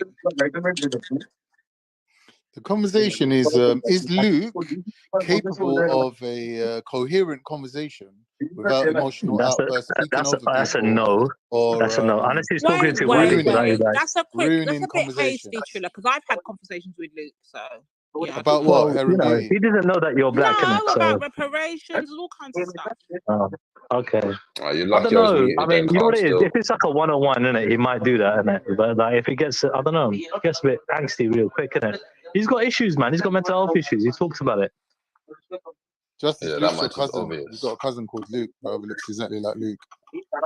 What? Luke's your cousin. Yeah, Luke's your cousin. What are you talking about? No, I'm not related to no crackers. man said, Mad yeah, I one. got Probably in more at the related to west you, Justice, for real. Because you got white in you. Yeah,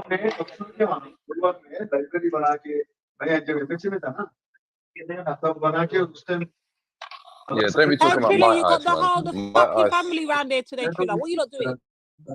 my ice and his ice is different. Trilla, Mate, I'm go chilling on with mute. I'm having a session with the CID, man. Okay, you got the whole family round there, blood. Tell Mr. Patel I said big up himself.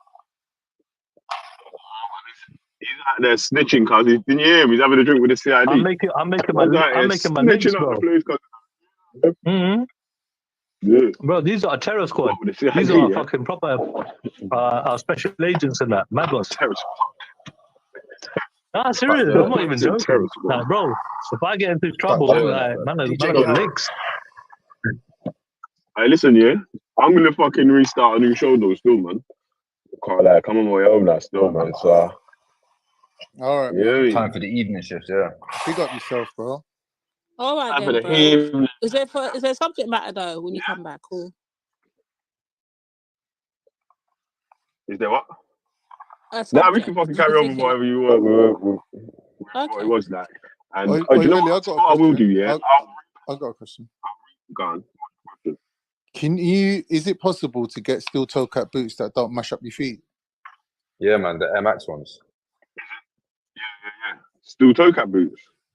Yeah, like work just buy boots. some decent ones, innit? Ones that's like What, like Timberland? $5. Are they good? You You know know the what I mean? Timberland ones for £100. Are they any good? They're not good for you. Ain't got to go that far. Buy some decent ones, man. I've I ain't got a got that question name for the brand next steel show, toe caps. bro. I've got a title for the next show, yeah? Title should be, should the black community accept Jimbo into the circles, or should we leave him on the outskirts? Lady D. He goes to me, name some women. He goes to me, name some women that transcend. I've got a video to play. Bro, your mic's a bit messed up. We can't hear you. Hey, you lot, everyone in the chat, yeah, look out for the link for the. Yeah, I know it keeps cutting out. I'm in a shit reception area still, man. It's like got one bar. So everyone, look out for the new live for the new link for the new live. Yeah, I'm gonna jump off, leave it on for 5 minutes, set it up, and then I restart it, and then I'll end this one. Yeah. We got you. Irie. Big up, even. Yes, Lady D. Hi. Listen to this thing, Lady D. I said to James, there's some women that are so beautiful that they transcend race. And he goes to me, like who? And I goes to him, what's her name, Campbell, that model. Naomi. I said Naomi Campbell, and he said that he thinks what was that white Taylor girl, Swift. the skinny little he said that Taylor Swift, is that beautiful. And I goes, nah, I goes, like, without her being skinny, white, and having long blonde hair, Taylor Swift would be rubbish. He goes, what do you mean? I goes, well, if Naomi Campbell was a white girl, she'd still be pretty. But if Taylor Swift was a black girl, she'd be ugly. And he goes, no. He goes, on my computer, I created a white, he goes, I created a black Taylor Swift about 5 years ago. Is this what James is doing in this bare fucking time? Yeah. This is what he's creating, a black Taylor Swift. But he's not emptying the dishwasher. He goes, black Taylor Swift's a hottie. Oh, black thanks Taylor for that Swift. card. I was like, bro, you're going to let it's a real person. Black Taylor Swift. Black Taylor Swift's a hottie, he's going to me. I would really like to see Black Taylor Swift, though. That would be jokes. Isn't it just Taylor Swift with black hair, or like no offense, has he done something to her features or something like? I don't know, bro. I don't know. Poor James. A lot of spare time. How would you even do that? Listen to this, though, Heathen. Mr. Intellectual. The white what's her name, Campbell, that model. Oh, Forgot her name. Naomi. I said Naomi Campbell, yeah, and he said that he thinks what was that white Taylor girl, Swift. the skinny little he said that Taylor Swift, yeah, is that beautiful. And I goes, nah, I goes, like, without her being skinny, white, and having long blonde hair, Taylor Swift would be rubbish.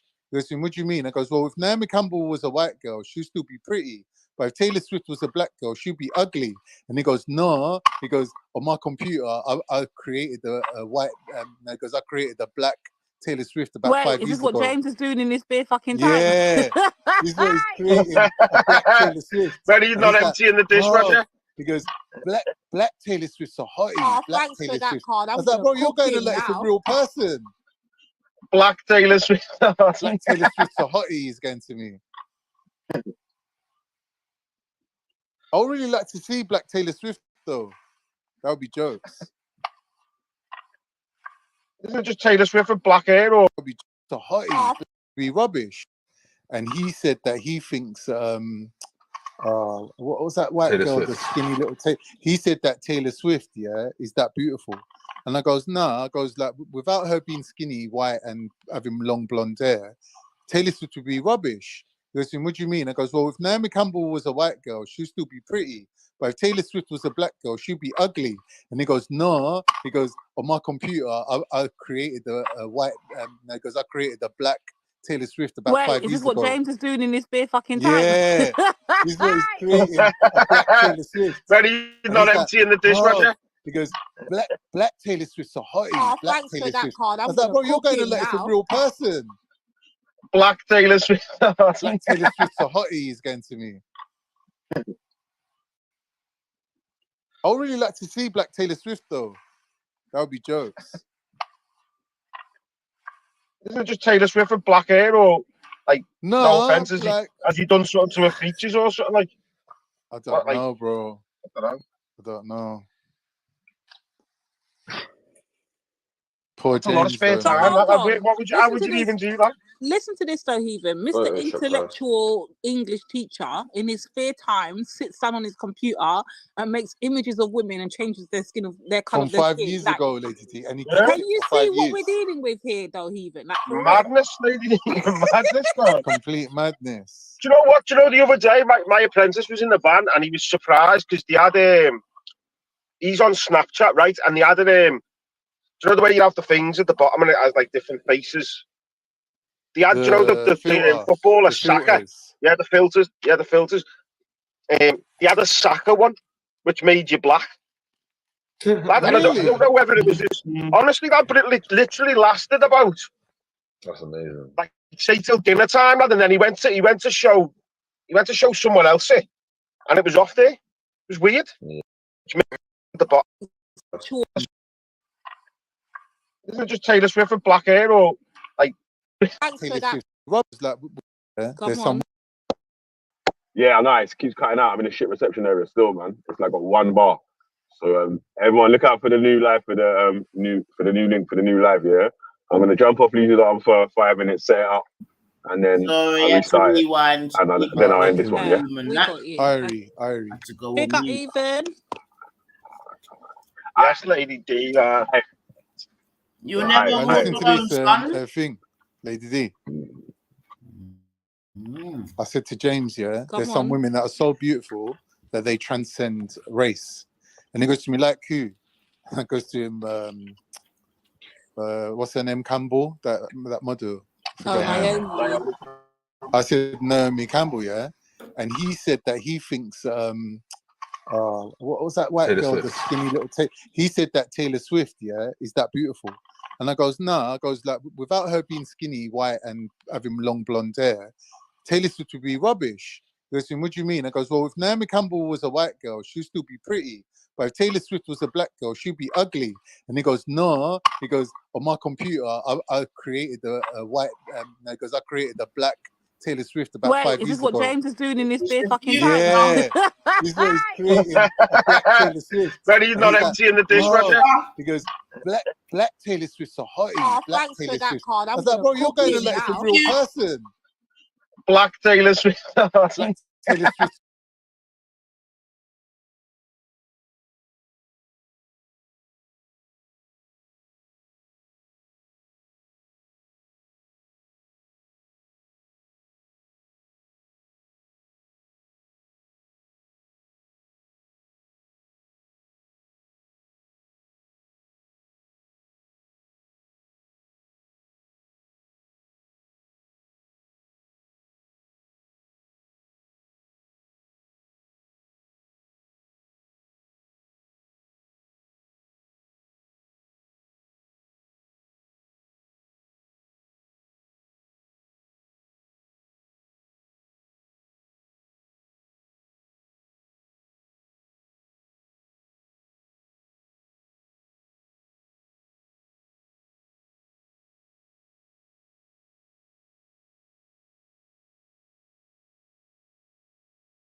So Hottie is going to me. I would really like to see Black Taylor Swift though. That would be jokes. Isn't it just Taylor Swift with black hair, or like no offense, has he done something to her features or something like? I don't know, bro.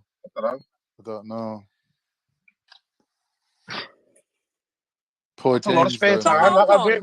How would you even do that? Listen to this though, Heathen. Mr. Intellectual English teacher in his spare time sits down on his computer and makes images of women and changes their skin of their color From of their 5 skin. years Like, ago, Lady T. And he can you see what years. we're dealing with here, though, Heathen? Like, for Madness, lady. Madness, though. Complete madness. Do you know what? Do you know the other day, my apprentice was in the van and he was surprised because they had he's on Snapchat, right? And they had do you know the way you have the things at the bottom and it has like different faces? They had, you know, the footballer Saka. Yeah, the filters. Yeah, the filters. He had a Saka one, which made you black. Lad, really? I don't know whether it was this. Honestly, that, but it literally lasted about. That's amazing. Like say till dinner time, lad, and then he went to show someone else it, and it was off there. It was weird. Yeah. Oh, but it was Saka's face, lad. I must have reported it. Yeah. Blackface, lad. Seemed like a good idea at the time. That's funny. I bet it was black people that spoke that. I look mad, lad. I look mad. I don't know whether my bod was too big or something like. But have you still got it, Heathen? Have you still got it? No, just he might have it on his phone. Just the top of my head was just still white. It was weird. It was weird, lad. Yeah, your head was big, man. He weighed the best out of all of them filter things. Right. But yeah, I thought that was it must have been a glitch in the Matrix or something, I don't know.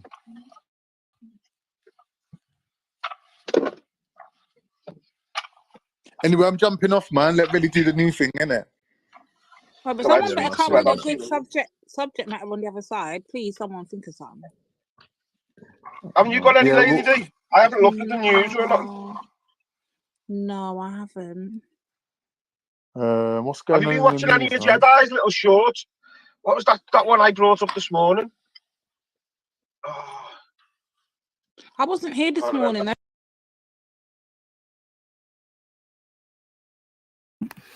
All right, family. So, yeah, man. I thought I'd just get to the end of that bit because, like I said, I come off of a beating teach due to certain reasons. But yeah, man, I'll go and play the thing still because I think it all sort of all sort of circles back to our original sort of conversation that we were having earlier still. You know, fun and joke aside. So yeah, I'm gonna try and take a leaf out of Raven's book. And I'm gonna say, if you wanna speak about the I give you full rights to go and chat about the I still. You know what I mean? You know? But next time I'll come back and beat and teach. But yeah. Yeah, be your Buddha. Yeah, you're coming when we are done, Bridging. But yeah, man, because yeah, we've done X amount of hours now anyway. Yeah, plus to be honest, you know. But it's there, it's documented. We can definitely circle back to it still. Do you know what I mean? 90th is still a goddess up in this bitch. You understand? Yeah. We've changed main worshippers at the Church of the Nine. Previously it was definitely the midget, aka Hector, but it looks like the East has taken over the West and we've got a new worshipper. Goes by the name of Disco Bunny. And right now, he's at the front of the Church of the Nine. But you know what? I don't wrong him. Man, because, there's no better place than to worship than the Church of the Nine. Trust me. So, yeah. What's the time? What? Them time there? Yeah, man. We're good to go, man. We're good to go. So, thank you for everyone that passed through today. Big up yourself, Mel. Big up yourself, Kushti.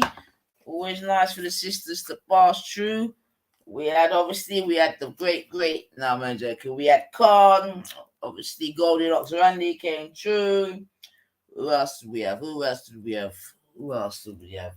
We started off. Obviously, we had the great Schiffer. Do you know what I mean? Common is, you know, Schiffer point. What we saying? Schiffer point tree. Get me? But it's always nice to, you know what I mean? Cause there's nothing more beautiful than a brother on code. So big up yourself, Schiffer. Still. And who else? Can't remember who else?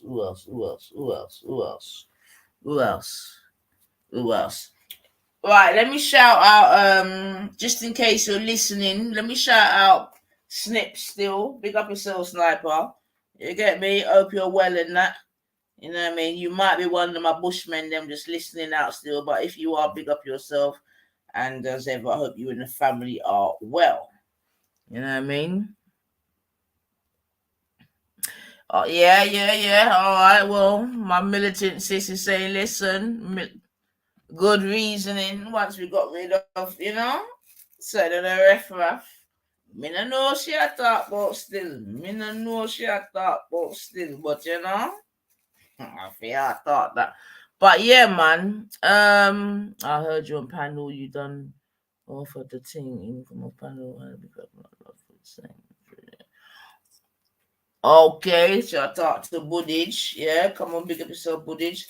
So yeah, man, family. I don't know. I feel like I've missed someone, man. I can't even fucking remember. Hold on. Who have I missed? Have I missed anyone? I can't remember, Star. Now, if I've missed anyone, do forgive me, man. Do forgive me. But I don't think I have still. But now the end has come. Bum bum bum bum. Bum bum bum bum bum. My friends.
Yeah, man. Come on, man. Listen. As I started off my show, let me end off my show, yeah. Let me big up my brethren Madu still, yeah. No joke thing. This is serious thing. You get me? Big up my brethren Madu. You get me? Yeah, we lost you, bro. But yeah. Big up my brethren Madu, man. So I think that's the way I'm gonna end it still. And you know my thing already, family. No one knows the hour, the second, or the minute. Yeah, so that's why it's always right to give thanks and praises. You know what I mean? And make sure the people that are around you, make sure that they know that, you know what I mean?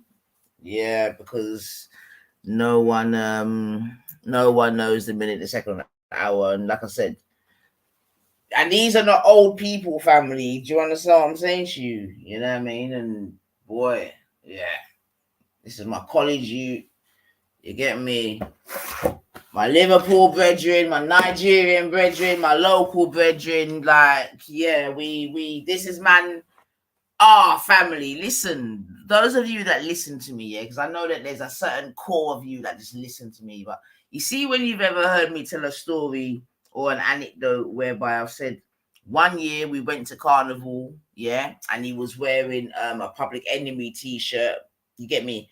And the next year in neon and colors, his t-shirt was "Fuck the Police." This is the youth that I'm talking about, family. Yeah. So anyone that listens to me properly, you get me, because you know I'll drop my little story then. Yeah. But anyone that's listening to me properly, sorry, And you've heard me say how I've noticed how, when things has changed, you get me? Well, I've gone 1 year, we went to Carnival, like I said. It was a nation of what's it called? I can't remember now. A nation of whatever to hold us back in it. Like I'm definitely, a public enemy settings. And then the next year was definitely NWA settings. You get me? And I always sort of chart that as the rise and fall of certain vibrations. You know what I'm saying to you? So yeah, man, that was my boy Madu, man. You know what I mean? We went enough concerts together back in the day. Because he was like a hip hop connoisseur. These man, they were hip hop connoisseurs, man. Back in the day when we was at college, when them man used to have their little SaTdAy jobs and evening jobs, that's what their money was going on. Records. Yeah, you hear me? Records. In fact, Madu was about records and comics. You get me? He was all about his records and comics. You know what I mean? He had a lot of collectible comics still, you know what I mean? But yeah, man, so big up Madu still. Like, we've lost a good one. You know what I mean? A good local lad. And yeah.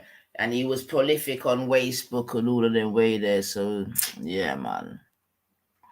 Right, let me hear. They will get you next for singing Matthew's favorite tune. Watch out now. Yeah, yo, Kushti, I don't give a fuck, That's why even before at the beginning of my show, I was bigging up and talk about the top of the pops days. You know what I mean? No one can't take mine. No one can't take nothing from me, star. You get me? 100% real. But yeah, man. Yeah. Shall we just hold on? Let me just do another little quick. Hold on, let's see if we can do another quick trigger. Trigger what? Trigger.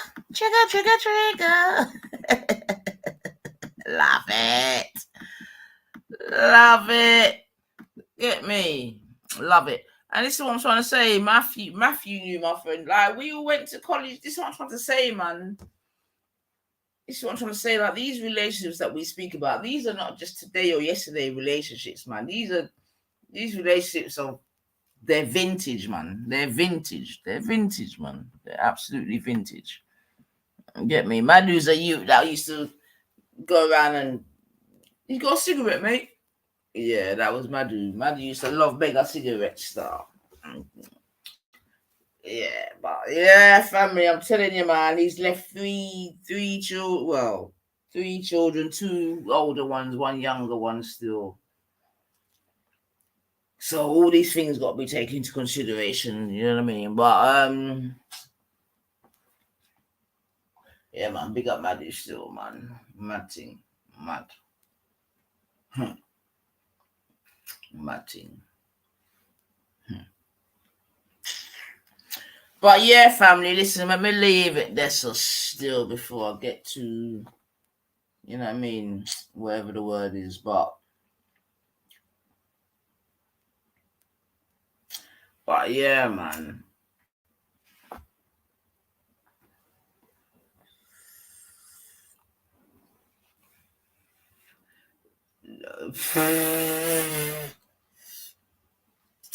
No, Randy. You could see how young that Matthew's younger than me, so he definitely ain't no sugar daddy.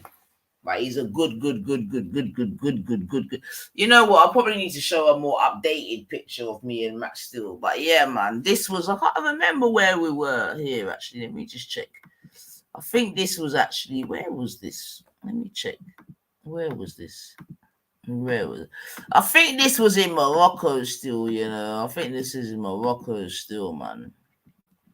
Many moons ago, but yeah, I think that was in Morocco still. Yeah, he's a year younger than me, Kushti, man. He's a year younger than me. Remember, like I told you, we was at primary school together, man. Primary school, we went to different secondary schools, obviously. Because I was about to say, because he comes for money, but then that would just set the fucking tongues wagging for real. But he actually did go to a public, what they called a grammar school them days. And I told you, like, his father was a top pediatric surgeon in at Great Ormond Street. His dad was he's a big pediatric surgeon at Great Ormond Street. And them days, yeah, him come for money, Kushti. You don't know my thing already, man. What I'm told her. No, I'm very joking. Yeah, but that's what I said in it. If I'm gonna take one, it's gonna have to be David Beckham. But no, on a serious level though, yeah, I mean, they would have been, when we were growing up, they would have been considered like top middle class, I suppose.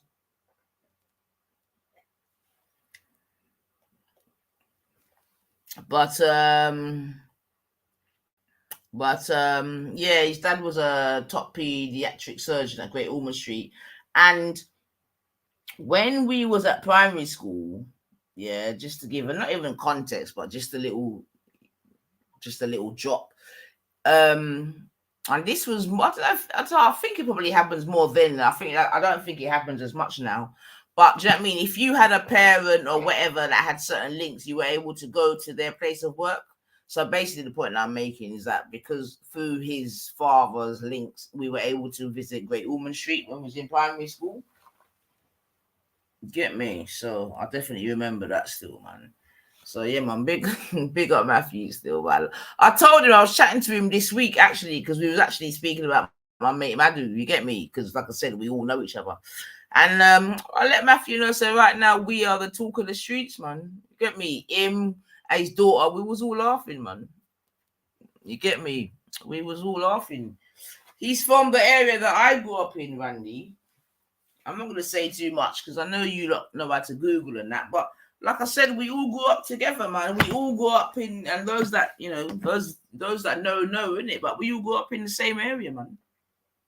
Big up certain ends of Wandsworth. Oops, London.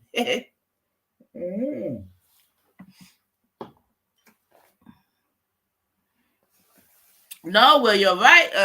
You're right though. You're right, Kushti. In many different ways, still, man. But you're right, Kushti. In many different ways, man. Because, yeah, man. You're right, but that's all I can say, man. That's all I can say, because he'll get jobs just by his surname.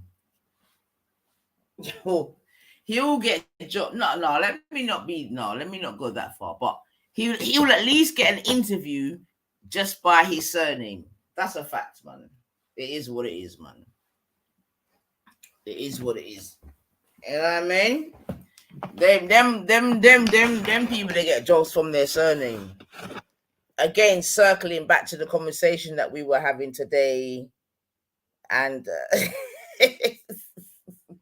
that's right, Bunga. Absolutely, man. 3 cheers for my mate Matthew. Nothing wrong with that, man. Hip hip hooray, man. Man.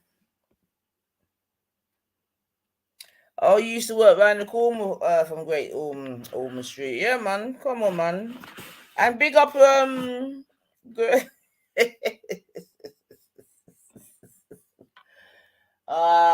Kushti.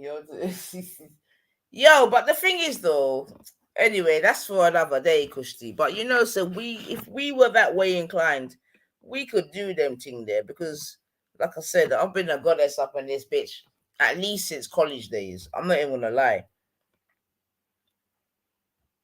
Of course, as friends. But I'm even saying, like, big and serious, like, if I was that way inclined, you get me, then I could have been. Anyway, let me even talk out my thing them years, sir. But yeah, I hear you, man.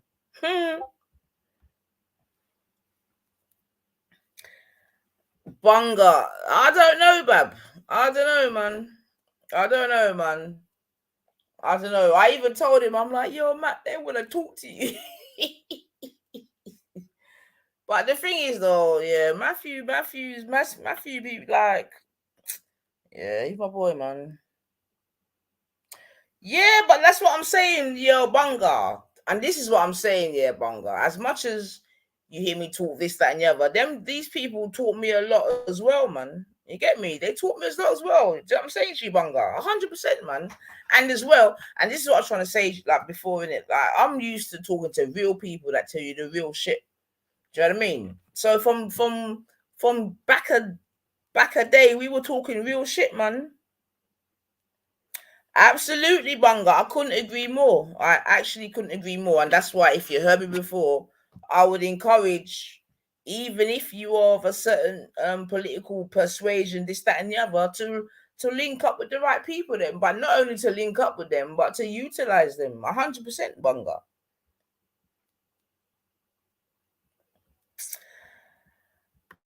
Yeah, I mean, the summer. You watch the girl, you know, watch on the yo, on the GwEn, man.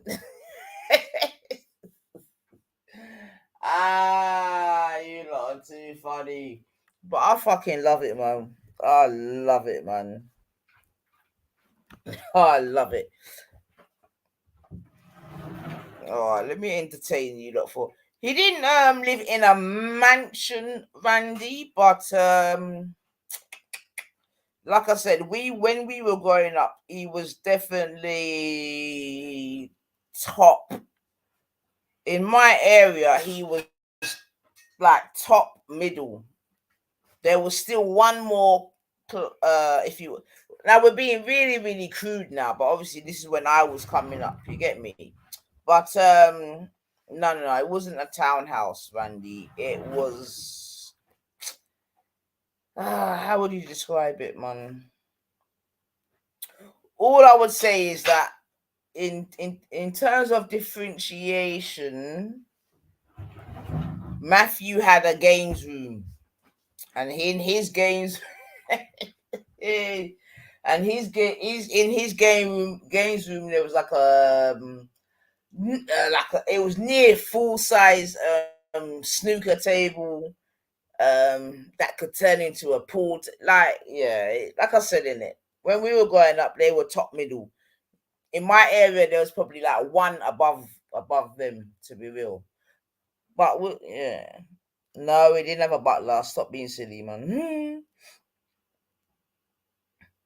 But his mum did have a and big up to Matthew's mum as well. His mum did have she was a what was she? She was a psychotherapist, and she had her practice at their house still. But no, he didn't have a butler. Yo, Kirsty, move loud. Don't let me tell you about your BBC, you know. Yeah, wanna go on. No, they didn't have a nanny, Randy. They didn't have a nanny. Did they have? Nah, they didn't have a nanny, to be fair, Randy. I did have did I have some friends that had, I think maybe the later ones had au pairs, but nah, they didn't have nannies. You lot are dickheads, you know.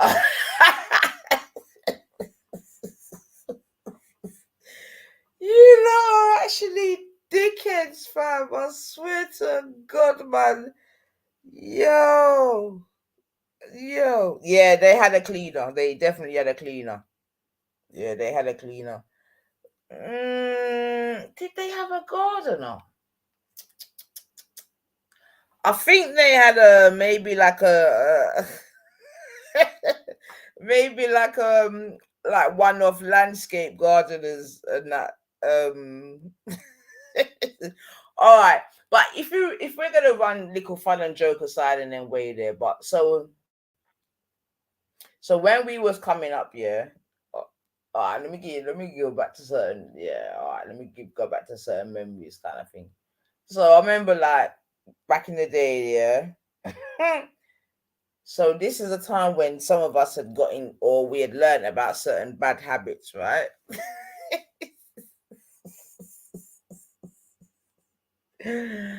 Oh no, forget that. You know what? Forget that, man. But yeah, he didn't.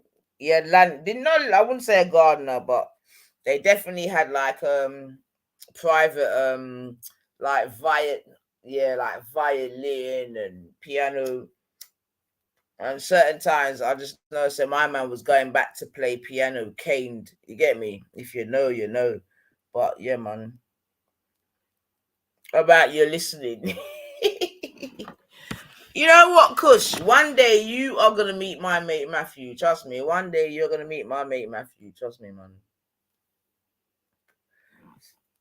Many times I would say hi to Paddy, the cleaner, running through the meadows. So.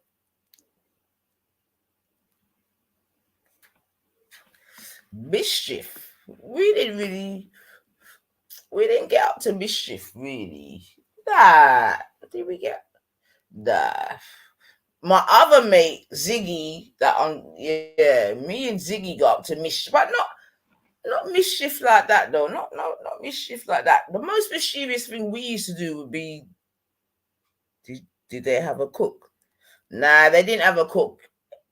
His mum loved to cook, Randy. They didn't have a cook still. His mum used to love to cook. Nah, his mum, but they didn't have a cook still. Nah, you'll meet him one day, Kush. You get me? I got no shame in my game, man. You can meet that you one day, man. No problem, man. You get me? You can meet Matthew one day, Kushti. No problem. I got no... Did they vacation often? That's a good question, actually. That's a good question, actually.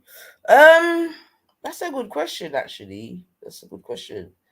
Now, because I don't want to go too much into his family thing in it, because like I said in it, like he's a real person. Did they vacation often? That's such a good question, you know.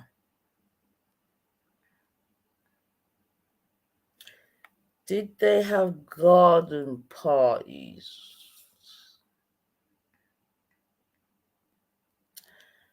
Right, okay. See, I don't even mind answering these questions because really this is, for me, it's nostalgia, because you know that I'm very nostalgic and this is going back into my childhood still. So I wouldn't say that they...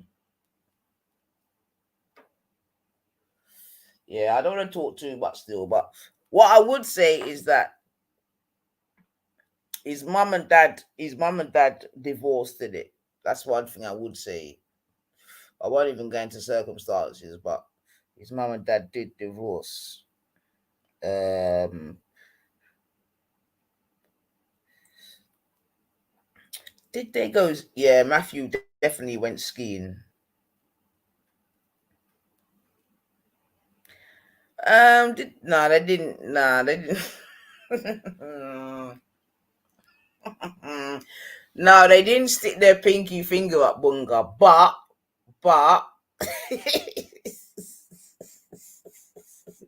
you lot are deadly, you know. I swear to God, man, you lot are deadly. They didn't stick their finger up in the air, but they did introduce me to Earl Grey. I'll admit that.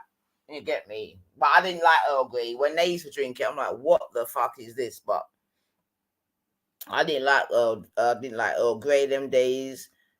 They used to drink real good high quality red wine, and at them times, I'm just being honest, I wasn't really a connoisseur of red wine, to be honest. So, but I've drank good red wine around there back in the day.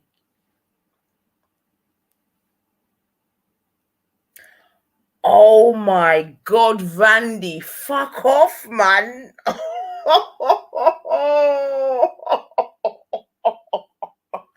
Randy, get out of here, man. God damn. Oh, shit. Randy, get out of here, man. Get out of here, man.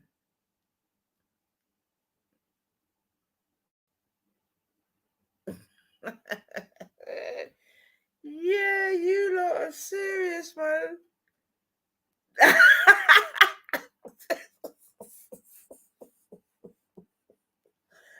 Bunga said I slapped my teeth on the fucking saucer. You lot are deadly, fam. Oh my gosh, man. Oh my gosh, man. I know Kushti in it, but just cool, man. But yo, life be life in, man. But boy, boy, fucking hell, you lot are deadly, man. But yeah, man. But you know, fun and joke aside, I learned. I'm telling you, man. I learned a lot still, man. And it's good though. And that's why you've even always tried to hear me say that when I was growing up, we celebrated differences. You get me? Because just like I was, oh dear, I don't want to trigger people now, but I think I'm gonna trigger people still, but it is what it is. But just like I was able to learn certain things from them. Oh shit, just in time. Yeah, let me just lock off this blood clip before we done my own dance to Rastafari, man. Nah, Randy, but Ainsley Harriet lives near me still, can't lie. Yeah. To be honest though, where I grew up, there's quite a lot of famous people who lived in my area, to be fair. You know what I mean? Not to be boasty and that, but like I said, the beautiful thing about where I grew up is that, like you've heard me say, oh fuck it. Let me come off of this blood cleat here, so before God make me blind to rot it. If I didn't have eyes before. But big and serious though, one thing I've always said about my area, like I've always said in it, like it had top, middle, and bottom, as it were. Do you know what I mean? And yeah, there were often times when they all mixed. You get me? Which I think is a good thing still. Yeah, who's your celebrity, Randos?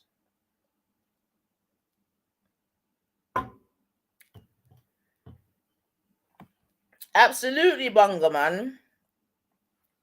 Absolutely, Bunga, man. And like I say, like regardless, man, I'll always sort of try to encourage them to do that. Because if I was gonna be honest, yeah, and without being too thingbobby, it could be argued that I could have made far better, or I could have utilized at least. Not only utilized, but maybe not only, yeah, all right, we'll stick at utilized, but it could be, you're not saying, fair enough, but I know, listen intently for real, but it could be argued that I could have certainly utilized links that I've had in the past if I was, you know, a different person. I could definitely admit to that still. Do you know what I mean? And that's why I would say to any young person coming up, you know, regardless of your political persuasions, this, that, and the other, do you know what I mean? Utilize your links, man. You get me? Well, you know what, Kushti? You know, I know you say it in jest, but you know our thing already. But I would say yes. I would say yes, 100%. Because to be honest, yeah, and again, we digress a little bit, but you know, so our thing is truth and rights. Get me? But you know, if I had known, you know, it's a bit cliche, isn't it? But you know, them ones like if I had known now, what, blah, blah, blah, all the rest of it. But like university, you get me? All I would say is that university is a good place to make links if you got, you know what I mean, if you got the right mindset. Again, depending on what university you go to, but yeah, man, we now know that networking is key in it.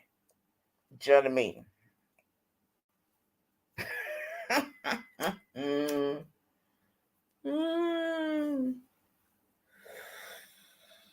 Code said, man like Matt, you know. They'll start. But yeah, man.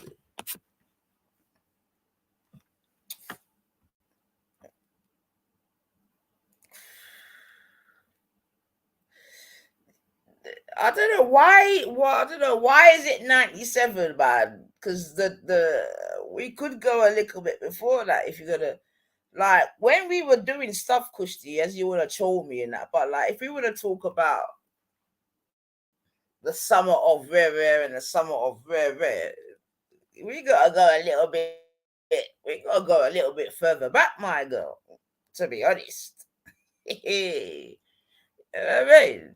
And that's why I was saying to what's his name, Danny Wasco, because Danny Wasco keeps saying, "Oh, we got to go back to the times when we was all raving and this and that and blah blah blah blah blah blah." And I was saying, I hear what you're saying, Danny. You get me, but we also have to appreciate that a lot of the times that you were speaking about, the people that were under some serious substances. Do you know what I mean? To make it all lovey dovey. You know what I mean? And that's why I just remind him of the power of the great love dove. You get me? If you know, you know. Oh shit, Kushti, get away, man. Stop. Yo, Kushti, what happened to you, my girl? But yeah, man, for those of you that if you know the power of a love dove, then you know. And I'm telling you, the love dove was a very powerful thing.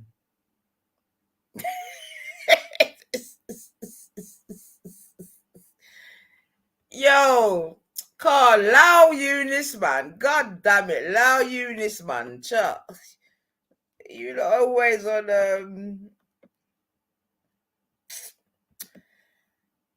you would have loved it, Kush. You would have loved it, man. I would have got you your own little Matthew, Kush. You'd have loved it, mate. Yo, what are some of the names? Mental, radio, mental. In fact, let me just keep my voice down, yeah. But yeah, man, mental, radio, mental. Or if we're gonna go back even further than that, and then we don't talk. But if you know, you know. Who knew about the acid? We don't talk. Oh shit. Oh, listen, we've had a good life, man. And it's important anyway, listen, because like I said, my thing is about documentation sayings.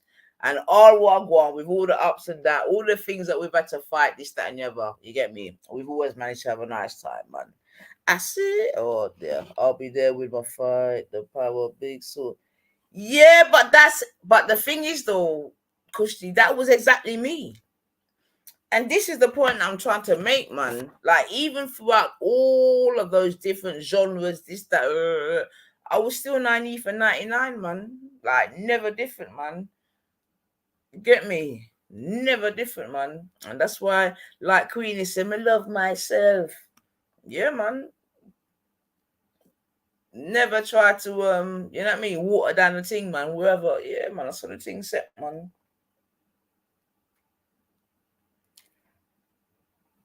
See, Banga. That's why I know you're a real one, Banga. You know? From all I can say, Banga knows the thing, man. Banga knows the thing, man. The illegal raves in a field in the middle of nowhere was epic, right? And I have to, I'm sorry for, you know, for all my, listen. You don't understand, man. You just don't understand. You don't understand. You know when they say you had to be at Woodstock to understand? It's one of them ones, man. You had to be there, man. You had to be there, and yeah, I'm happy to say that I was there, man. You get me? And who do I have to thank for being there?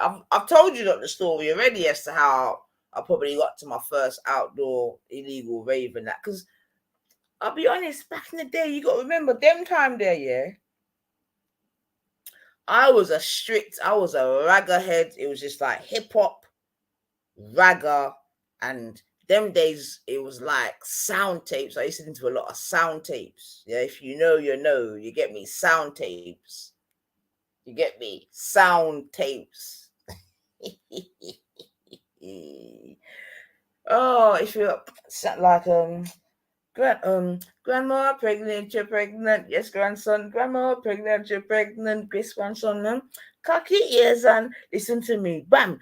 Cocky ears and listen carefully. Your grandfather dead from a couple years ago. If you only leave a dead dog for feeling drunk, there's something in my buggy to weed up with a roll.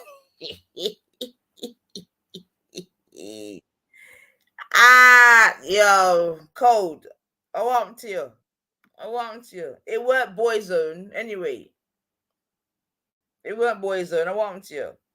If you're boss man, I owe you nothing. Yes, Buddha, walk on, man. Buddha, you Boy, I don't know that. It's like say I kill you off, you kill me enough. Yo, so wait. I never know say trouble them something there, no? Them love dove and fucking acid and what? Yo, he dark ocean, right? Man, if you listen my channel, my talk about them something, yeah, me not hide and you get me, but yeah, man, good fucking days, man. Have you had No. If I may indulge the panel and the good people of the chat listening in, I would like to paint a picture of this wholesome lady who goes by the name of Nanifa, no less, the moniker of South London.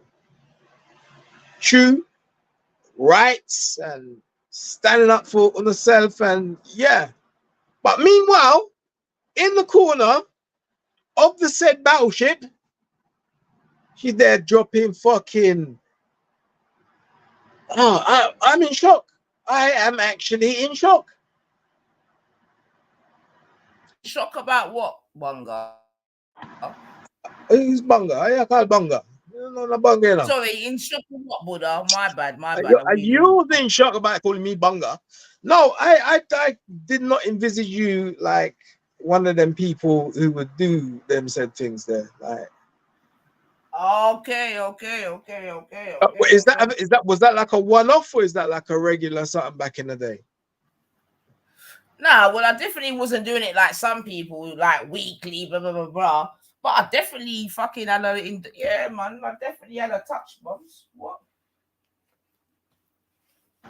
And just out of curiosity, was that the time, around about the time you got pregnant, by any chance? What?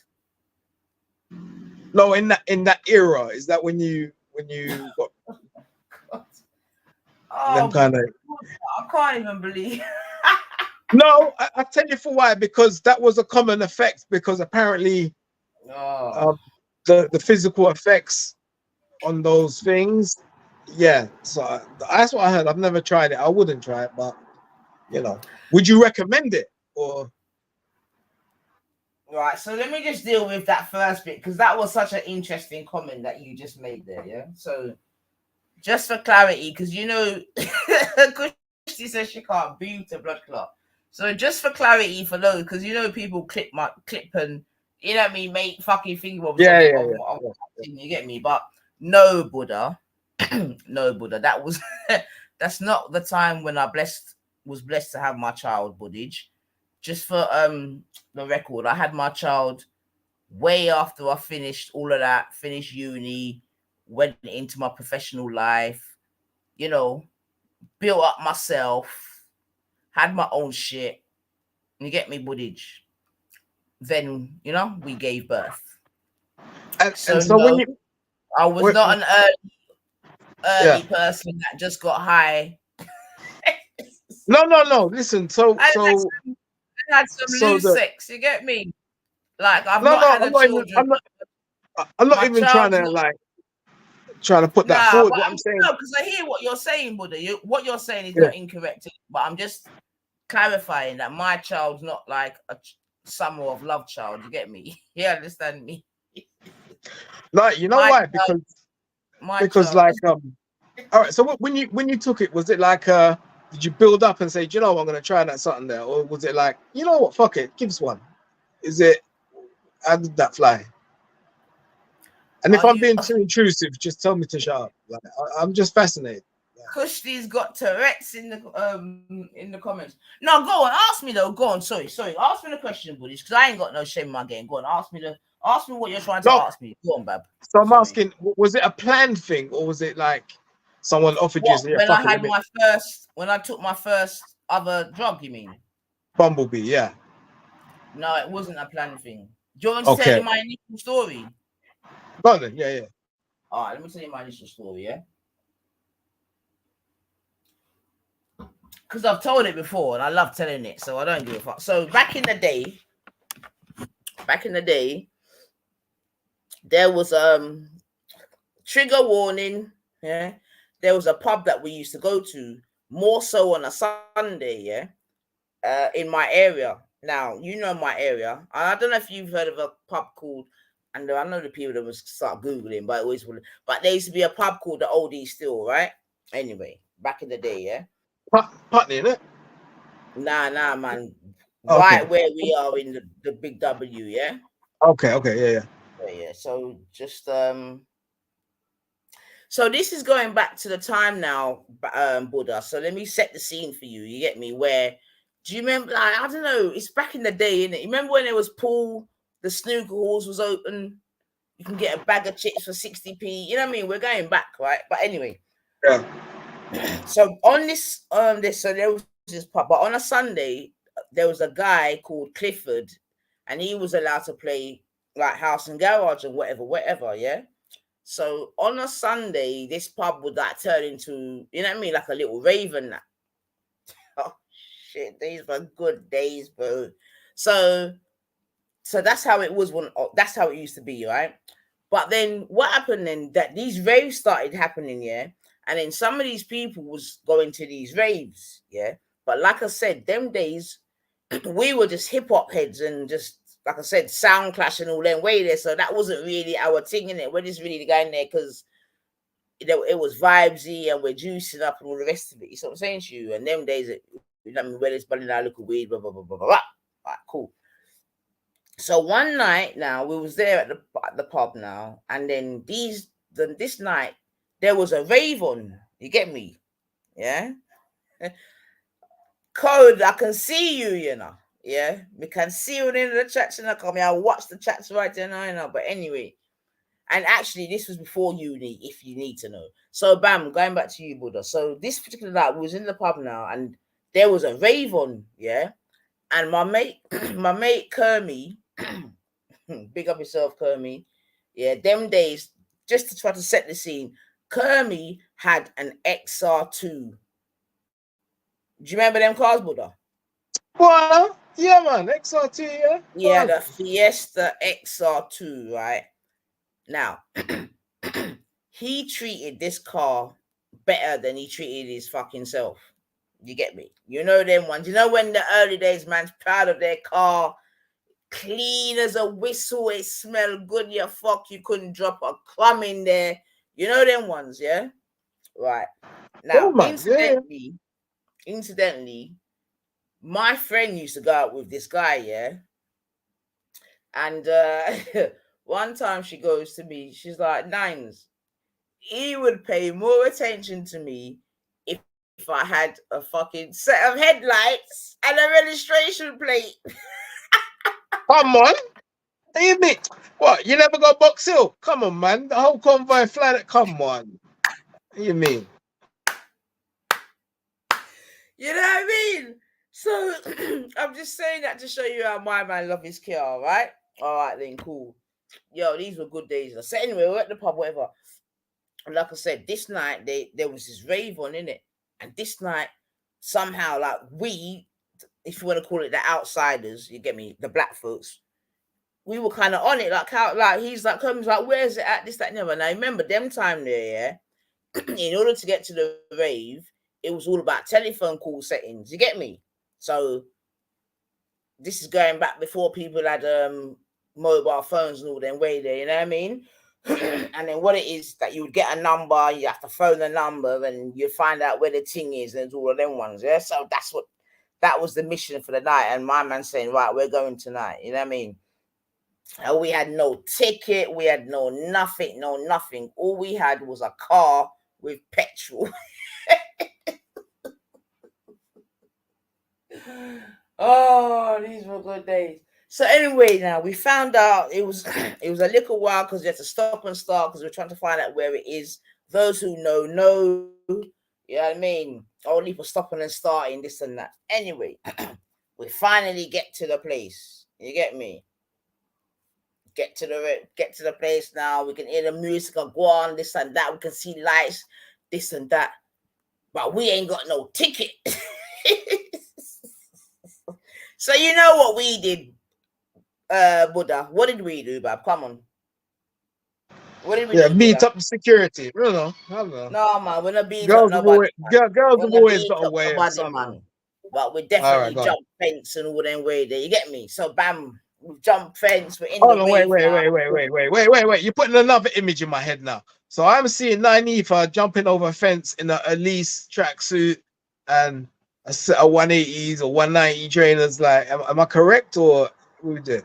It wasn't, but you're not far wrong. It probably would have been a Nike still. Them days it was like the Shelly. I'm like, yo, listen, we were flying you're making me the nostalgia's real. Yo, do you remember the diamond socks, Buddha? Do I remember them? I still wear them, I mean. Come on. So yeah, man. No, Matthew wasn't there, bub. Matthew wasn't at this one. This was me and the mandem, actually. Kushti. If you're gonna be technical, you get me. This was me and the mandem. So yeah, man, we jumped fence, whatever, got in there now, and yeah, and then when we got in there now, now you get me, we've kind of buck up with some of the people from the pub that obviously had their tickets and whatever, and we buck up. Yeah, and I think that was the night I had my first do you know what I mean? And but to be fair though, even before that though, if I'm gonna be 100% Buddha, do you remember the WAG Club, Buddha? See, I'm talking too much. Which one now? Let me stop talking. Do you remember there was two clubs up in London called the WAG and the Mud Club? Nah. Yeah, so you wouldn't. So yeah, forget about that. Even before I even got to them thing there, this is when we was at secondary school. You get me? And a couple of, again, these are the white, I'm not gonna lie, but yeah, man, they used to go to these clubs uptown called the Mud. This was the days, yeah. I'm gonna stop talking now because it's too much, man. But this is the days whereby no, man, you need to get to the point of your first mech, innit? The bumblebee, like, how did that drop? Like, I'll go back to that one. So yeah, that was like I had my first I think I took up, it was just a half a tab settings, but I was alright. It didn't really, you get me? It didn't really do me nothing all right, but did someone say, yo, hold this, or was it like, yo, give me a piece of that now? Well, how did it fly? Like, no, yeah, obviously they definitely asked, because like I said, I buck up back with the pub crew. Now everyone's on their thing, in it, everyone's doing, you know what I mean? And yeah, they asked, I'm like, because prior to that, we're like, bun that, ooh, you get me? But yeah. And yeah, man. One thing I remember that night there was this guy, yeah, that was just walking around the rave, yeah. And he was on poppers. Do you remember poppers, Buddha? Yeah, that's the Batman thing, isn't it? Yeah, exactly. Yeah. That was exactly. But I just remember this you because he's just walking around, and every time he come around, you get me, he's just offering. But yeah, man. But do you know? I mean, again, too much chatting. But do you know where I had my first? Oh, God, 95 is what it is. Do you know where I first experienced poppers buddage? In a youth club, man. In my youth club. Yeah, that's what I'm saying. Like those things were easy to get if you're from a certain area. Because remember, so I was in a hostel. In a place called Berwick Street in Soho. Yeah, and it's kind of like a YMCA, but the age is a little bit different. So I end up fucking working on them places where you go in. It's like a bar. You go in there and you'll get some girl come sit next to you and she'll say, buy me a glass of champagne or whatever. And so you think you're in, and then you get the bill. It's like £500 for the glass of champagne. And then you got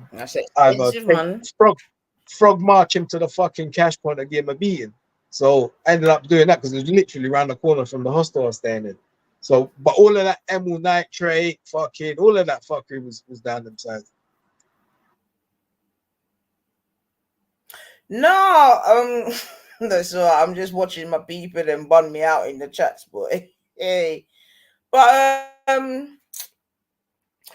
man, that's what I'm trying to say in it. You get me? This was what was going on back in the day there, but I enjoyed my raves, man. You know, and so yeah, I mean, okay, so the raving thing was mad. Still, I remember going So anyway, it doesn't matter. But yeah, the raving thing back then was good. I can't think of any place right now that's like that, apart maybe Brighton or you understand. But right, that whole culture, that whole vibe is kind of gone. I think. Like it's mad. It's you know what killed it to me? And let's have it right as well. Let's not go on like everyone there was always on things as well. You get me? Because there was even my bedroom, like they weren't even on them thing there. Do you know what I mean? It was just, you know, but it was a good vibration still, man. People coming and the together.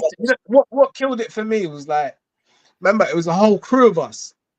And like, no, you know, like, you never, Randy. Shut up. No, you never, Randy. You're only saying that because you heard me say it. Shut up, Randy. No, you never. Go on, Buddha. So imagine, so we're in the children's home, yeah. So there's like, I don't know, 6 or 7 of us go into these rave and trying to sneak in and trying to look as old as we can and whatever.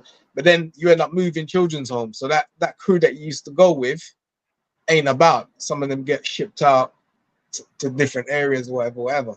And then from going to raving, I end up being a doorman on these nightclubs.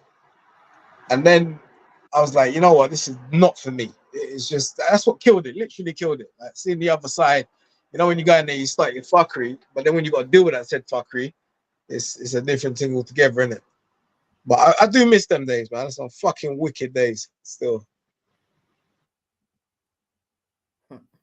No, for real. Sorry, I'm just watching my family bum me out in the chats, man. But yeah, you know, they were good days, you know. The governments, you know what I mean, they put a stop to that real quick because they definitely didn't want the people them coming together like that because that wouldn't have been good for their agenda. You understand what I'm saying? You see what I'm saying to you? Because who is Randy? I used to do the door and fabric colors. What was that one? This is Randy Bennett, Goldilocks from Illuminati generally.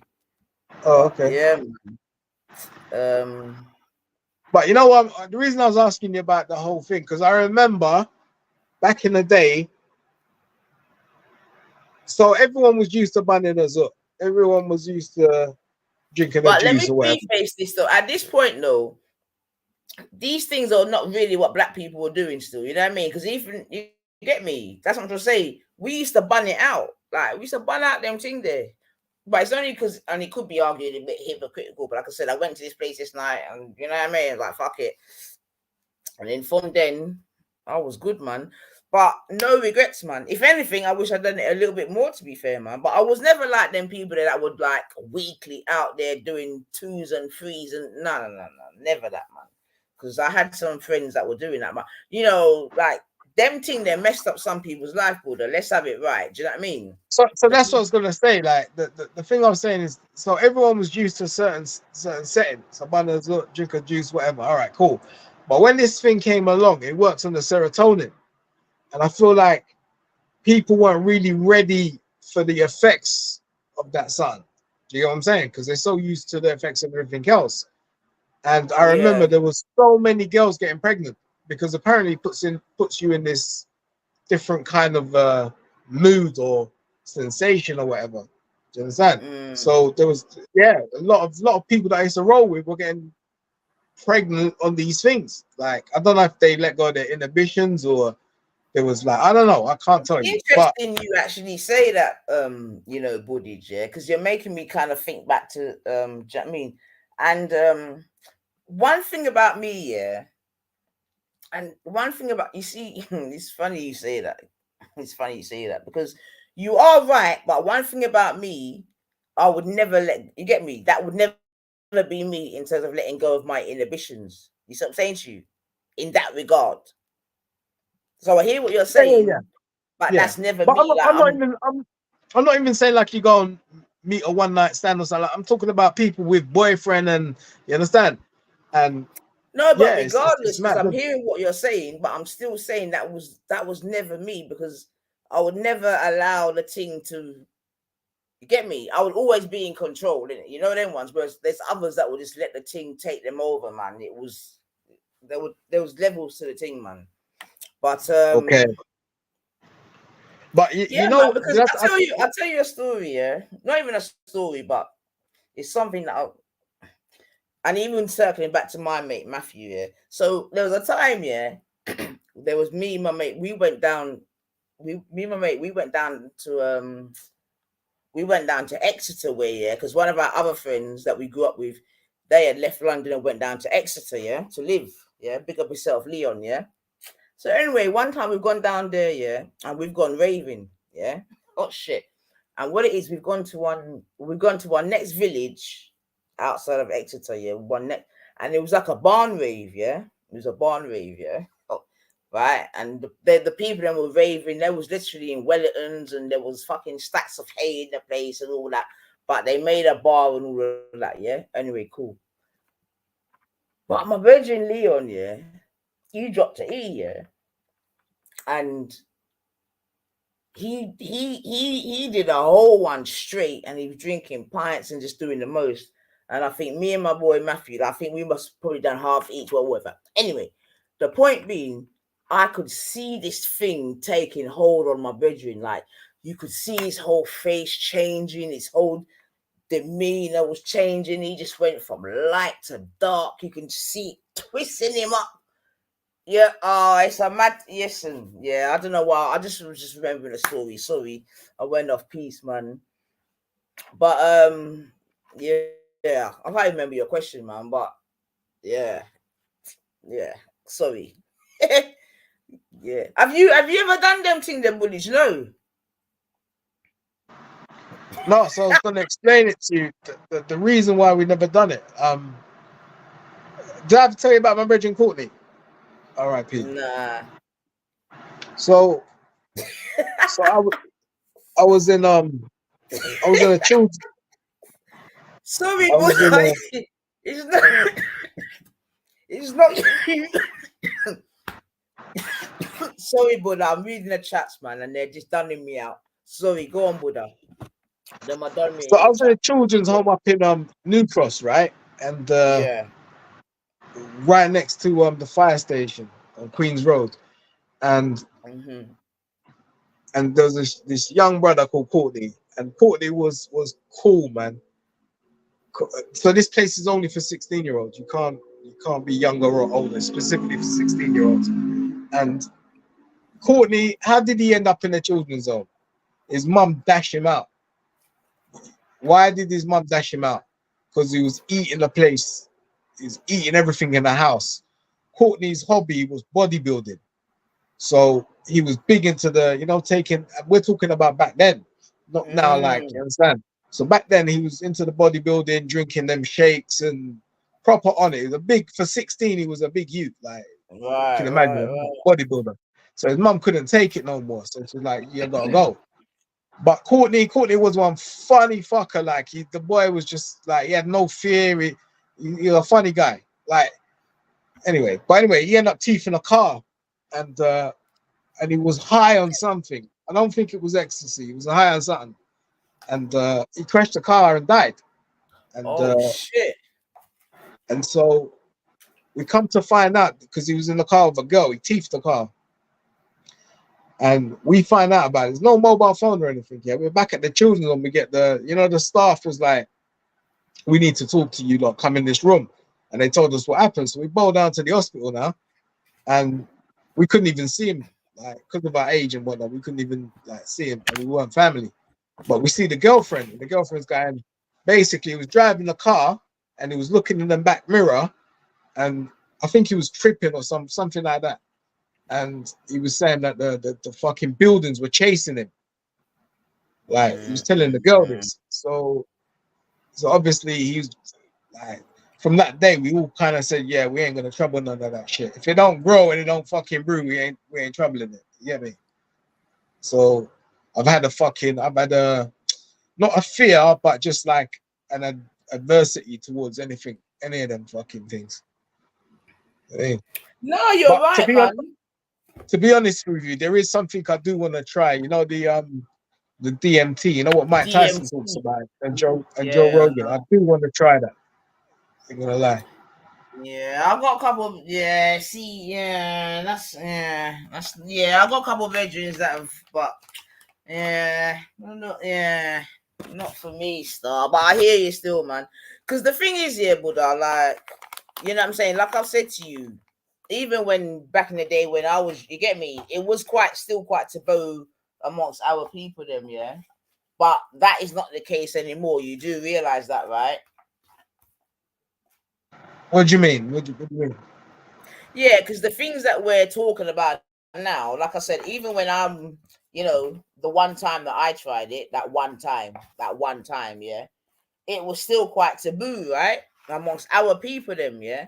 But what I'm saying is that now these things, because even you're mentioning that whole DMT and all that, you know, so these new generations, they're trying everything, bro. That's the point I'm making. But I look at it differently. I feel like, you know that Molly's in Jamaica hard, bro. It's madness.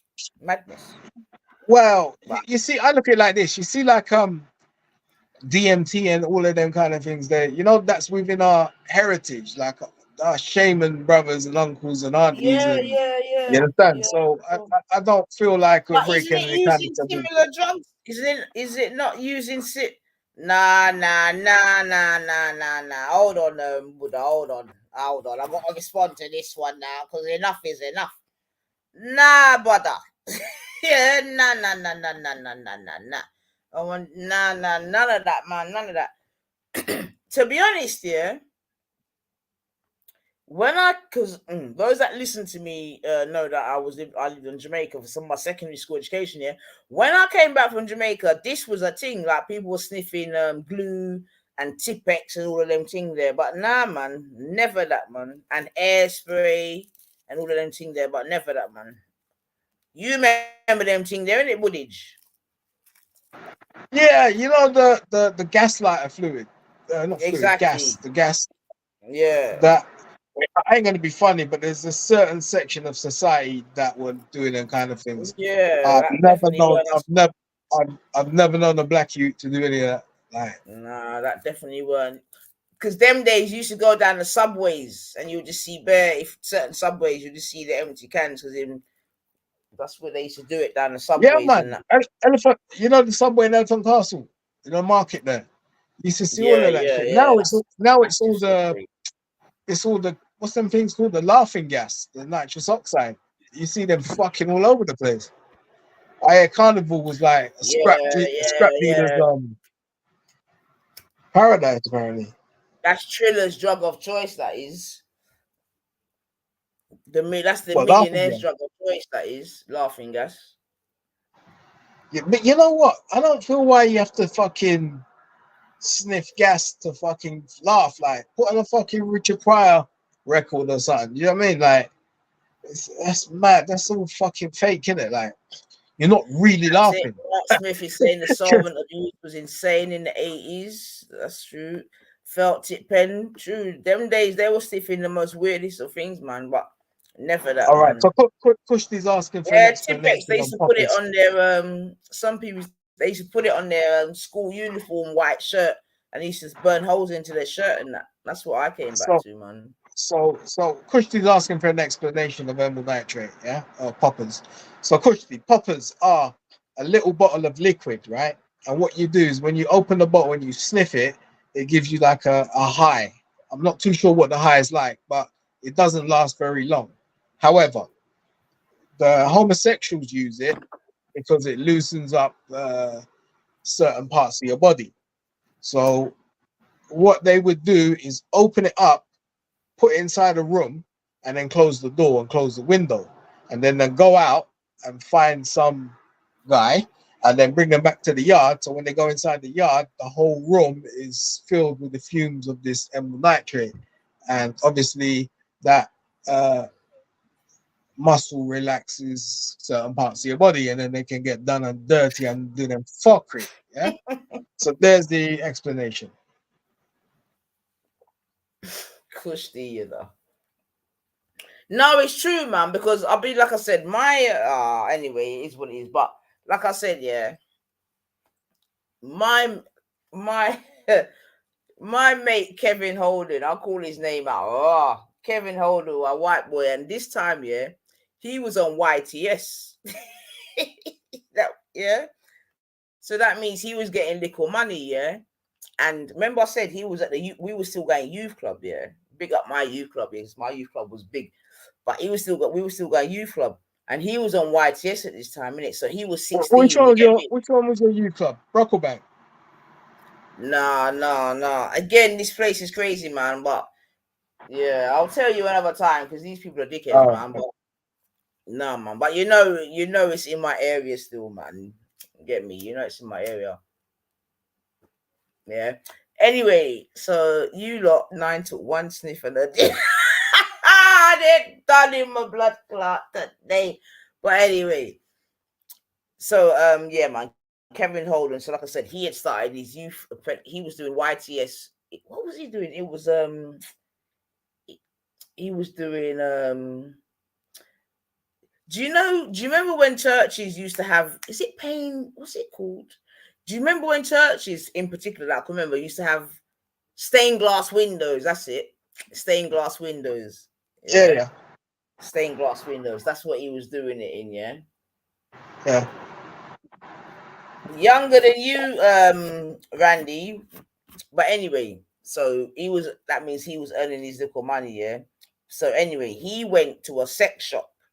Oh shit, Sosa's here as well. My blood clot. I done, you know. Yo, time for look off that thing, yeah. I done, you know. But anyway, he came to the youth club and he was like, yeah, I've got this thing. I mean, obviously, we didn't know what the fuck it was, whatever. You see what I'm saying to you? And he was like, oh, just sniff this. No. My people are here to dub my dance to blood clean. But anyway, I'll just finish the story. So he was just like, remember, you know, we're surrounded by pool tables, table tennis, fucking pinball machines, and all of that, right? He's like, remember, this is the place where we used to watch Top of the Pops as well, if you know, you know. So he was like, oh, just sniff this, you get me? So we all had a little sniff. And yeah, man, it's like a 30-second, 1 minute rush of just, I can't even explain it. Your head just feels like. Well, like drunk or like no, it's not even being drunk. It's just a mad rush where you lose your sense of just all senses, I would say, for about, like I said, 30 seconds. Anyway, this is what happened to me at that time, anyway. And yeah, it's just a mad rush for 30 seconds a minute, and then that's it, man. You see that same center point place I was telling you about in Soho. So obviously where it is, Merrick Street, there's a whole heap of sex shops and all that kind of fuck. It's the first time I ever see a transvestite. First time in my life I see a transvestite is in Merrick Street. And you see all these nasty fucking weird looking motherfuckers coming in and out of them shops. Oy. I remember you couldn't smoke in the bedroom, so you had to put your head out the window and try and yeah. Oh my god. So you've lived that life then, Woodage, man. Especially if he's doing it them days, man. You went through it, bro. I'm telling you, yeah, for real. Yeah, I had a couple people in them situations still. So yeah, man. I don't know if you went through it still, man. But you know, listen, I ain't got no regrets. For those of you in the chats, you get me. I got no regrets, you know. And yeah, man, they were good days still. But yeah, in terms of poppers, man, I would not recommend it. But yeah, we've definitely tried it, man. Like I said, I've tried every drug, man, except one. Buddha. Or Buddha's, they're asking you to tell you the whole story. Tell the whole story of what? I don't know, Buddhage. I don't know, man.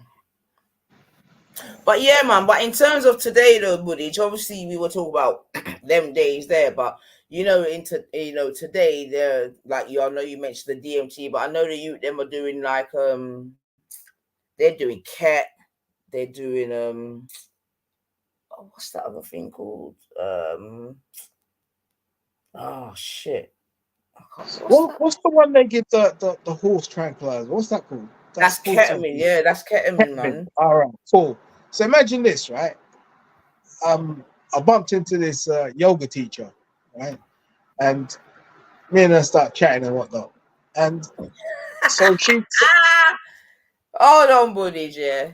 Oh hold on, Buddy, hold on, because they're done in my fucking dance here, bud.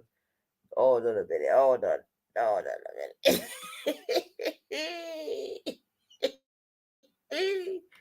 Hold on a minute.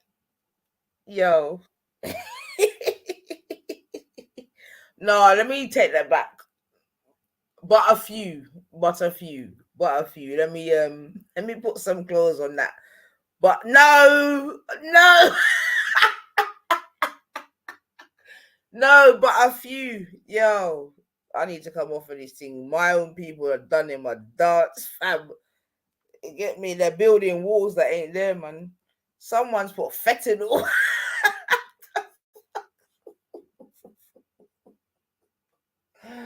Oh my god, man. Nah. I've never done fentanyl, man. Like the fuck. Is fentanyl even in ink anyway?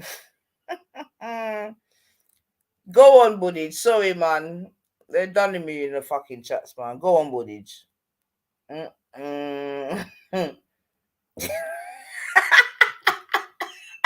can't even remember at this point.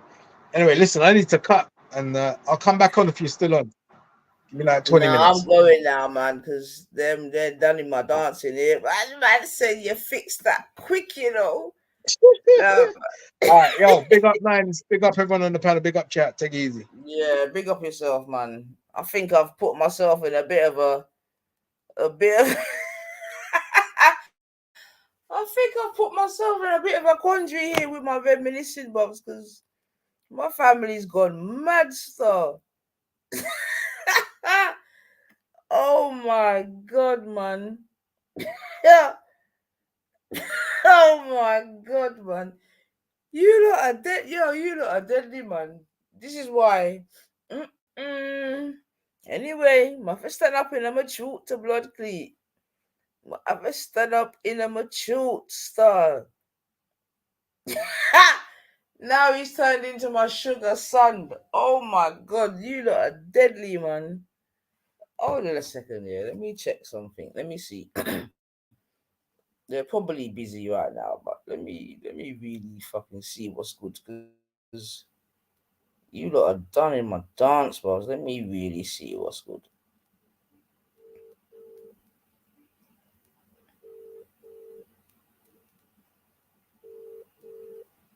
Let me see. Alright,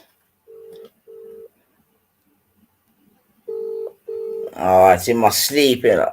Alright, he's not about. I was just throwing in my boy, man, because right, I wasn't no cougar. Kushti, but that's not even what I said though. Oh my god, man, the remixing is mad. Yeah, I know, and that's why I'm coming offline, because when my own people are remixing, I don't even need no one else to remix to Rotted. Nah, he didn't answer. I did try to ring you still, Bunga, because yo, you lot are done in my dance, man.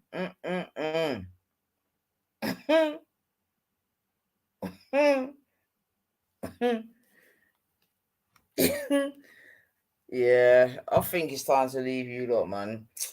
But anyway, we started reminiscing. I was reminiscing on Top of the Pops, and we've ended reminiscing on something else, so that's all right still. But yeah, man, listen. In fact, 1 second.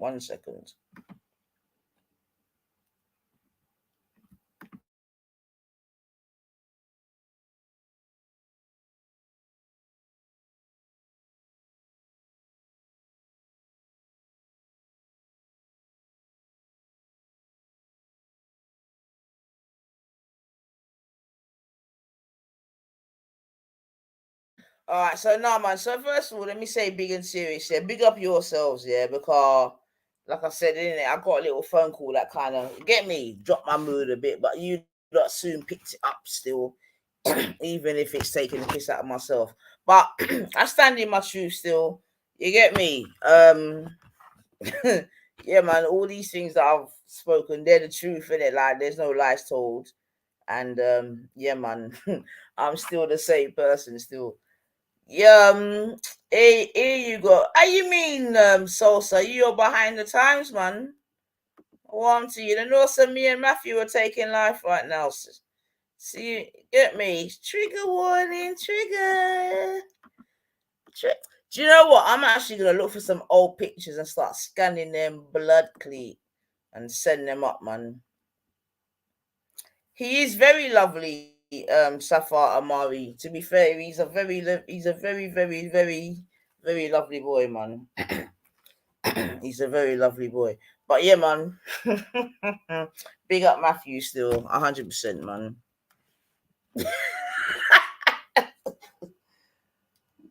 No. Hold on a minute. I swear to God, you lot are fucking cracking me up, man. Hold on.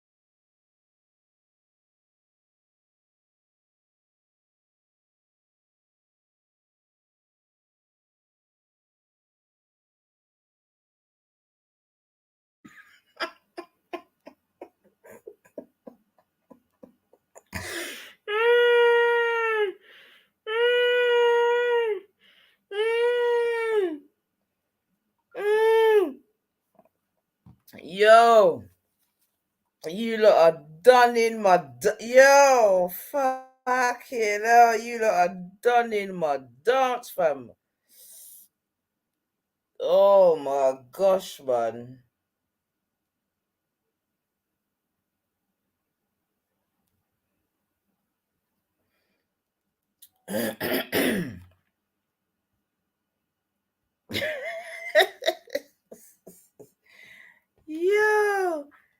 Yo, you, oh my gosh, you lot are done in my dance. And you know what, yeah? That's why I'm now telling you no more stories. Start. But yeah, man.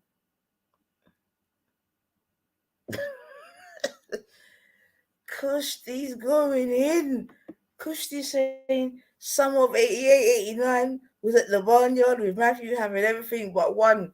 No, stop remixing it, man. But but that barnyard was a good rave still. I'm not even gonna lie. It was a good rave still. And it's funny, you know, because alright, not to overshare, but only because Buddha even.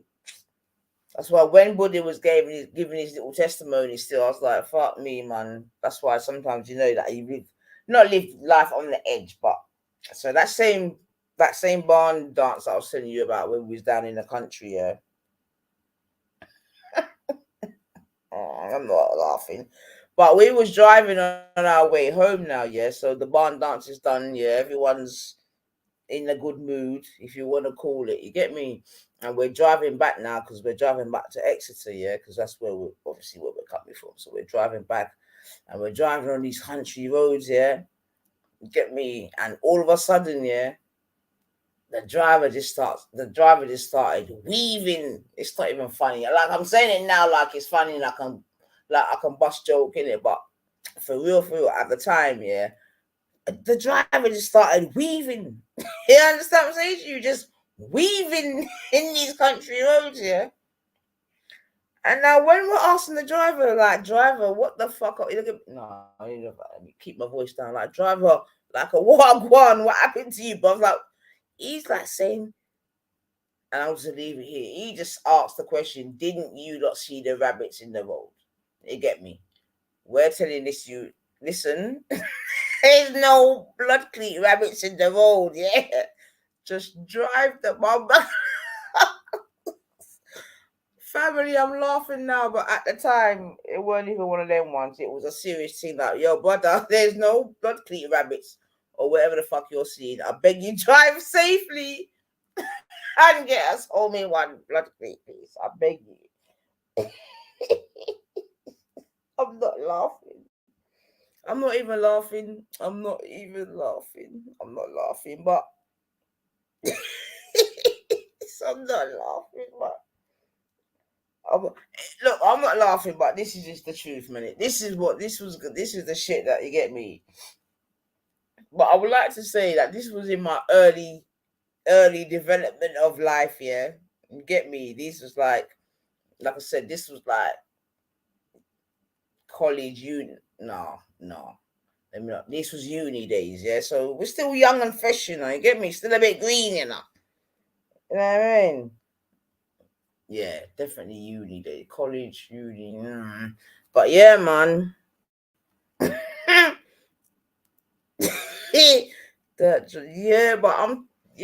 But listen though, because them country people, they're different though. Like the way we live in town and the way they live in country is two different things, man.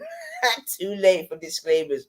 You're probably right, to be fair, Mostess. You're probably right, but I've probably done my dance already, man. But I'm now take back my talk, man. And that's my real life, man. And I've enjoyed every fighting minute of it, mate. Every fighting minute of it. Nines was late 20s.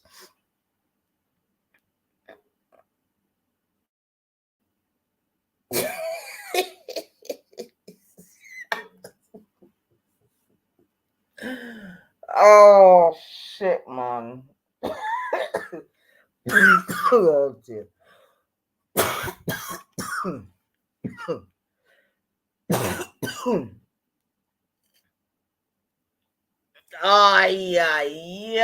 No, code. Oh God, man.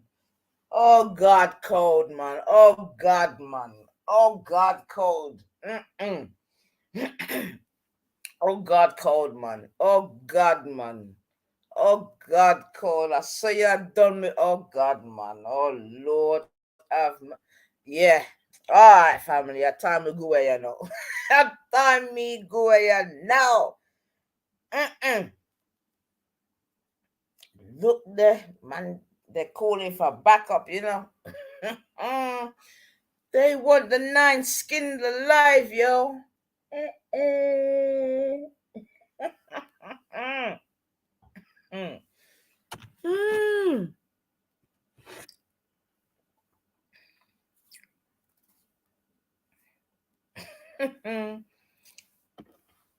No, man. You know what I mean? I've already been delivered, man. If that's what you lot are worried about, I've already been delivered, man.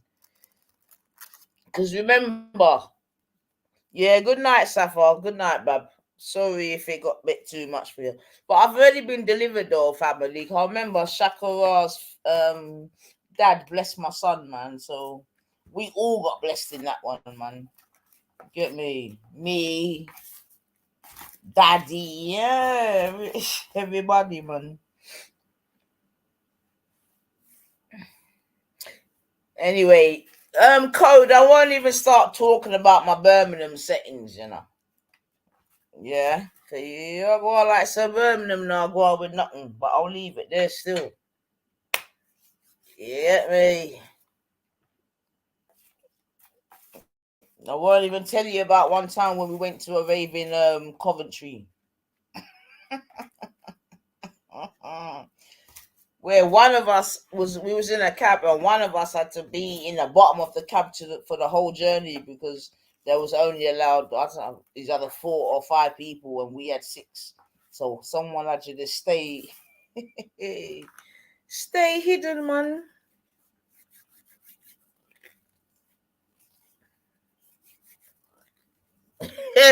Thank you. So you'll still be my mate. You'll still be my friend in the morning, Safa, yeah? Nice one. But yeah, man, listen, man. like I said, I've got no shame in my game because that is literally my life, man. But like I said, in a real life though, it didn't take away from my character, this, that, and the other. I mean, obviously it may do to some, but I was always naive, man. I didn't itch. No itching.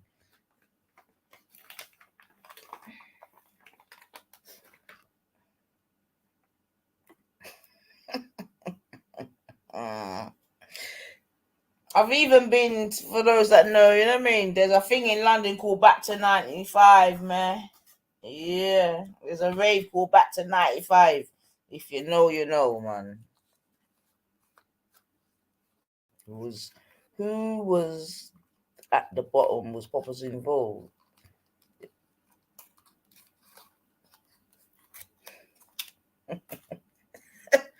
Randy saying the boxers need to do an intervention. You are really taking the knife for Poppy show today, but it's all right. Today is for you, man. No problem, man. She backslid.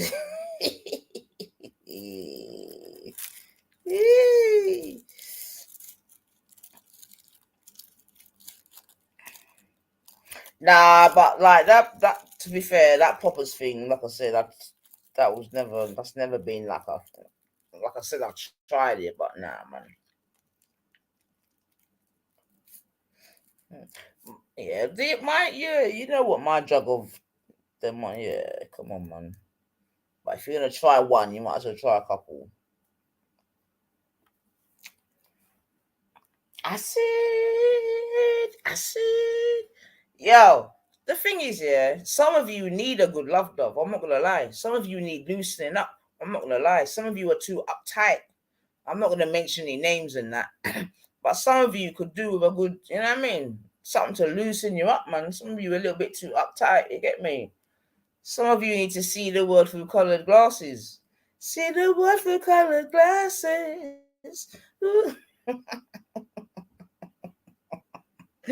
Keep it new. But those were good days, man. I'm not gonna lie, because you don't know I'm very nostalgic. But they were good days. Like musically, them were beautiful days, man. Because you had a whole array of genres. Do you know what I mean? That for the most part were all positive. You see what I'm saying to you? For real. So even if you was going mental in this part, on that part you was doing every little step you take, I will be there. Oh my God. We'll be together. Anyway, I'm going, man. So I'm actually going to go and fucking rave on me. You get me? I can't sleep at night. I toss and turn. Listen for the... I'm telling you, Slimmers, man. They don't know. Listen. Them days I had plenty of disposable income. Plenty. As a young girl, now I'm not them kind of disposable income there.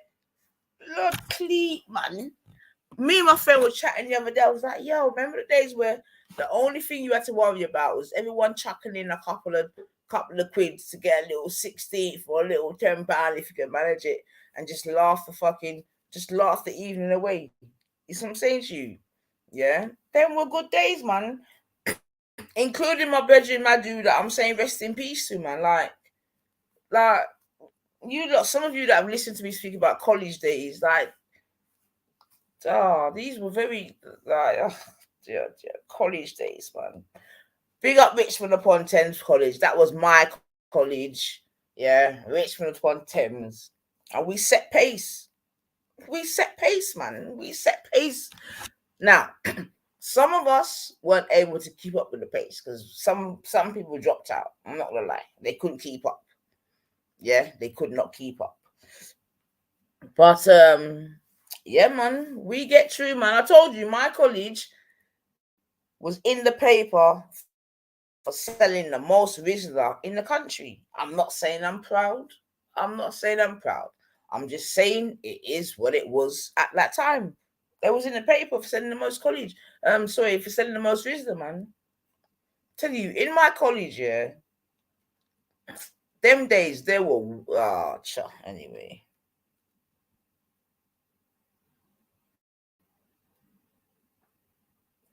No, it's true, Khan, man. It's true, though. It's true, man. Like, we didn't know how good we had it compared to now. I'll be real, man. We didn't know how good we had it, man. I will definitely say that. But yeah, man, my local news agent was in the paper for selling the first visitor. We took it as a badge of honor. I'll be real, man. Nah, we wasn't shot in Rizla, Bobs. I wasn't shot in the Rizla, but what I can say, them days, yeah, we were doing a lot, man. When the student got come in. Oh no, this was before uni though, Bunga. This was during this was college time, man. This was before. But to be fair though, not even to talk up my business, but I didn't get no university assistance. I was very pissed off about that, to be honest. Bunga. I didn't get no university assistance, man. You know what I mean? Because by then they had already changed up the thing and this and that. And it was means tested and all of this type of shit. I remember being very upset, man, because like my dad didn't know how to play the game. So my dad just fucking my dad must have what's the word? My dad put everything down in it, like everything down, whatever. What's the word called? You know what I'm saying? He put all his shit down, you get me? Because I remember it very well, you know. Because I remember when I got the paperwork and it's like no parental contribution. I'm like, what? You get me? I'm like, what the fuck is this? Ran down to my student, well, not ran down, but you know what I mean? When time was able, went down to my local council and were asking, you know what I mean, what do you mean no parental grant or whatever the fuck it was, you get me? And I'm not even laughing, and again, this might be too, but it is what it is. But I remember, yeah, they came out with some paperwork, right? And they showed me what my dad had declared.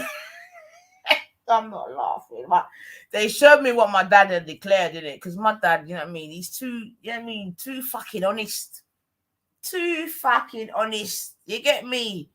I think my dad told them what his great grandmother's name was. You get me? To show you how honest my dad was. You know what I mean? But because of his honesty, I didn't get shit. You hear me? No fucking parental contribution, which means, you know, it was all on my parents and that. Meanwhile, I'm going to university with people with 4 shops, getting full grant. And that's when I was like, yeah, this is bollocks, man. You get me? Full grant, you know. Full grant, they're getting full. Everything's paid for, full. And there people that have got 4 shops. And there's my old man, he's just a fucking work with London Transport. You get me? But because he was a fucking, let me not even disrespect the thing, but because he fucking declared everything, yeah, I don't know who the fuck his accountant was, if he even had one or whatever, but yeah, that was it, man. Exactly, Bunga. Basically, he had to lie, but he didn't do it, Bunga, man. The man, he declared everything, bruv. Everything. I'll be real, yeah. He all declared. I didn't even know when. I'm not gonna lie, family. I'll disclose this. When I looked at the paper, I was like, what? I was like, what?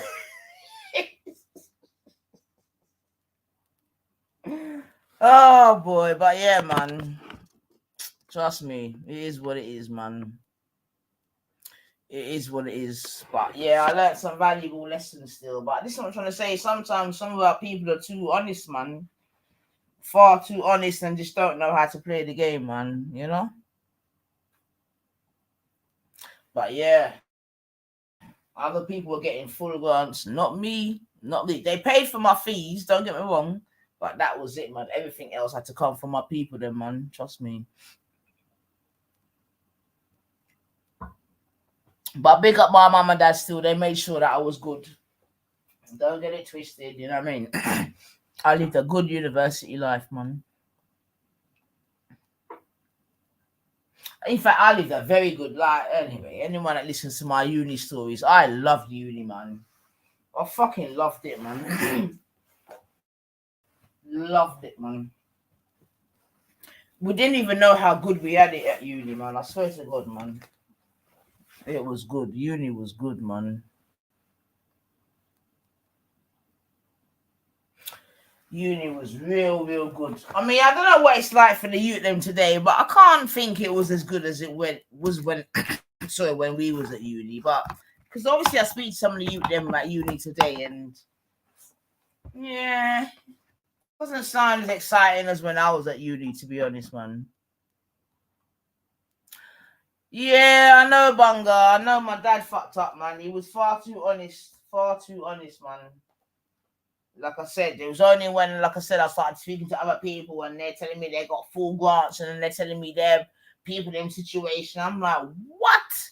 But like I said, when I saw my dad's paperwork, I couldn't even say nothing because seemingly he declared things that I didn't even know he had. I'll be real, man.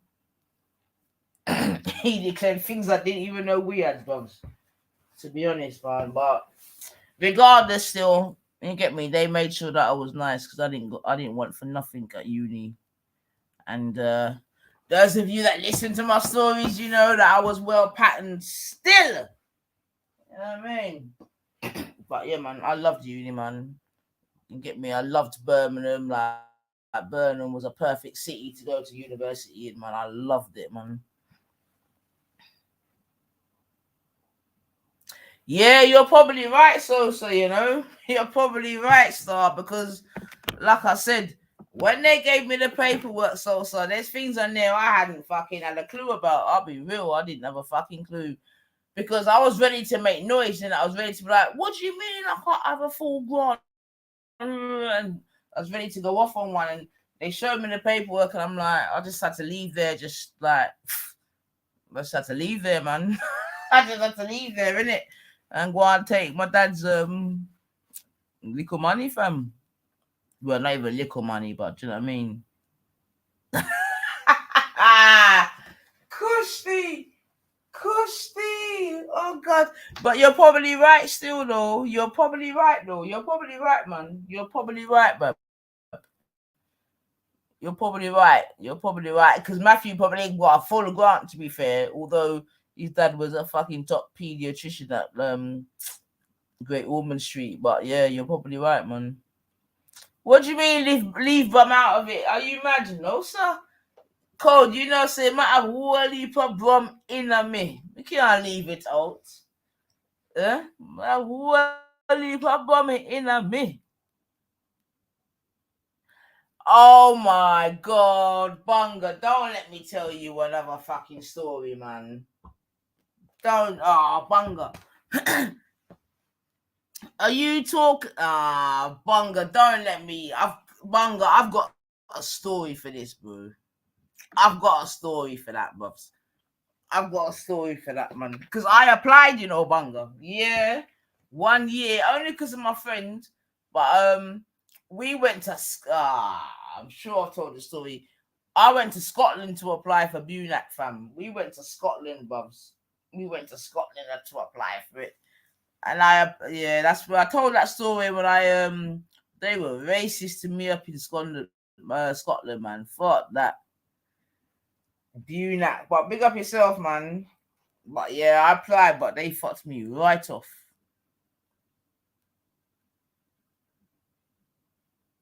Nah. Matthew's from London, but he's my old primary school. Nah, he didn't get a free sponsorship still. He didn't get free sponsorship still. Who goes to Birmingham for a day out? Flat. Nah. That's where I went to uni, Mark. I didn't go for a day out.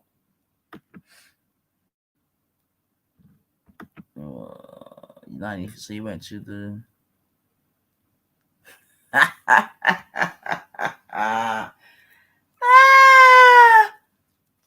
definitely the Dome.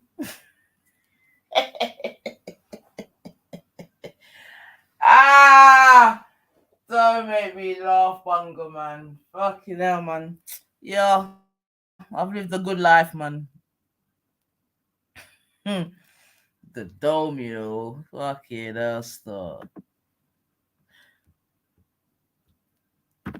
Yeah, Kushti, I went to Scotland to do a BeGgEd interview. BeGgEd, that's a thing where you basically go to America to work in the summer.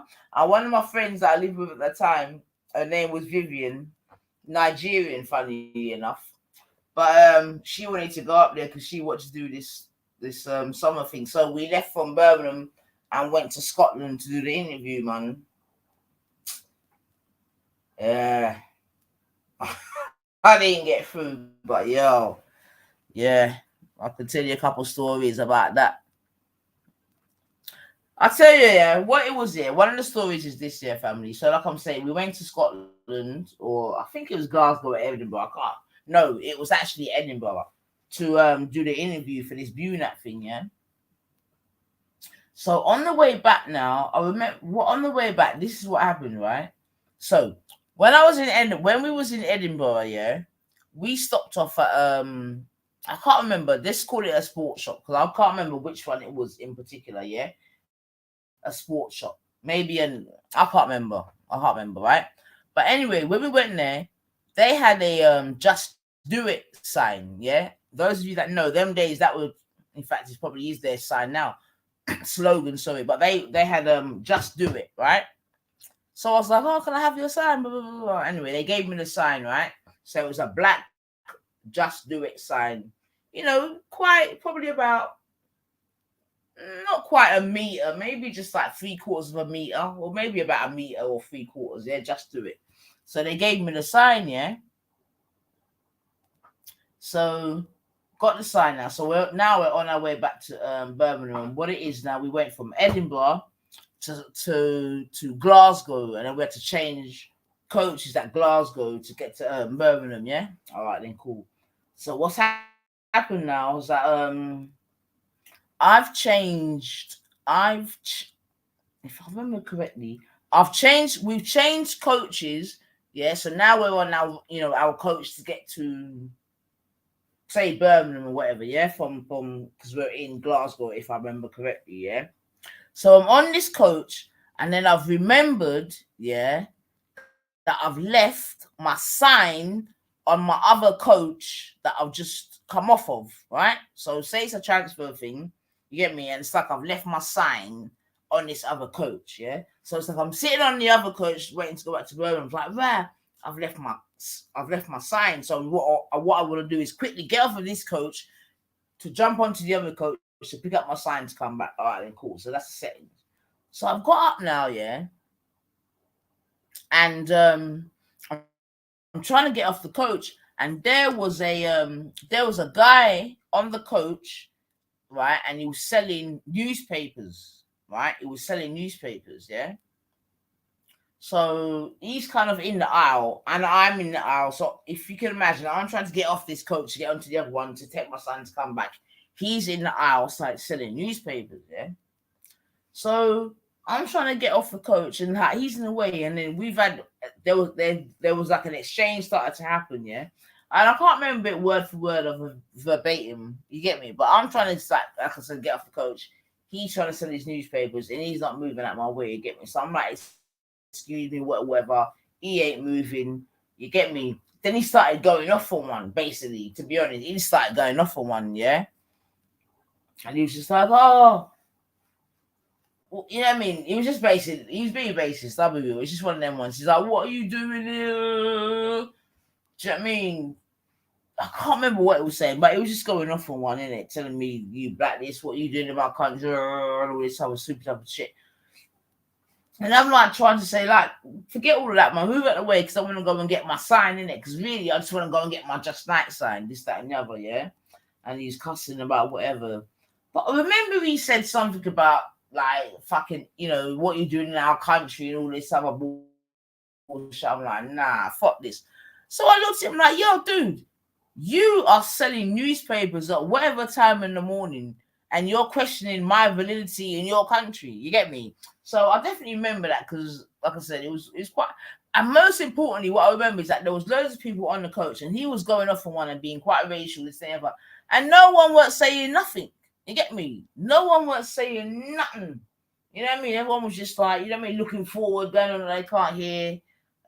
And then ones, and I remember I started to kick off, and like my friend was like, oh no, just allow it, blah, blah, blah, blah. Do you know what I mean? And I did manage to get off and get my sign and come back still, but I never forget that still, because like I said, it was in Glasgow, and like I said, it was being like, you know, one of them was like, what are you doing in my country, all that type of super type of shit. And I just remember saying to him, dude, you're selling newspapers at like whatever o'clock in the morning, and you're trying to get on to me, you know? But anyway, another little story from the life of Nine still. But yeah, man, fuck Scotland in that regard. All right then, so I'm looking at the Bunga said my second. Okay, so Bunga's done it a couple times. Then I did my last exam, went to London the next day, got my work visa at the USMC, flew to the same day, told myself Chicago. I won't be home for another 4 months. Yeah, excellent, man. To be fair, Bunga, I had a few friends that done it. To be fair, do you know what I mean? Like I said, I was unsuccessful. I can't remember why. I was probably looking too militant for them, but code, you know. But yeah, man. But the friend that I went with was successful, and like I said, I had another friend that was doing it that was successful still. But I would again, I would encourage any young person that, to be fair, if they get that sort of opportunity, I do think it's a good thing to do, to be fair, man. No. So, Bunga, would you recommend young people doing it whilst they're at uni, especially? Would you recommend that they do it? I mean, I didn't, like I said, I wasn't successful myself, Bunga, but as you were, is it something that you would recommend, Bab? Just in case there's any young people listening now or in the future? Because I would, because both of my friends said they enjoyed it. I think one of my friends done it once, and I think the other one, she done it a couple times. But let's see if Bunga would recommend it still, man.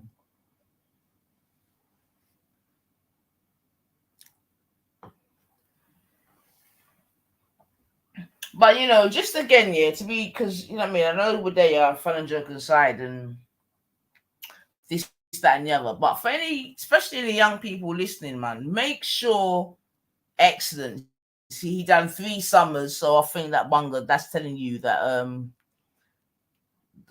oh God, that's telling you that Bunga would recommend it. So big up, Bunga. Okay. Oh, Mark Smith. Oh, Mark Smith. I'll come. No problem. Let me answer that. Where's my light up? Because I think. Oh,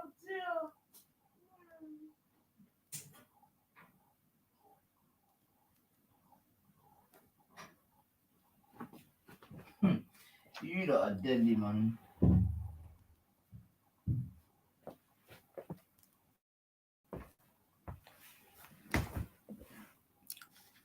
Martin, watch them now. Mark, it turns out no. You lot are deadly, man. But to be honest though, Mark, yeah, because like I said, truth and rights, I don't even, me and my mate Matthew, that was what I would admit to saying is this, Mark, yeah, that we've definitely, and if you've listened to my things before, I'll definitely admit to saying that we've definitely had conversations whereby he couldn't understand, yeah, why in general, not with him, but in general, yeah, that I could only be platonic. So we've definitely had conversations like that, like I said, in some beautiful places in the world. But as to whether Matthew, no, Matthew didn't like these people used to call me auntie, man. Like, these are my people, man. It's just a respecting, but nah, nothing like that.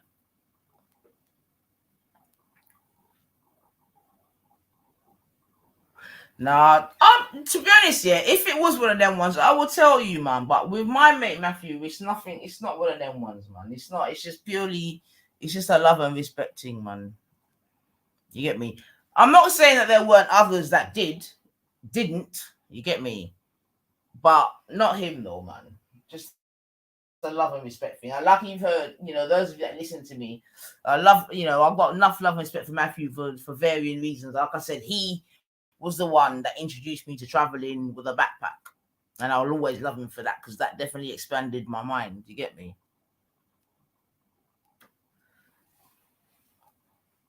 Yo, Kushti's on my case, man. Kushti's on my case, boy. Jeez. But yeah, man. But like you've not heard me saying, I will never, I love Matthew. I will always love Matthew for that. No, I don't give a fuck. You don't control me till, you get me, till I'm morning. I couldn't give a fuck, man, because Matt had jungle fever. No, you're not wrong, Sosa. You're not wrong, because like I said about Matthew, yeah, Matthew was a youth when we were growing up, right?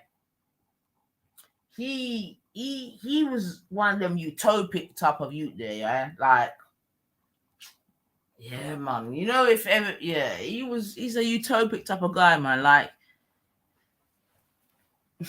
anyway, Matthew married an Indonesian lady, man. That's all I'll say. Matthew married an Indonesian lady, and they're happily married, and they've had 3 beautiful children, and Matthew's doing his thing. But to be fair though, without Matthew is definitely, and I don't think he'll mind me saying this, he's definitely an outliner in his family. You get me? Like, his family kept it all very traditional in terms of their partners. Do you know what I mean? Marrying. Let's just call it money, for want of a better word. But Matthew definitely went off piece, man. Matthew, when he was traveling, because he was a traveler in his younger days, and in his travels, when he was on his let's just call it his Asia. Is it Asia? His Asia route. You get me? Because obviously, some back in the day, them youth there, they used to follow certain travel routes, this, that, and the other. Vietnam, all of that thing. If you know. But anyway, he met his wife in Indonesia, basically, and I'll tell you, yeah, I'm sure he wouldn't be, but yeah, man. So Matthew, yeah, he's half Irish. Yeah, one of his parents is Irish, and yeah, man, he met a Indonesian. You get me? And he actually became Muslim in order to marry her. Get me? He became Muslim in order to marry her, man. And he married her, and he went through all the processes in order to bring her back to England, to bring her to England, as it were.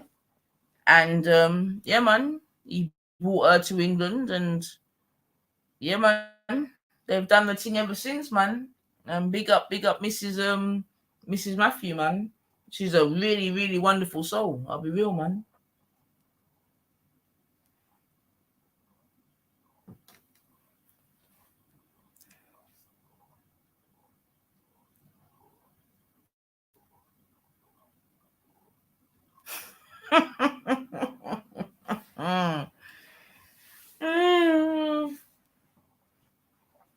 But to be fair, Code, like I said in it, I think that was more. You lot are fucking. No, you know what? I gotta go, man. Fuck this, man. You lot are done in my dance. Matty said, if I can't have 9s, I'll buy my own, Yo!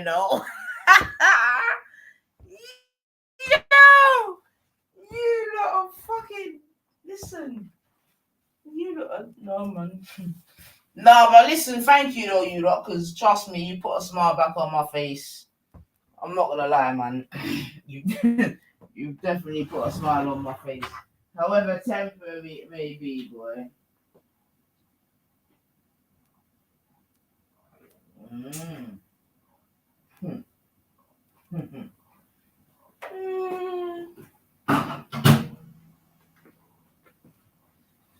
Alright. Yeah, man. Oh boy.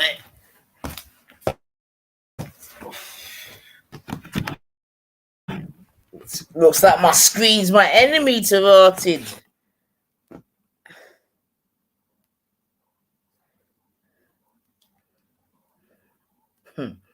He wanted a love.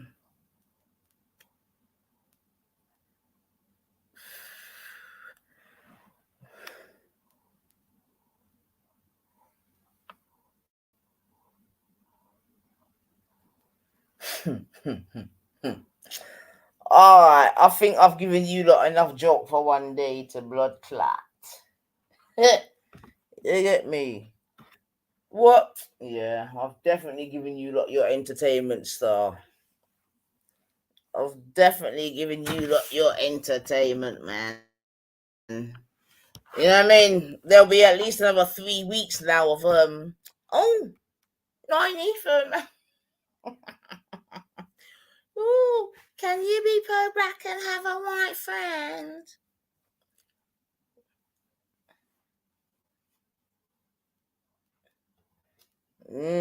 What type of soup you drink, my girl?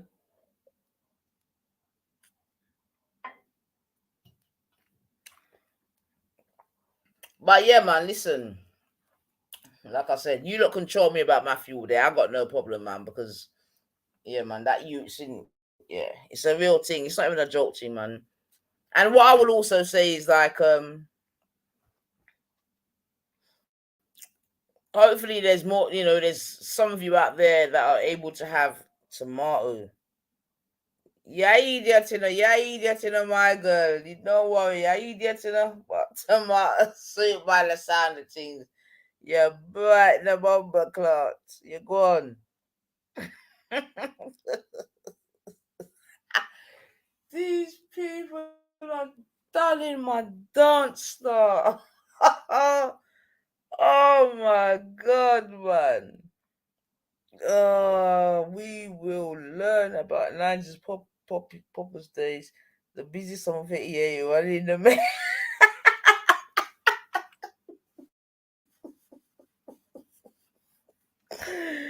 Running in the middle, taking every drug but one. Wasp!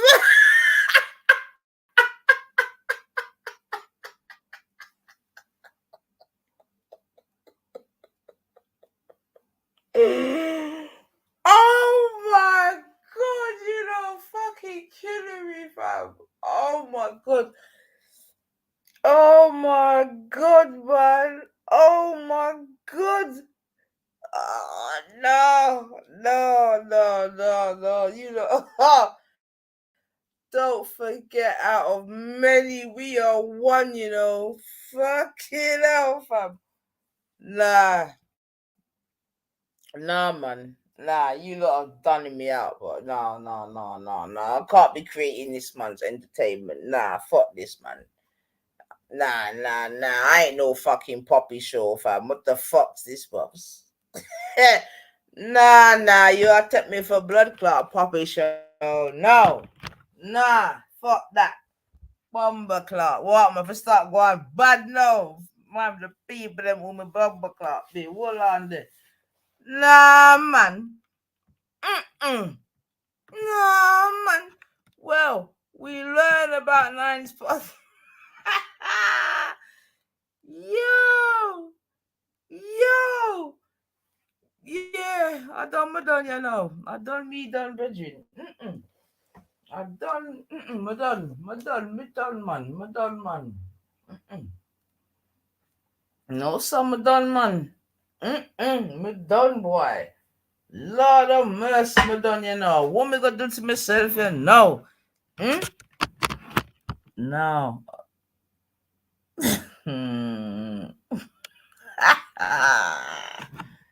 Yo. Oh, dear. Oh, boy.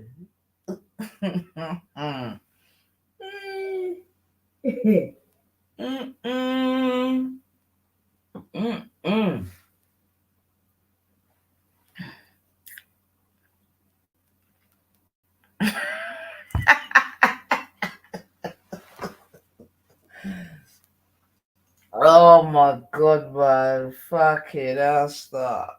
This is too much, man.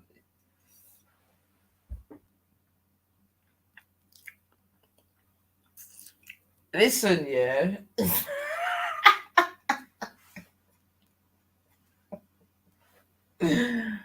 Oh, mate. Anyway, yeah. The good thing is that with all of my revelations, you get me.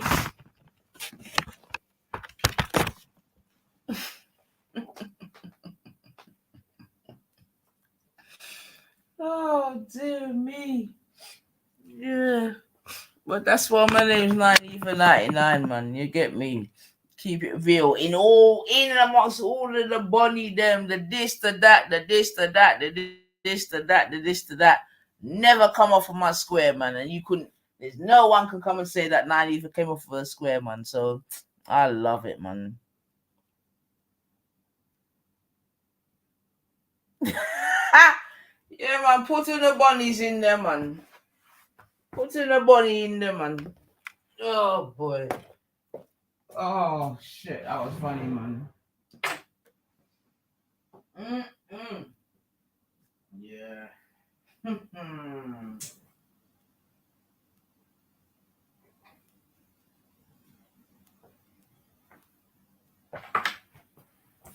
Yeah, well, I think I best go before I dump my darts, boy. Even though they might not be here live now, my people that listen to my streams, fam, it's a mad thing. One time, you know, I shouldn't be saying this too loud, but one of my people that came in, I was like, what the fuck are you doing in here? I'm not even gonna lie. So I need to be careful, man.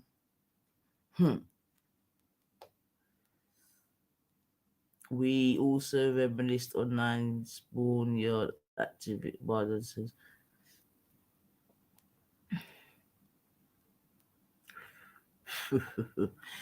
Nah, man, but for real though, yeah. But what I mean, obviously, everything that I've shared with you, I'm very much aware of, yeah. So let's not get it twisted. But listen, I loved it, family, man. I fucking loved it, man. The fuck can I say, man? I fucking loved it, man. I fucking loved it, fam.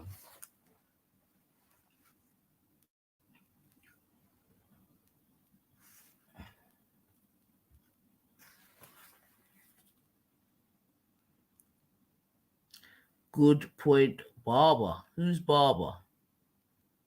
Exactly, so no, listen. I think that's one of the things to highlight, yeah. No fucking regrets, man. Not one, my girl. None. If anything, we could have gone a bit harder, man. But no regrets, man. None, man. None. And like I said, yeah, big and serious, because I'm gonna try to end the stream now before I done my dance. Yeah. But just to conclude, or at least in terms of recommendations, yeah, I'll definitely and this is not specifically, but definitely towards that young people that are in the sort of, you know what I mean, the what's the right the summer or spring or whatever the right word of their life is. You get me? As a young person, especially if you got no chick nor child, you get me? Like, explore the world as much as you can. You get me? Because like I was saying from the beginning, in the early part of the stream, the world is a big place, yeah? England is only but an island. You get me? And let's also remember that England is an island. You see what I'm saying to you? So I'm definitely saying especially when you're young, and I'll keep reiterating, when you got no responsibilities, you got no chick nor child, you know what I mean? You got no fucking, you know, mortgage and all these other type of stupid shit, rent, whatever.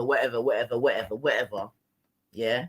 If you're in that time of your life, then definitely utilize it, man, and enjoy it. You get me? And enjoy it whilst you're young, because that is the time to be frivolous, if you want to say it like that. That is the time to even if you want to say make mistakes or whatever, you know what I mean, whatever in it. But when you're young, that is the time to do it. You get me? So I would definitely encourage young people, like we were circling back to the conversation that we had today. You know what I mean? If you're in a position where you're able to sort of make your money remotely. When we say remotely, you know what I mean, where you don't have to be able to, have to go into a physical office, this, that, and the other, but you can make your money. Then for sure, live your best life, man. Do you know what I mean? Excuse me. And I think one of the good things of the thing that we went, our most recent holiday, as it were, when we was all off for a couple of years, forced to be off for a couple of years, I think it definitely allowed people to sort of seek other ways, you know what I mean, in which to live their life. At that time, you had varying peoples around different parts of the world, you get me, doing their professional jobs, from remote places. So I'm just saying, like, if you're in that sort of position, then utilize it. That's all I'm saying. Because in real life, once you get responsibilities, whether that be, children, a child, marriage, mortgage, blah blah blah blah blah blah blah blah, you may not be able to do the things that you once were able to do in it. So the point I'm making is enjoy your life, man, before time come, man. For real, for real. Okay. So let me involve my family, because then they're not done my dance. So let's just get in there. Kushti, Matt.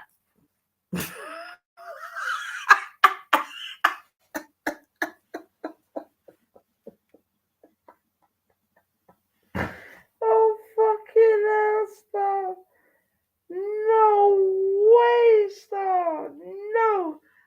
A man said, Matt's told them curl up like quavers, Fuck. You lot are deadly, star. You lot are deadly. Oh my God. Poor Matthew.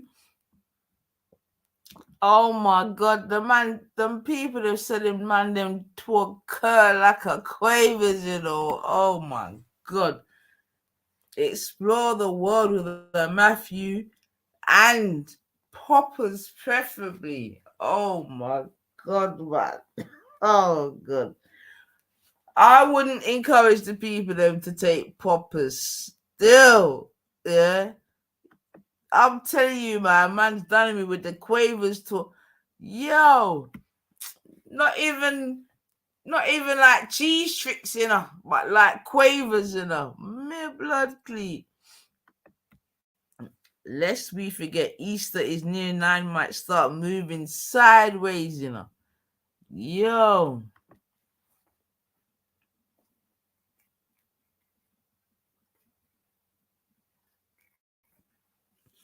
Well, I go already, man. But yeah, man, truth and rights, man. You get me? Me not hide for my truth, man. Me come here, can talk it, my. Remember, if I weren't telling the people them this, they wouldn't know, man. So yeah, man, I'm my truth, man. I know nothing, man. I'm happy with it, man. No, no problem with that, man. Nines, we can conclude you had it good, isn't it? Yeah, Mark, I definitely, I don't even want to say that too loud, man, because you'll have people coming up here saying that I take weekend getaways to to France on a regular, man. But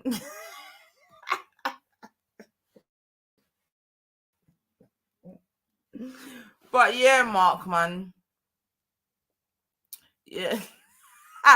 But you know what? No, big and serious, because like I said, yeah, as much as everything, my channel is about documentation for the future ancestors, this, that, and the other, yeah.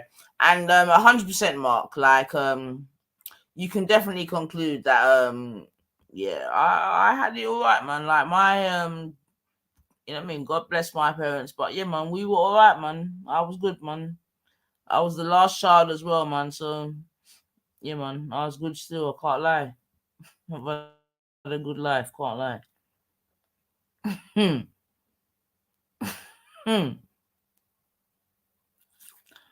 No, Code. Nah, Code. You're gone too far. Nah. You're gone too. Nah. You're gone too far, brethren. Nah, you're gone too far, brethren. You're gone too far, code. Implying racism going up is in bad. Nah. You're gone too far, no. You're gone too far. You're gone too far, you know, brethren. I want nah. You're right for run with Sosa.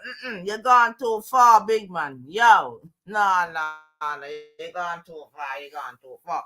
And it's funny you should say that, right, Code? Yeah, it's funny you should say that. Yeah, hey, it's actually funny you should say that, Code. Yeah, you're gone too far still. But it's funny you should say that because, like I said before, though, yeah, big and serious, yeah. One of the reasons why I even made my channel, to be fair, yeah, because, you know, but one of the reasons why I even made my channel, because, and I've said it before, but I'll say it again just to reiterate, because I was a little bit sick and tired of the car crash sort of not channels, but the car crash stories that I was hearing previously in terms of our representation, you get me? Because I just thought it was a little bit unbalanced. Just see what I'm saying to you? Because at that point we had people like Respect and Betty, and you know what I mean? Obviously Betty was talking her thing, which obviously wasn't very positive. You get me? Respect was talking about sleeping on buses and all this type of shit. You get me? And you had Trill and I just thought, nah, this is not necessarily a representation of how I came up in England. You see what I'm saying to you? So I definitely came up to try to show a different side at the very least, because even with all the things that we had to fight and all the things that we came up against, this, that, and the other, yeah, my life has not been a car crash. So, but this statement here, whereby we're saying 90 implied racism growing up is embellished. No. That's going too far. However,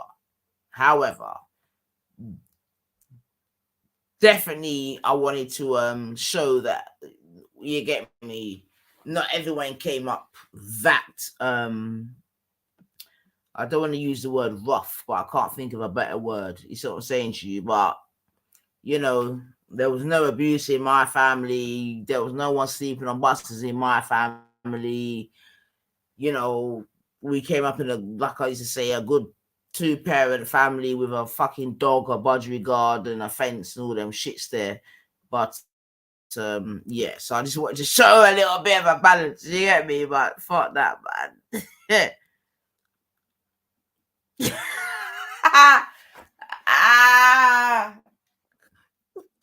Yeah.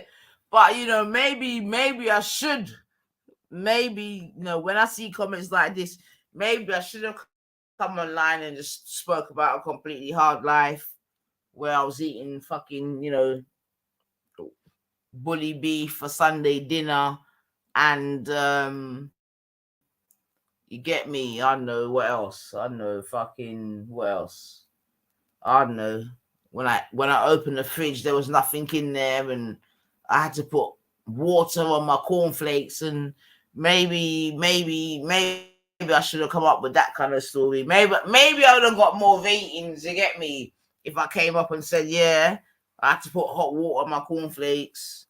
You get me? I had to wear my knickers inside out.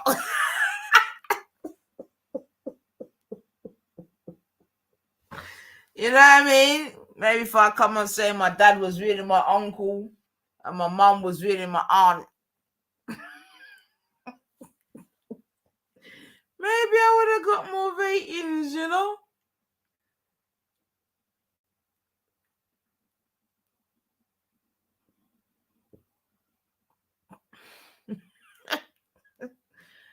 You get me? But unfortunately, that's not my truth, innit?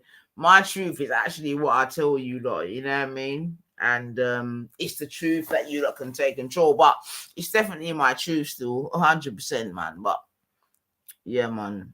I definitely came up with food in my fridge, food on the pot, daddy in the house, all that good stuff, man. I saw me come up, man.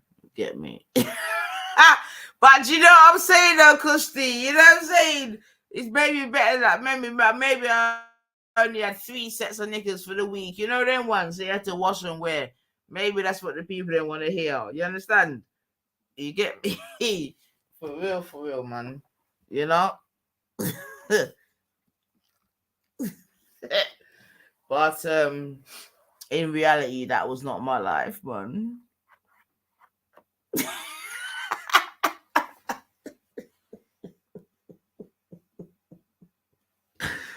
Yo! Oh, God, man.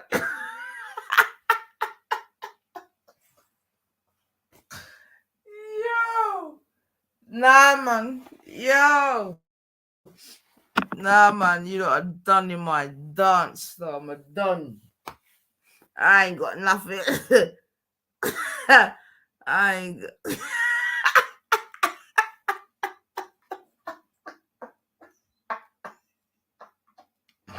No, fucking hell.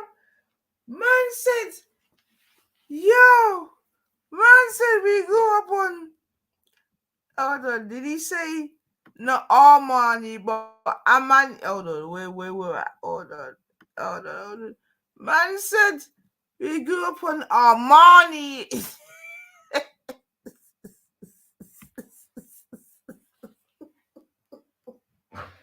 Oh, fucking hell, man. Oh, no. In my day, code, that would have been called Adidas 4-stripe, blood. Certain man come up on Adidas 4-stripe.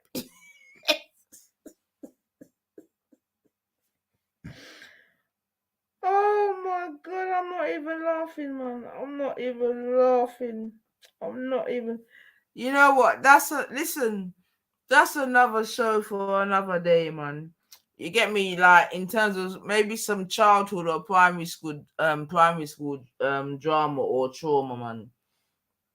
Do you know what I'm saying to you? Because when I was going to school, man, you know what? You lot are right. You know, I was blessed because I'll be real.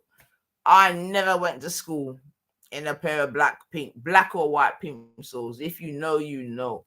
Yeah, them days, I think, yo, oh no, man. And you know what, yeah? It was always the strongest people in the school that had fucking the black or white. Oh no, man. That's for another day, fam. That is actually for another day, man. That's actually for another day, man. But yo, primary school was a serious place, you know. Like, when you really think back to it, you know, it was a serious. Do you know what? Yeah, when I really think about it, primary school, in my time at least, it really let you know, yeah, where you was on the fucking totem pole. To be fair, you know, like, I'll be real. When I really think about it, and I've kind of spoken a couple things about, you know what I mean, primary school back in the day when I was coming up. But when I, you know, looking at your lot's comments, and when I really think about it, like, primary school could really know where you was on the totem pole, bro. You get me? Yeah, understand what I'm saying to you? And when I really think about it, so you know what, yeah, I'm saying, you know what, and I'm saying it proudly, we were all right. Fuck that. We was all right. You get me? We were all right. 9 ether was okay. 100%. Yeah. And you know, in them days, when I really think about it, you know, and it's not good, but I'm just saying, when I really think about it, yeah, there were certain things that would let you kind of know your place in I don't want to say your place in society, you get me? But them days, it was very black and white. It could be argued, yeah. So when I think back to primary school days, yeah, and like I said, and we're in the area that I was in, it was very much top, middle, and bottom. It really was. You get me? You had the bottom, and the bottom when I was growing up, the bottom would be more considered the people that was growing up on the council estates, this, that, and the other. I'll be real, yeah. It is what it was, yeah. Which is really sort of different to now, because now on a sort of council estate, you can probably get people of varying wage structures. Let's call it that. But them days, do you know what I mean? It might be a little bit more black and white. But I'm just going back to primary school days, because primary school was rough still, man, for some people. When I really think about it, it was rough, man. And I'll tell you a film, yeah, that reminded me of primary school and made me know that, you know what, I'll give thanks that I wasn't a wicked cunt at primary school, yeah. And the film that reminded me of this was a film called Flatliners, yeah. I don't know if you lot have heard or if you know of that film called Flatliners, yeah. You get me? Because it's a film where it took some people back to their primary school days. You understand what I'm saying to you? This, that, and the other, yeah? Now, I don't think it happens today in primary schools, yeah, but when I was going to primary school, yeah, if you weren't patterned a certain way, the type of names that were going around in my time was Fleabag, bros, yeah? And trust me, you do not want to be called a Fleabag on no day at all. No day at all you want to be called a Fleabag. Right, fuck it. I'm off.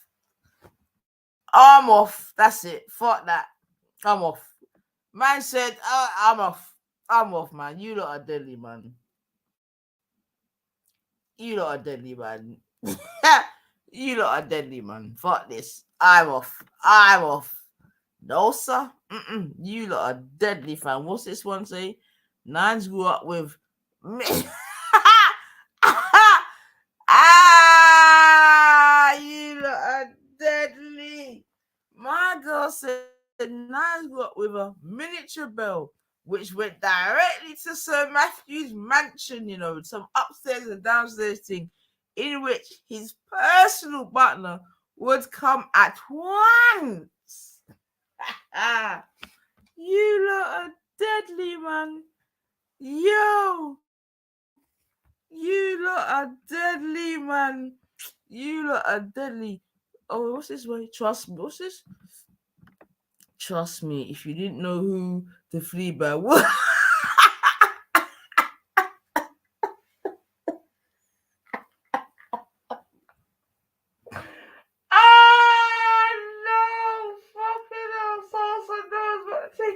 Listen, yo, the playground wasn't a nice place. Like, you know what, when I think back to it, the playground was this is primary school, you know.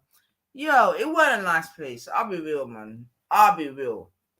When I really think back to it, yeah, the playground was not a nice place, because if you weren't patterned a certain way, you were getting called. Now, let me say this. I was not a name caller. That's why I said when I watched that film, yeah, that Flatliners film, and I went back into my memory bank, I felt safe. I'll be real. I felt safe because I knew, say, I weren't like that, yeah. But let us say that if it, in some ways it shows how far, you know, we've come in England. You get me? In terms of the state of some of the people that went to primary school, because we like, let's be real, some of them, it was fucked up, man. It was really fucked up, to be fair. No, fun and joke aside, it was really fucked up, man.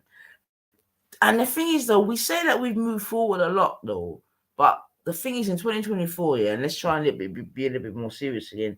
In 2024, you still have children going to school hungry. You get me? Whereby if it wasn't for breakfast clubs, this, that, and the other, they would actually be, you know, hungry throughout the school day. So what that shows in that is that, get me, although we may have been talking about the 70s and 80s, etc., it shows that even in 2024, that you still have children that,